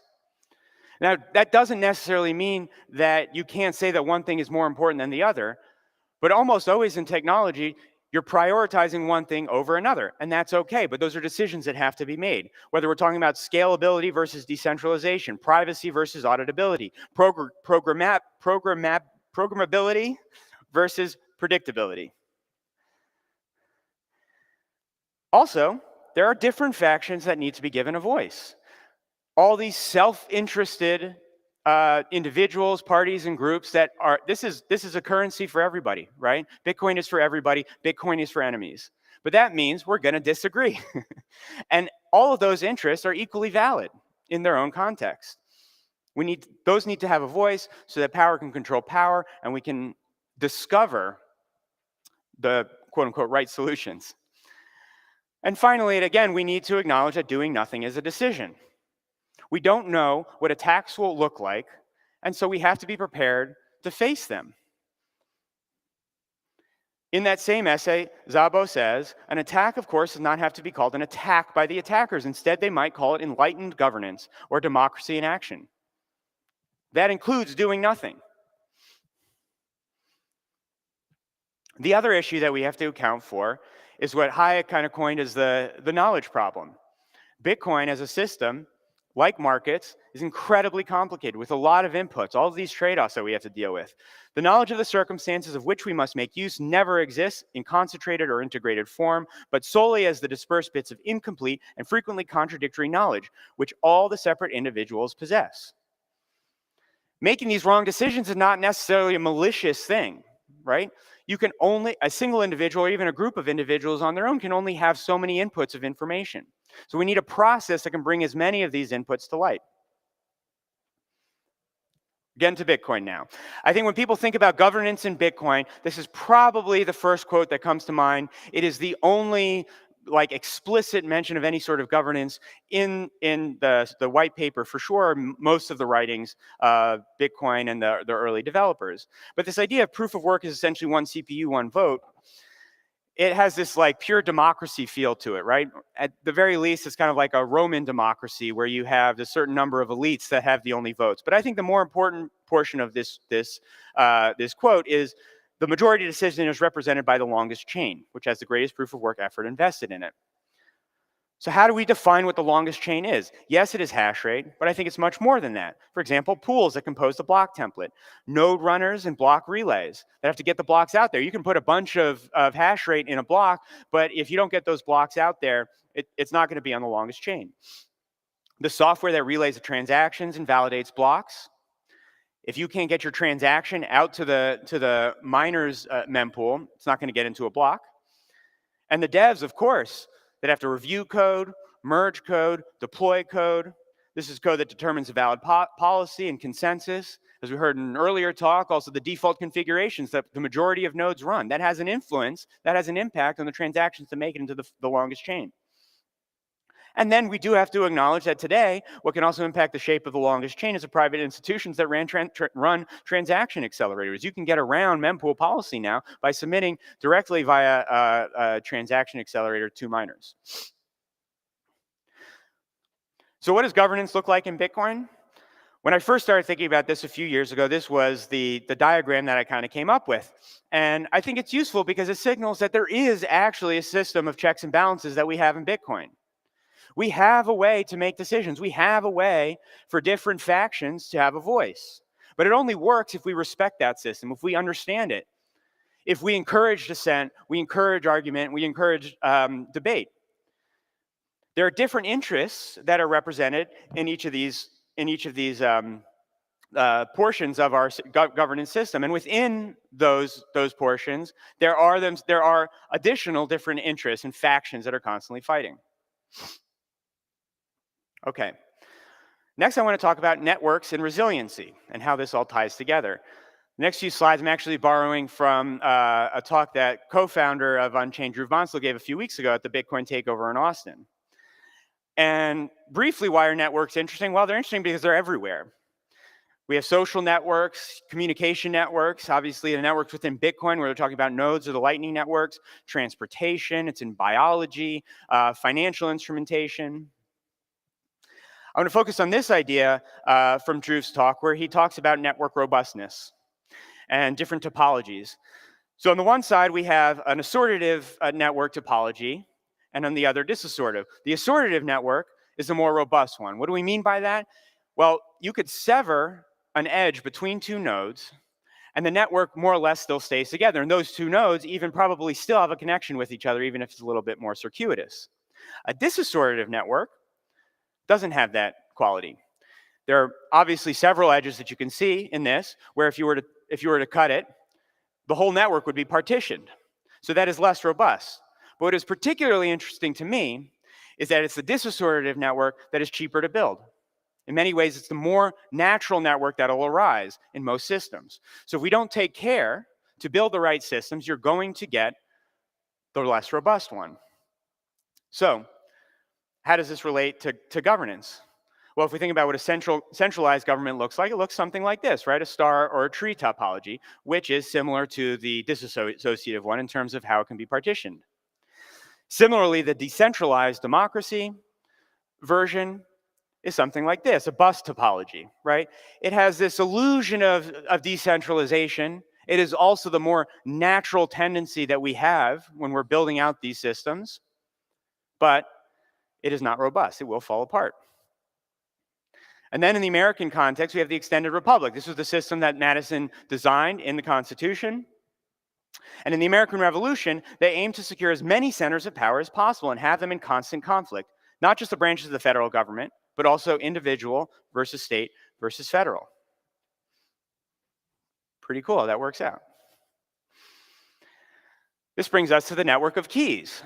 So we can get additional robustness, not just in the governance of Bitcoin itself, but we can represent these governance systems in how we secure our Bitcoin. So obviously, if you're trusting in a centralized custodian, that is less secure. Collaborative custody improves this a little bit. In a collaborative custody environment, well, first you can have multi-sig, and then you still have a single point of failure in the person who's controlling the keys or can decide who to spend. In collaborative custody, like with Unchained or several other companies that are offering this service now, you still have something that approximates a kind of hub and spoke system. And what Unchained believes is actually to make a more robust system, like in governance systems, you want to expand what this network looks like. Bitcoin as programmable money gives us a way to connect meat space, governance relationships with the digital world of Bitcoin through our keys. And as the network grows and edges in between the nodes multiply, the strength of the security increases. And this is not just about the robustness to loss and theft. This is typically what we're talking about in the context of multisig, but it's also a robustness with regards to accountability and auditability. All right, we got a topic that's obviously top of mind. It's been several talks today, and I thought it would be useful to actually connect this to what I've been talking about today. So the first thing I just want to highlight is from the perspective of governance, how we get to what we're talking about, I think matters. There's a quick and easy way. You get that immediate gratification, but in the long term, it's not going to be as robust. Instead, we have the way that our founders actually gave to us for a long-term robust system that'll be long-lasting and ultimately serves us well, but it takes a lot of work. So what about mapping the network of keys into a more robust network and system of governance? So how can Bitcoin as programmable money, again, allow us to connect the governance structures in meat space, the checks and balances into the digital world? Okay, we could say to the government, well, make sure you're at least using multisig. And we can put it in the bill, don't spend it for 20 years, or certainly if you do it as an executive order. We've seen how flimsy these can be. It's nice to have it in a piece of paper, but there's no actual real enforcement mechanism underneath that. What if instead, like our own governance structure, the decision-making was distributed? You could imagine states having a key that is securing the federal government's strategic reserves, the different branches of government in securing the funds as well.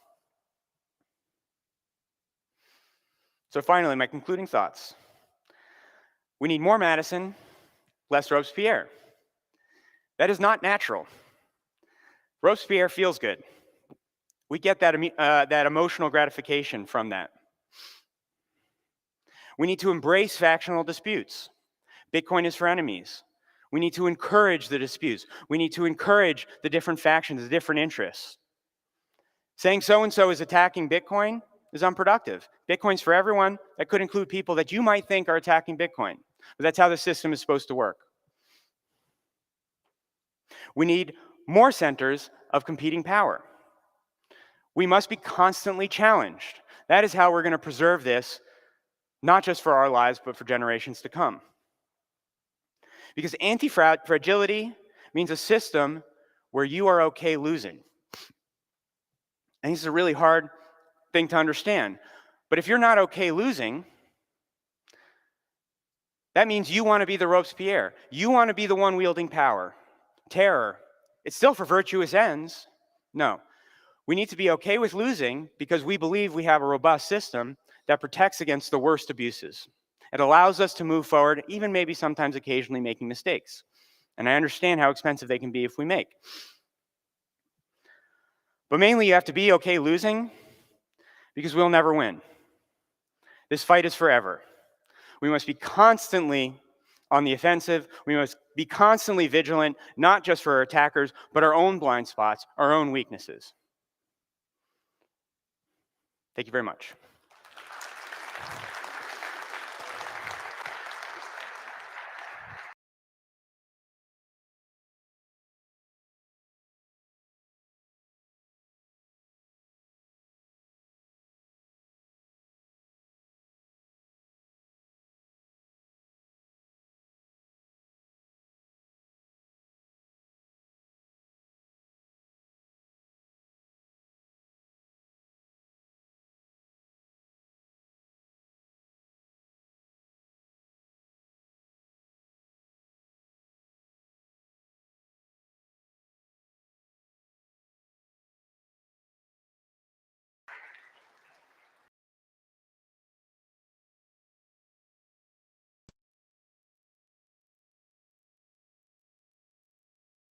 videos, and it was like my dream. I wanted to be a YouTuber, and I was kind of like at a crossroads, you know, because I wasn't like super young. I was like 24, and it takes about 4 to 6 years to like succeed on YouTube, like to like actually start popping off. So I had to like do the equation in my head. I'm like, do I double down and become a video game YouTuber, or do I, do something else? And I pivoted to Bitcoin, and accidentally, I started essentially the first year of Bitcoin only media, where it was really starting off in 2020. But it led me to a couple of realizations. And the realizations started to hit me and my co-host very quickly. Of course, my co-host's name is Optimus Fields, Opti. And what we started realizing is more often than not, we were more accurate than the legacy media, which was very strange. I have no journalistic background, like no formal training. I don't come from that world. I was just a kid with a dream that wanted to start a YouTube channel. I was like, wait a second, what's going on here? Why am I more accurate than the media? And that led me down a very, very, very deep rabbit hole. And essentially, what has facilitated this is the internet. The internet essentially has awoken the world, awoken the planet to an alternative reality that I would say, if you watch legacy media, you live in a different world than if you watch independent media. They're completely different worlds. And I'll give you guys a really powerful quote that when I heard it for the first time, it really, really resonated with me, that perfectly embodies the topic, the great disintermediation. And I can't take credit for this quote, but the quote goes something along the lines of this. If social media existed in 2001, the war in Iraq would have never happened. That gives me chills saying that. The New York Times released an article claiming that Iraq had weapons of mass destruction. That whole news team won a Pulitzer Prize for that. Back in the 1920s, during the early days of the Soviet Union, there was a journalist by the name of Walter Duranty. And he purposefully covered up one of the worst massacres that happened in human history called the Holodomor. It wasn't until the 1990s that the New York Times admitted that they made a mistake. Do you know that journalist also won a Pulitzer? You know that Pulitzer has still not been taken away from him. He still has it. It's insane. We live in an upside down world. So if you have to ask yourself, why is it that the likes of Joe Rogan, why is it that the likes of Tucker Carlson, why is it that the likes of Simply Bitcoin are getting views, are getting attention more than the legacy media? Well, it's because the internet has uncovered that the legacy media is not in the business of journalism. The legacy media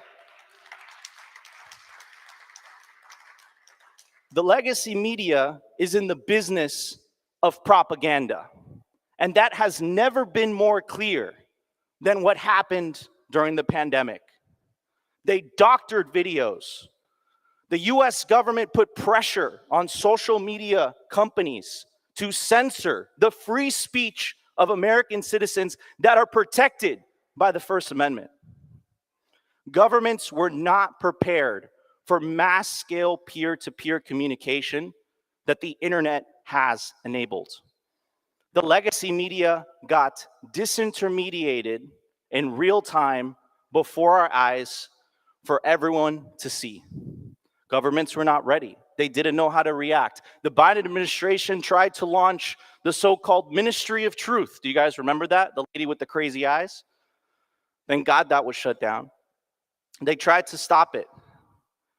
But the thing is, you can't really stop the truth. You can't really compete with the truth, right? So it's a very interesting time. And what I say very often is, we have to understand what's happening.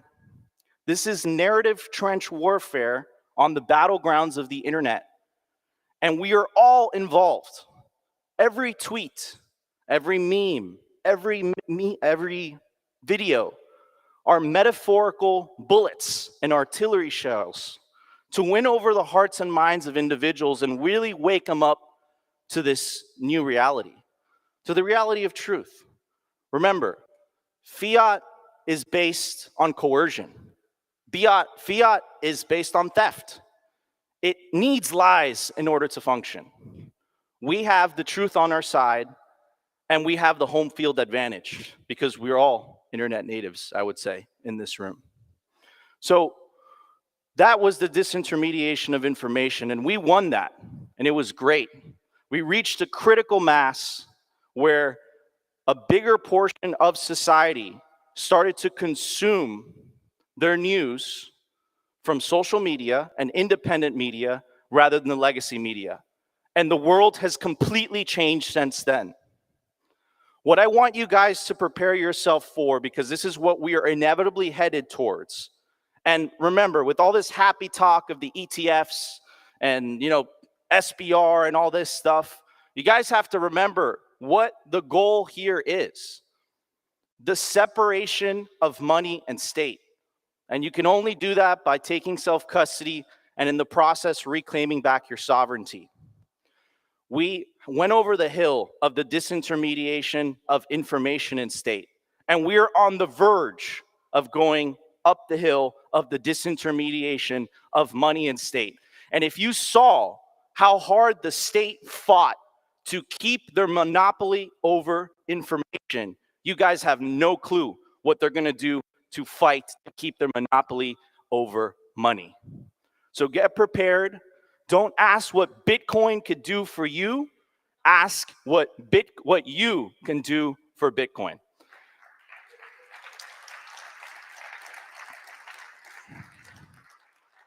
The speaker coming up is Mr. Marty Bent, and he is the founder of TFTC and also the host of Rabbit Hole Recap.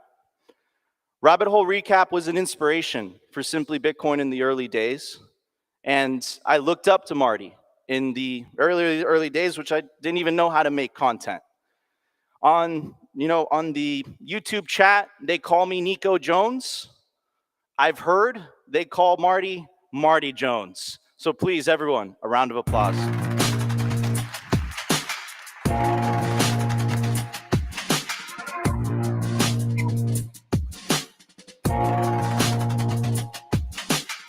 Hello, everybody. For those who are looking to see Marty Jones today, I've got my 1031 cap on, so I'll be a little bit more reformed. As Nico said, founder of TFTC, co-host of Rabbit Hole Recap, but I'm also a managing partner at 1031, and that is what I'm here to talk about today, investing on a Bitcoin standard. I think this is a framework that everybody should understand, and I'm going to do what President Trump does. I'm going to try and do it well, but don't hold me to a standard. I'm going to try and weave investing on a Bitcoin standard. I'm going to jump context because I think it's important. We're doing this at 1031. We operate on a Bitcoin standard. So I'm going to talk about our view on the market and how we approach investing, but then I'm also going to context switch and say how that can be applied to other investors. And to start, you have to start with the traditional investment model, and we'll use venture capital as an example. Historically, up to this point, it's get equity stakes in companies, acquire ownership interests in businesses to benefit from their growth and success, and then tell those companies you need to grow at all costs. Focus on rapidly expanding your business, get your head count up. There's some vanity metrics, strive for these, and you don't need to be profitable immediately. Just get growth, get distribution, get exposure, worry about revenue and profit later. And then bank on markups from VCs. Venture capitalists have very deep networks. They say, go get some distribution, get some product market fit, and then don't worry, our VC friends that are later stage funds will come and invest in you and then mark up our investments. And then ultimately, we need you to go public or get acquired. And so along the way, we're going to figure out an exit strategy. You either IPO or get bought by an incumbent tech or finance company. And this was explained very well in Silicon Valley. This was supposed to be a GIF, but this is a PDF. This was the model. No revenue. No one wants to see revenue. And we believe this is a manifestation of ZIRP, zero interest rate policy, QE. There's so much money flooding the system that it is easy to just spray and pray, put money into a bunch of companies and not really worry about the core of those businesses and whether or not they're actually profitable. So you can see here on this chart, it's interesting, the flows of capital lag the interest rate a little bit. And so I think what's happening right now is the world is coming to realize that what happened post-COVID 2020, 2021 is not good. A bunch of funds raised a ton of money, threw it at a bunch of companies.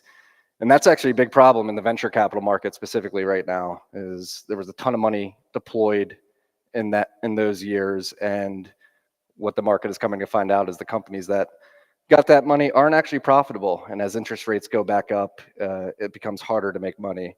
And so that is why I think investors broadly need to shift their mindset to investing on a Bitcoin standard and having Bitcoin as their hurdle rate. And so this is just a chart of the price growth in Bitcoin throughout its history on a logarithmic scale. And so this is your hurdle rate, this growth of Bitcoin. You need to be able to deploy capital as a fund, as a company, as an individual that is going to outpace the growth of Bitcoin's purchasing power over time.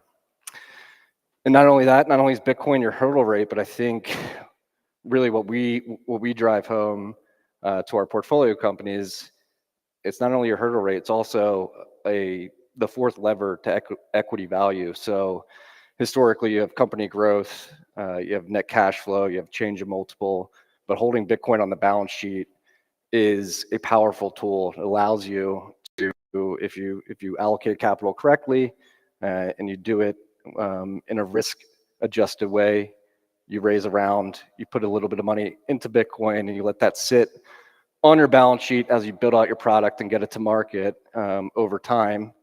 Historically, that should increase in value, and this is a really powerful tool to have as a company. It allows you to extend your runway and be very opportunistic when it comes to raising more equity or going to raise a round to give up more equity, raise debt. If you have that Bitcoin piece, it allows you to extend that and it gives you a bit more leverage. And so investing on a Bitcoin standard, how does that change things? First bullet's sort of the same. You get an equity stake in a company and hope that that company grows, but you push revenue and profit as early as possible because that Bitcoin hurdle rate is always there. The clock is ticking, blocks are being produced. Every 10 minutes, people are independently coming to the conclusion that Bitcoin is something they want to hold. So as more people adopt it, that price is going to continue to go up. And you as a company better be providing a good and a service that the market deems valuable and is actually providing you revenue, which is a crazy thought these days. So the idea that you should actually build something that people want, they pay you for it, and then they pay you more than it costs you to make. It's a very simple concept, but this has been lost for many decades. So think about profit now, because that enables you to stack more Bitcoin and to keep up with that increase in purchasing power that Bitcoin is exerting as more people are adopting it. And then bank on creating sustainable enterprise value for your company instead of banking on the next raise. How are you profitable? Are you stacking Bitcoin? Is the equity value of your company going up because you're accumulating Bitcoin, because you're providing a good that people actually want? And this creates optionality on the back end in the incumbent VC model. It's like go public, get acquired. Those are typically the ways in which companies will monetize. But on a Bitcoin standard, we've seen it. There's many profitable businesses that have the luxury to stay private if they want to. They could also go public or get acquired. And many people may be asking, well, how does that work for you as a fund if they're staying private? And there's multiple ways that we can benefit from that. We see it already in our portfolio. Some companies that are profitable pay dividend. And then you also have the opportunity of a permanent capital partner coming in and buying you out. So there's a ton of funds that take the Warren Buffett model and they say, I just want to buy an equity stake in a cash producing company. And so I'll buy a stake in that. And that's how you can buy out early investors. Investing in a Bitcoin standard, on the left side of the chart here, you'll see it really revolves around scarce money. Bitcoin's scarce, so you need to be racing to provide a good service so that you can acquire as much Bitcoin, which leads to sats flow. We really push that with portfolio companies, is you need to be producing sats flow as quickly as possible, and do that by producing value at minimum cost. And so what we see in the portfolio is the best performing companies typically have their headcount very low, and they're thinking about this Bitcoin hurdle rate every day. Jack Mallers at Strike has been very public about this when he's investing money, whether that's to do marketing, to expand into new product lines. He's thinking, can I outperform Bitcoin's hurdle rate of 65%? In reality, this is hard to do. And I think this goes back to the investment side. One thing investing on a Bitcoin standard is really going to bring back is proper due diligence. You actually, this era of ZERP and easy money has made it so funds and investors haven't had to really do diligence on individual companies. They get the money in, they spray and pray, and they hope maybe 1 out of 10 or 1 out of 20 of these companies will hit unicorn status, and and we'll make our nut on that. In reality, investing under a Bitcoin standard is really hard because you can have massive blowups. You have to know what you're doing. And the examples we have here, FTX and BlockFi, they were the darlings of the industry for many years, and you were an idiot if you missed out on those companies for a period of time when their valuations were in the billions. And I would juxtapose that to our investments in Unchained, particularly BlockFi. People were laughing at us when BlockFi was running up to a $4 billion market cap and saying, oh, you missed that boat. And it was like, well, we actually did our diligence. We understood BlockFi's risk management system on the back end. They were taking their customers' Bitcoin and then lending it out to traders who were trying to get a yield on that. But ultimately, as we know, there is no lender of last resort in Bitcoin, and the thought of taking people's Bitcoin and hoping that you can make a yield on that via trading altcoins seems a bit risky to us. And so we decided to invest in a company like Unchained instead. And Buck was just up here explaining their multi-sig model. And when it comes to comparing Unchained's lending desk to BlockFi's, it was obvious to us that that was the superior product. And that's because we did our diligence. We understood the products. And so the point here is, investing under a Bitcoin standard, we're going to get away from this idea that you can just spray and pray and hope that you don't blow up. You actually have to do the hard work of diving into the details of a business and making sure that it's investable.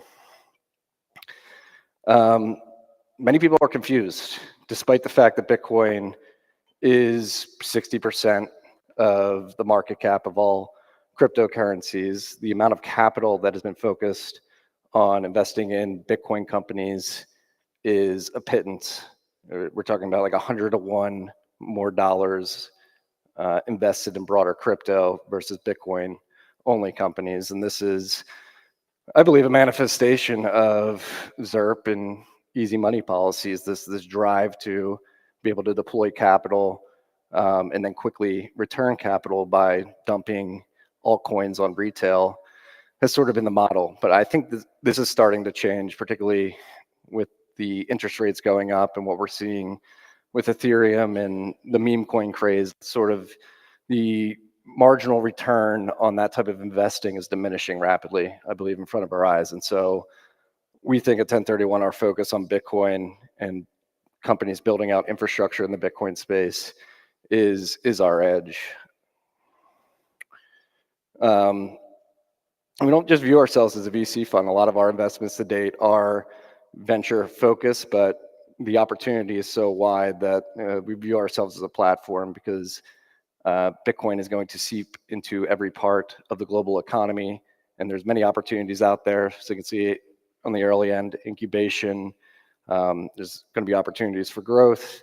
Obviously, we have mining, and credit is one thing that I'm particularly interested, this intersection of Bitcoin and traditional credit markets, and we'll talk about that in a little bit. So our focus is we try to partner with the best founders.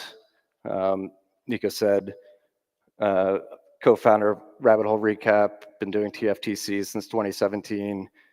Matt and I have developed an incredible network, getting to know everybody in the space and getting to understand Bitcoin at a technical level. And we've developed really good partnerships and friendships with the people building out the space. Timing is everything. We believe that within the Bitcoin space, there's an order of operations to how Bitcoin will succeed and what products and companies will have the most product market fit at any given point in time. That's very important when thinking about this, especially from our perspective. We want to align with the ethos of Bitcoin, and so we name our venture funds low time preference funds. We really taking that view that we understand that this is a bit of a contrarian take, maybe not so much now, but a few years ago it was very contrarian to be Bitcoin only, and to basically understand it's going to take time and effort and hard work to make sure that these companies get out there and they're actually providing goods and services in a profitable way. Beyond that, some of our management fees, we do no strings attached grants to open source projects in the space. So we've done that with Fediment. We gave a grant to Calais at Cashew. We've supported Bitcoin Q&A on his education efforts. And then obviously we need to steward LP capital. This is something that is very near and dear to our hearts. There are people that are backing us. They've done incredible things in their lives to make money, and it is our job to steward that capital. And again, I think this is a big juxtaposition to the incumbent investment landscape, which is just raise as much money as possible, spray and pray, and we'll get bailed out by the money printer. I think that time is ending, and any LP that's allocating capital needs to understand that Bitcoin is the hurdle rate, and you need to basically realize that we're going through this transition period where the ability to just get a unicorn in a portfolio of 100 is not going to return that much capital. And then lead by example. You can just do things. And so going back to this slide, and this slide particularly, this imbalance of capital, it blew Matt and I's minds when we first saw charts like these a few years ago, because we've been doing the show and we've been talking to all these amazing founders, looking at all these amazing products, and it blew our minds that there was not capital partners out there that wanted to support these companies. And so we decided to join 1031 in 2021 and go make sure that these founders and these companies had the money to build up the infrastructure that we believe is going to be critically vital to the future of humanity. Weaving here, this is going to expand beyond the Bitcoin industry. So what I just said there, our sort of mindset to approaching investing in companies in the portfolio, it's not going to stay in this industry for much longer. It's going to expand, and you're going to have to think about this when you're building any type of company, not just a company creating multi-sig wallets, security, hardware, mining infrastructure. This is going to apply to your local mom and pop shop, your insurance company, whatever it may be. And so bringing this mindset to businesses outside of Bitcoin, I think, is going to be very important. So looking ahead, this has been a big conversation in the industry over the last few months. Is people aren't spending enough Bitcoin. The financial TradFi's here, the financialization of Bitcoin is going to ruin and corrupt the ethos and essentially co-opt the network. I don't really think that's the case, and I think both are happening at the same time. Excuse me. And Bitcoin adoption is going to happen this way. You're going to attack it from both sides. I think the financialization of Bitcoin as a meme is the wrong framing. Michael Goldstein taught us in 2019, framing is important. It's not the financialization of Bitcoin, it's the Bitcoinization of finance. And I think this is a massive opportunity that people really need to get comfortable with. Guy Swan was up here earlier saying that Bitcoin collateralized credit products are incredible, and they are. And I think if you're thinking about how can we actually get to the other side of a Bitcoin standard without the mandibles-like situation where the world blows up and you have Mad Max and the Bitcoiners are okay because we stacked early, that's not the future I want to see. I think the meme of a soft landing that Janet Yellen and Joe Biden and others were talking about a few years ago can actually be manifested, but not in the way that they think. I think it's by the Bitcoinization of finance. When I say that, I mean two things. There's hundreds of trillions of dollars of credit out there that needs to be refinanced with better collateral. And so I think what we're beginning to see is the introduction of Bitcoin as super collateral in the credit system. And this is incredibly optimistic. This makes me incredibly optimistic because if you look at the credit problem, you see how immense it is. It can be daunting, but slowly but surely you're having structured credit products come to market that are introducing Bitcoin as collateral, and that acts as like a pressure release valve in terms of having to depend on the other form of collateral that previously existed. So we're seeing this in commercial real estate markets with battery, where they're introducing Bitcoin as collateral alongside a commercial real estate asset. And over the course of that 10-year loan, we like to think that the Bitcoin price is going to go up significantly. And so the Bitcoin part of the equity value of that credit should surpass the equity value of the commercial real estate that was originally underwriting.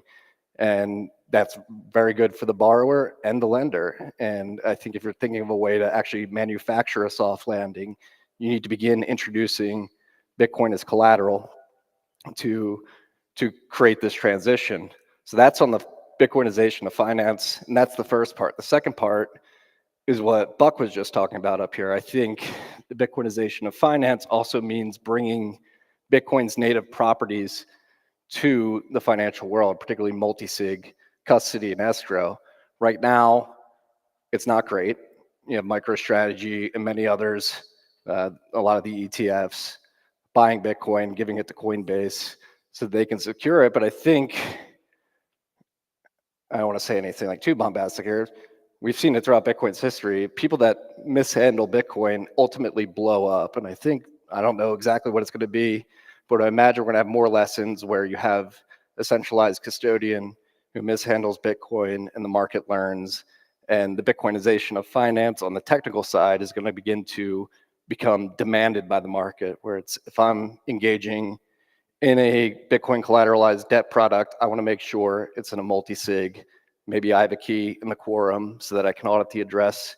Maybe it's multi-institutional, but if I'm interacting with your financial product, I need you to at least give me an address that I can look at on a block explorer and make sure that the Bitcoin's there. So that's on the top end. And I think that the opportunity there is massive. There's hundreds of trillions of dollars of debt that needs to be refinanced, and that Bitcoin can act as collateral there. The second one is on the lower end. Businesses adopting Bitcoin. Companies like Zapwrite creating software that makes it easy to send invoices to accept Bitcoin. I think slowly but surely, as more individuals independently come to the conclusion that they want to hold Bitcoin as a store of value, as a savings technology, they're going to begin to demand that people pay them, or maybe not even demand, maybe lightly nudge them. And I think something like Zapwrite does this incredibly, where you offer a payment portal for somebody to pay you for your service, and you say you can pay me in fiat or you can pay me in Bitcoin. And I think we're going to see more of that, as well as governments and central banks continue to mismanage the money. And so the conversation, I think, is very lopsided. It's the financialization of Bitcoin's bad. Nobody's spending Bitcoin. And I don't think it's as dire as people think. I think the market is just evolving. We're learning lessons. And ultimately, especially when it comes to spending Bitcoin, that's an individual decision of every Bitcoiner out there. And so creating the tools and the infrastructure to make it easier to spend, easier to receive, is going to happen at the same time that the Bitcoinization of finance is happening. So in conclusion, I think investing under a Bitcoin standard comes down to a few things. We're going to get back to a focus on building good products that you offer to the market at a rate that allows you to actually produce revenue and profit. You got to do your due diligence. This era of the easy money printer being there so that you can just raise a bunch of funds, throw it at 1,000 things, and hope that a few of them are bangers so that you can return your fund. I think that's leaving as well. from a company's perspective, it's making those same decisions for your own balance sheet and your own finances. If you're going to invest in hiring people, if you're going to invest in research for new products, you have to have this opportunity cost in your mind. Is it worth deploying this capital? Do I think that spending this money to do this thing, to raise this person, is going to produce an amount of revenue and profit above what Bitcoin is doing in terms of its increasing purchasing power? And then, yeah, just doing things, getting out there and supporting the people and the businesses that are beginning to integrate Bitcoin into our everyday lives, whether that's in the traditional financial world with Bitcoin as collateral or the small business world of people accepting Bitcoin as payment. And so that's it. And I think we have a couple minutes for questions.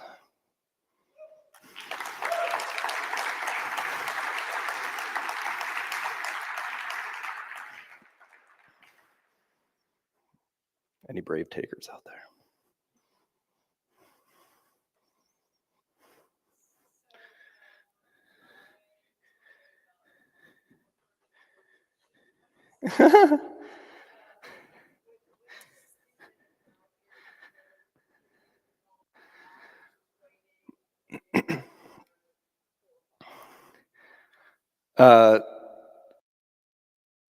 All right, everybody. Thank you so much for tuning into BitBlockBoom 2025, hosted by Simply Bitcoin. I'm your host for today, Nico Moran. Of course, my legendary co-host, who's always optimistic. Not so optimistic right now, Nico. Your boy's burnt out. I'm running on fumes, but we made it, dude. We made it another year. What is this? Third year in a row? Well, I guess there's third year, I guess is the best way to say it. But before Nico wraps up, I did get a special request on how to end this stream today by my boy Nate, aka Beef or Bacon, on Twitter, Lightning Advocate. He said, the last thing I have to say on the show is make sure you hold your own keys. If you haven't tried it, you need to take your Bitcoin off exchanges today. Well, maybe not today. Don't rush it. But make sure that you are holding your own keys. This is the revolution. This is how we win. Hold your own Bitcoin. This is the way. All right, Nico, let's roll this one out and start packing up. Yeah, absolutely. Anyways, guys, thank you so much for tuning in. Smash that like button, share the video, share the content. This is like a 8-hour stream. This was a big one. 8.5 hours. Love you all. Appreciate it. And yeah, it's been a crazy 2 weeks. 2 conferences back to back, Mining Disrupt, BitBlockBoom. And yeah, we're just gonna be doing the live show until thank you, God. Thank you, baby Jesus. Until the Vegas conference coming up in May. So yeah, guys, we appreciate you all. We love you. And we're tuning out from BitBlockBoom 2025 in Dallas.